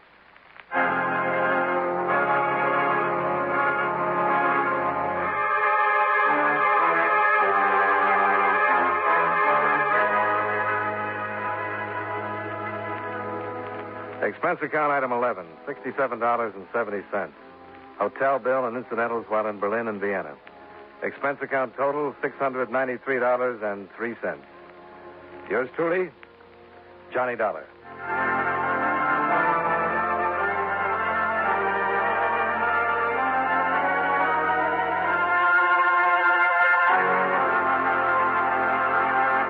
Yours truly, Johnny Dollar, stars John Lund in the title role and was written by Morton Fine and David Friedkin with music by Eddie Dunstetter. Featured in tonight's cast were Benny Rubin, Edgar Barrier, Jerry Gaylor, Hal March, and Virginia Gray. Yours truly, Johnny Dollar, is produced and directed by Jaime Del Valle. This is Charles Lyon, inviting you to join us again next week at the same time when, from Hollywood, John Lund returns as... Yours truly, Johnny Dollar.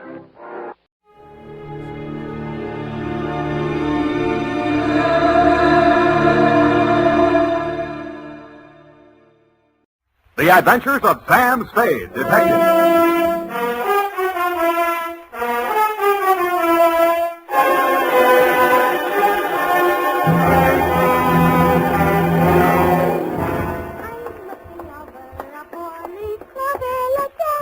Very funny.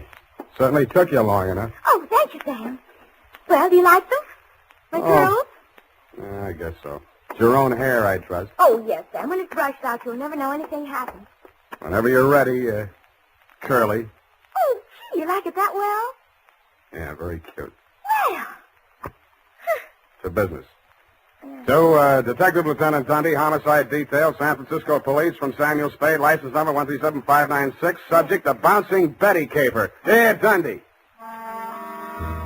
It all began on a Wednesday. My secretary, Miss Effie Perrine, tiptoed into my office and laid an engraved calling card on the desk in front of me. The name on it was Randall Carruthers. She said he looked like money, so I said show her in. Or him in. She did. Good morning, sir. Do you wish the morning paper? Thanks, I've read it. Dear me. What's the matter? This ashtray, sir. Have you a silent butler? I don't even have a noisy one. Oh. In all my years of service, it has been my constant endeavor to keep things neat and tidy, down to the smallest details. I see. Well, if it bothers you, just dump those butts into the wastebasket. Very well, sir.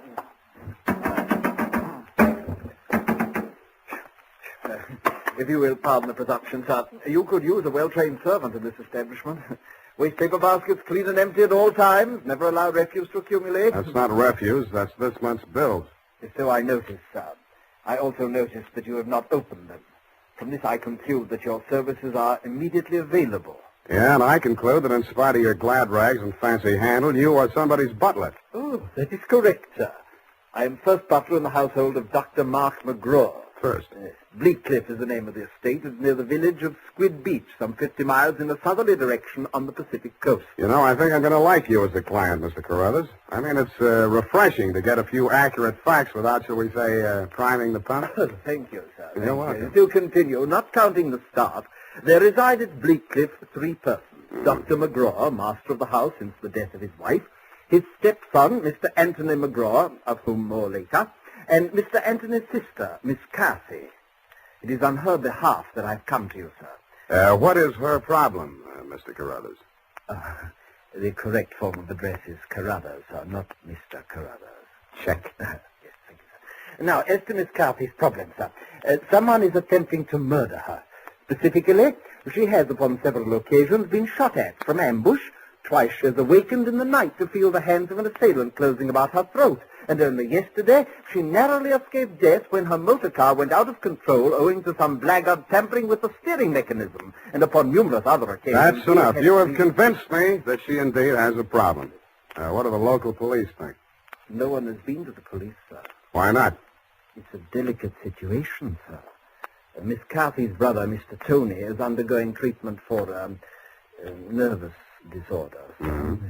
The family did not wish to place him in an institution, and since Dr. McGraw, his stepfather, is a psychiatrist, he is allowed to remain at home. I see. He's flipped. Where do I fit in, Carruthers? Well, sir, if a reputable gentleman such as yourself were to come to Bleakcliff and witness these persistent attempts upon that girl's life, perhaps they could be forced to put the boy away where he belongs. It's possible. I'm willing to try. For money. Oh, splendid, sir, splendid. I took the liberty of drawing, in your favor, a draft upon the First National Bank of Squid Bay, 1 week's remuneration in advance of your services to the Bleakcliff estate in the capacity of chauffeur. Chauffeur? Yes, sir. I thought that might be a capital disguise. Have you a better suggestion, sir? Well, no, that's okay. This check. Yes, sir. $200. It's a pretty big weekly salary for a chauffeur, isn't it? Well, you will be allowed to shop for the vegetables, sir. Your cut has been added in.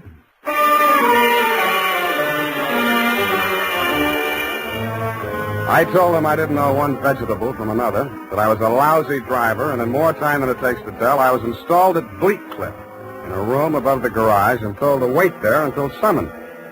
I put on my pearl gray uniform with the brass buttons and leather puttees, looked in the mirror, and decided I had missed my calling, but not by much. Nothing happened for nearly an hour, and then I got my first buzz. Yeah, I mean, garage. Phillips, the car, quickly. The main entrance. Keep your motor running. I have him locked in the living room, and he's breaking out. Okay. Yes, miss.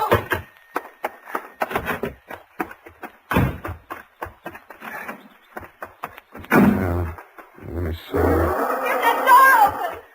Open that door. Why didn't you have the door open? I'm sorry, miss. Well, get going, please. Darn it, miss. Where's the spark on this? What's the matter with it? Well, it's flooded. The house, you know. He's got the meat cleaver underneath the door. Well, I'm trying. Get out, Stop it! Stop it! You're hurting him. No! All right. Put it down, Chris. Put it down. Come on. Give it to me. What's going on? I say, who are you? Haven't you been instructed not to disturb my patient? I'm sorry. I'm new here. When I saw him coming at Miss McGraw with that meat cleaver, I naturally thought... Oh, well, no harm done. Come along, Tony. Come along now. Come along, boy. We'll have a nice long talk. What shall I do with it now? We'll put it back. You all right? Oh, sure. I should be used to it by now. By the way, you're new here, aren't you? What's your name? Sam. Sam? That's nice. Turn to the left outside the gate, Sam, and drive straight out to the shore road. Well, if I can just... Hey, I just turned that little key. Look, Ma, I'm driving.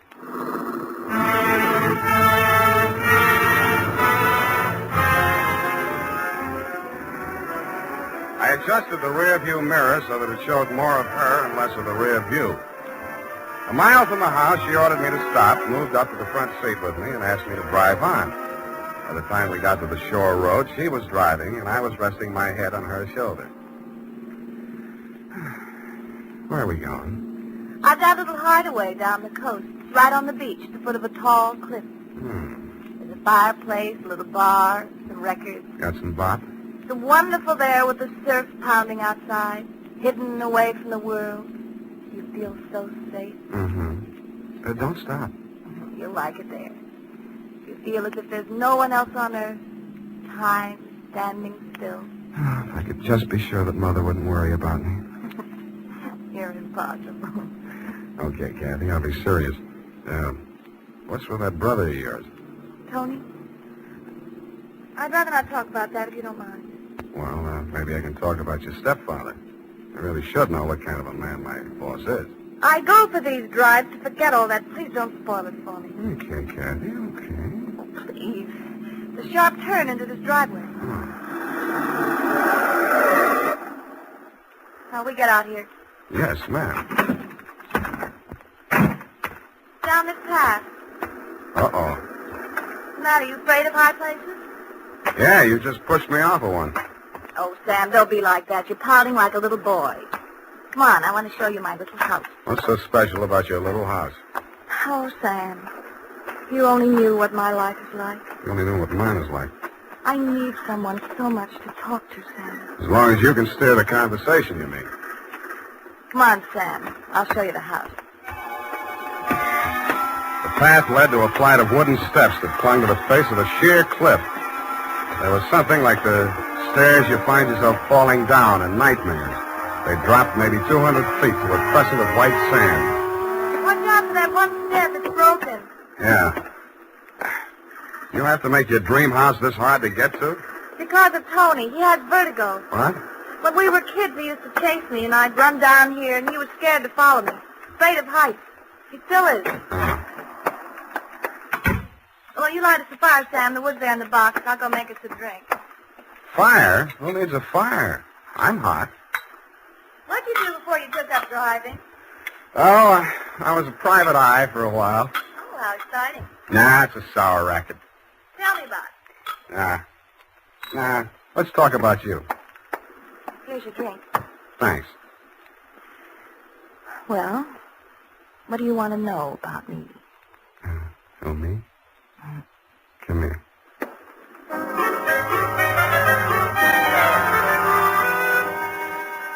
The scent she was wearing was 20 carat. The story of her life was heavy melodrama. It seemed that Dr. McGraw, a handsome fortune hunter, was a folly of her mother's middle years. But she had come to her senses shortly before she died and cut him out of her will. But that was not the end of it. When Kathy's brother had been faced with the alternative of entering an institution or remaining at home under his stepfather's care, she had begged the doctor to remain in spite of his warnings that her brother might take a notion to kill her. But get this, Dundee, it's real deep. In spite of visible evidence to the contrary, she was convinced that her brother was not out to kill her, but that the doctor was. I couldn't sell myself on that part of the yarn, but she looked so awfully pretty while she was telling. And suddenly she didn't look so pretty. An expression of terror was on her face. No! Get down! I rolled her onto the floor and kicked the lamp out. By the glow of the embers in the fireplace, I could still see the gleam of the gun barrel shoved in through the broken window. I hoped he couldn't see so much. I knocked over a chair to give him something to shoot at. He was already halfway up the face of the cliff in those rickety wooden stairs. At the top, he turned and looked back. Who was it? It was Mark, wasn't it? The doctor? You know it better than that. It was Tony. Thought you told me he was afraid of heights, couldn't come down those stairs. He never did before. Don't you believe me? Yeah, Kathy. I may wind up believing the rest of your story.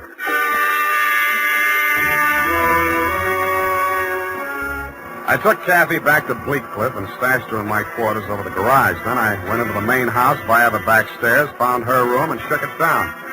In a cabinet, a bunch of war souvenirs, German helmets, grenades, rifles, and other lethal gadgets. In a desk drawer, I found a letter headed U.S. Army, Office of the Surgeon General. It certified that one Anthony McGraw was unfit for military service. Vertigo. Origin, childhood injury to middle ear. Downstairs in the library, I found a shelf of medical books. Vertigo. Vertigo was almost incurable, and there was certainly no quick cure. But some patients had lost their symptoms temporarily under hypnotism. Then it said, see narcosynthesis. I did.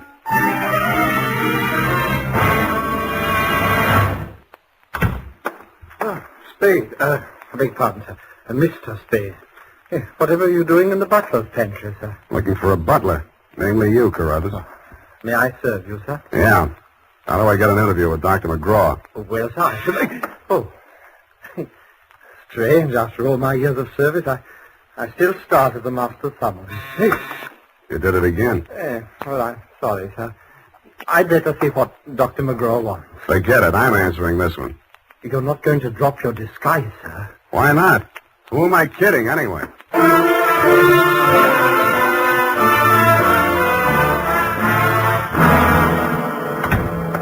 You rang, Dr. McGraw? Oh, I didn't ring for you. I rang for Carruthers. I ordered him to tidy up my office while I was at dinner. And look at it. Looks neat as a pin to me, Doctor. Oh, yeah, sure new here. Chauffeur, I'm only wearing his uniform. Here's my card.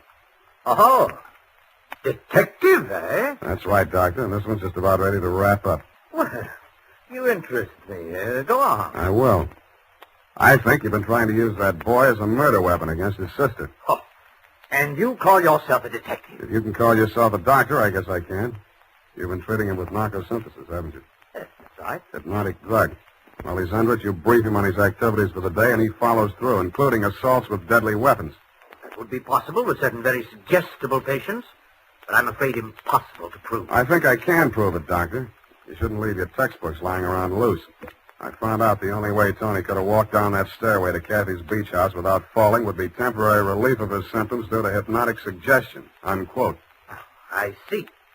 What do you intend to do about this theory of yours? What do you suggest?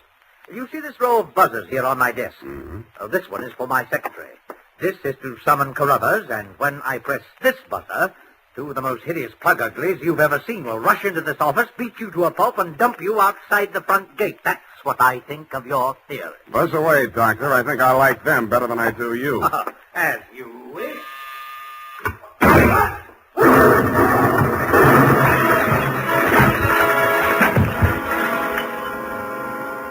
From where I was on the other side of the room, I didn't know what had happened at first. All I saw was a lot of paper gushing out of the wastebasket. The doctor sure was dead. His midsection was perforated like a shower drain. And on the walls, fanning out around the end of the room, about a yard up from the baseboard, there was a straight line of holes. I dug into one. What I took out wasn't a bullet. It was a perfectly round steel ball. Then I remembered the wastebasket, the paper flying out of it just before the explosion. In the bottom of it, I found the answer. The base of a steel mechanism with German lettering on it. It was a wartime anti-personnel mine that the GIs called the Bouncing Betty. The United States Armed Forces Radio Service is presenting the weekly adventure of Dashiell Hammett's famous private detective, Sam Spade.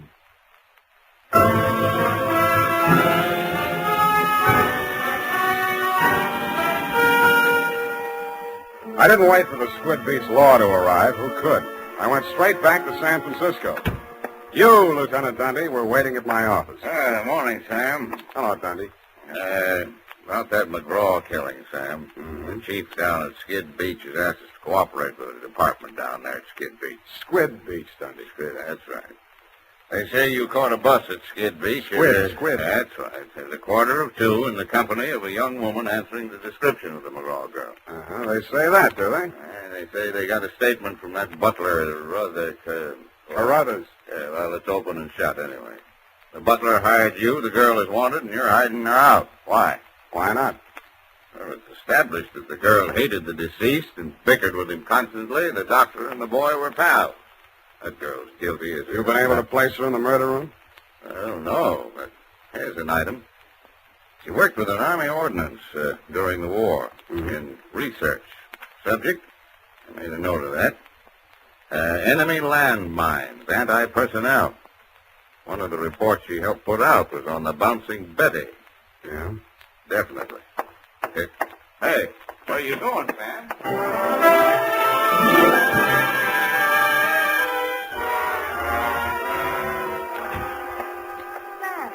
Sam, it's been so lonesome cooped up here all day. Why didn't you tell me you were with Army Ordnance during the war? I don't know. I suppose I thought it was unfeminine or something. Try again. All right, I'll tell you the truth. I had a copy of that report with instructions for the operation of the bouncing Betty in the desk in my room. What the devil are you doing with a thing like that? I don't know. I was proud of it. It was the only report I worked on with the general. Should have got rid of it. I did. I burned it in the fireplace as soon as I learned what had killed him. You didn't burn it good enough. Sam, they found it. Yeah. Have they arrested Tony? Not yet, but he's definitely sane. He'll have to take a rap for anything he's done. I see. Well, I guess there's no other way. Tony didn't do it, Sam. I did. I want to make a confession. Not to me, please. Not to me. After what happened down at the beach when I knew I was no longer safe anywhere, I realized I had to do it. For Tony's sake as well as mine. When we arrived back at the house, I looked into the dining room and I saw Dr. McGraw eating dinner. I knew it was my chance to get into his office. Yeah? Then what? Well, the bouncing Betty was in my room.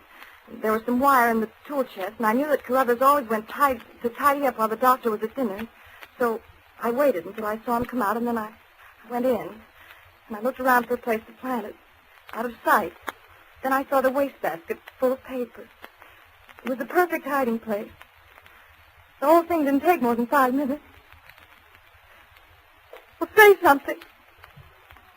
I guess I don't know what to say. Go on, say you hate me. Say it. I don't. Wish I did.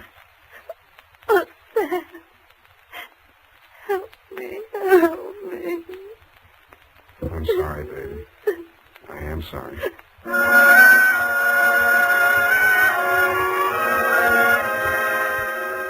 I don't know how long we sat there. I held her in my arms until she cried herself out, then we just looked at each other. I knew if I put it off another minute, I wouldn't call you at all, Dundee. So, with my arms still around her, I reached for the phone. Homicide. Lieutenant Dundee, this is Sam Spade. Lieutenant Dundee. Hello. Hello. Give me that. Lieutenant, this is Catherine McGraw. I wish to make a full confession in the murder of my stepmother. I walked out while she was still talking to you, Dundee. I knew she'd wait for you, and I didn't want to be there when you took her away. As I walked over to my office, everything she'd said kept coming back to me. I could see her sneaking into her brother's room and getting a contraption out of the cabinet. I could see her hiding behind the door until Carruthers came out after tidying up McGraw's office, dumping ashtrays, emptying wastebaskets. And that's as far as I got. I went back to my office to wait. And sure enough, 20 minutes after the papers hit the streets with Kathy's confession, the door opened and he came in. Well, sir, I believe it's turning a bit raw out of doors. Gardner was saying only this morning that we should order out some shrouds for the Sappiglosa sinuata. Am I discommoding you, sir? No, Carruthers, I've been waiting for you. With your permission, sir. The ashtray. Just dump it in the wastebasket. I am gratified to note that your secretary has been looking after things and has emptied your waste paper basket. This is right and proper. Quite. Yes, sir. And, speaking of waste paper baskets... Allow me, Carruthers. You have come to apprise me of your part in the death of the late Dr. McGraw. Am I in error? You've already divined my purpose, sir.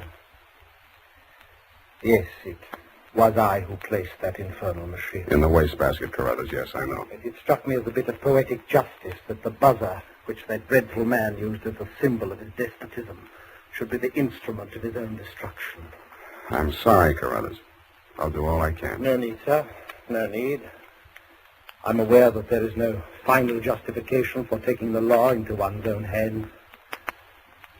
Every man is entitled to trial by jury of his peers. But where, Mr. Spade, where could be found 12 good men and true who would allow themselves to be called the peer of that monster, Dr. McGraw?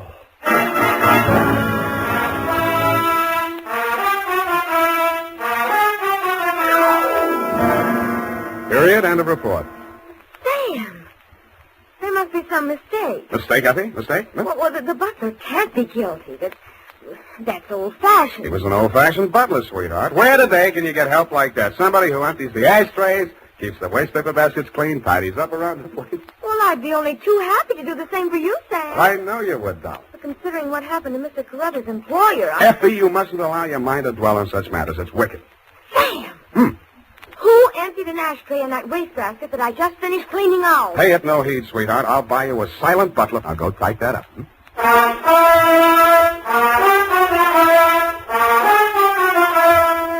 it is, Sam. I hope I haven't made any mistakes. I'm in such a hurry. Whatever did you do to your hair? Well, I brushed it out, Sam. What happened to the pen curls? I told you, Sam, when it was brushed out, it wouldn't be noticeable.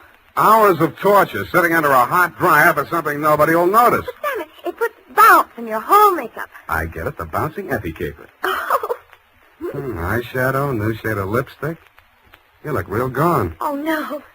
Whom is it tonight? Well, it's his friend Maud, Sam. Of course, she's not really serious about him, so it's all right. Your conscience bothering you? Oh, no, Sam, no. He's definitely not serious about her. I mean, Well, have fun, sweetheart, while Maud burns. Oh, well, she won't. I suppose you'll be seeing that girl, what was her name? Oh, yes, Kathy. Well, at least, F, I'm not playing in someone else's garden. No.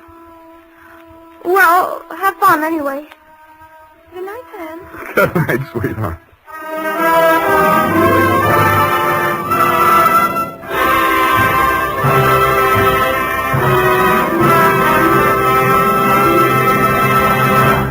The Adventures of Sam Spade, Dashiell Hammett's famous private detective, are produced and directed by William Spear. Sam Spade is played by Howard Duff. Lorene Tuttle is Effie. Adam Figg, a timid man claiming international assassins are hunting him. Detective Sam Spade thinks it's a joke until the bullets start flying. This supposed paranoia quickly escalates into a deadly citywide chase for a secret formula. In this high-stakes game, the smallest player might be the most dangerous. Can Sam protect the world's most hunted man, or is Figg already caught? Are you curious to know what happened the day this episode aired? April 3rd, 1949 marked a turning point for American media. While CBS consolidated its radio empire by transforming a San Francisco pioneer into the legendary KCBS, in Columbus, Ohio, the very first images from WLWC-TV began to flicker on television screens. A leap into the future between radio waves and the dawn of the TV era.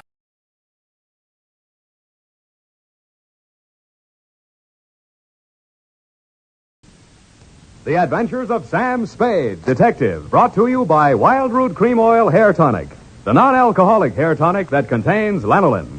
Wild Root Cream Oil, again and again the choice of men who put good grooming.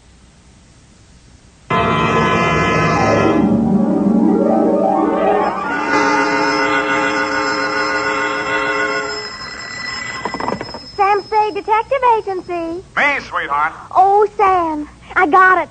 Got what, my pet? A bank book, Sam. Well, you must advertise in the Lost and Found right away, Effie, and find the owner. There might be sickness in the family. Oh, but it's your bank book, Sam. What? Uh-huh, it has your name on it. Samuel Spade, account number 4. It's a forgery. Somebody's trying to pin something on me. Lock it up and don't touch it until I get there. Oh, all right.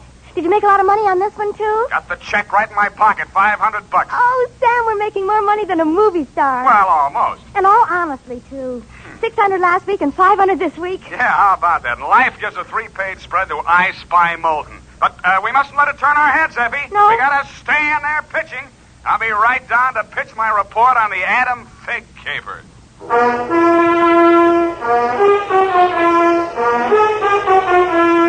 Dashiell Hammett, America's leading detective fiction writer and creator of Sam Spade, the hard-boiled private eye, and William Spear, radio's outstanding producer-director of mystery and crime drama, join their talents to make your hair stand on end with the adventures of Sam Spade. Presented by the makers of Wild Root Cream Oil for the hair. You've heard the saying, you never know until you try. Well, you'll never know how handsome your hair can look until you try Wild Root Cream Oil. See for yourself how neatly and naturally Wild Root Cream Oil grooms your hair. Note how effectively it relieves annoying dryness and removes loose, ugly dandruff. You can get Wild Root Cream Oil Hair Tonic in either the big economy-size bottle or the handy tube. Or you can ask your barber to use it on your hair. But by all means, try it. Don't delay. Get it today. Wild Root Cream Oil. Again and again, the choice of men who put good grooming first. And now, with Howard Duff starring as Spade, Wild Root brings to the air the greatest private detective of them all in The Adventures of Sam Spade.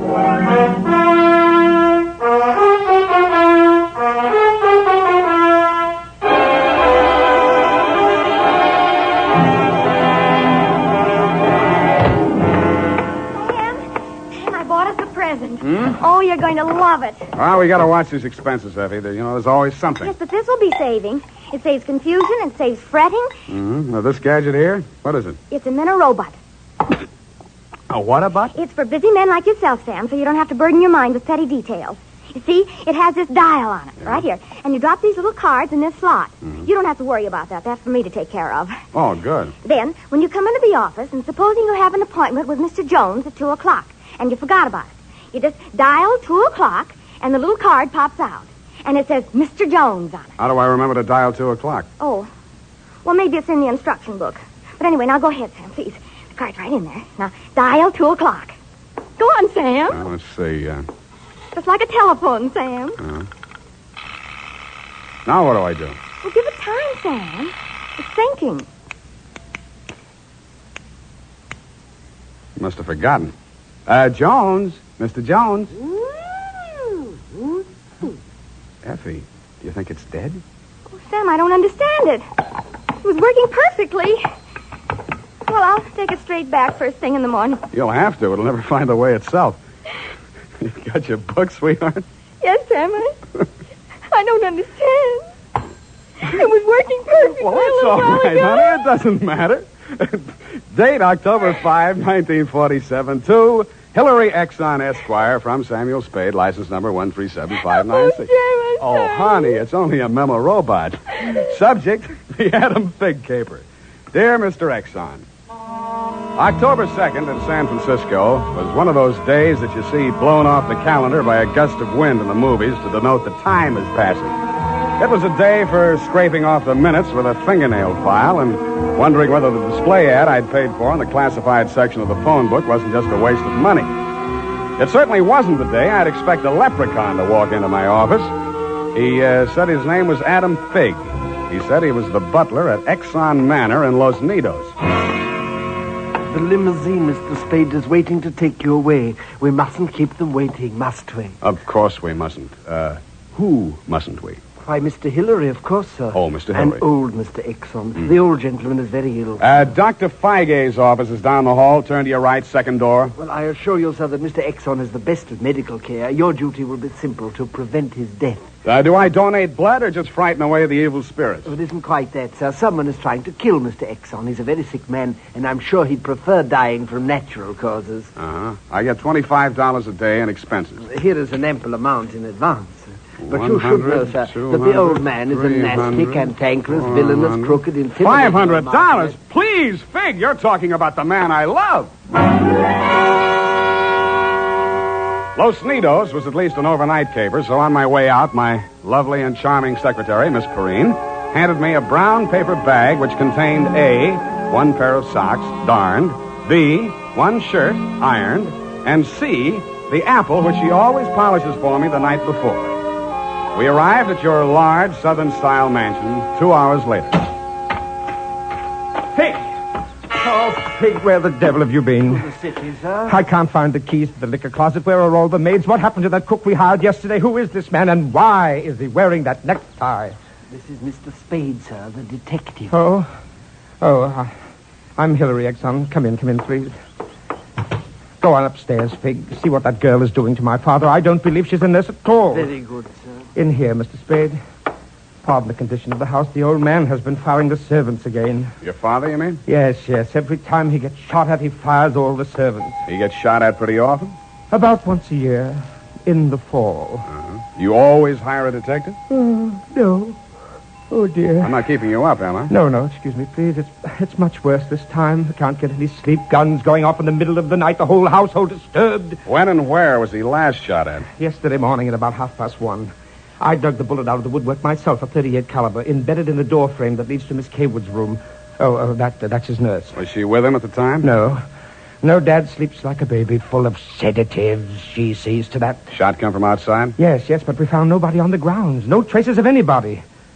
I don't know whether Dad knows who shot at him or not. He's such a closed-mouthed old devil. You don't care very much for your father, do you? To be frank, Mr. Spade, if hating weren't such an effort, I would despise him. He is without a doubt... Well, listen. Get out of here! There, that's just a sample. Well, come on, let's see what's eating him now. All right, now get out! Talk to me like that. I tell you I won't stand for it. Well, you don't have to stand for it. Take that silly painted face out of my sight. Don't Get out! I'm quitting, Mr. Exxon. I can't stand it another minute. Yelling, screaming, throwing things at You must have done something to set him off. But I didn't, I tell you. I didn't. This is Mr. Spade, Miss Kaywood. Oh, a detective? Will it make you happier to know that I'm a private detective, Miss Kaywood? Well, Mr. Spade, I only hope you can prevent a murder. If there's any way at all that I can help, Thanks. I'll see you downstairs after I've talked to the old man. You'd better go in alone. Of the great Lord Buddha himself. That remained in the temple of... Do you have a throat spray downstairs? I seem to be congested. Oh, go away. Go away! Go away! Oh, well, wasting ammunition. Who are you? If you're a total stranger, come on in. Well, don't be afraid, son. Come on over where I can look at you. It's hard to keep my eyes open. Oh, I mustn't do that. Oh, so you're the detective, eh? That's right, Pop. If you want to take a little nap or something, I'll come back later. What did I say just now? Come back later? No. There's no reason for you to come back later. I'll say everything I have to say right now. The shot woke me. I didn't see anything. I don't know anything. I've got a million enemies. I can't remember the names of any of them. Why don't you try to remember? I could have them checked. You're wasting your time, Sonny. In my day, I've wiped out 100 men, and I'll outlive anybody who's gunning for me now. You must be proud of your past, huh? Proud? Sonny, a past like mine is the finest thing an old man can have. I've swindled my partners and betrayed my friends. I've turned state's evidence just to see my associate get sent up for 20 years. And they say my wife died under peculiar circumstances, and I got rich off her insurance. Now I'm done talking. Do me a favor, son, please. I've got to get a half hour, 20 minutes sleep alone. You'll keep them out, everybody. Please, will you? Sure, Pop. Go ahead. Go on, sleep. Oh, thank you.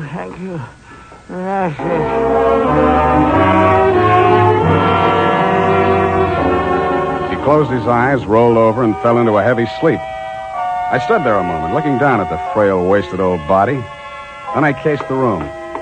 In digging the bullet out of the door, Hillary had done a good job of ruining any chance there might have been of proving the direction it had come from. I strolled out on the balcony. It was a pretty night. I lit a cigarette and took it in. Then I heard the door open and close softly behind me. Nurse Kaywood was at your father's bedside. She was filling a hypodermic from a small vial of bluish liquid. He didn't awaken when she jabbed it into his arm. Then she saw me standing in the doorway. She hastily dropped the medicine vial into her uniform pocket and came around the bed to meet me. Oh, Mr. Spade, thank heaven. Why, when I saw you standing there in the half night, I thought you might be... Thought I was who? Why, the man who fired the shot. There was a man? I don't know. I didn't see it happen. I just assumed that... You shouldn't have done it. I warned you, Eleanor. Oh, we're disturbing him. Let's talk outside. Okay. Oh, it's good to breathe something besides sick room air. I thought you got used to things like that in your profession. Why are you so unfriendly, Mr. Spade? Nurses are human, aren't detectives. Try me, sweetheart. Oh, I know what you're thinking of me. But after a week in this horrible house, that poor old man, he's frightened. He's really frightened. What of? Why, the shots. 38 caliber or hypodermic? Surely you don't think that He's supposed to be under sedatives. The doctor's orders. Sorry, sweetheart. It's my job to suspect everybody. Oh, can't you forget your job, even for a moment? Sure. If you don't mind the fact that I know you're a liar, that I'd make book you didn't come here primarily as a nurse, and what's worse, your act's not even convincing. Oh. Is it that bad, Sam? Yeah. Almost bad enough to be good. Come here. Oh, I hate you.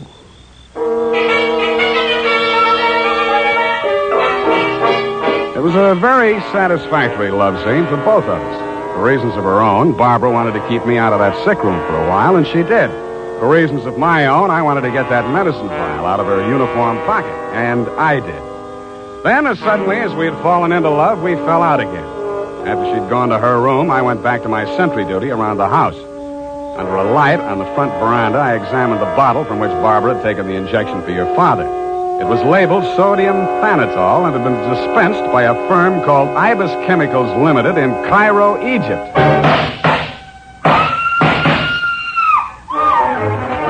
filled the house, high and frenzied. I started running toward Barbara Kaywood's room. I slammed the terrace door open and found the light switch. Barbara was sitting upright in the center of a bed. Her face jerked up so abruptly that it seemed a neck had snapped. She clutched both hands to her chest and fell face down among the bedclothes, staining them with her blood.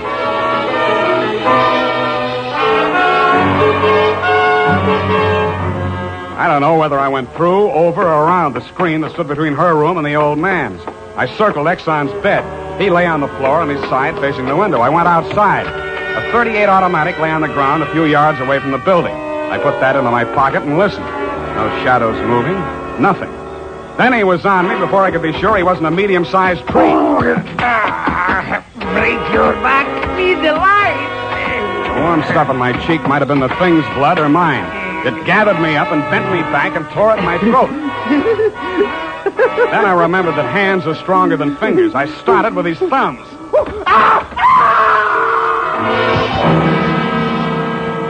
He lay there for a moment, then his huge body began to twitch.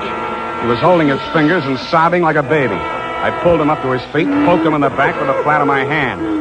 I followed him through an opening in the hedges and down a long, pitch-dark lane toward the lights of a squat brick house set on the top of a slight rise. As we approached it, a door opened and light streamed out onto the porch. The tall man framed in the doorway was the last person in the world I expected to see. Ah, Marcus, you brought it. Oh, master, very delightful service, but how much pain in fingers. Always complaining, Marcus. Welcome, Mr. Spade. Come in, my dear fellow. Come in. I've been expecting you. The lost family fortune by blackmailing me. And if you don't remit, Exxon could have you booked for forgery, blackmail, definition of character. Oh, my dear fellow, please. This is most painful. But if I had but the original letter, I could destroy it and go back to the felt. Ah, the felt. What happened to it? That Figg, that stinker stole it.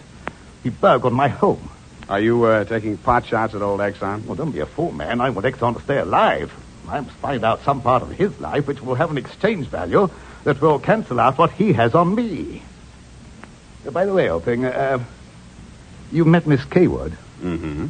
At the present moment, she's milking me for $150 a day. Oh? She's supposed to goad the old man by whatever means necessary into talking about his past.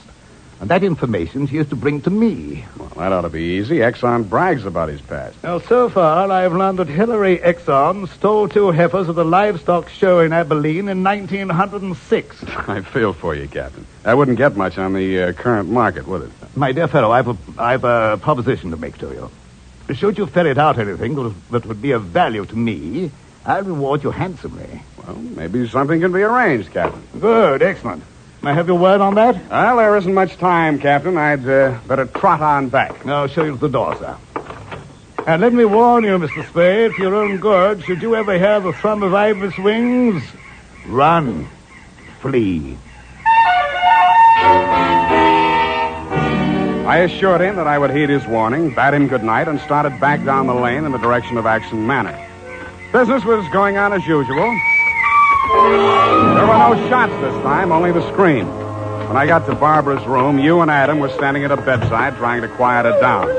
Well, Mr. Spade, is this the way you guard the house against intruders? Where have you been? Ask Adam. What does he mean by that, Figg? I'm sure I don't know, sir. I've not left the house, sir. What happened here? Oh, she woke up screaming. She said someone had come into the room and torn off her bandages. A nightmare, of course. Please, I want to talk to Mr. Spade alone. Oh, please go. Adam, you go too. Please, Hillary, you go too. Good. Some questions I want to ask you, sweetheart, alone. But look here, Spade, look here. She just had a terrific shock. She shouldn't be questioned. Well, the code of detective transcends that of the medical, Mr. Hillary. Perhaps he should have a few minutes alone with Miss Kaywood. Oh, very well, Figg. I suppose you know best. Remember what the doctor said, Miss Barbara. Not too much exertion. What happened, Barbara? Oh, it could have been a dream. Somebody was standing over me in the darkness and peering down at me. And then he started to rip off my bandages, and I screamed. And when Figg came into the room and he turned on the lights, he was gone. It could have been a dream, Sam, and I could have been clawing at the bandages myself in my sleep. But you weren't. It wasn't a dream. I've been talking to Captain Sherry. And then I thought... Oh, how much do you know? That you've been feeding the old man truth serum to get him to talk in his sleep. Oh, How much talking has he done? well, plenty. How much you told Sherry? Well, just as little as possible. Why? Because, Sam, if we can keep that old man alive and out of jail long enough to sell what we know to Sherry for what it's really worth, we'd be fools not to do it. What makes you so sure you'll stay alive long enough to collect, sweetheart? Well, because you're going to help me, aren't you, Sam?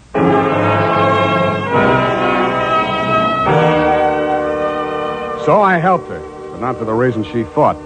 I made a lot of noise leaving her room and going to mine. Going back, I didn't wear any shoes. I slipped into a clothes press in her room so quietly that even she didn't hear me. I left the door slightly ajar and waited. Time passed, and I was stiff from standing still. It happened at about 3 a.m.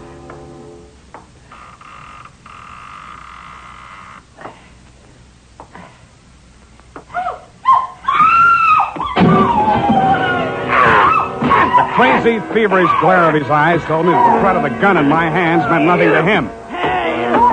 I jumped to his side, twisted the knife away from him, picked him up in my arms, and carried him, kicking, clawing, and swearing, back to his bed. He lay there, breathing hard. Then he smiled. You're a smart one, Sonny. You had me figured out the first time you came in here, didn't you? Not quite, Mr. Rexon. The gun under your window was the clincher. That gun? Sure. I had it under my pillow all the time. I got tired of shooting into door frames. Look, you're dying, Mr. Rexon. There's no use trying to make up stories now. You're right, Sonny. I knew that nurse would sit up in bed after I fired tonight. And then I let her have it right through the screen. Why? You know why, well or not. She was doping me up and sneaking in here at night, listening to what I was babbling about. Maybe you weren't saying anything important, Mr. Rexon. I might have, Sonny. I might have. 14 years ago, I killed my wife. I wanted to carry the secret to my grave.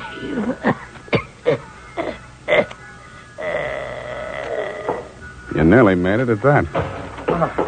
Spade! What's happened? Is he dead? He's dead. Did he say anything, sir? Did he confess anything? You must tell me if he said anything. I didn't hear him say a word. Well. Yeah, Mr. Spade. Charged with a certain texture, a significant quality. There's a certain smell, yes. And omen. You can inhale it, sir. Journey thou to Nairobi on the veldt. Tarry 7 days, and you will collect the fabulous golden skull of Wizami, king of the Bojamas. Aha! Marcus! Yes, master. Unhook the hooker. Pack the marmalade. We are off to the veldt.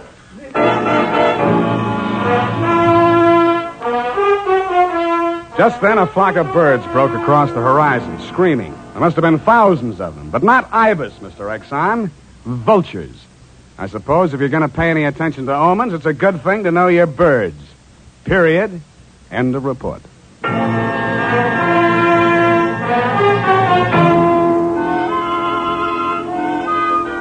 Right now, I have something to say to every man who doesn't use a hair tonic, to every man who says I don't believe in it or I don't need it. That all depends on what you mean when you say hair tonic. If you mean the old-fashioned greasy kind that leaves your hair smelling like a perfume factory, you're absolutely right. But remember, Wild Root Cream Oil Hair Tonic is nothing like that. Wild Root Cream Oil is an entirely new kind of hair grooming preparation. There's not a drop of alcohol in Wild Root Cream Oil, and it contains soothing lanolin that's like the oil of your skin. Most important, Wild Root Cream Oil grooms your hair the right way, neatly and naturally. Never leaves your hair sticky or greasy. Get the big economy-size bottle and the handy new tube that's economical, easy to pack when you travel, and grand for the bathroom cabinet. Don't delay. Get it today. Wild Root Cream Oil Hair Tonic. Again and again, the choice of men who put good grooming first.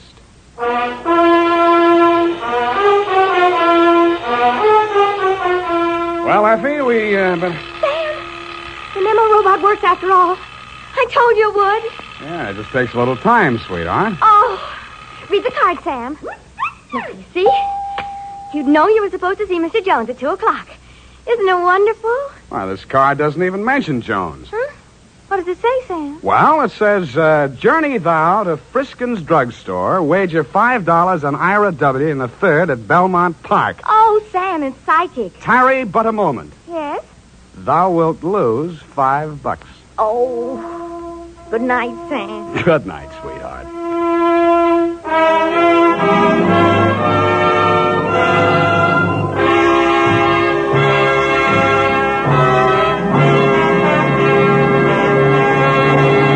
The Adventures of Sam Spade, Dashiell Hammett's famous private detective, are produced and directed by William Spear. Sam Spade is played by Howard Duff. Lorene Tuttle is Effie.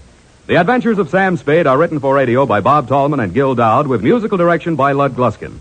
This is Dick Joy reminding you that next Sunday, author Dashiell Hammett and producer William Spear join forces for another adventure with Sam Spade, brought to you by Wild Root Cream Oil. Again and again, the choice of men who put good grooming first.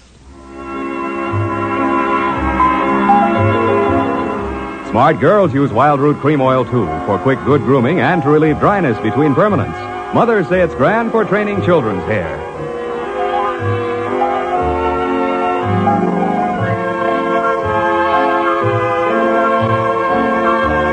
This is CBS, the Columbia Broadcasting System.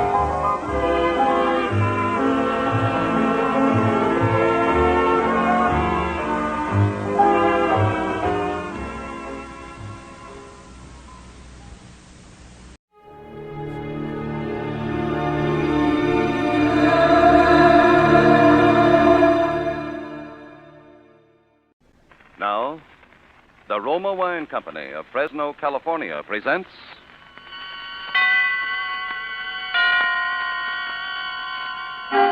Suspense.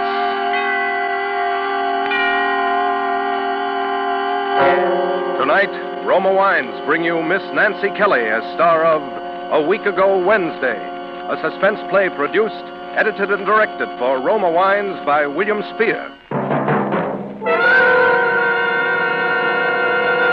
Suspense, radio's outstanding theater of thrills, is presented for your enjoyment by Roma Wines. That's R-O-M-A, Roma Wines.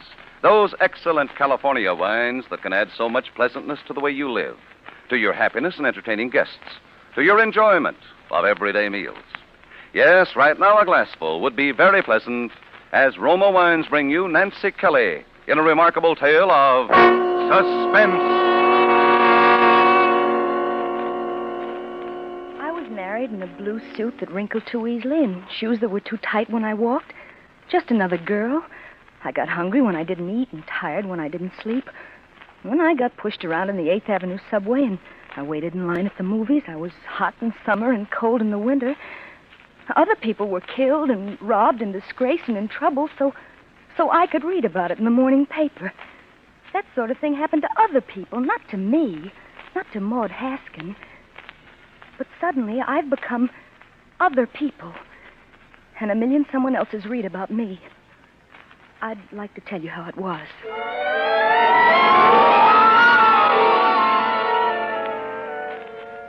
Harry and I had quarreled that Wednesday morning. I've tried to remember why, but I can't. I've tried to think, but... Well, I wasn't in any hurry to get home after work that day, that Wednesday. So I sat for a while on a bench in Central Park. The sky looked moody and had a dirty face. I watched evening happen quickly because it was going to rain. It started to come down, doing my crying for me. And I ran. I knew suddenly that I wanted to go home. I wanted to climb the stairs to the little furnished flat. I wanted Harry to be there so I could put my arms around him and feel him warm against me. I wanted to tell him that I loved him and that I was sick because I hadn't kissed him goodbye that morning. I nearly fell running up those narrow little steps. I stumbled a half a dozen times before I reached the 3rd floor, apartment 3B. I was nervous, and I was too eager to get in. My hand was clumsy, all thumbs, and the key wouldn't fit. It dropped to the floor. I stooped to pick it up, and as I did, the door was unlatched from the inside. Harry! I saw it open, and I nearly sobbed with joy and relief. Harry! Yes, what is it, dearie? But it wasn't Harry. Not Harry looking anxious because I was late and worried because I was drenched with the rain. This was a stranger in our apartment. A small, dark woman with eyes like 2 shiny brown buttons and a pinched little face. Well? She was wearing a flowered apron, and in her hand she held a limp dish towel.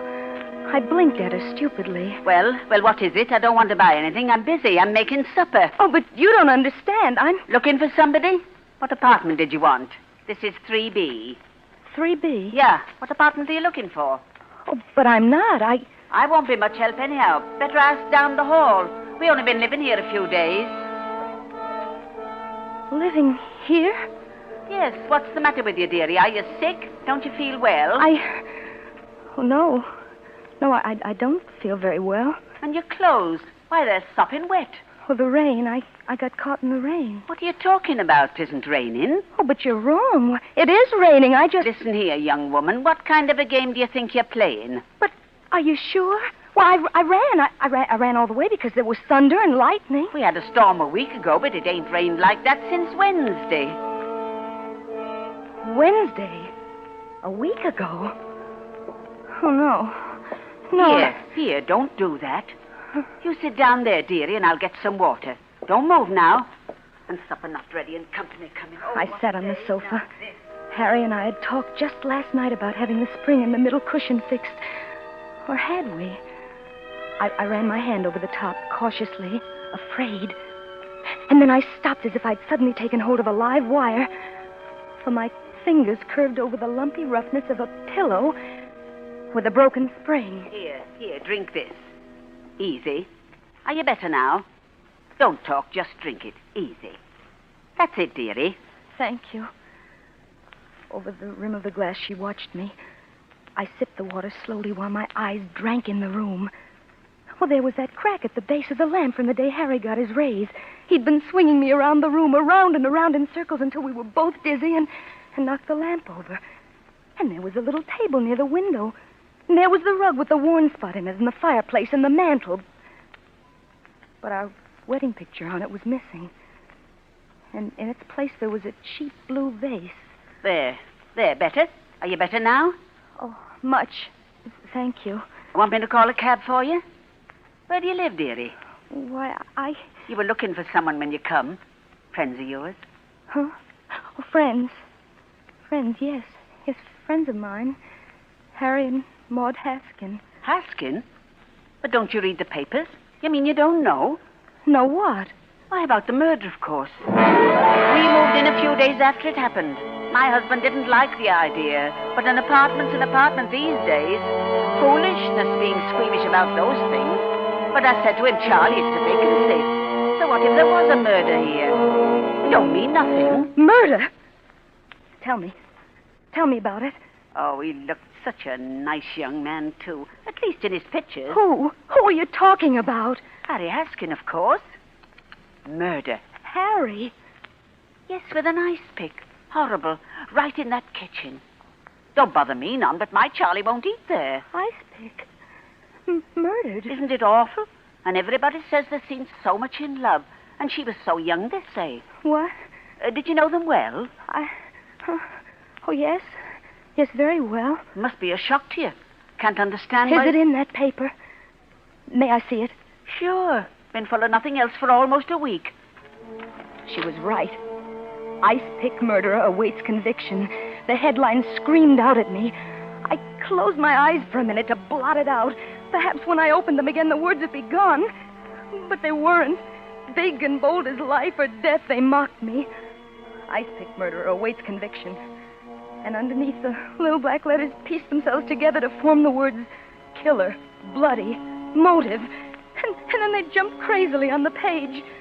Well, there was a picture of Harry. Harry, my husband. I tried to read under it, but I couldn't. Oh, maybe I shouldn't have let you see that. Better sit down again, dearie. No, let me alone. Oh, I'm all right. Let me alone. Sure, all right. After all, I didn't ask. Oh, I'm sorry. You've been very kind. Please, I'm better go.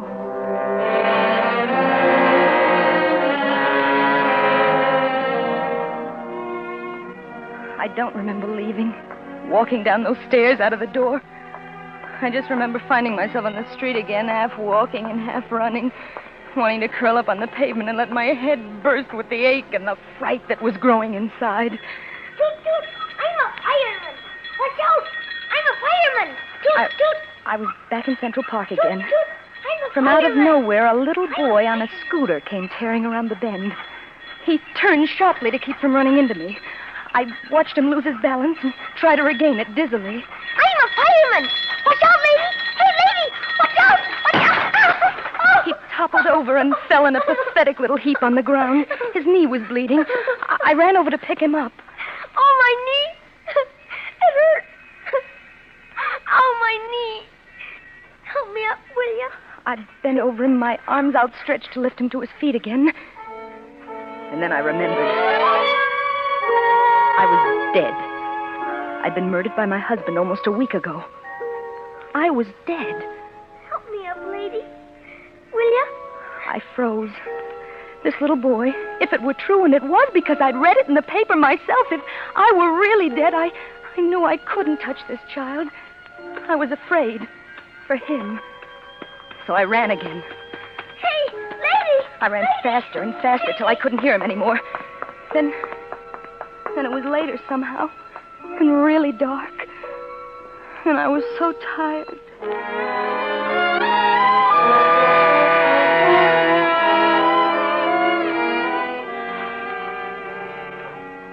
I found myself back on that bench again. The same bench I'd been sitting on earlier that evening. No one was around. I stretched out and tried to sleep. I knew I was awake before I opened my eyes. It smelled like morning, fresh and clean, and I felt the sun soak into me. I thought when I open my eyes, I'll be back in my own bed again. I'll reach out my arm and I'll find Harry there beside me, and everything will be all right when I open my eyes. I did, and it was still Central Park. I sat up stiffly and I smoothed out the wrinkles in my skirt. I wondered where I was going to go or what I was going to do. I tried not to think of Harry, where he was now. More, darling. Are you all right? Harry, you. Oh, golly, baby, I've been worried sick about you all night. Where have you been? Honey, I'm sorry about yesterday. Will you come home with me? Home? But look at your clothes. They're still damp from the rain. Oh, if you get sick, I'll never forgive myself. How do you feel? Are you all right? Rain. Oh, yes. Yes, I'm all right. Oh, good. Come on, then. Let me take your arm. His big hand and long, strong fingers pressed against my arm. My head still ached, so I let him lead me. We left the park from the entrance on 72nd Street as a little boy on a scooter came tearing around the bend. Toot, toot. I'm a fireman. Watch out. Toot, toot. I'm a fireman.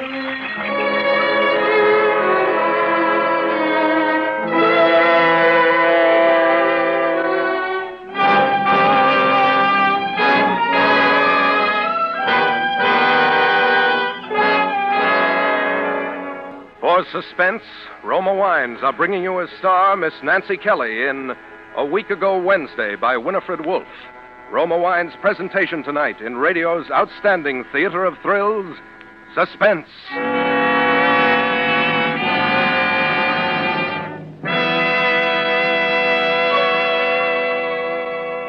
Between the acts of Suspense, this is Truman Bradley for Roma Wines.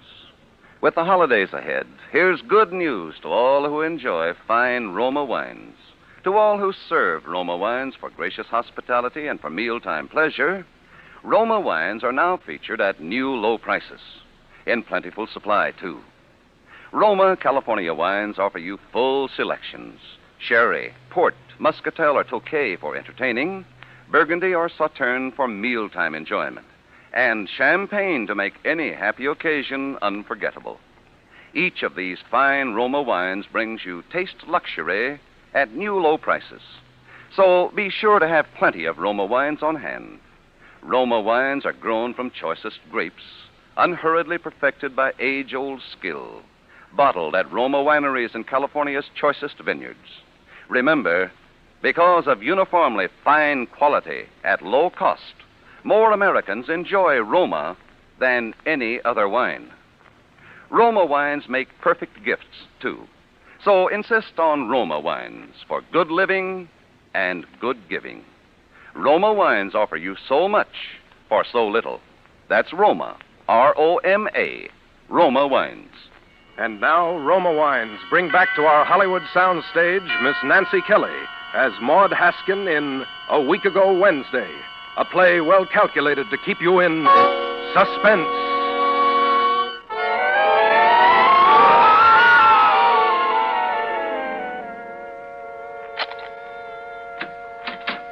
God, place looks awful, doesn't it? I don't know how many cigarettes I smoked. I tried to sleep, but I couldn't, so I tried the couch, and no luck there either. That broken spring didn't help much.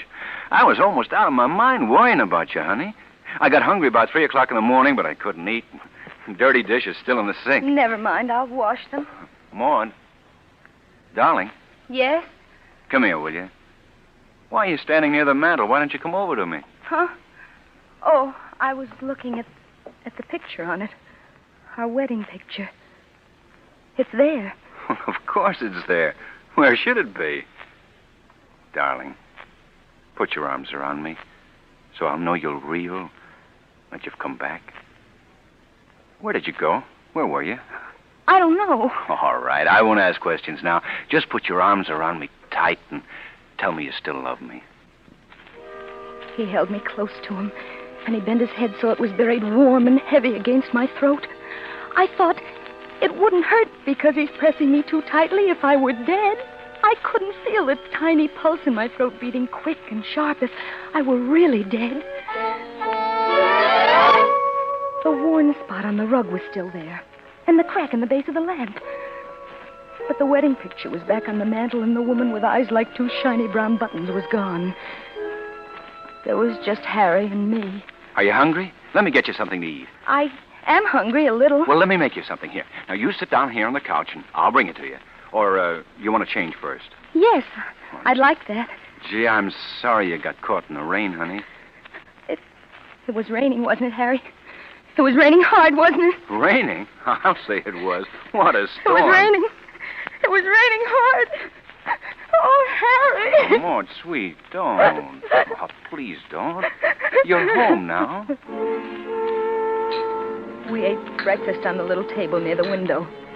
He leaned across the table, his large arms resting on the cloth, his eyes steady and serious, watching me.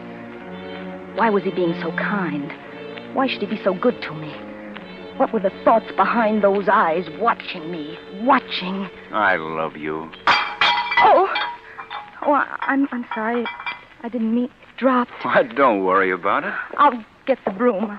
Sweep it up. Maud, Yes? don't bother about it now. Come here to me, will you? No. What? I mean, it's glass. I'd better sweep it up. I'll only be a minute. Okay. I went into the kitchen, glad to be alone for a minute, safe for a minute. I knew with a dull, sick realization that I was afraid of my husband, afraid of Harry. Want me to do it for you? No, I can do it. I'll sweep it up. Maud, don't go into work today. Stay home and rest. You don't look well. Oh, but I am. I want to go into work. All right, if you're sure. Anything you want. He was being good to me again. Too good to me. Anything I wanted. Anything. I didn't trust him. He was too kind. His lips moved with honeyed words, but what was on his mind? I love you. Do you? Well, don't you know I do? Of course I do. You'll be home right after work? Yes. Maybe we'll go to a movie or something. Would you like that? We'll see. All right. We'll see.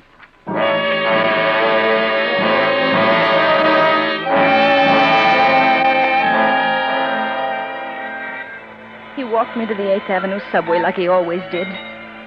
And when he kissed me goodbye, a slim tremor of fear went through me. See you tonight, darling.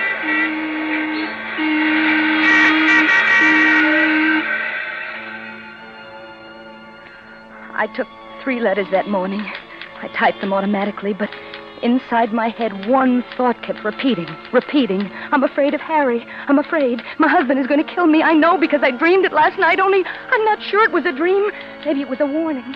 A warning. My husband is going to kill me. Kill me.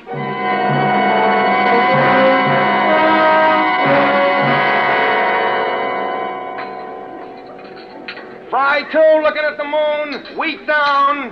What'll it be, lady? Ham on rye. Coffee. Coming. Ham on rye. The drugstore was full of hungry, busy people reading the daily paper. The paper that screamed the hurts and the pains and the troubles of other people. But not me. Not Maud Haskin. Well, there was nothing in it about a nice pick murder in Harry's picture. I began to feel a little foolish.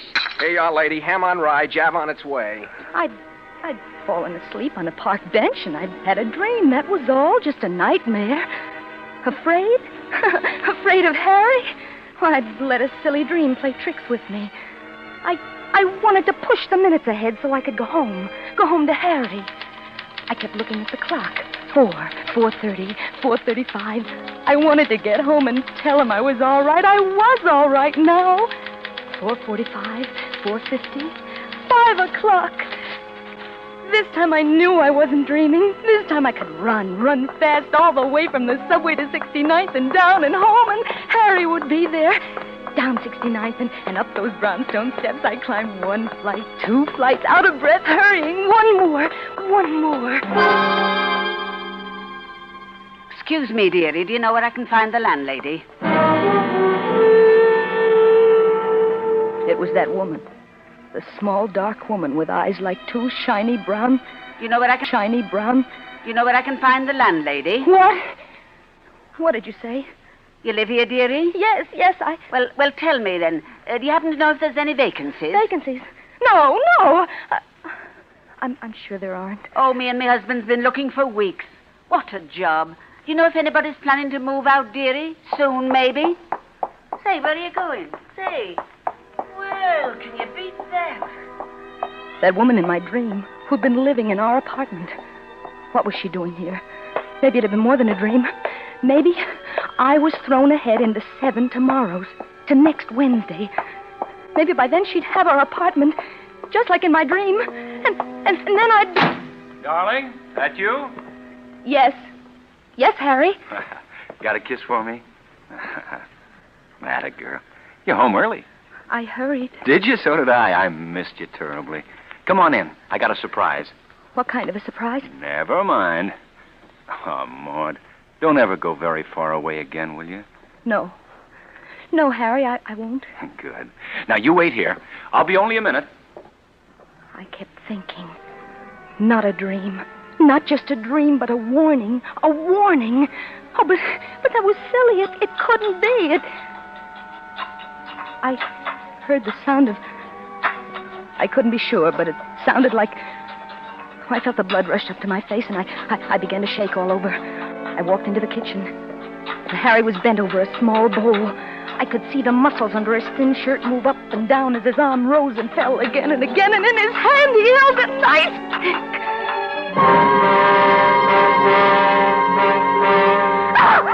Maud, what is it? What's the matter? Nothing. What are you doing? Oh, why did you come in? This was going to be a surprise. You're not angry because I spent the money, are you? We've got to celebrate. No, I'm not angry. I wish you hadn't come in, though. You spoiled it. I'm sorry.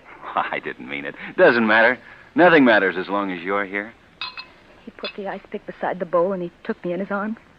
And all the time he kept telling me he loved me, I was looking fascinated at the ice pick, thin and sharp. The ice pick. Spoil his surprise. Yes, I'd spoil it. He thought he was going to kill me, but I wasn't going to let him. Gee, I love you. I love you. I'd smother the lying words in his throat before he could say them again. I'd been warned, and I wasn't going to let him do it. I reached out, and I felt my fingers creep around the handle of the ice pick. I was strong and safe now. That dream wasn't going to come true. I'd make sure. I held it tightly, and I raised it behind his back, and I saw it over his shoulder, poised like a serpent ready to strike. Ready. Darling, I love you. I'd done it. I put all my strength into that blow, and the ice pick half disappeared into him. Maud,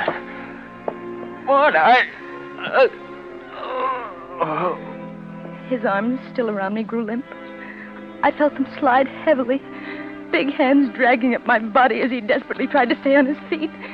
His long fingers clutched at my belt, and he tore it from me. And then he fell, still holding it in his hand.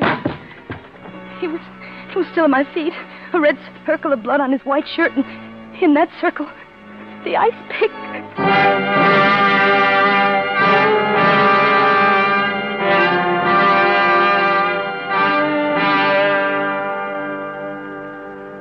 No one saw me leave the house.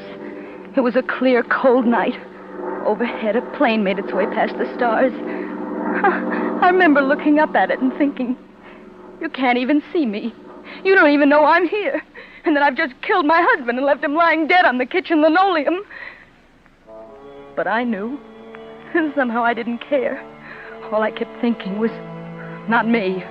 Not me. It wasn't me lying dead with an ice pick in my back. I'd been cleverer than he. I'd done it first. I stumbled into the park. And then I dropped from exhaustion. I slept all night on the grass.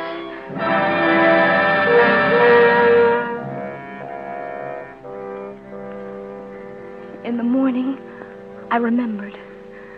But I was too sick to care. I was almost sorry I woke up. I didn't want ever to wake up. I started to walk again. I kept on walking until I couldn't go anymore. There was a bench. I sat down. Someone had been there before and left a newspaper. I picked it up and I read it. And then I knew. As big and bold as life or death, it mocked me. Ice pick murder, and the words killer, bloody, motive jumped crazily on the page. And Harry's picture, just as it had been in my dream, only this time I read on. Harry Haskin dead, murdered, police searching for wife Maud Haskin. And then I knew. What? Harry never wanted to kill me. Harry loved me. I tried to run away from a dream, just a dream, and instead I made it live, and now Harry was dead.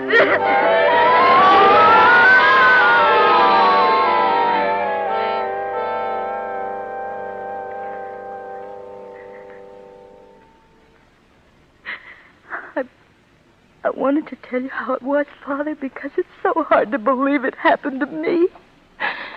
Pray for me. I know now what wrong I've done. The dream has come true. It's Wednesday again, isn't it, Father? Maud Haskin in a prison cell because I killed my husband. I had to tell someone, Father. Will you pray for me? Lord is my shepherd. I shall not want. A week ago Wednesday. I wonder if she's still there. A woman with eyes like two shiny brown buttons reading about us in the paper. I wonder if she's there now.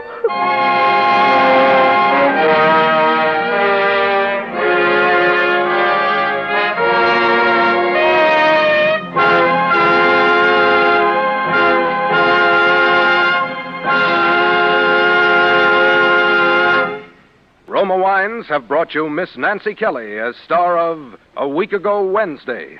Tonight's study in Suspense. This is Truman Bradley for Roma Wines, the sponsor of Suspense. This is the time of the year when unexpected guests and old friends drop in for surprise visits and joyous reunions. To make the evening more pleasureful, famed hostess Elsa Maxwell makes this suggestion. Serve guests a wine that adds warmth to the welcome. Such a delightful wine is red Roma California Port. A heartening wine, a gracious wine that adds so much to the enjoyment of an evening with friends. Roma Port is vibrant with the rich brilliance of a precious ruby, the softness of velvet, with the fruity fragrance of the fresh grape, and a delicious nectar-like taste of natural sweetness. Roma Port is a proud wine in a family of California's finest. A true wine, always unvaryingly good. Priced so reasonably low. Try Roma Port soon, won't you? That's R-O-M-A, Roma Port. Nancy Kelly will soon be seen in the Paramount picture, Follow That Woman. Next Thursday, Same time, Roma Wines will bring you Mr. Glenn Ford as star of Suspense, radio's outstanding theater of thrills. Presented by Roma Wines, R-O-M-A. Made in California for enjoyment throughout the world.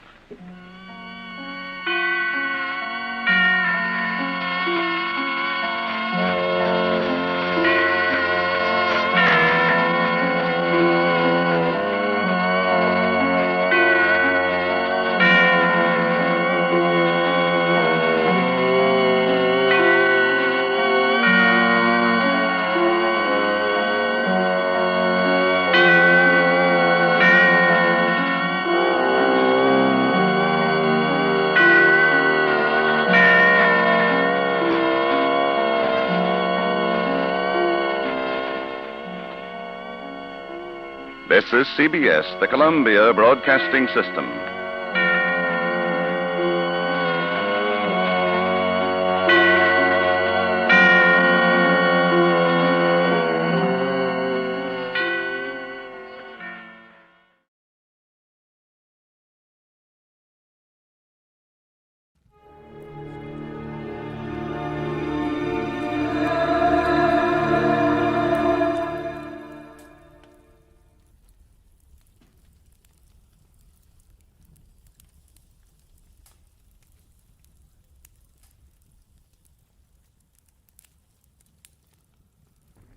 Get this and get it straight.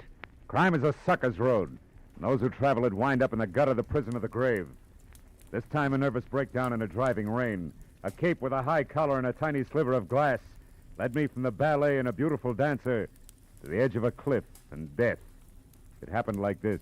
From the pen of Raymond Chandler, outstanding author of crime fiction, comes his most famous character in The Adventures of Philip Marlowe.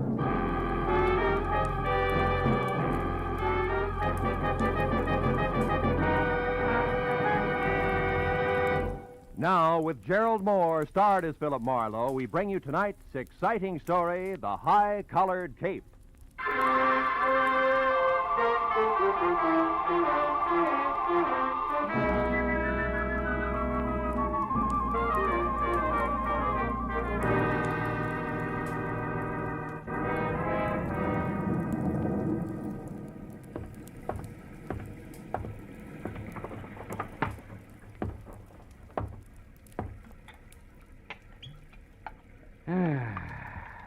Nothing like a drink and a good book on a rainy night.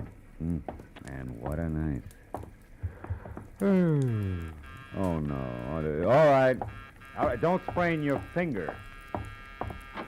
I'm most sorry to intrude on you this time at night, but I may have waited too long already. Yeah, well, look, miss, my office hours are 9 to... Poor Andre, I felt something dreadful was going to happen to him, and now I'm sure of it. You must find him for me, the poor man. Lady, wait a minute. Hold it, will you? Who is Andre? And for that matter, who are you? I am Vivian Ordway, prima ballerina ballet du monde. Prima ballerina? The impresario of the company, my dear, dear old friend, my teacher, the man who's been like a father to me. That is Andre Ledoux. We must help him at once. Well, listen, Miss Ordway, why don't you... Mr. Marlowe, I've feared for some time that Andre was on the brink of losing his mind. Yeah, I can understand it. He's a genius. Tormented by 1,000 frustrations, he will never dance. He isn't crippled, but he is consumed with a passion for dancing and drives himself to express his genius through the clumsy feet of water. Yeah, well, that's very interesting. You've no idea, but I don't see why you came to me tonight, Miss Ordway. What can I do? Help me to find him. Yesterday, something else happened to Andre. I don't know what, but it upset him. Then today at noon, when this awful rain started, he disappeared and... Oh, good heavens. Huh? 8:05. Yeah, what about it? I'll be late for the performance. Here, take this ticket and please come to the theater, Mr. Marlowe. I beg you. I'll pay you anything you ask. Only promise me you'll come. Well, please. Okay, Miss Ordway. I'll be there as soon as I can. The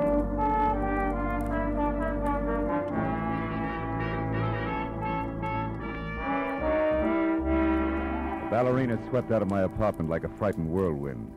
As I got dressed all over again for an evening ballet, which I needed like acute appendicitis, I saw that the ticket she'd left was number 27J at the Great Arts Theater, showing Ballet of the World, sponsored by one Mrs. Imogene Wyatt. Well, I got to the lobby, half soaked near the end of the second act, when an icy usherette shoved the program at me and hush-hushed me inside. The audience was a small cluster of Audi diehards down front, which left me in 27J feeling like Midway Island. My client, Vivian Ordway, was the whole show. When I saw the finale coming, I slipped down a side aisle and into the wings, just in time to catch a beef at the stage door between a long, wolf-faced intruder and a pudgy doorman. Here, Scully Haskell. But even if she was, you wouldn't get in. She left strict orders. You're finished. Now get out and stay out. Okay, but let me tell you something. I broke my back getting publicity for that diamond-studded widow in this outfit. Imogene Wyatt's going to be sorry she fired me. I'm going to see to it personally. Get out of the theater, Scully. You're nuts. See you and this whole troop of stuck-up grasshoppers.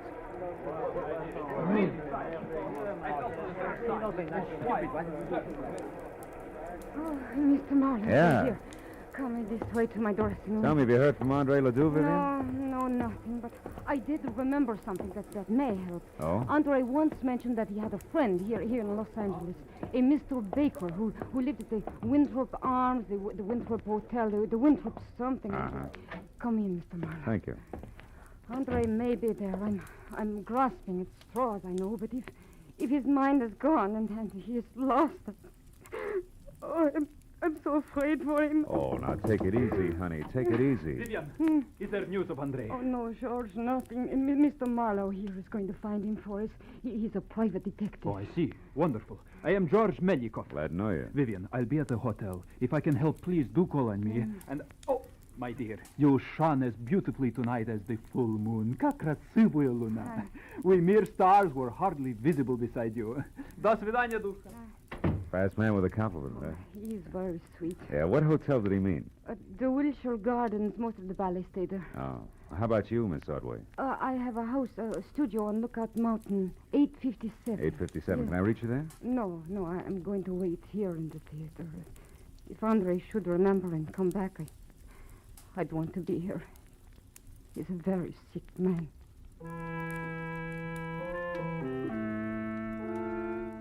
After I left the theater, a quick check in a phone book showed a Winthrop Arms apartment hotel on Havenhurst Drive.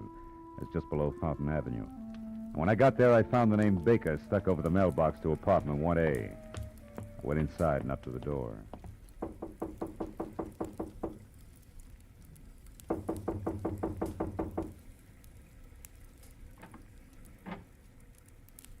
Yes? Andre Ledoux? What do you want? Well, your friends at the theater are worried about you. My friend? I have no friends. George Melikoff's worried about you. George Melikoff, my friend, worried. So is Vivian Ordway. Vivian? Uh-huh.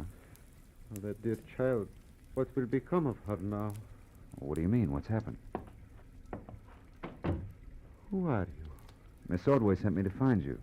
She's waiting for you at the theater. Waiting at the theater? Why? Why? The ballet is finished. What's that? Mrs. Imogen Wyatt withdraws her support completely. There is no more Ballet du Monde. I'm penniless. And all our work has been for nothing. I tried to reason with her, but it was hateful. Afterward, I drove here on the dark street, the rain splashing, clawing at me. Rain. Andre, where's your friend, Mr. Baker? This place is packed in mothballs. He is in Europe. It is all right that I am here. He sent me the keys long ago, said I could use his apartment and his car. I came here to be alone, to think. My head aches. Andre, what time was it when you left Mrs. Wyatt's yesterday? Do you remember? I can't remember. Only that it was dark. Very dark. And it was such a difficult drive. Tomorrow she will notify her lawyer to alter the papers and order that imbecile. I wish you were dead. You hear me? I wish that Imogen Wyatt were dead. What was that? Stay where you are.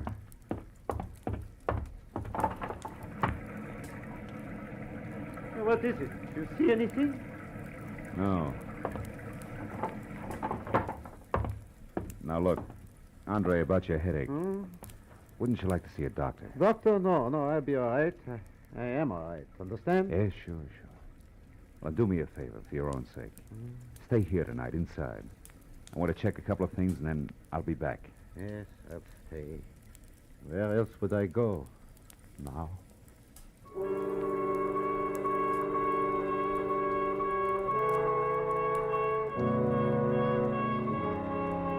left, I was convinced that if the ballet impresario hadn't already slipped his trolley, another slight bump would do it.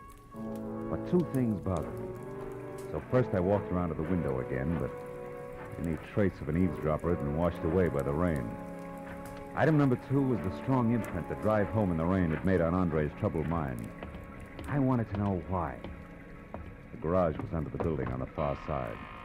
The door was unlocked and a small light burned in the back. I finally found the car, a sleek, close-to-the-ground Hudson registered to Orland Baker, and found it with the first grim discrepancy. The left headlight and fender were still streaked with rain marks, but the right had been wiped clean. And when I reached in and switched on the lights, that cinched it. The glass in the right headlight had been replaced. It was brand new. Hey there. What are you up to? Just testing my friend's car. I may borrow it. You the attendant? That's right. You in here last night tinkering around with this here car? No. Maybe it was Mr. Ledoux. He had it out last night. Oh, no, it wasn't him. That was somebody else. I heard a noise. See, when I come out of my back room there, this guy beat it. He took off like a scared turkey. He had a big black cape on with a high collar, flapping in the wind. You better watch it, old-timer. That stuff's getting your eyesight. Looks like a cape to me. Yeah? Well, I looked around, but I didn't see no harm done, so I went back to my room. What time was all this? Oh, way past midnight. Maybe 1, 2 o'clock. I didn't pay much attention. By the way, mister, careful of the nip. No, thanks. I'd like to use a phone. You got one? Oh, sure. Back in the corner. I'll show you. I'll find it. The call is personal. Do you mind? Me? She'll say not. Help yourself, Sonny. I'm too old to even be curious.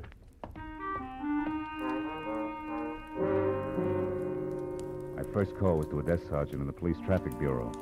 When I identified myself and asked about a hit-and-run accident possibly on Fountain sometime before midnight yesterday, there was a pause while he checked the record. And then... On the button, Mr. Marlowe. We identified him by his Blue Shield medical card. Oh? One Lyle Kretschauer. Uh-huh. Apparently stepped out from between parked cars on Fountain Avenue between Orange Drive and Roxbury. Was struck by an unidentified vehicle at about 11:10 last night. Condition serious.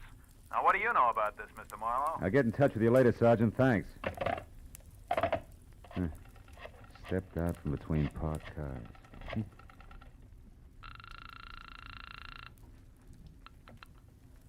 Great, that's the it. It's Philip Marlowe. I want to talk to Vivian Ordway. Oh, hang on a second, Mr. Marlowe. She's right here. Okay. Have you found him? Is Andre all right? Yeah, for the present. But listen, Vivian, I got to talk to Imogene Wyatt. Where does she live? Mrs. Wyatt. Yeah. Beverly Hills. Let me think. It's 21 Cameo Terrace. 21 Cammy. Meet me there right away, will you? I may have a couple of rough answers for you, baby. But I'm still in costume. That doesn't matter. All right, I put something on over it. I'll be there just as soon as I can.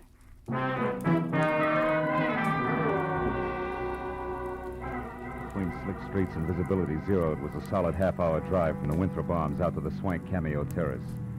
When I pulled up at number 21, I wondered what the wealthy widow had spent her money on. The house was so small it must have been shingled with $20 bills to meet the zoning restrictions. I just started up the soggy gravel path toward the door when it came. As I started to run for the house, a green convertible I hadn't noticed before roared to life suddenly and disappeared down a side street. But I didn't have time to worry about it. Inside, I found Mrs. Wyatt on the dining room floor, fighting a losing battle with the distance to the telephone. Last night, I was going to ruin it all.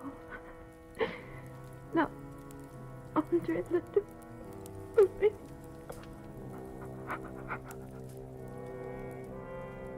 She was dead. I looked through the rest of the small and now silent house in a hurry, but found nothing more constructive than the rear door wide open.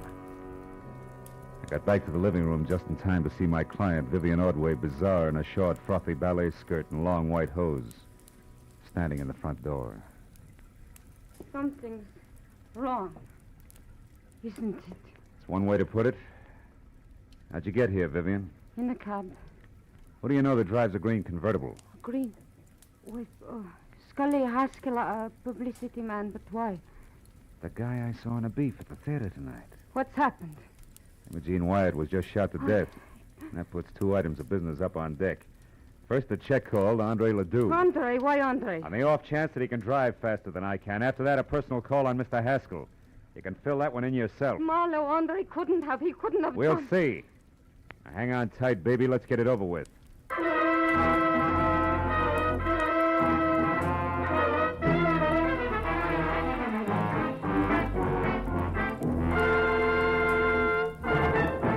In just a moment, the second act of Philip Marlowe. But first, the great international comedienne Beatrice Lilly will be Bing Crosby's guest on CBS this Wednesday night. The CBS Bing Crosby Show always guarantees enjoyment. So be listening when B. Lilly joins Bing on most of these same CBS stations this Wednesday night. And now with our star, Gerald Moore, the second act of Philip Marlowe. And tonight's story, The High-Collared Cape.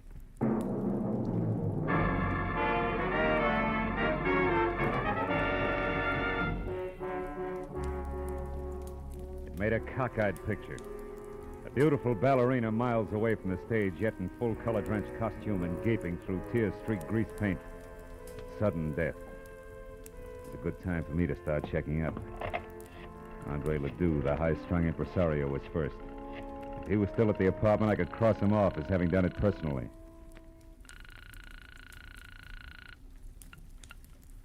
Hello? Hello, who is it you want? Sorry, wrong number. Marlowe, he was home, wasn't he, Andre? I mean, you couldn't suspect him. Marlowe, why, Andre's the sweetest man in the world. Take it easy, honey. I didn't say Ledoux did it. And his being home doesn't say he didn't. People sometimes pay other people to do their dirty work for them, you know. Just what are you trying to say? You hired me to find Ledoux, and I did. But also I found he was suffering from shock, and has been since last night when Mrs. Wyatt told him she was going to fold the show. For the show. Yeah. And that Vivian would ruin him. And half a dozen more I could name. You're so right, so you've all got plenty of motive. But what about Haskell? We know he hated Mrs. Wyatt. Isn't revenge motive? Revenge and the fact that you saw his car. Why do you insist on defending him? I don't. Only there's another angle. It's called hit and run. And I know that it ties in tight with Ledoux, Mrs. Wyatt, and the actual killer. Hit and run. I don't understand. Well, neither do I yet. Now, look, do you know where Scully Haskell lives? No. Where does he hang out? Sometimes at the bar at Wilshire Gardens Hotel. Okay, I'll try it. You go back to your place up in the hills. I'll find it when I got some answers. Now, hurry up and get out of here, will you? Somebody might have heard the shot and called it... Somebody did hear the shot. Go on, get out. Yes, but Marlowe... No buts. Go on, Vivian. Get in the cab and go straight home. Do your crying there. All right. Good. I'm trying to... Hey, Vivian, you forgot your coat. Vivian, you... Oh, no, baby. You forgot your cape.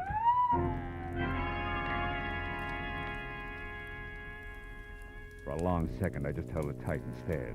High Elizabethan collar, enough gathered cloth to rig old Ironsides. It could have been what the garage attendant thought he had seen running away from the car Ledoux had used. But the garage attendant could have been mistaken, too. I told myself that leaping high to conclusions was strictly for ballet dancers. I jammed the cape into a small bundle and left via the service entrance just as the police sirened up.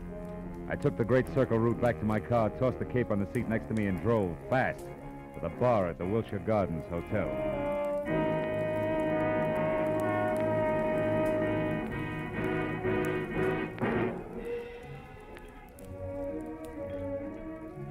It was a kind of flattering pink mirrored place where the hors d'oeuvre had long ago replaced the pretzel. But Haskell wasn't in sight. And the only person around who could possibly be of any help to me was the delicate George Milikoff. Mr. Marlowe, have you seen Vivian? I am beside myself with worry. She's all right, Milikoff. She's not. I know. It is Monsieur Ledoux that she still worries about him. Yeah, him and a little bit more, George. Now tell me, you know where I can find Scully Haskell? Why, yes, I do. He was just here for a drink. Where'd he go? You're being very brusque, Mr. Marlowe. Being very what? You're brusque. Yeah, well, now look, George. Without grand jetting out of your satin loafers, get this. There's been a murder, and Vivian's in it up to her pretty fluff skirt. A murder? How is Vivian concerned? Come on, Butch, let's get out of here. Where are we going, Mr. Marlowe? Out to my car where we can talk. The rain stopped, come on. Over here. You said somebody was murdered. Who was that? Mrs. Wyatt, she was shot, and it might have been Haskell. Because she discharged him? Maybe. Or maybe something more complicated, like a hit-and-run accident that belongs to Ledoux, but somebody wants to cover. Does that make any sense to you? Here's a car. No. Should it? No. What's more, it shouldn't to Vivian either. What are you getting at? There isn't time to explain. Call it thinking out loud. Thinking about this cape, for example, that belongs to Vivian. And about the testimony of a whiskeyed garage attendant. All of which makes me hope real hard that Haskell's the boy. More thinking out loud? Yeah, maybe. Now, look, where can I find Haskell? The Paradise Court Motel on Vine. He has a bungalow there, number 3. Oh, thanks. Well, if you're really worried about Vivian, George, go on up to a place on Lookout Mountain Road. She's not in good shape. Now, here, take this cape with you. Ooh. What? Why, you cut yourself. Your finger's bleeding. Yeah. On a sliver of glass, George. Glass that could have come from a broken headlight, huh? From a broken what? What are you talking about, Mr. Marlowe? The benefit of the doubt, George. Keeps getting harder to give it away. Bring this back to Vivian, will you? Tell her she left it at Mrs. Wyatt's, and then I'm positive Haskell's our man. So long, George.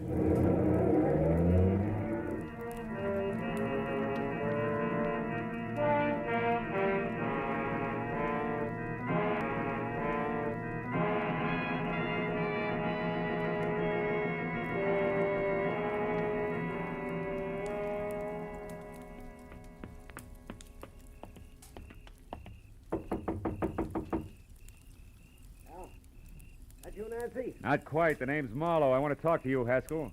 Don't waste your breath, Skip Chaser. I'm broke, and I'm going to stay broke until the 1st of next month. After that, you can get in line. Who are you funny for, the finance company? Imogene Wyatt's dead, Haskell. What did you say it?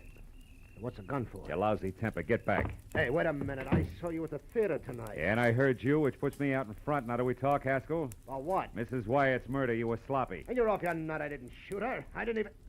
Slips, huh, kid? Oh, I know she was shot. Doesn't prove I did it. Come on, why'd you kill Mrs. Wyatt? I didn't. How'd you know she was shot? Because it happened just as I got out of my car and started toward her place. I was going up there to read her off. The shot scared me away. Use your head, Marlowe. I was sore, but I didn't kill her. No, but interference on that hit and run you were covering was plenty of reason. What are you talking about, hit and run? Hit and run! Don't move, Haskell. Nuts. I said don't move! Congratulations, handsome. That's just what I had in mind. Close the door and stand still. Sure. Now what? The name's Nancy Connelly. Occupation? Ex-friend of the unconscious. Don't look so worried, handsome. I'm on your side. I had something in mind exactly like that left cross you just threw. Is that cold, Yeah. What's your beef? I took this louse to a party with me last night, and he got so stinking drunk that I'm still apologizing to people. He was with you last night? Mm-hmm. Me and a couple of fifths of bourbon. From 8:30 till 5 a.m. And on Malibu. He never left? Not for a second. The loudmouth was positive. Nobody could get along without him. What's that got to do with you? Too much. Tell Haskell I'll be in touch, will you? I gotta run now. Oh. What are you looking at? Just a program from the ballet, isn't it? Yeah. Oh, Haskell has them all over the place, after all. Yeah, sure. So? Oh, so like I said, Nancy, I gotta run.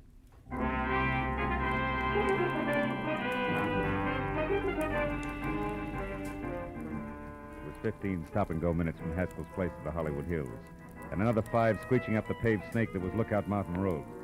Finally, I was there out of my car and running toward number 857, which was a collection of windows and a rustic log frame half jutting out into space. And around in the back, there was a wooden sun deck. Below it, on either side, huge rocks that lined the edge of the cliff. Directly below, only the dark, bottomless canyon. On the end of the porch near me, there was a long flight of stairs. I started up, one careful, noiseless step at a time. My hand tight around the .38. Suddenly, in the weak light of the thin slice of moon, I saw Vivian Ordway. Her back to the flimsy porch rail, her face an ugly knot of terror. No, George. And only inches away from her and brandishing the gun he'd used to kill Mrs. Wyatt. It was the half-crazed answer to everything. The delicate jaw, Melikov. It's too late, Vivian. Marlowe knows this cape was what the garage attendant saw. And do you know how? Because of a stupid little thing. A sliver of glass that was caught in it. which came from the broken headlights that the wearer of the cape replaced. The wearer who was covering up Andre Ledoux's hit-and-run accident so that he could have the pig where he wanted him. You're wrong, George. Marlowe was after Haskell. He thinks Haskell killed Mrs. Wyatt. He only hopes that. And he'll find out one way or another that the beautiful ballerina is guilty. Then he'll be forced to come back here after you. But, George, I'm not guilty. Of course you're not, Vivian. I am. The cape is mine, not yours. You only used it tonight. That's the only thing he doesn't know, and never will. Because you will have killed yourself after confessing to me. No. It's the only way, Vivian. You or me. But it's always been that way, hasn't it? Even in the ballet, where one or the other of us had to be stars. Too bad it wasn't I. Yeah, crying shame, Malachi. Get away from that rail, Vivian. He's going to the other end of the court, Marlowe. He's going to jump with the ground there. Malachi, no!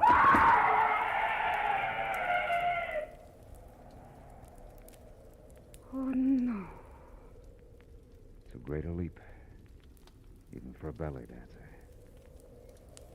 Let's get out of here.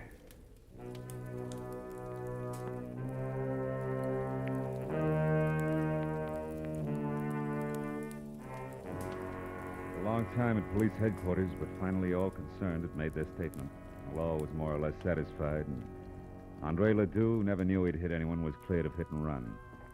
That left me and the ballerina driving to a friend's house, where she was going to spend the night. Phil, I know you must have had enough of questions and answers, but... But? Yes. The reason George killed Mrs. Wyatt, Well, you see, Vivian, it started last night when George went to see Andre Ledoux because he was so bitter about his part in the show being cut down. And that was when he saw Andre returning from Mrs. Wyatt, shaken up and half-dazed. And with a broken headlight and other signs of having hit someone, huh? Yeah. And from there, George thought fast, covered it all up, found out exactly what had happened from this morning's paper, probably, and waited. When you hired me tonight, he must have followed me to Ledoux's and overheard Andre tell me that Mrs. Wyatt was going to pull out. Oh, so he went to her, tried to stop her, and couldn't. Yeah. Anything else? Oh, yes. Oh, one thing. Oh, that's the house there, Phil, the white one. Oh, okay. What made you hurry back to my place from Haskell's motel when time meant so much? A hunch, honey. As I was leaving Scully Haskell's, I saw a stack of ballet programs on a table in his living room. The cover on it was very interesting. It features you and the picture of George, majestic in his high-collared cape. So that was it. Yeah, that was it. Good night, Phil. Oh, will you call me tomorrow sometime, please? I'll call you. Tomorrow, Vivian. Good. It's a nice night, Phil. It's so good to be alive. Well, good night.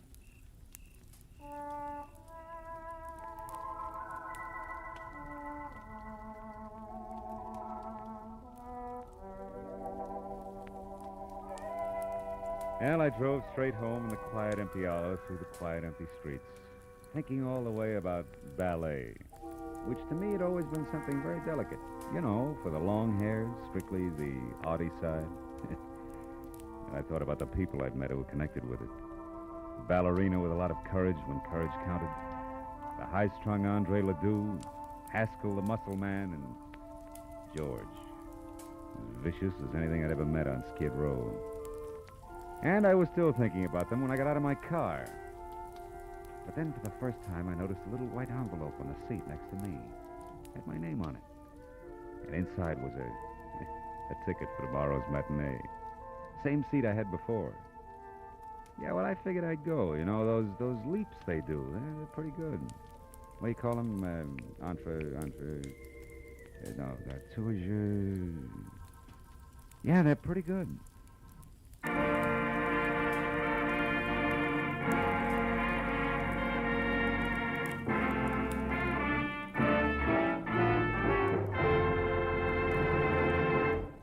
The Adventures of Philip Marlowe, bringing you Raymond Chandler's most famous character, star Gerald Moore, are produced and directed by Norman MacDonald and are written for radio by Robert Mitchell and Gene Levitt. Featured in our cast were Georgia Ellis, Edgar Berrier, Elliot Reed, Lou Krugman, Wilms Herbert, and Michael Ann Barrett. The special music is composed and conducted by Richard Arant. Be sure and be with us again next week when Philip Marlowe says... This time it was a fishy horseplay from a red-headed beauty wild about ponies past a black-bearded sailor who bled to death on a racing form, to a neck-and-neck finish over a wandering seahorse worth $50,000. And you know what?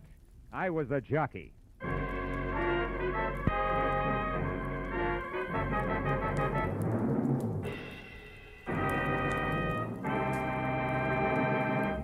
Remember, every Wednesday night, CBS brings you Groucho Marx with his wonderful quiz, You Bet Your Life.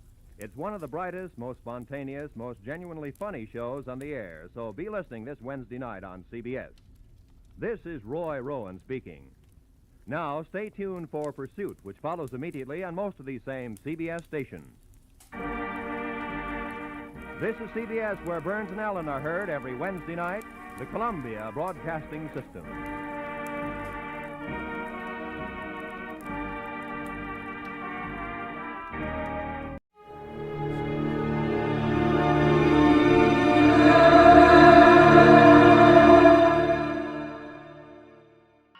Autolite and its 96,000 dealers present Suspense. Tonight, Autolite brings you Mr. Edward G. Robinson in A Case of Nerves, a suspense play produced and edited by William Spear. Say, Hap, where'd you get that medal? Won it at the carnival last night, Harlow. Shot 10 clay pigeons out of 10. Well, that's real firing, Hap. Sure as an Autolite spark plug. Guess I qualify as an expert, eh, Wilcox? Well, Hap, the clay pigeon field is a bit limited. But take Autolite engineers. You see, they design and build Autolite spark plugs to work as a team with the coil, distributor, and all the other important parts of the ignition system. That means Autolite spark plugs are ignition engineered by experts, and they're world famous for quality and dependability. I guess that's why Autolite spark plugs are unexcelled in quick starting, smooth performance, and gas mileage. Right, and these same Autolite engineers developed the famous Autolite resistor spark plug, one of the greatest advances in spark plug design for automotive use in the past 20 years. So, friends, see your friendly Autolite spark plug dealer tomorrow. Have him replace worn-out spark plugs with ignition-engineered Autolite spark plugs. Whether you choose the resistor type or the regular type, you can't buy a better spark plug for your car because you're always right with Autolite. And now, with A Case of Nerves and the performance of Edward G. Robinson, Autolite hopes once again to keep you in suspense.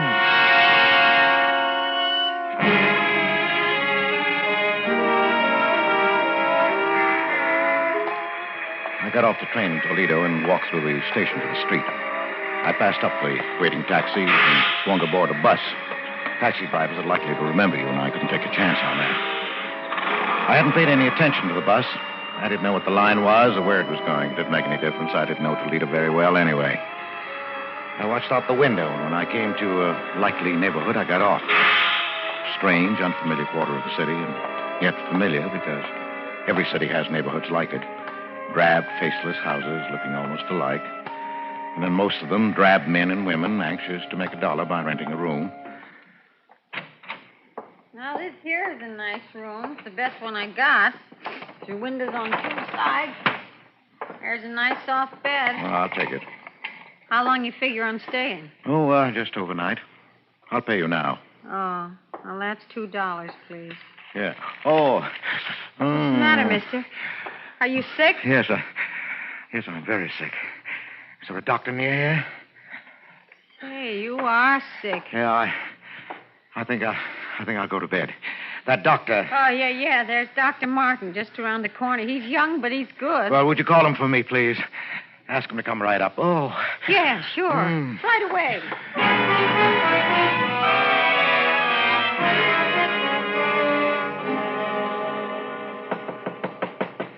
Come in. I'm Dr. Martin. You're Mr. My name is Wentworth, Doctor. James Wentworth. Oh, yes.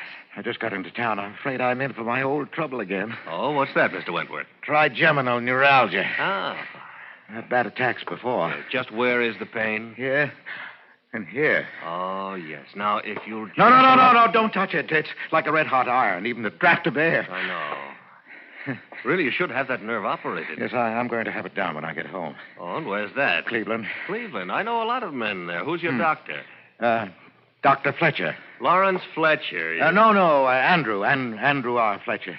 I don't recall him. But he's waiting to clear up a heart condition before he operates. Oh, yes, very sound. Now, how did this attack come on? Oh, the way they always do. I was shaving, and I touched a nerve with the razor. Oh, yes, the trigger point. It's very typical. Well, that doesn't help me when that nerve starts jumping. When will you be back in Cleveland? About 3 days. I'll give you a prescription.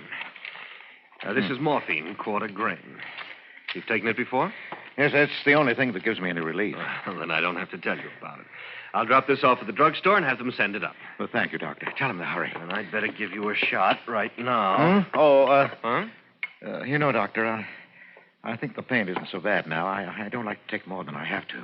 Oh, well, if you're sure you can get along. Well, yes, I can make out all right. I'll hold the tablets until later.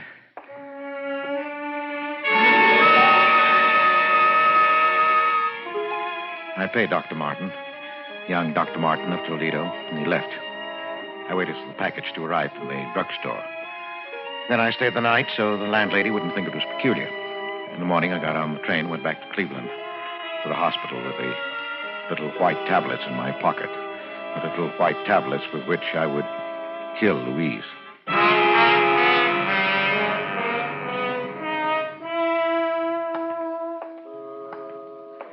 It had been so simple to deceive the young, impressionable doctor. So simple to counterfeit the symptoms that I'd seen Louise react to for 4 years now. It would keep her in bed for 4 years more. Great. For 20. I'd live with the tic douloureux, the painful nerve so long. Too long indeed. Dr. Bantua had to come every day now. The nurse had to be on hand day and night to combat Louise's attacks, to quiet the raging nerve with morphine. Yes, but not for long. In my pocket were the little white tablets that would bring her peace. I went into the hospital kitchen. Oh, hello, Mr. Baker. Oh, hello, Nellie. I'd like to bring Mrs. Baker a milk. Of course. I'll just give it a touch of the fire to take the chill out. I've missed you. Been away, I hear, Mr. Baker. Yes, I had to go out of town. And you ask me it's a good thing. For you, I mean. You needed a change. The hospital day after day was telling on you. Oh, I don't think so. Yes, it was. I could see. You're a good man, Mr. Baker. Believe me, it's like a saint you're bearing your trials. Not like some others I could mention. Well, isn't the milk ready, Nellie? It is. There we are. Spoonful of sugar. Just the way Mrs. Baker likes it. Well, thank you, Nellie. And give Mrs. Baker my regards. Yes, I'll do that, Nellie. Now, it was just a matter of stepping into an alcove on the way to Louise's room, dropping the white tablets into the warm milk. Sugar would mask the bitter taste. Oh, here. An ideal spot. Mr. Baker. Huh? Oh, nurse. Did I startle you? I didn't mean to. No, of course not. Oh, bringing Mrs. Baker a milk, I see. Well, I'm going up there myself. May I keep you company? Yes, of course. Nurse White walked beside me to Louise's room. The chance for the night was gone. Another night of pain for Louise. I felt the sudden anger of the nurse. And a moment later, I realized how unreasonable it was. It was hard to be angry with anyone so pert, so alive, so beautiful. Even in her severe uniform, she managed to remain feminine, provocative. There was always a flower at her shoulder. Today, it was a sprig of flowering dogwood. And her quiet, unprofessional perfume was an exciting tingle in my nostrils. And then, we were in front of Louise's door. Hello, Mrs. Baker. Look what I brought you. Albert, dear. Hello, darling. Oh, I'm so glad you're back, darling. I missed you. I missed you, too. Here's your milk. You never forget, do you, Albert? How was your day? Just fine. Wasn't it, Miss White? Oh, yes, Mrs. Baker. A very good day, all things considered. Well, I'm glad. I brought you something else, Louise. Oh, the locket. Oh, thank you, Albert, for remembering. Look, nurse, isn't it beautiful? Oh, it is. It's an old piece, isn't it? It belonged to my mother. I had to hunt all over the house for it. Whatever gave you the sudden notion you wanted it anyway? I don't know. I've had a feeling I'll be joining Mother soon. Oh, Louise, please don't talk that way. Now, Mrs. Baker, you're going to be up on your feet before you know it. And that's almost enough talking tonight, Mr. Baker. No. Mrs. Baker, do you want me to leave a tablet for you? Yes, thank you, dear. Here you are. I hope you don't need to take it. Well, good night. Good night, Miss White. The tablet. You've been taking it every night? Well, I try not to. But lately, the pain... Yes, I know. Oh, Albert, dear, you deserve something better than this. Please, dear. Now, your nose to the grindstone to pay for the doctors and nurses. Oh, don't worry. A little handball at the club, and then this room. Yes, but you're going to get better, dear. You must believe the doctor. That's what Pauline says. Pauline? The nurse. Oh, yes, of course. Oh, is she looking out for you all right? She's a dear. And very pretty, don't you think? Pretty? Yes, I suppose so. I hadn't noticed. I used to be pretty. You used to embarrass me sometimes the way you looked at me. But you're still beautiful, Louise. You'll always be. I'm sorry, dear. I won't talk like that again. You'd better go now, Albert. I'll try to sleep. Yes. Well, good night, dear. I'll see you tomorrow.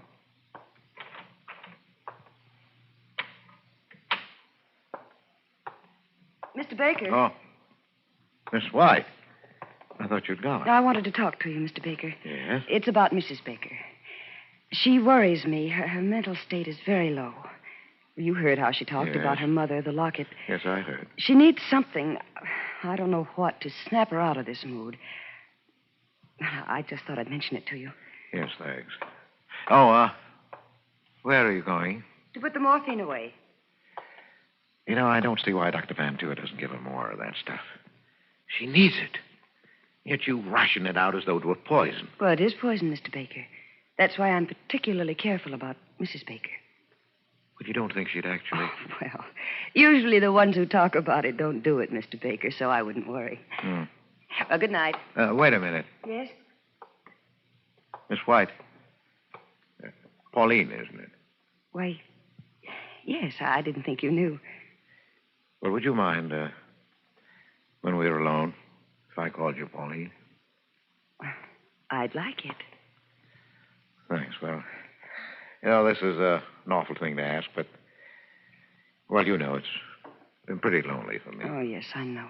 That is, I can guess. Well, would you let me take you to dinner this evening? Why, thank you, Mr. Baker. I'd love it. I'm off duty at 8. Well, I'll pick you up then. And, Pauline. Yes, Mr. Baker. My name's Albert. At 8, then. Albert.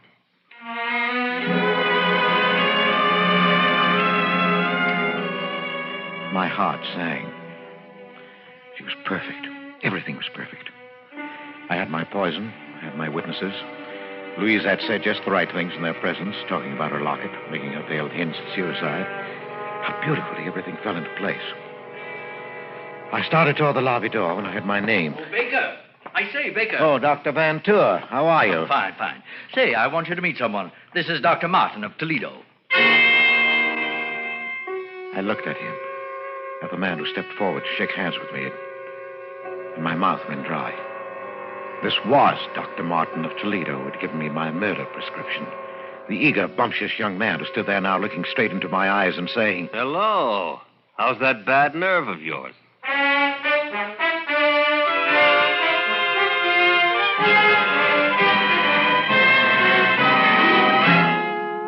Autolite is bringing you Edward G. Robinson in A Case of Nerves, tonight's production in radio's outstanding theater of thrills, Suspense.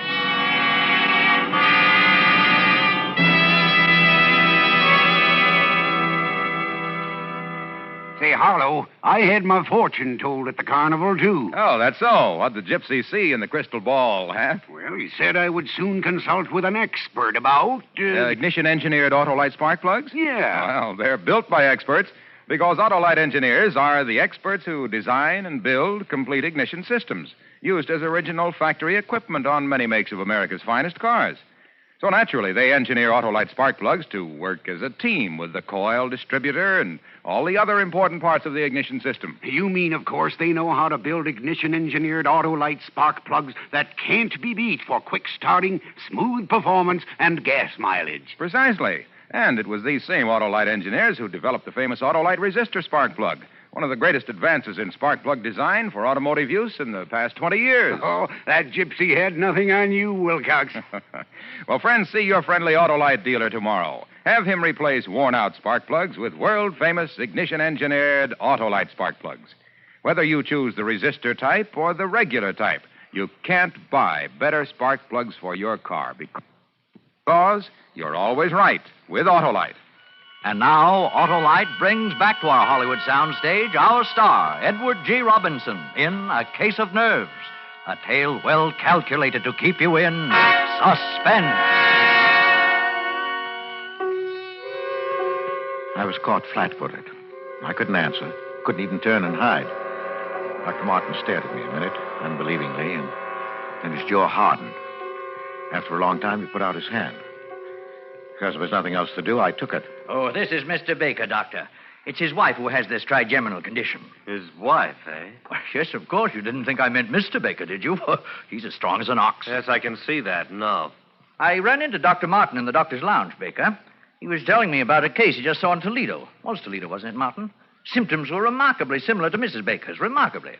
I thought he might like to look in on Mrs. Baker. You don't mind? She's sleeping, I think. Oh, it's too bad. Well, another time, perhaps, eh, Doctor? Oh, yes, certainly, Doctor. Well, I've got to run. Glad I ran into you, Martin. Have lunch sometime, eh? Yes, glad to. I'll see you later, Baker. Yeah, sure, Doctor, sure. I'll have to be going myself now, Mr. Oh, Baker. wait, Doctor. I want to talk to you. Don't see that there's anything to talk about. Yes, but there is. I want you to know that what happened in Toledo yesterday. You don't have to explain. I understand. You understand? You didn't say anything, Dr. Van Tour. Well, why should I? It's none of my business. None of your business? Of course. I admit I didn't have you tagged as an addict. Addict? Yes. You don't look like one, and that trick of refusing an immediate shot, well, I've got to hand it to you. You fooled me completely. And using your wife's symptoms. Very clever. I don't doubt you can get a supply whenever you need it with that routine. Oh, no. I assure you. Please, don't bother to lie to me. I guess I ought to thank you for teaching me that trick. It won't work again on this baby, believe me. And now, if you'll excuse me, Mr. Baker, or Mr. Wentworth, I'm heading for a spot of handball. Oh, wait. Yes? No hard feelings? No, of course not. Look, Doctor, if you really mean that about no hard feelings, and if you haven't got a partner, well, I play a pretty good game. Now, that's what I call a switch, anyway. All right, hop in.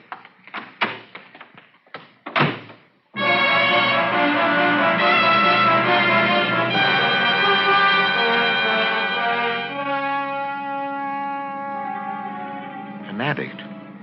He took me for an addict, working on any dodge I could to get a supply of dope. Yes, but later, when he heard of Louise's death, he'd remember. I had no idea what I was going to do. I only knew that I couldn't let him go. He drove me over to the athletic club. He wasn't a member, but he held a courtesy card from a Toledo club, and he signed me in as his guest, laughing as James Wentworth. He was a fast man on the court, younger, too. I'd have had a hard time keeping up with him in any circumstances, but as it was, he beat me easily. I could think of only one thing, that he was dangerous. Dangerous, and I had to get rid of him somehow. It's a nice backhand you've got there, Baker. Wish I could handle those tough ones half as well. Well, never mind the compliments, Doctor. Just remember the final score and be satisfied. Say, how about a sweat out? They've got a good steam room here. Yeah, sounds good to me. Here, this way, then. Oh, take your towel. Oh. Boy. Oh, boy, this is hot. Sit on your towel. Yeah, good idea. That was lucky for me you came along. Mm. Place is dead today, not a soul here. Well, I enjoyed it. Oh, hot, isn't it? Yeah. Say, Baker, I misjudged you. Sorry. Oh, that's all right. Forget it. You really could do something for your trouble. Yes? We've got a sanitarium in Toledo that have been having pretty good luck with addiction lately. I scarcely heard him. I only realized that we were alone, clouded in steam, not even visible to any casually curious person looking through the glass square in the door. This was my chance. I'd never get another like it. Take nerve, of course. I picked up my towel. What are you doing? I'm sorry, Martin, but there's no other way.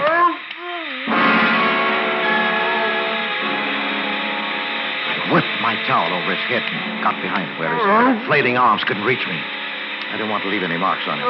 With my free hand, I covered his mouth and pinched his nostrils shut through the towel. He fought hard. But in a few minutes, he hung limp in my arms. And after a few minutes more, I knew he was dead. I left him there, hidden in the steam. In the locker room, I dressed quickly, parted my hair on the wrong side, and plastered it down in a way I'd never normally wear it. The man at the reception desk barely glanced at me as I passed him. Later, when they found Martin, they'd look for a man named Wentworth. They'd never find him because he didn't exist.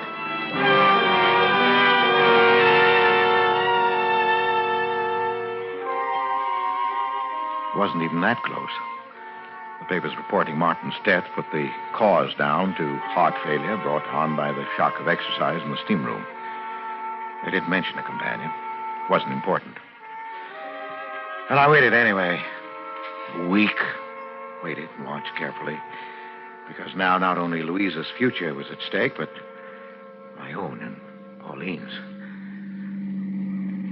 There's the nurse's quarters, darling. You better not come any nearer. Oh, Pauline, dearest. I know, darling, I know. Oh, you must let go now. I'm late already. No. Albert. No, yes, dear. I'm leaving the hospital. I'm taking a job in Chicago. You know what? Yes. This is hopeless. I can't stand it. Taking care of your wife, smiling at her, seeing the two of you together. But you can't do it. I couldn't live without you. Now that I found you, What do you think this is going to do to me? But I can't. When are you going? I'm giving notice tomorrow. Tomorrow? Oh, my darling. Goodbye. Pauline!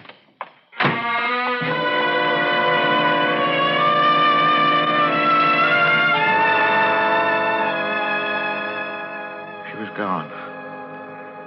She said goodbye. So I knew what you meant. When I saw her again, it would be in the hospital across Louisa's bed. She'd be Miss White, and I'd be Mr. Baker.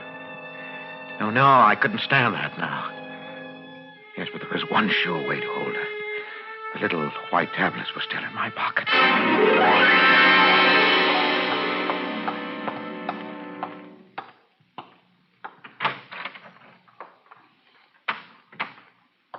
Louise, Albert, dear.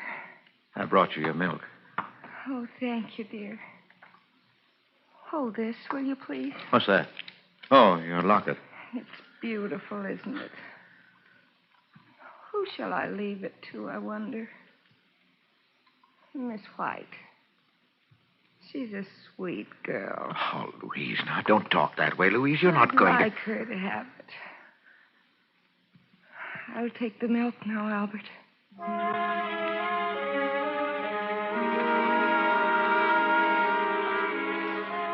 She drank it. I had to clench my jaws to keep from crying out. She smiled and held out the empty glass to me. And it was over. I went home and tossed sleeplessly, waiting for the inevitable. Hello? Yes? Yes? No, I'll be right over.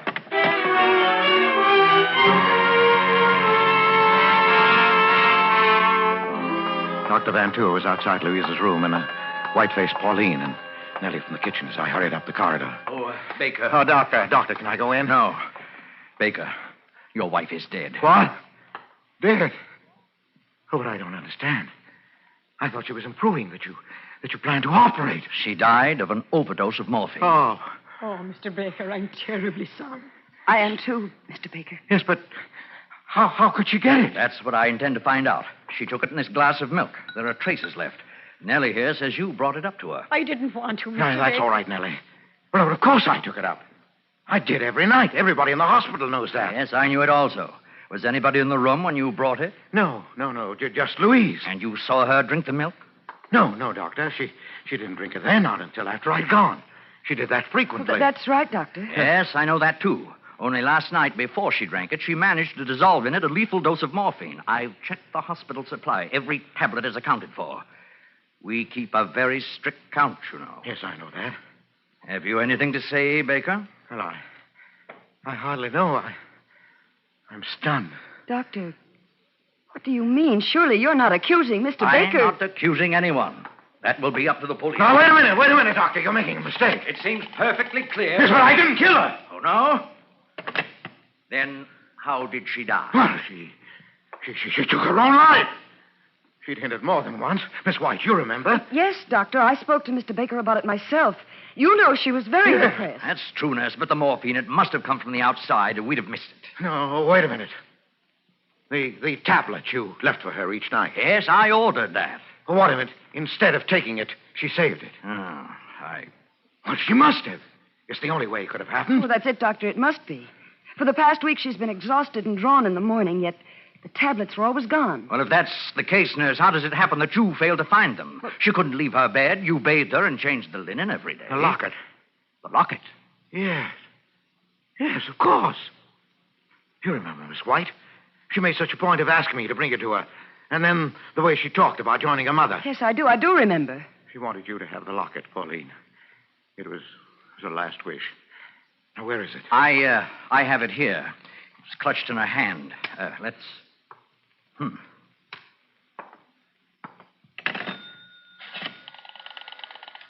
Police headquarters, please. You have to notify them? Yes, I do. Police headquarters, give me homicide. Please. Homicide? Yes, I'll wait. Are you out of your mind? I just got through explaining everything. Yes, you explained everything, including what still puzzled me. You see, Baker, you were right about this locket. Your wife did have a reason for wanting it. Look, I'll open it. You see, it's full. 1, 2, 3, 4, 5, 6, 7 quarter-grain morphine tablets that she saved at the cost of 7 nights of agony. And she would have taken them last night. Only you beat her to it.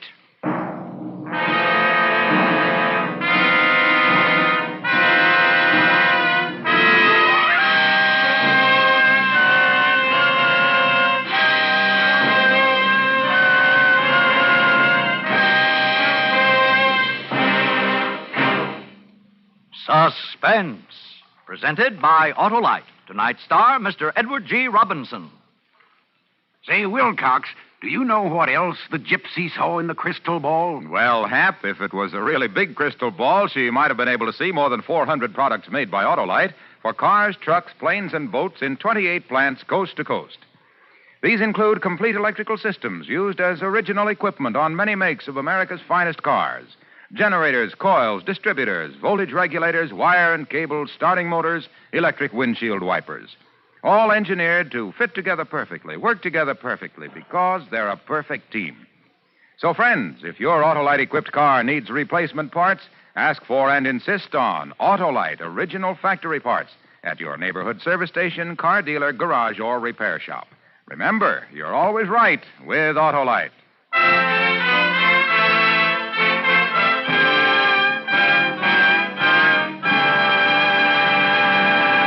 Next Thursday for Suspense, our star will be Charles Boyer. The play is called The Case of Henri Vibard. And it is, as we say, a tale well calculated to keep you in suspense.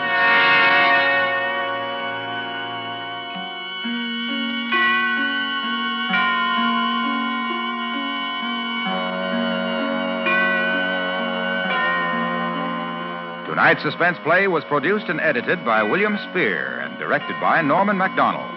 Music for Suspense is composed by Lucian Morawek and conducted by Lud Bluskin. A Case of Nerves is an original play written for radio by Lawrence Goldman. Edward G. Robinson may soon be seen in My Daughter Joy, an Alexander Korda production for London Films. In the coming weeks, you will hear such stars as Broderick Crawford, Jack Carson, and Kathy and Elliot Lewis. Don't forget, next Thursday, same time, Autolite will present Suspense, starring Charles Boyer.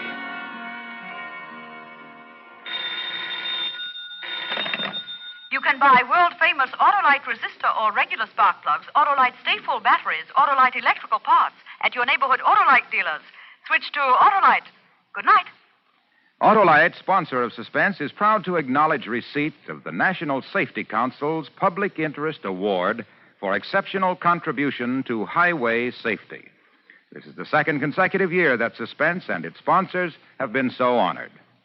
This is CBS, the Columbia Broadcasting System.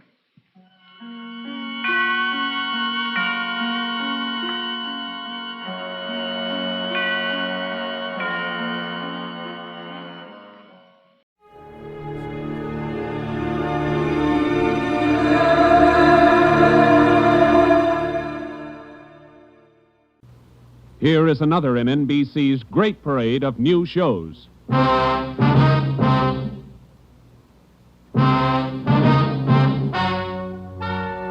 Ladies and gentlemen, the story you are about to hear is true. Only the names have been changed to protect the innocent. NBC brings you Dragnet.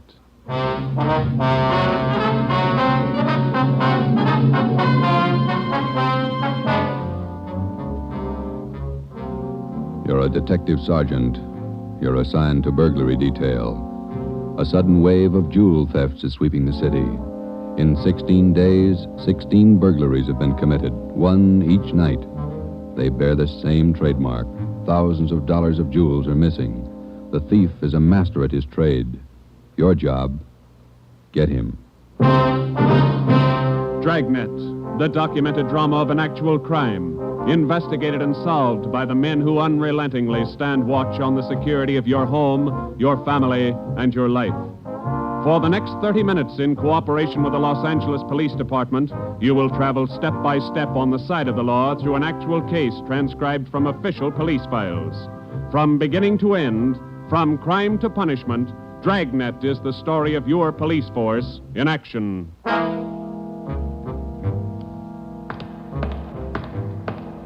It was Tuesday, June 17th. It was warm in Los Angeles.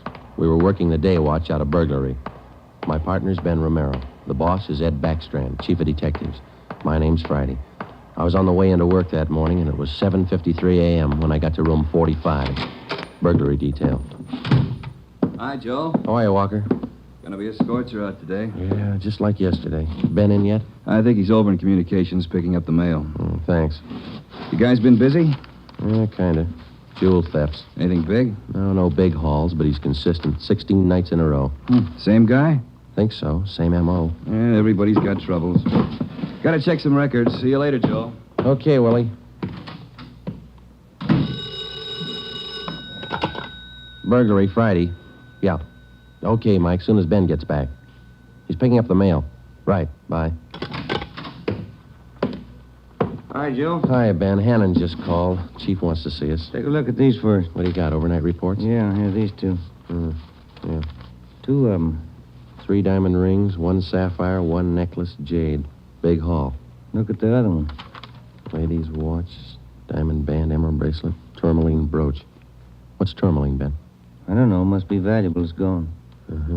Let's see. Owner left house about 9 p.m., returned about 1:30 a.m., found property gone, scratches on the door. Probably using the cellophane method. Hasn't missed yet. 2 in 1 night. Well, he's picking up his pace. Must have a bag full of loot somewhere, whoever it is. You get the description sheets from pawn shop detail? Yeah, got 'em right here. You take half of them. Let's see what luck we got this morning. Yeah, Nothing so far. Me neither. Let's see. I'll get it, Joe. Burglar Romero. Hi, Ben. Chief still wants to talk to you, boys. He's got an appointment at 8:30. Wants to see you before he leaves. Okay, Mike. Just checking some buy sheets. Be right in. Better make it fast. He's in a bad mood this morning. Okay, Mike. Thank you. Backstrand again? Yeah, he's in a bad mood. Come on. Wonder what's bothering him. Something's bad. He doesn't blow very often. Chief of Detectives Office, Hannon. Go ahead in, boys. He's waiting. Thank you, Mike. All right, ma'am. I'll connect you. Friday, Romero, sit down. Wait till I get the phone. Backstrand.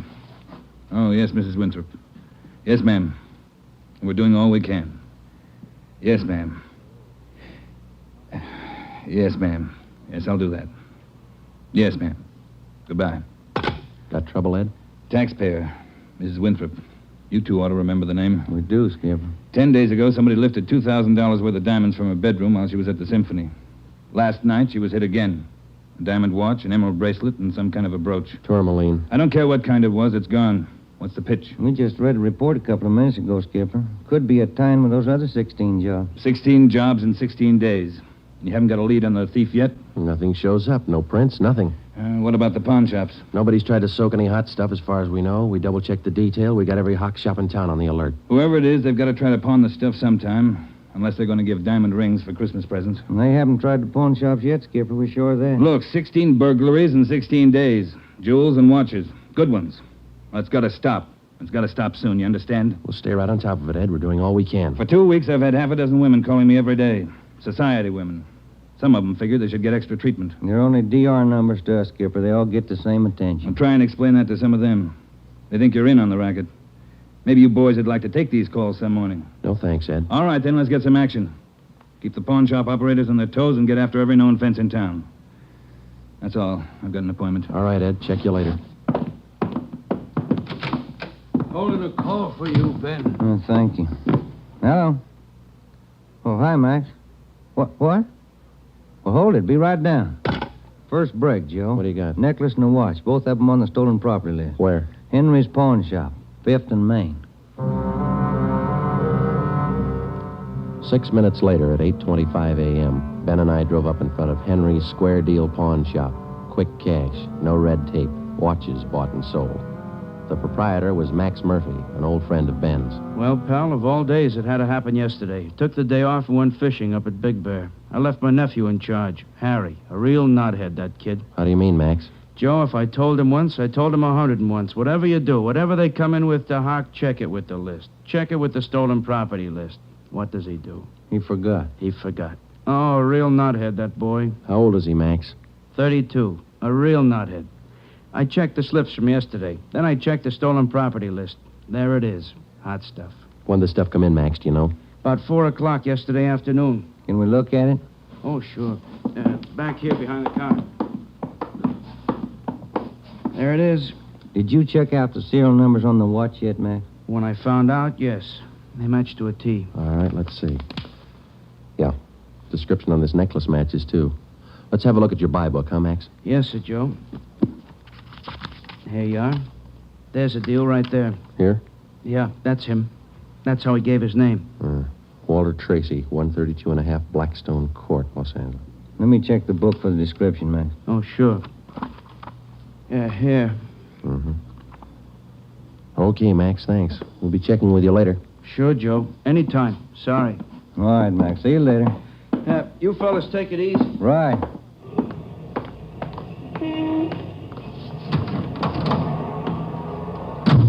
Want to check and see if we're clear, Joe? Yeah, I will.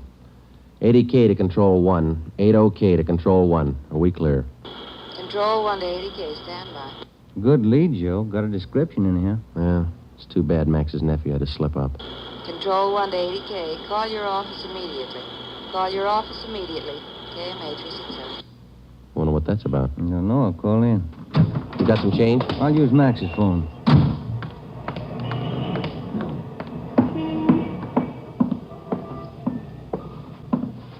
Use your phone a minute, Max.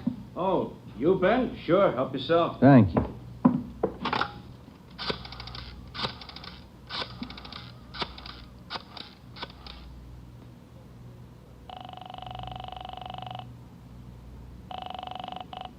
City Hall.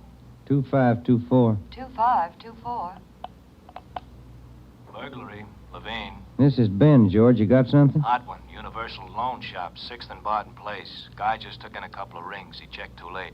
What you mean? He checked the form after the guy left. It was signed Walter Tracy.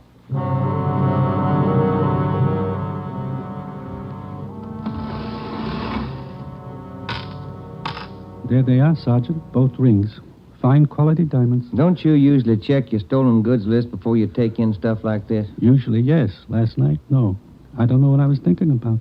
Can we have a look at your buy book? Right here. There it is. Walter Tracy. 699 Olive Street. 145 pounds, 5'9", dark hair, build, thin. We'll have to slap a hold on these rings. I know. I should have thought. Can you think of anything else that might help us to identify the man? Well, no. Had a light suit on. Nice cut. Very well dressed. Thank you. That's all for now. Here's our card. If the guy happens to drop back, give us a call, will you? Sure will, Sergeant. Say. Yeah? I've got some nice watch bands. Yours look old. Can I interest you? No, thanks. Some other time. Come on, Ben.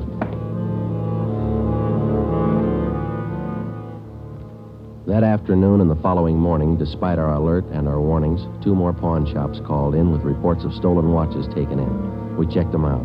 The serial numbers on the watches matched those on the stolen property list. On the pawn shop account books, the loan was listed under the name Walter Tracy. The addresses were given as number 12 St. Vincent Place and 700 East Flower.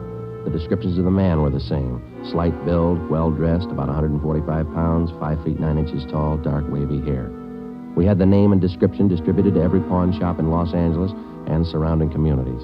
Through our informants, we checked up on every known fence in the city. For the next 2 nights, we received no reports of stolen jewels. That made up for the double burglary the night before. On June 19th, the box score read 18 successive nights, 18 successive jewel burglaries. At 3:25 in the afternoon, Ben and I sat down to check over the late incoming reports. Got anything, Joe?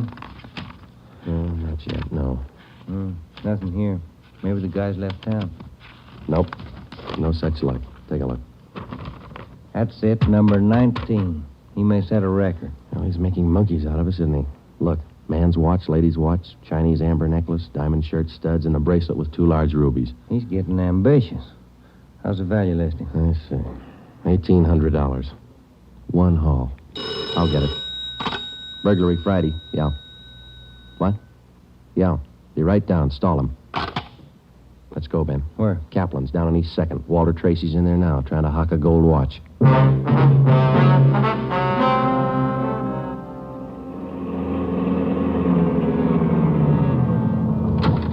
Ben, cover the door. I'll go to look like I'm shopping around. Right, but watch your step. We don't know this guy. Yeah, stay close to the door, huh? I'm sorry, that's the best we can do on the watch. Look, Mac, this is gold. 21 jewels. Well, that's the best I can do. Drop dead. What's the best I can do? Don't get sore. Yeah, sure. See you later. That's him, Sergeant. Walter Tracy. I stalled him as long as I could. All right, I'll check back with you later. Did you spot the guy that just came out? Yeah, I went up straight. Let's follow him. Hustle it. You spot him, Ben? Straight ahead, about 15 yards. He's crossing the street. Yeah, let's get up a little closer. We'll lose him sure if the light changes. Come on, run for it. Watch the traffic light. Yeah. That was close. You might have spotted us as going faster. Come on, Joe, run. Yeah. Don't lose him. This crowd's not helping. Hey, wait a minute. I bet you're a cop. You're chasing somebody. All right, let go of my arm, mister. Let go. Well, you don't have to get tough. Lousy cops think they own the street. I'm going to write the mayor's office. Come on, Joe. He's running for it. Yeah, I see him. Watch the signal up ahead. Hurry, Joe. Almost up to him. Into the parking lot. Hey, you! Stop! Look out, Joe. A gun. Yeah, I see. All right, get away. All right, smart guy. It's a nice job. Yeah. He's too fast for an honest man. Let's take him in. When we got back to headquarters, Walter Tracy was under technical arrest. We took him directly to the interrogation room. We searched him thoroughly. We had him take everything out of his pockets and put it on the table. Then we had him take all the money he had in his wallet, count it out, and hold it in his hand. What is all this routine? That's all the money you have on you? $47.17, right? Yeah. Okay, keep it in your hand. Ben, shake him down. All right, Tracy. Take off your coat, shirt, tie, and your shoes and socks. What kind of a pitch is this? I'm no hood. Take them off. Two-bit cops. You're not pinning anything on me. I don't care what you do. Sleeves, pockets, lining. Nothing in the coat, Joe. Get his shirt. Take it light with the threads, huh? Costs money. How about the trousers, Ben? Let's see. Cuffs, pockets. No. Let me get the belt. Zipper on the inside of the belt? No, it's clean. Shoes are okay. All right, Tracy, let's see the soles of your feet. I hope you don't mind. They're dirty. Why don't you take a shower? Let's see. All right, Joe, nothing. Put your clothes back on. Yeah, thanks. All right, you. What's your name? Huh? I said, what's your name? You telling jokes? Walter Tracy, you know that. Your real name. How old are you, Tracy? 27. Where do you live? No place. Just got in town a couple of days ago. Where are you from? Salina, Kansas. Where you been sleeping the last 2 nights? The park, Pershing Square. Clothes don't show it. Pretty natty. I had 'em pressed. Where? Down by the square. I don't remember. You ever been arrested before? No. Where'd you get this gun, Tracy, the one you pulled on us? I didn't know who you were. Could have been a couple of hoods. You kind of look like it. Where'd you get the gun? I won it in a crap game coming out on the train. Where'd you get the watch? Graduation present. You want to run a make on him, Joe? The gun and the watch? Yeah, I'll call him. Go on, check. You can't prove a thing. Pawn shop records, Gilmore. Gil, is Friday. Can you give me a make on a watch? Sure, Joe, go ahead. Time Master, yellow gold, man's wristwatch. Okay. Case number 716F23. Right. Movement number B351708. Got it. Okay. Now give me a make on this gun, huh? 32 S&W automatic. Serial number 579461. Okay. Call me back? Right. What's your station number? 2572. I'll ring you, Joe. Thanks. Having fun? What'd you do with all those jewels you stole? When do I get out of here? I don't think you're going to get out. You got nothing on me. How tall are you, Tracy? Get your tape measure. 5'9". How much you weigh? 140. I'm 27. My name's Walter Tracy. I come from Salina. I've been in town 2 days, and I don't know what you guys are talking about. You sound smart. You don't act it. And you're flying blind, copper. What'd you do with those jewels you stole? I don't know what you're talking about. What color are your eyes? I don't know. I'm colorblind. What color would you say your hair is? You colorblind, too? You ever been arrested before? Straighten out. He asked me that. I'm asking you. No. You ever done any big time? No. All right, I don't care if you level with us or not. We're going to make you on those prowl jobs, all 19 of them. Sure. You guys are smart. You got in Los Angeles 2 days ago, is that right? Yeah. You don't know anything about any jewel thefts. That's what I said. And how come your name and your handwriting's on the account books in 4 pawn shops in Los Angeles? It's not mine. You can't prove it. We can, Tracy. Come clean. What'd you do with the stuff you stole from 1250 Moraga Drive, June 5th? I didn't steal any stuff. What'd you do with the rings and watches you took from 1400 Placerville Road, June 9th? I wasn't in town. What'd you do with the diamond dress pins you stole June 13th, 123 South Van Ness? Did I do that? You're not only kinky, you're a bad liar. You prove it. Border get you a sawbuck, your prints bounced, Tracy. Our handwriting man's gone to work on those signatures of yours. You haven't got a chance. Now, come on. Where'd you hide this stuff? You can't prove a thing. Where'd you say you've been sleeping the last 2 nights? In the park, Pershing Square. You want a map? Clothes sure look nice. I said I had 'em pressed. But you can't remember where. No, I can't remember where. That a crime? Friday talking. Joe, this is Gilmore. Here's the stuff you asked for. Let's have it, Gil. No make on the watch, no make on the gun. Okay, Gil. Thanks a lot. Yeah. You're in up to your neck. You said that, didn't you? You're gonna talk, Tracy. Kind of tired. All right, we'll let you sleep on it. Come on, Ben. Let's book him. Right. I'll get your jobs, coppers. Sure. Come on. We took Walter Tracy to the county jail and had him booked on suspicion of burglary. He was still sullen. We knew we had the guilty man. Now we had to prove it. As it often happens, the victims never see the burglar. They only know he's been there. They can't identify him, but they can identify their property. Our job was to find the property. When we did, we'd have Walter Tracy. And the 19 victims would have their property returned. But Tracy wasn't talking, and we knew he'd never talk unless he thought it might help him. We took the problem to Ed Backstrand. Smart punk, Skipper, but he's done time before. How do you know? Tried him out last night when we brought him in. He talks like it and he acts like it. But he won't cop out. Are you sure? He won't talk in 100 years. He knows he's got us in a spot. Well, one thing's sure. We're not going to send him up without finding the loot first. He's planted this stuff somewhere in this city. We've got to find it. Ben and I have got an idea, Ed. It's not going to be easy, but it might work. What is it? Tracy tried to soak some of the stolen property at 4 separate pawn shops in the downtown area. Yeah? At each one of those 4 pawn shops, he gave a local address. Now, we're sure he must have a room or an apartment someplace in town. All right. Where? That's where guesswork comes in, Skipper. Every one of those addresses he gave falls within a certain area. How big an area? You got that street diagram, Joe? Yeah. Here it is, Ed.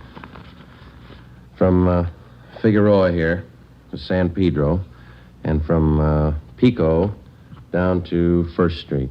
The area's about 12 blocks wide, 14 blocks long. That's a lot of territory. How are you going to cover it? On foot, we'll take Tracy with us. Plenty of legwork. You sure it's the answer? We got to find the stuff, and it's the only way we can figure it. Hotels, apartments, rooming houses. There must be hundreds of places he could stay in that territory. It'll take a couple of weeks. Yeah, on foot it will. All right. It's tough, but it's your idea. Go to it. An hour after we left Chief Backstrand, we got Tracy out of his cell in the county jail and started our canvass of the appointed area. We took the usual precautions and handcuffed Tracy's wrists to our own. We started the search for his hideout at 1st Street in Figueroa. It was a warm day in Los Angeles. The temperature was 91. After the first 3 hours, I could tell Ben's feet were ready to give out, and so were mine. We couldn't even have the comfort of complaining. That had encouraged Tracy, and he was cocky enough already. He cursed and threatened every step of the way. My legs off. All right, quit pulling, will you? Come on, Tracy, up the stairs. Another one to check. Warm day, Joe. Yeah, a little. What do you mean, a little? Must be 110. Yes? What is it? You the manager? Yes. Could you tell me which apartment this man has in your house, ma'am? Who, him? Yes, ma'am, this one. Never saw him before. He don't live here. All right, ma'am, thank you. Yeah. Hot, ain't it? When are you going to get wise? Come on, Tracy. Well, that finishes this side of the street. You want to cross over, Joe? Yeah, let's go. I'm hungry. I want to eat. After we cover the other side of the street. You can't do this to me. I'm going to get a lawyer. I'll have your jobs, both of you. Yeah, come on. We only got a couple of hundred places to cover.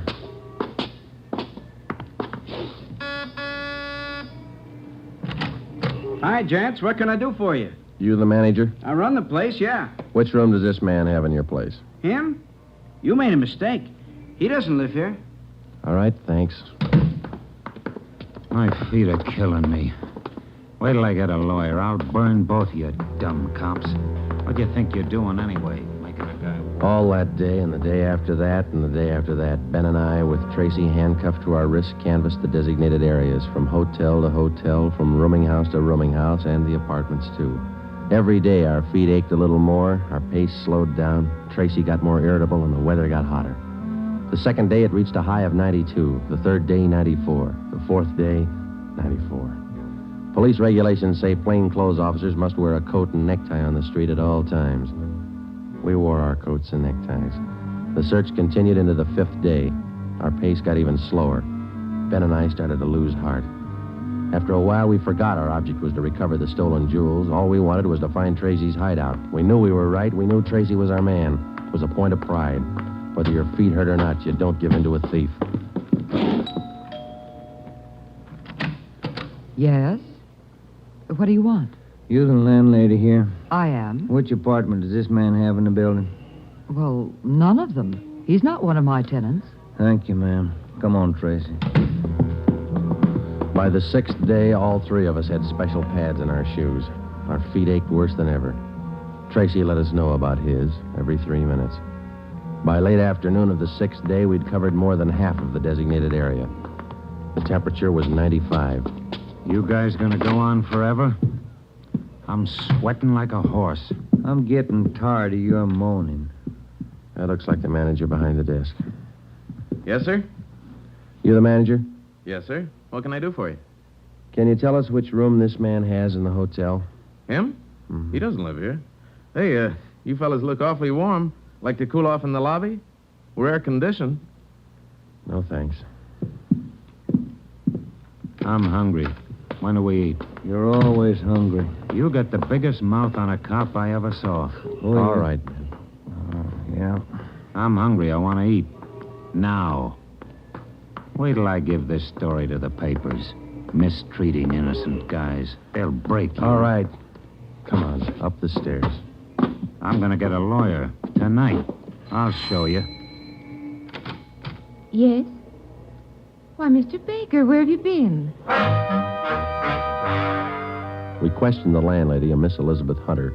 She told us that Baker, alias Tracy, had rented an apartment from her about 2 months before. That's all the information she could give us.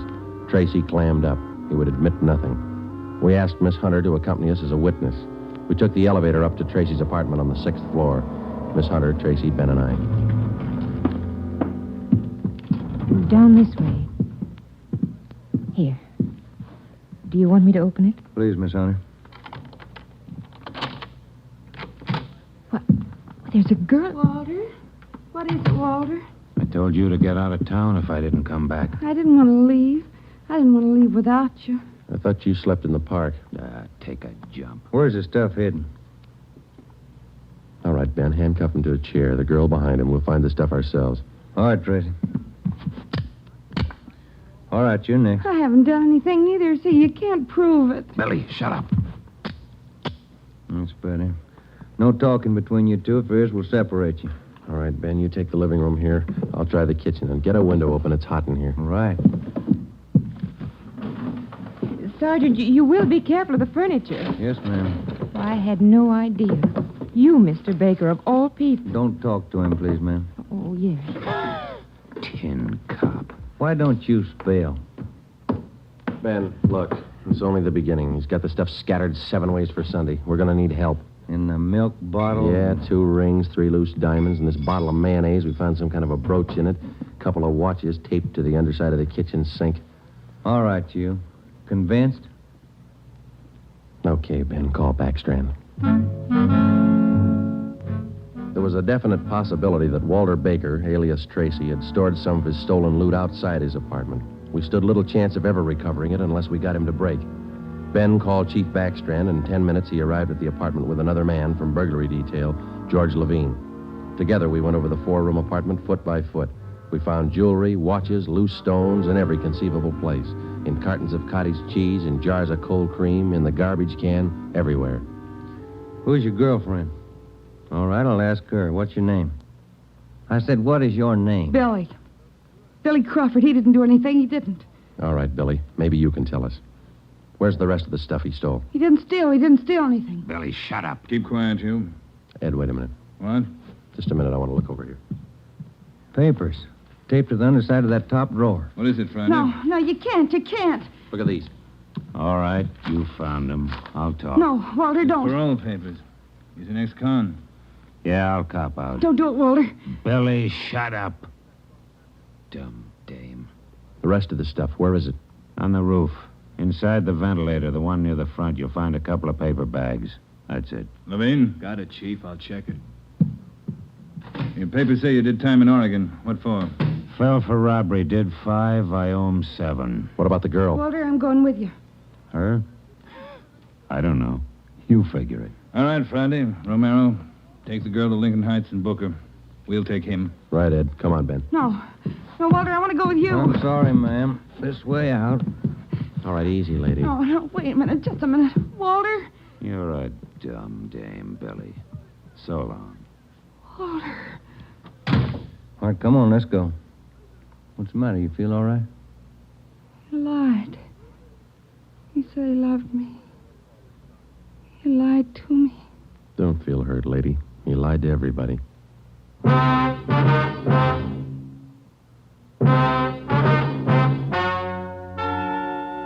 The story you have just heard is true. Only the names were changed to protect the innocent. Walter Baker, alias Walter Tracy, was tried and convicted on 3 counts of first-degree burglary and received the maximum sentence prescribed by law. He is now serving out his term in the state penitentiary. A hold has been placed on him by the state of Oregon, where he will serve out 7 years for violation of parole. Billy Crawford, Baker's accomplice, was tried and convicted of receiving stolen property and is now serving time in the state penitentiary for women.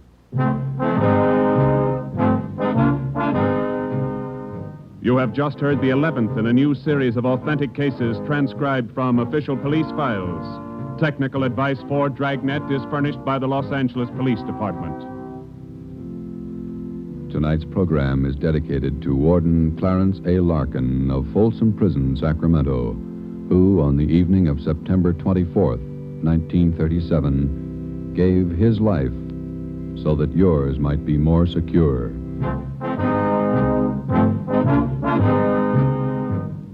Dragnet came to you from Los Angeles. If you enjoyed tonight's production of Dragnet, you'll want to listen this Saturday evening to a pair of adventure shows featuring two well-known Hollywood personalities. You'll enjoy Brian Donlevy, star of Dangerous Assignment. Also on Saturday's schedule is Richard Diamond, private detective, as played by the screen's romantic tough guy, Dick Powell. Listen to both of these exciting programs this Saturday over most of these same NBC stations. This is NBC, the National Broadcasting Company.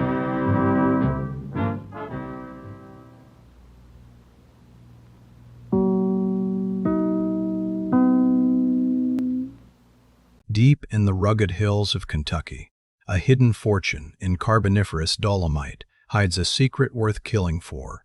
Johnny Dollar is dispatched to investigate an insurance claim on a mining operation that smells like more than just dust and rock. When a local geologist turns up dead and a massive equipment accident threatens to bury the truth, Johnny realizes he's trapped in a high-stakes land grab.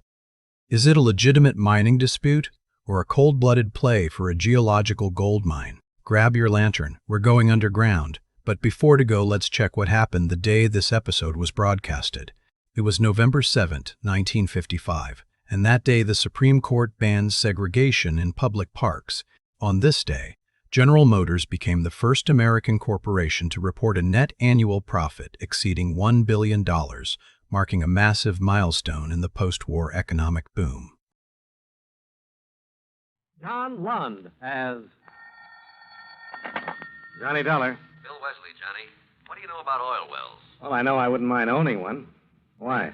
We've written a floater policy on drilling rigs for the Van Oosterhout Oil Company in Sumatra. $60,000 worth of equipment was destroyed last week en route to their new test field. Is there something wrong with this? We're willing to pay off. Oh, so why call me? Well, that's a twist, Johnny. Van Oosterhout doesn't want the money. Well, what does he want? Our best investigator for 3 weeks. Why? He didn't say. But you know these oil men, probably just rich enough to want to satisfy some idle curiosity. Yeah, well, I'm just broke enough to help him do it. We'll return to our program in a moment. But first, I'd like to talk to you about housekeeping. Recently, a woman was interviewing a prospective maid and asked her how she was on light housekeeping. Well, I'm sorry, ma'am, said the young lady. I never kept a lighthouse. I admit that's an old joke, but it generally gets a laugh. However, housekeeping is no joke. That's a job from which no one can escape, whether he lives in a house, an igloo, a military barracks, or a governmental building. Yes, housekeeping is a very important job, even in our government. Someone has to see that the plumbing doesn't leak, that electricity, oil, and coal aren't wasted, that the garden is kept in good shape, that the animals are fed, and that the people have a place outdoors in which to enjoy themselves. Actually, all these governmental household tasks are the work of the Department of the Interior, which at one time was called the Home Department. The biggest job of the department is conservation, the protection of the things that make our country a good place in which to live. The land, water, oil, coal, forests, minerals, fish, and wildlife. These are our natural resources. If it weren't for the conservation work of the Interior Department, before too long, all the farm and grazing lands would be washed or blown away, and all the wildlife would disappear from our fields and forests. Another important job of the department is the development of new natural resources and the caring for our national parks where people are free to go sightseeing or set up camp. And during wartime, the Secretary of the Interior has a special job, namely, making sure that sufficient oil and other fuels are available to our armed forces and defense industries. Yes, our governmental housekeeper, the Department of the Interior, has a most important and vital job in maintaining the comfort and welfare of every citizen of the United States.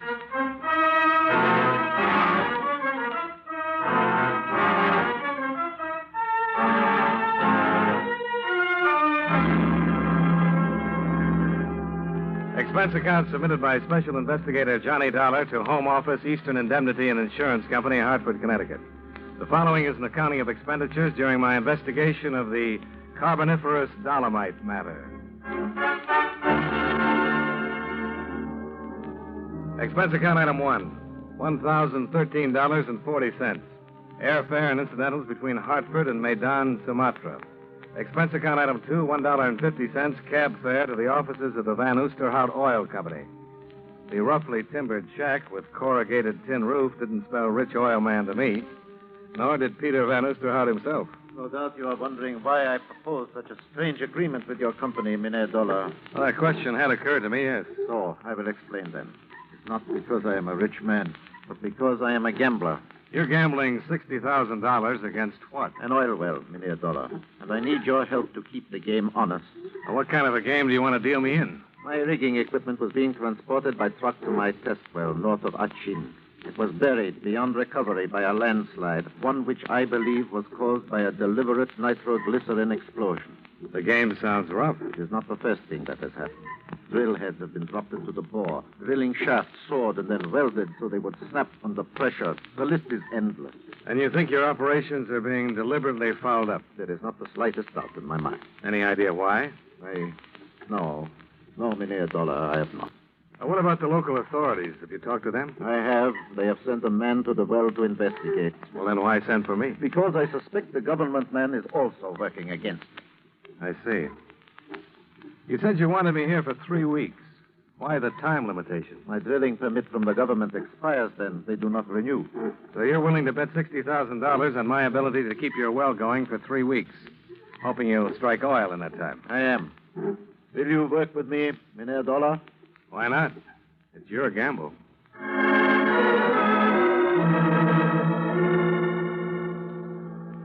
We made arrangements to fly out to the oil well early the next morning, and Van Oosterhout dropped me off at the Buitenzorg Hotel, where I checked in. I put a call through to the government offices, but the man in charge of the Van Oosterhout matter, an Inspector Pajak, wasn't in. I left word that I'd called, then hied myself to the hotel restaurant. I was having a little trouble with the native menu when I received some unexpected assistance. You would forgive me, Mr. Dolar. Might I suggest you try the sample goring? I'd be happy to. What is it?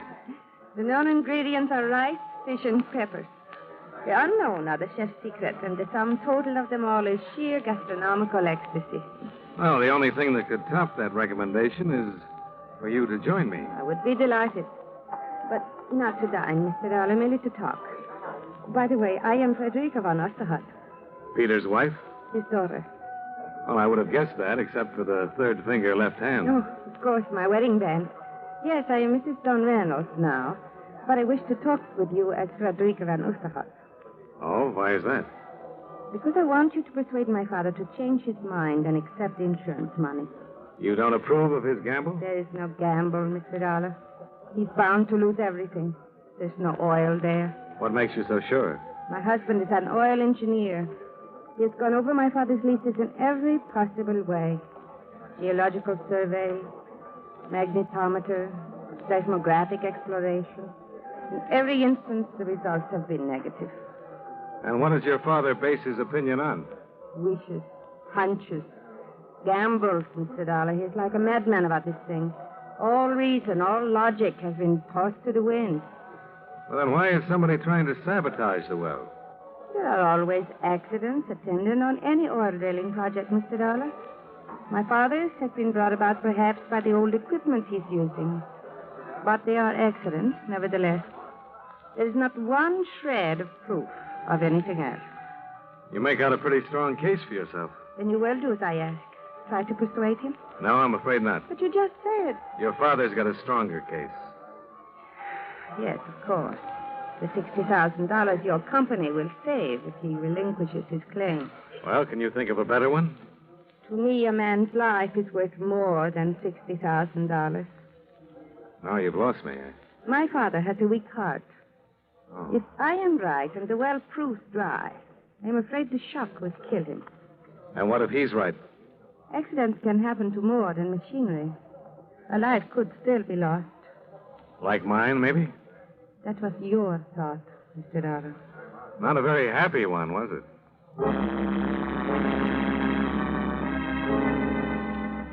Just for the record, I did take Frederica's advice on one thing, the sambal goreng.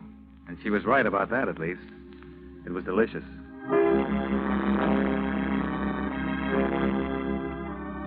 With the arrangements to leave for the oil field at dawn well in mind, I hit the sack early, hoping to get a good night's sleep. But somebody had different ideas. Mr. Dolar, are you in there, Mr. Dolar? What? Who's that? Inspector Pajak, Mr. Dolar. Open up, please. Oh, okay. Just a minute.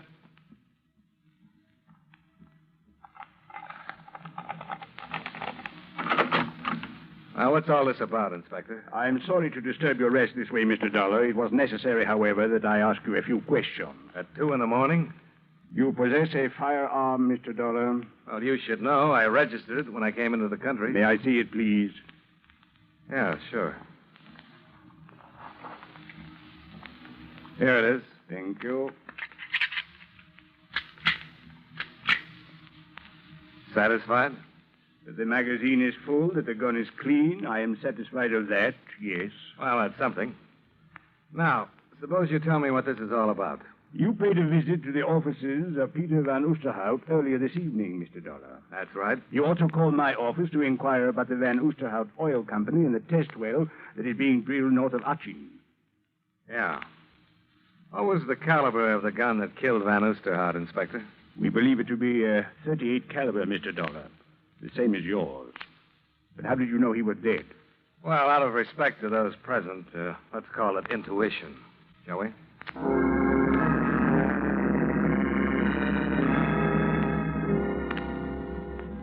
Inspector Pajak maintained a discreet, if not very informative, silence during our ride out to the Van Oosterhout Oil Company shack. We elbowed our way through a babbling crowd of curious onlookers held back by Indonesian police and moved inside. You see, Mr. Dolar? Yeah. Any idea when it happened? I thought perhaps you could give us that information. How did I become number 1 on your suspect list?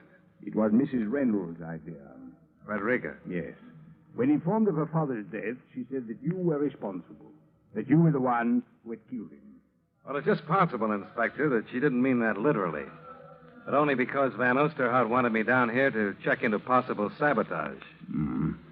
I'm willing to accept your reasoning for the time being. That's mighty nice of you.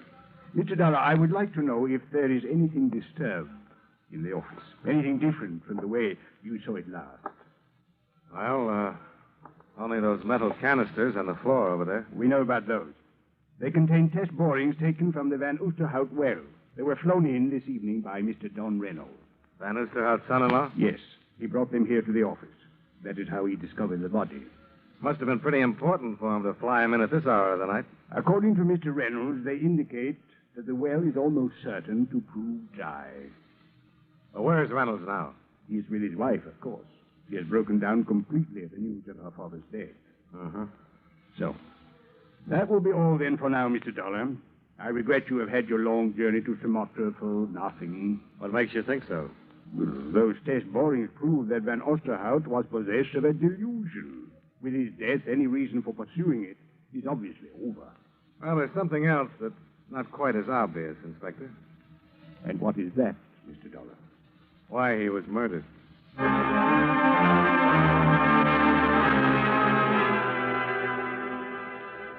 One of Inspector Pajak's men drove me back to the Buitenzorg Hotel, where the night clerk put an end to any hopes I had for more sleep that night.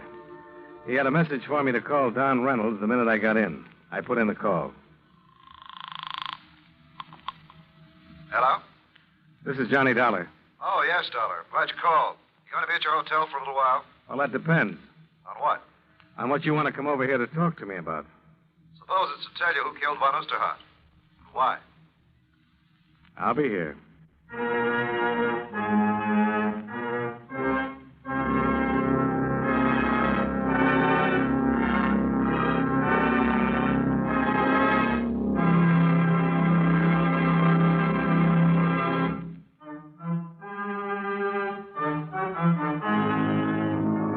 And now, with our star, John Lund, we bring you the second act of Yours Truly, Johnny Dollar.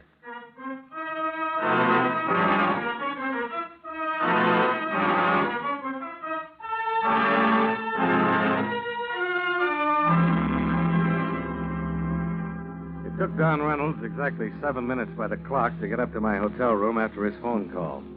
He wasted as little time getting directly to the point. I'm pretty sure I know who killed Van Oosterhout, Dollar, and why. But it's going to take a lot of doing to prove it. Well, why come to me instead of Inspector Podjak? Well, I'm not interested in having an official whitewash of murder. Doesn't sound as though you have a very high opinion of our friend, the inspector. Let's just say I don't want to take any chances on possible official collusion. Mm-hmm. Well, what have you got? Ever hear of Sunga Tabaran? No. Should I have? He's a wildcatter like Van Oosterhout was. 2 years ago, they tangled over some oil leases.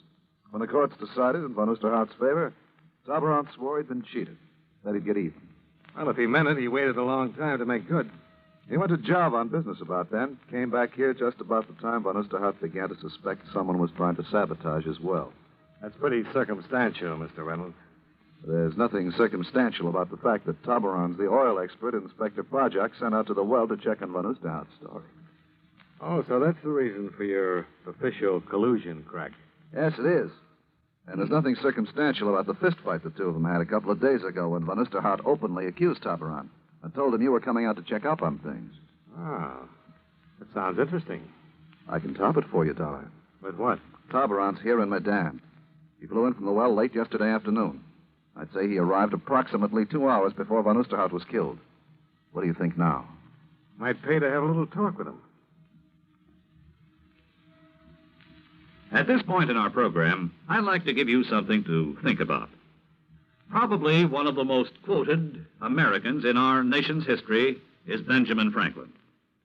It was Franklin who said, "Early to bed, early to rise makes a man healthy, wealthy, and wise." And never leave that till tomorrow, which you can do today. And, of course, the Lord helps them that help themselves. But probably one of his most familiar quotations is, "There are only two things in life of which we may be certain, death and taxes." Of course, what bothers most of our taxpayers is that death and taxes don't come in that order. But seriously, one of the biggest jobs handled by the Secretary of the Treasury is the collection of taxes, our government's main source of income. The government raises money through the Bureau of Internal Revenue, which collects income taxes, excise taxes, amusement taxes, and other federal taxes. The Bureau also checks to see that you haven't paid too little and, believe it or not, that you haven't paid too much. Another way the government raises money is through the Bureau of Customs, which levies taxes on imports which are sent here from foreign countries. But although the Treasury Department collects the money, it is Congress, the men we send to Washington, who actually says who will pay taxes and how much. And that's one thing from which none of us can escape.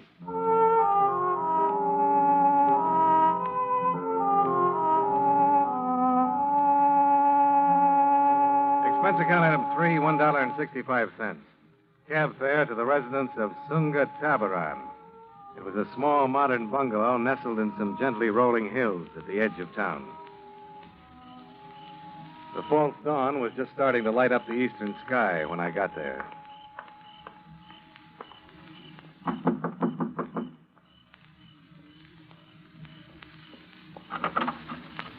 Yes? Are you Sunga Tabaran? That is correct. My name is Dolar. I'm an insurance investigator. I'd like to talk with you. This is hardly the hour at which one makes either social or business calls, Mr. Dollar. Well, murder isn't very particular about the hours it keeps. If you will, please come in. Thanks. I notice you're up and dressed, Mr. Tabaran, in spite of the early hour. You said you had come here to speak about murder, Mr. Dollar. I understand that you and Van Oosterhout had some pretty violent disagreements in the past.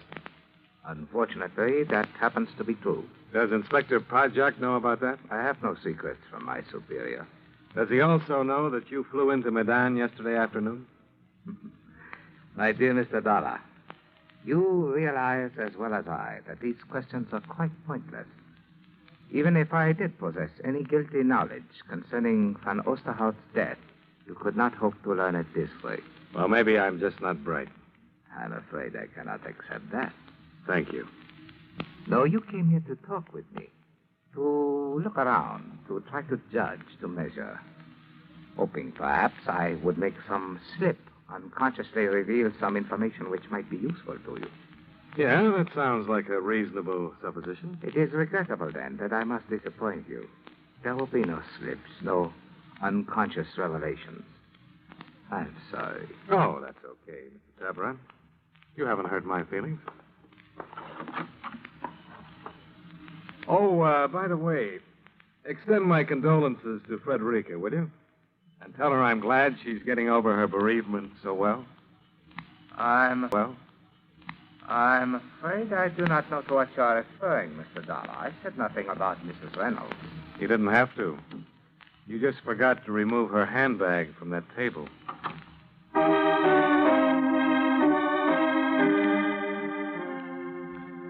The question of what Frederica was doing in Sunga Tabaran's bungalow at that hour of the morning was an interesting one. But there were a few others bothering me even more. Expense account item 4, 75 cents. Precarious transportation aboard a bicycle rickshaw to the deserted offices of Van Oosterhout Oil Company. Expense account item 5, $1, similar transportation back to my hotel, where a visitor was waiting for me in the otherwise empty lobby. One moment, please, Mr. Dollar. Oh, hi, Inspector.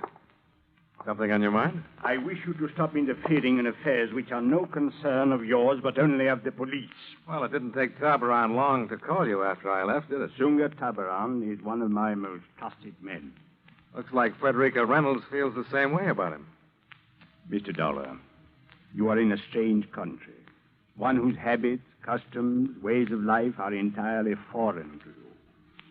It would be most easy to fall into error concerning the guilt or innocence of some of its inhabitants. Well, I'd agree with you, except for one thing, Inspector. So? They're still people.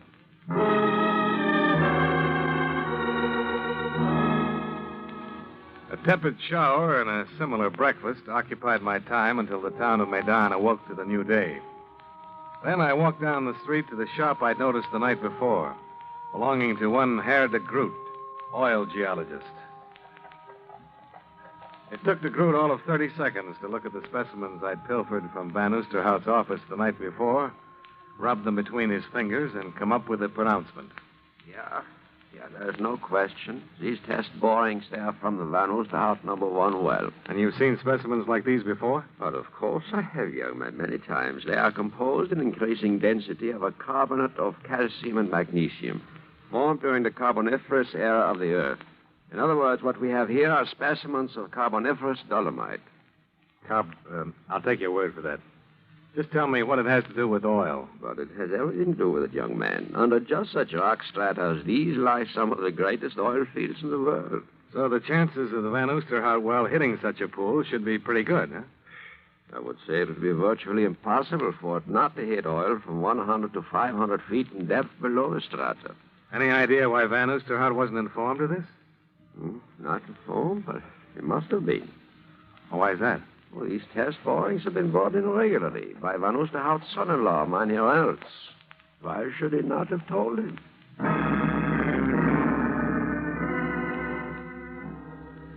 De Groot added another good question to my list. So I called Reynolds to find out, but there wasn't any answer. I got the same result with a call to Sunga Tabaran. But I had better luck with the dispatcher's office at the airport. That is quite right, Mr. Dollar. Mr. Tabaran filed a flight plan for the Van Oosterhout well and took off approximately an hour ago. What about passengers? Oh, one passenger is listed. Mrs. Frederica Reynolds. No, Mr. Reynolds? Oh, he took off for the well property also, Mr. Dollar, in a company plane. He was given runway clearance not 5 minutes ago. One more thing. Do you happen to know what time Reynolds came in last night? Well, which of Mr. Reynolds' flights do you mean, Mr. Dollar? There was more than one? Oh, yes, 2. The first time he arrived here shortly after dark. I can look up the exact time for you if you wish. No, that won't be necessary.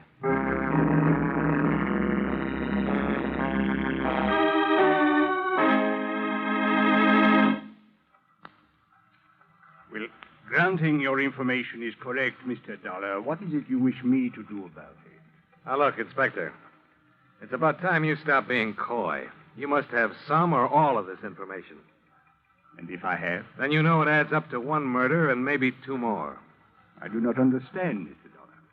Reynolds knew from those secret test borings that Van Oosterhout was going to hit oil. That would seem most logical, yes. So if he could stop the well for 3 more weeks, the drilling permit would run out. Van Oosterhout would be through. And Reynolds could file for one of his own and bring in the well himself. Then you are accusing Mr. Reynolds of deliberately withholding information from his father-in-law, of sabotaging his drilling operation. And of killing Van Oosterhout. But why should he have done that? Well, somehow the old man must have learned the truth from those test borings we found in the office. If what you say is true, Mr. Dollar, we shall secure the proof we need in good time. Why did Tabaran and Frederica leave for the well? The death of her father brought some suspicions to Mrs. Reynolds' mind. She went to discuss them with Tabaran. Perhaps there is some proof out there at the well, and they intend to bring it back. Reynolds took off for the well 10 minutes ago, Inspector. What happens if there's another accident, and Frederica and Tabaran never get back? A plane will be ready at the airport by the time we get there, Mr. Dolar.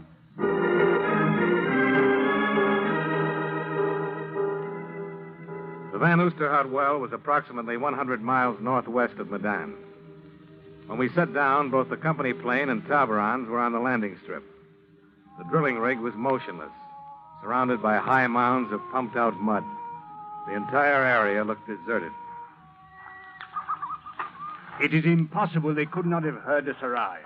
Where is the rigging crew? Mr. and Mrs. Reynolds and Tabaran. Well, there are not many places they could be. Bunkhouse, construction shack, powder house. Perhaps we had better try the office first. You know, it is quite possible that... Hey, there's Reynolds, coming out of the powder house. He's got a nitro tube in his hand. Nitro? But what would he be doing with nitroglycerin? Maybe we better find out. Reynolds? Hi there, Dollar. Inspector Project? Yeah, just in time to see the fireworks. Are you going to shoot the well? Yeah, that's right. Drill struck a layer of igneous granite, broke off in the shaft.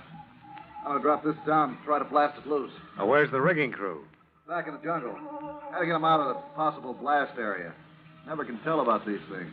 What about Mrs. Reynolds and Tabaran? Oh, they went along with them. The two of you better get back there, too. Oh, this mud sample will protect us. Well, maybe so, but sometimes these things pack an awful wallop. This one's not going to, Reynolds. What do you mean? Put down that nitro and come over here with your hands up. Are you crazy, Dollar? I'm going to blow that well. Mr. Dollar, why have you drawn your gun? You make a break for that well, Reynolds, and I'll shoot. Better do something about him, Inspector. He must have lost his mind. Put away that gun, Dollar. I'm telling you for the last time. Put the nitro down and come over here. Okay, Dollar. But I can't figure it. If you think I'm going to... He's running toward the well. Don't try it, Reynolds. It's too late now, Dollar. I'm blasting that well. Back in the mud, Inspector. Get back. What are you going to do?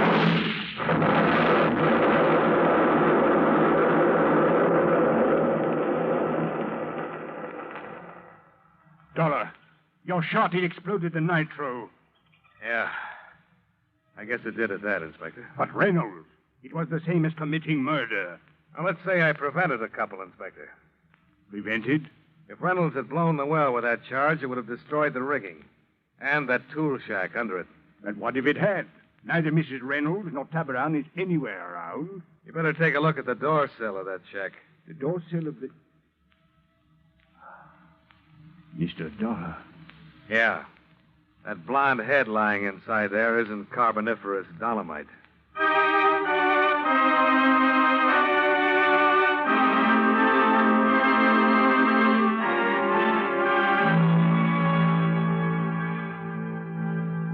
Expense account item 6, $23.15, hotel bill and miscellaneous. Expense account item 7, $1,032.60, airfare and incidentals back to Hartford. Expense account total, $2,074.05. Remarks. The trip home didn't seem half as long as the walk we made to the tool shack to see if Frederica and Tabaran were still alive. As it turned out, they were. If they hadn't been, well, I guess I just wasn't cut out to be a gambling man. Yours truly, Johnny Dollar.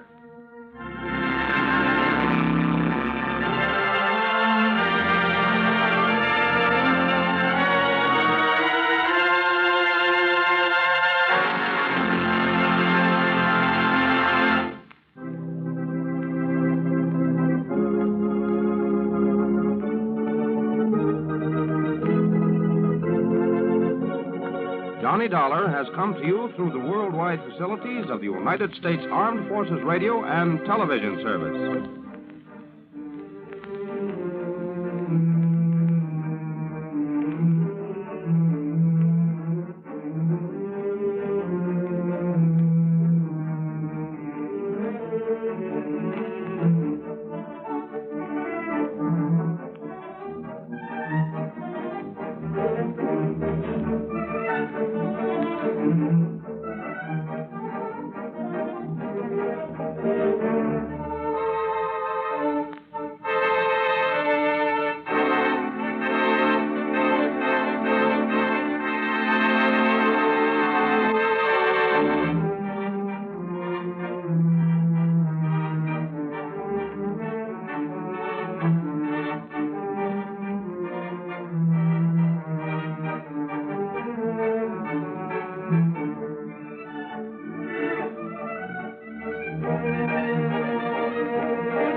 Columbia Broadcasting System presents yours truly, Johnny Dollar.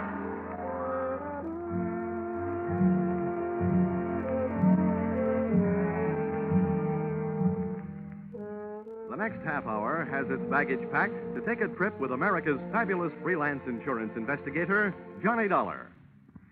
At insurance investigation, he is just an expert. At making out his expense account, he is an absolute genius.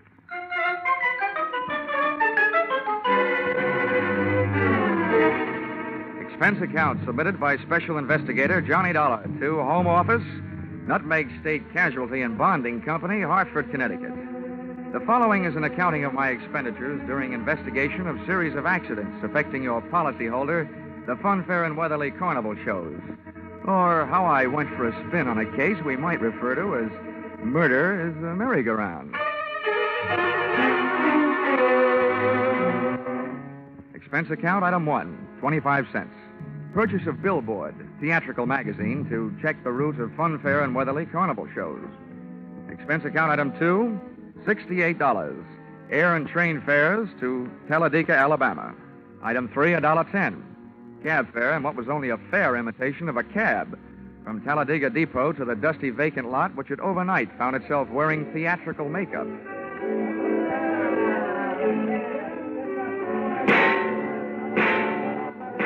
Brightly as the hot sun beat down on the midway, it couldn't help the layout of canvas and slats from looking beat up. A perspiring mechanic shot sparks of profanity back at an obstinate motor as he tried to get it to roll the giant hoop of a Ferris wheel. I asked him what he knew about the accident of a week before when a car dropped off the same Ferris wheel, badly injuring 3. He was charming. Listen, pretty boy, don't go getting nosy around here. The Joe in charge of the electric scooter concession was just as sweet. On the subject of how come one of his scooters blew up a few nights back, sending a citizen to the hospital, he just didn't feel like talking. If you ain't a cop, start moving. If you are, where's your warrant? I was just asking the pilot of the giant airplane spin who he thought might have cut the cables the night one of his wallboard gliders took off across the carnival crowd, crashing and busting up a few more customers, when I got a canvassman's version of a sharp answer, a tent stake right behind my ear.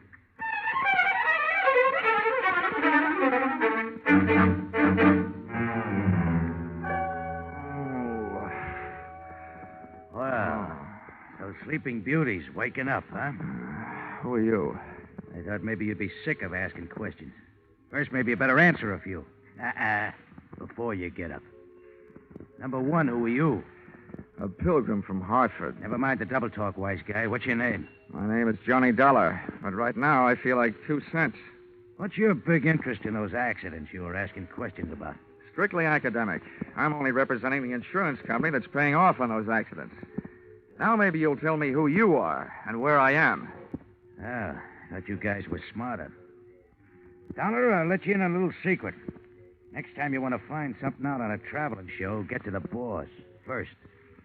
Asking a lot of questions around a circus or carnival lot is unhealthy. Where is the boss, Miss Pepper? Louise is in the other end of this trailer. She'll be right out. Now, okay, you can get up on your feet. Oh, thanks. I hope you don't mind if I don't stay up on him. I feel more like sitting down. Go ahead. You still haven't told me who you are. My name's Brennan. Oh, yeah. Shanty Brennan. Yeah, you're the general manager of the show. They told me all about you. Louisa Pepper's right arm and strong arm. How long will she be? Yeah, she's getting dressed. Just finished taking a nap. We drove all night to get here. How about having a blast with me while you're waiting? No, thanks. I haven't enjoyed a noon bottle since I was 2. But don't let me stop you. Thanks. Oh. You sure you won't have one? I'm sure. Brennan, the insurance company's been checking up on your show. The police chiefs in the last 10 towns you've played say it's a clean one. We haven't got a pickpocket or a grifter on the lot. But plenty of trouble, huh, during those past 10 stops? At least once a night somebody's got hurt. But never any of us. It's always one or two of the townies, the citizens. Last night a car on the whip cut loose. That sent 4 to the hospital. 4 more insurance claims for nutmeg state casualty and bonding, huh? Yeah, and one more town we won't be able to play again for a couple of years. It's a wonder we didn't travel out of that town last night by rail, tarred and feathered. For 10 straight nights now, you've had at least one big accident every night. What's your guess, Brennan? Has fate taken a steady job on your show, or is somebody out to get you? Somebody's out to get us. Okay, well, do you have any idea? Hello. Oh. Why didn't you tell me we were entertaining a gentleman, Shanty? I'd have put on some more clothes. It would have taken a lot more clothes to cover all there was of Louisa Pepper. She looked like an aging Cupid doll, but even in a carnival, she was no prize. I didn't like the look in her eye. It looked much too friendly. So right away, I decided to change the unspoken subject. Miss Pepper, I'm here on business, insurance. Sorry, we're not buying any. And I'm not selling any. The way things have been going, the insurance company I represent would probably like to buy some of yours back. Oh? Yeah. I'm from the Nutmeg State Casualty, investigating the accidents. Hope you find out more than we've been able to, and fast, before we go broke. The word's traveling one town ahead of us. They got us pegged for a dangerous midway. Have you been using police protection? 20 extra cops a night at $10 a cop. So, night before last, a guy winds up with a hammer to try and ring the bell and win a cigar. The top of the hammer flies off and almost brains a cop. Around this show, the police need protection. I see what you mean. How are you fixed for people who don't like you? We got many to choose from? Dollar, we treat our help fair and square. We know them all and trust them all. Fire anybody lately? Nobody. The only ones who left were floaters. But none of them had a beef. Okay, Miss Pepper. Now think back. In all your life, who do you know who'd most like to see you have a real bad time? Only one guy. And he's not around. Dead? As good as. He's in jail. Has been for the last 8.5 years. That's a long time. How long did he go up for? 10 years. What are you thinking, Dollar? I'm thinking that with time off for good behavior, maybe he's not in jail. Not in jail? Shanty, he's got to be in jail. He's got to be, I tell you. You told me you were keeping... All right, break it up, Louisa. If Carter Lacey had a voice as sharp as yours, he could saw his way out of jail. Okay, Dollar, you made a guess. How about seeing how good it is? Sure. I'll find out if your bogeyman is still in jail, but I didn't catch that name. Lacey. Carter Lacey. And where's he been in the pokey? Massachusetts State Prison, at Charleston. Well, what did he go up for? What's that to you? Cut it, Louisa. Dollar, we sent Carter Lacey to jail for attempted murder. He tried to kill Louisa's niece, Myrtle. Is she around? He's running the snake show on the Midway.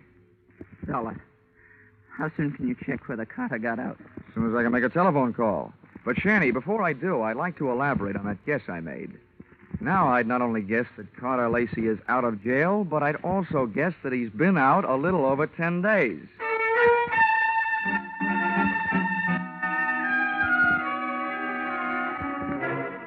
Expense account, item 4, $3. Telephone call to Massachusetts State Prison, confirming both of my guesses. Carter Lacey had checked out of the Bay State's Hotel Greystone for bad boys 2 weeks previously. Item 5, $32. Telephone calls to various hotels in the last 10 towns the Fun Fair and Weatherly Carnival shows had played. Item 6, 10 cents. 2 nickels spent calling 2 hotels right here in Talladega. Then I dropped 1 more nickel in the telephone, got the lucky number. Yes, sir, we do have a Mr. Carter Lacey registered. Room 312. Shall I stop? And hit the jackpot. Expense account item 7, 65 cents. Cab fare to Sunshine Hotel. Tip to driver, $1. From the lobby, I called room 312. He invited me up. I invited him down. I knew I'd feel better talking to Carter Lacey with a lot of people around. They'd make nice witnesses if he suddenly got homesick for prison life and used me as his ticket back. I waited in the coffee shop. The waitress brought me a cup of coffee, and my palate went to work refereeing a one-sided bout between the strong Java and the weak cream. Hello. Dollar? All right. Sit down. Thanks. You're Carter Lacey, huh? Have some coffee? No, thanks. It keeps me awake nights. How about your conscience? Having the same trouble with that? My conscience deserves an 8.5-year rest. But it can't start its vacation until I even up a few scores. Busting up carnivals. Child's play. Look, Dollar, over the phone you told me you're an insurance investigator. You can save your company a lot of money. How? Call them up and tell them not to insure the lives of 3 people. Because any minute now, 2 of them are going to be dead. Louisa Pepper, Anise Myrtle, and Shanty Brennan. Yeah, Dollar. I'm going to kill 2 of those people. The other one's still my friend who's going to help me do it. In case you don't know your law, Dollar, don't bother calling the cops. I can't be held for making a threat unless I put it in writing. Well, Lacey, I don't know what your beef is against the people running that carnival, but those accidents have been hurting a lot of innocent bystanders. Dollar, you're talking to a guy who really knows what it means. Getting hurt as an innocent bystander.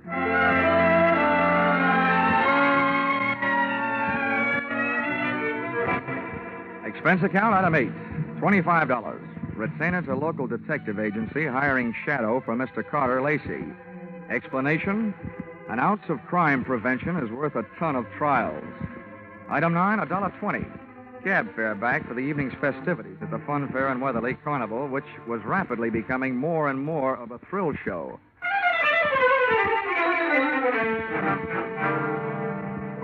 Expense account, item 10, 30 cents. Down payment on ulcer, eating supper at what the Carney people call a grease joint. I made my way among the trailers that were lined up behind the Midway, and as I looked for the one housing Louisa Pepper's snake-charming niece Myrtle, the burning sensation around my heart wasn't all caused by the hot dogs I'd just eaten. Who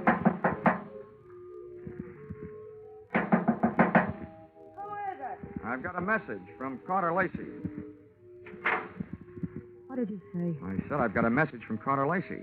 For you and your Aunt Louisa, Shanty Brennan. You're the only one I haven't met yet, so I thought I'd deliver it to you first. Where is he? In town. Got any snakes in the trailer? No, of course not. All right, then. How about inviting me? Are you the insurance guy they told me about? Yeah, that's right. Okay, come in. What did Lacey say? He said that he's going to kill 2 of the 3 of you. Which 2? Didn't he say? No, he didn't. He just said that 2 of you are going to get it. And that his one friend among you, the remaining one, is going to help him do it. He'll do it. He hates us. I know he'll kill it. You say Louisa and Shanny don't know yet? No, they don't. You're the first to know. Well, then wait here. I'll run tell him. I'll stop back here before I go into the tent to do my next show. Grab yourself a drink. I'll be right back. But she wasn't right back, and it's just as well she wasn't. She might have interrupted me while taking a sightseeing trip through the drawers in the trailer's built-in bureau. The piles of silky nothings that give gals that certain something didn't tell me anything I hadn't known about women before. But a little black book stashed among them did. I needn't have rushed my search, though, because Myrtle Pepper was still gone after 10 minutes. That's about the time I headed back to her Aunt Louisa's trailer, pulled open the door, and walked in. You scared me, Dollar, barging in like that. Mr. Dollar, I told you I'd be right back. Did Myrtle here deliver Mr. Lacey's little love letters? Yes, the fool. He always was a fool. He can't kill us. You mean it's against the law? I mean, it's impossible, that's all. Look, Miss Pepper, you and your niece here are both plenty scared. While you're out shaking those cooch dancers you got working over on the Midway. Myrtle, have you told Shanny about Lacey's threat? Yeah, I met him on the way over here. Asked him if he'd feed my snakes before showtime. They're dangerous to work with if they're hungry. Yeah, I told him. He said he'd join us here. What did he say when you told him? He said if Lacey had one of us helping him, then the three of us had better stick together so we could at least watch each other. Smart man. He had a good idea. I see the three of you had better stick close to each other, beginning right now. Come on. Where are we going? Over to the snake tent. And when we get there, Myrtle, you'll be the only one of us who'll be among friends. The three of us left Louisa's trailer. We walked past the back of the shooting gallery concession right in the front of it. And along the back of the line of canvas shanties. We stopped at one. Myrtle pulled back the canvas flap, and I stepped in ready for anything. With the ladies not far behind me, I edged slowly over to the square red board fence set up in the center of the tent. There were danger signs splashed in white paint along the outside walls of the pit. I clenched my teeth and looked down through the wire mesh top at a slithering tangle of writhing, angry reptiles. And there, lying among them with a vicious red welt splashing his forehead, was Shanty Brennan. He was feeding the snakes, all right.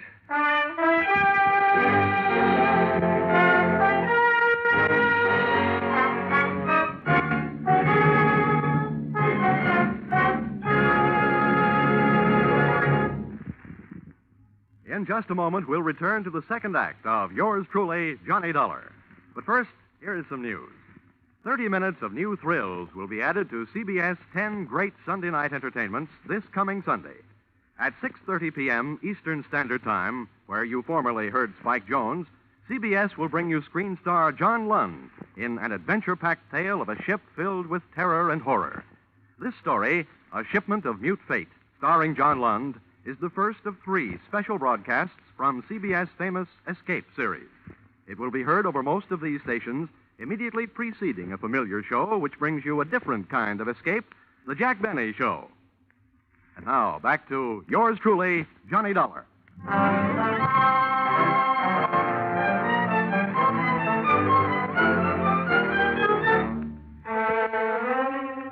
I'd just seen a murder mystery where the actors had been hissing instead of the audience. The lead character in that snake pit wasn't going to win any Academy Award.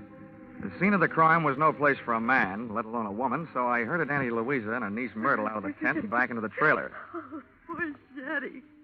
How horrible. Yes, I was wrong, Dollar, when I said Carter Lacey couldn't do it. What's going to happen to us? According to what Lacey told me, Myrtle, what's supposed to happen is only going to happen to one of you. What do you mean? Well, he claims that one of you was in this with him, and that one knows she's safe.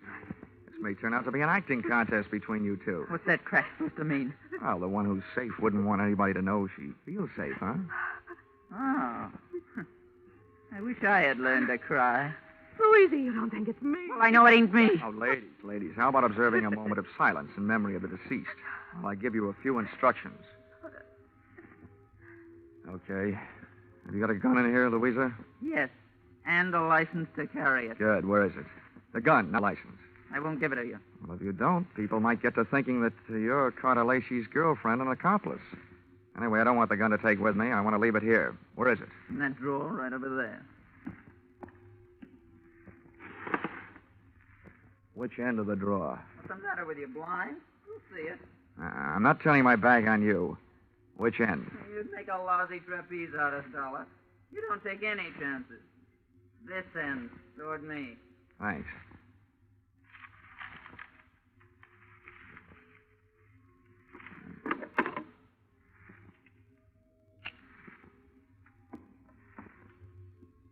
Well, now where are the keys to the car hitched to the front of this land yacht? What are they for, Dollar? Just another chance I'm not taking. With those keys in my pocket, this trailer won't be joyriding anybody off into the night.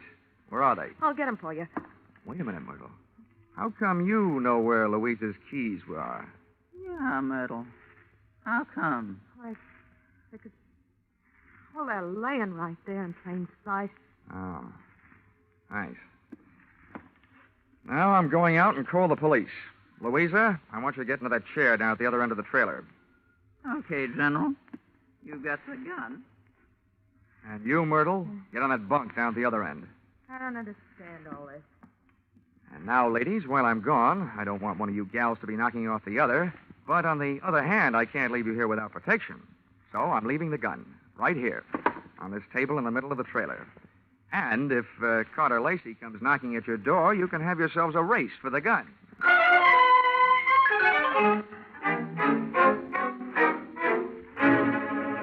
Expense account, item 11, 5 cents. Telephone call to the local police, plus another nickel spent calling a taxi. The cops arrived in 4 minutes, the cab in 15. Its driver had no siren to take him through the traffic lights. Item 12, $1.10. Cab fare on an exceedingly slow and torturous trip to the Sunshine Hotel. Tip to his kind of a driver, a nickel. I went up to the 3rd floor and headed down the hall to Carter Lacey's room, 312. I rapped for an entrance, but all that came back was an echo. The lock on the door was the soft touch type known to the trade as the burglar's friend, so I went in.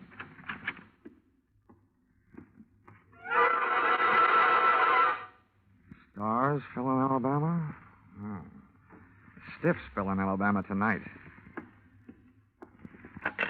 Oh, Operator, this is an emergency call. Let me have the Tuskegee police, will you? Hello? Police department?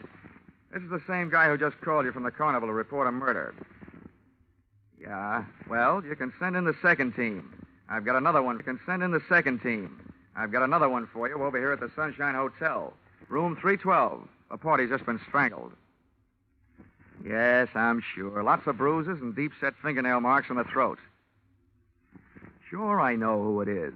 The name of the deceased is Myrtle Pepper. Myrtle Pepper certainly has been a fast worker. She not only has beat me down to the hotel, she's managed to get herself killed in the bargain. I dusted the room for information, which was obviously more than the floor mate had done for dirt, and came up with a kind of an eye-opener you don't drink.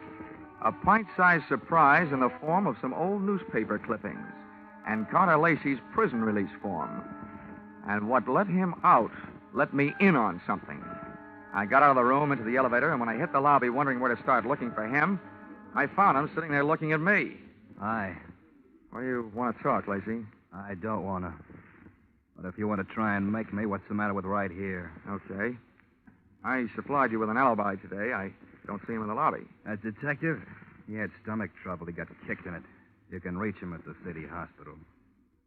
You know, in prison, I was a trustee. I get out, nobody trusts me. Oh, with that forecast you gave me this morning, what else? Forecast? Yeah. You predicted that you'll kill 2 people. Well, tonight the 2 people are dead. Shanty out at the carnival, and now Myrtle up in your room. What does that make you? A good forecaster. Or the killer, maybe? Thanks for the maybe. Look, Dollar, I came to this town to take care of something. I took care of it. If you want to yell cop, go ahead. From now on, nothing bothers me. Well, then stop chewing your nails. You told me this morning that one of those 3 people was working with you. There's only one left. And suddenly, Lacey, I don't believe your story. Suddenly, I don't care. Shanty Brennan lied to me this morning. He said that you went to prison on a charge of attempted murder. Your prison release papers say you went up for grand larceny. You see what happens to bad little boys that tell lies? I'm not through yet. I fished a bank book out of Myrtle Pepper's trailer, a 3-way joint account. Myrtle, Shanty, and Louisa. The first deposit, $60,000. The date? The same year you were thrown into the can for stealing $60,000. To me, that spells a 3-way split for them and a frame for you. Also, to you, it spells a motive for hating all 3 of them. So I lied to you. What are you going to do, wash my mouth out with soap? From now on, I don't need any answers from you, including smart ones. But look, you'd better stick around. If the cops don't pick you up for murder, maybe the hotel will want to press charges against you for having an extra unregistered person occupying your room.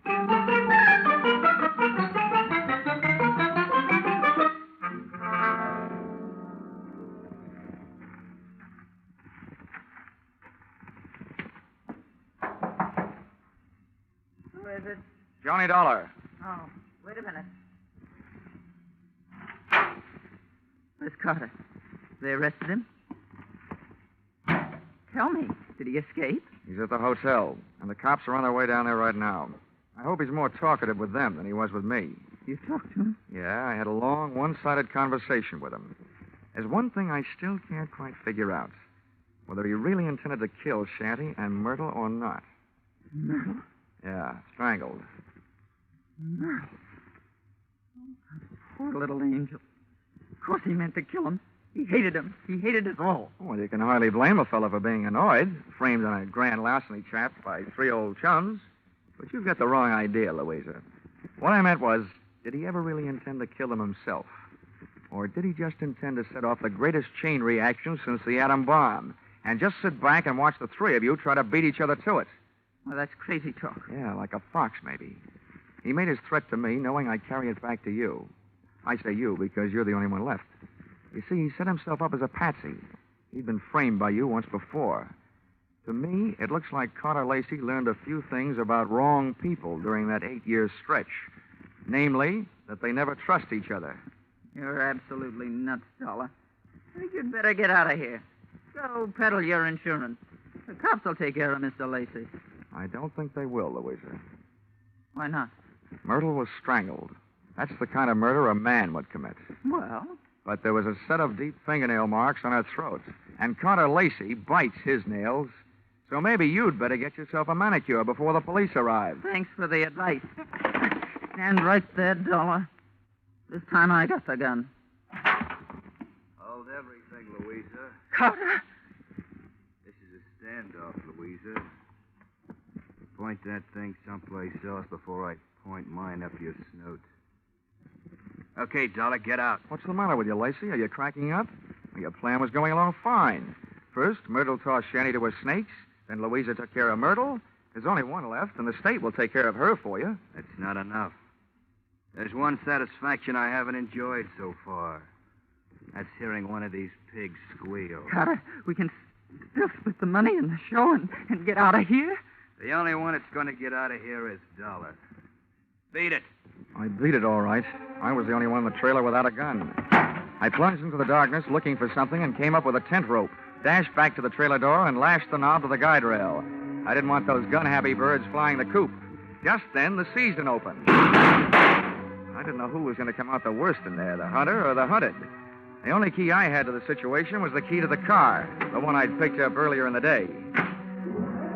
The car churned the trailer through the carnival back lot and out into the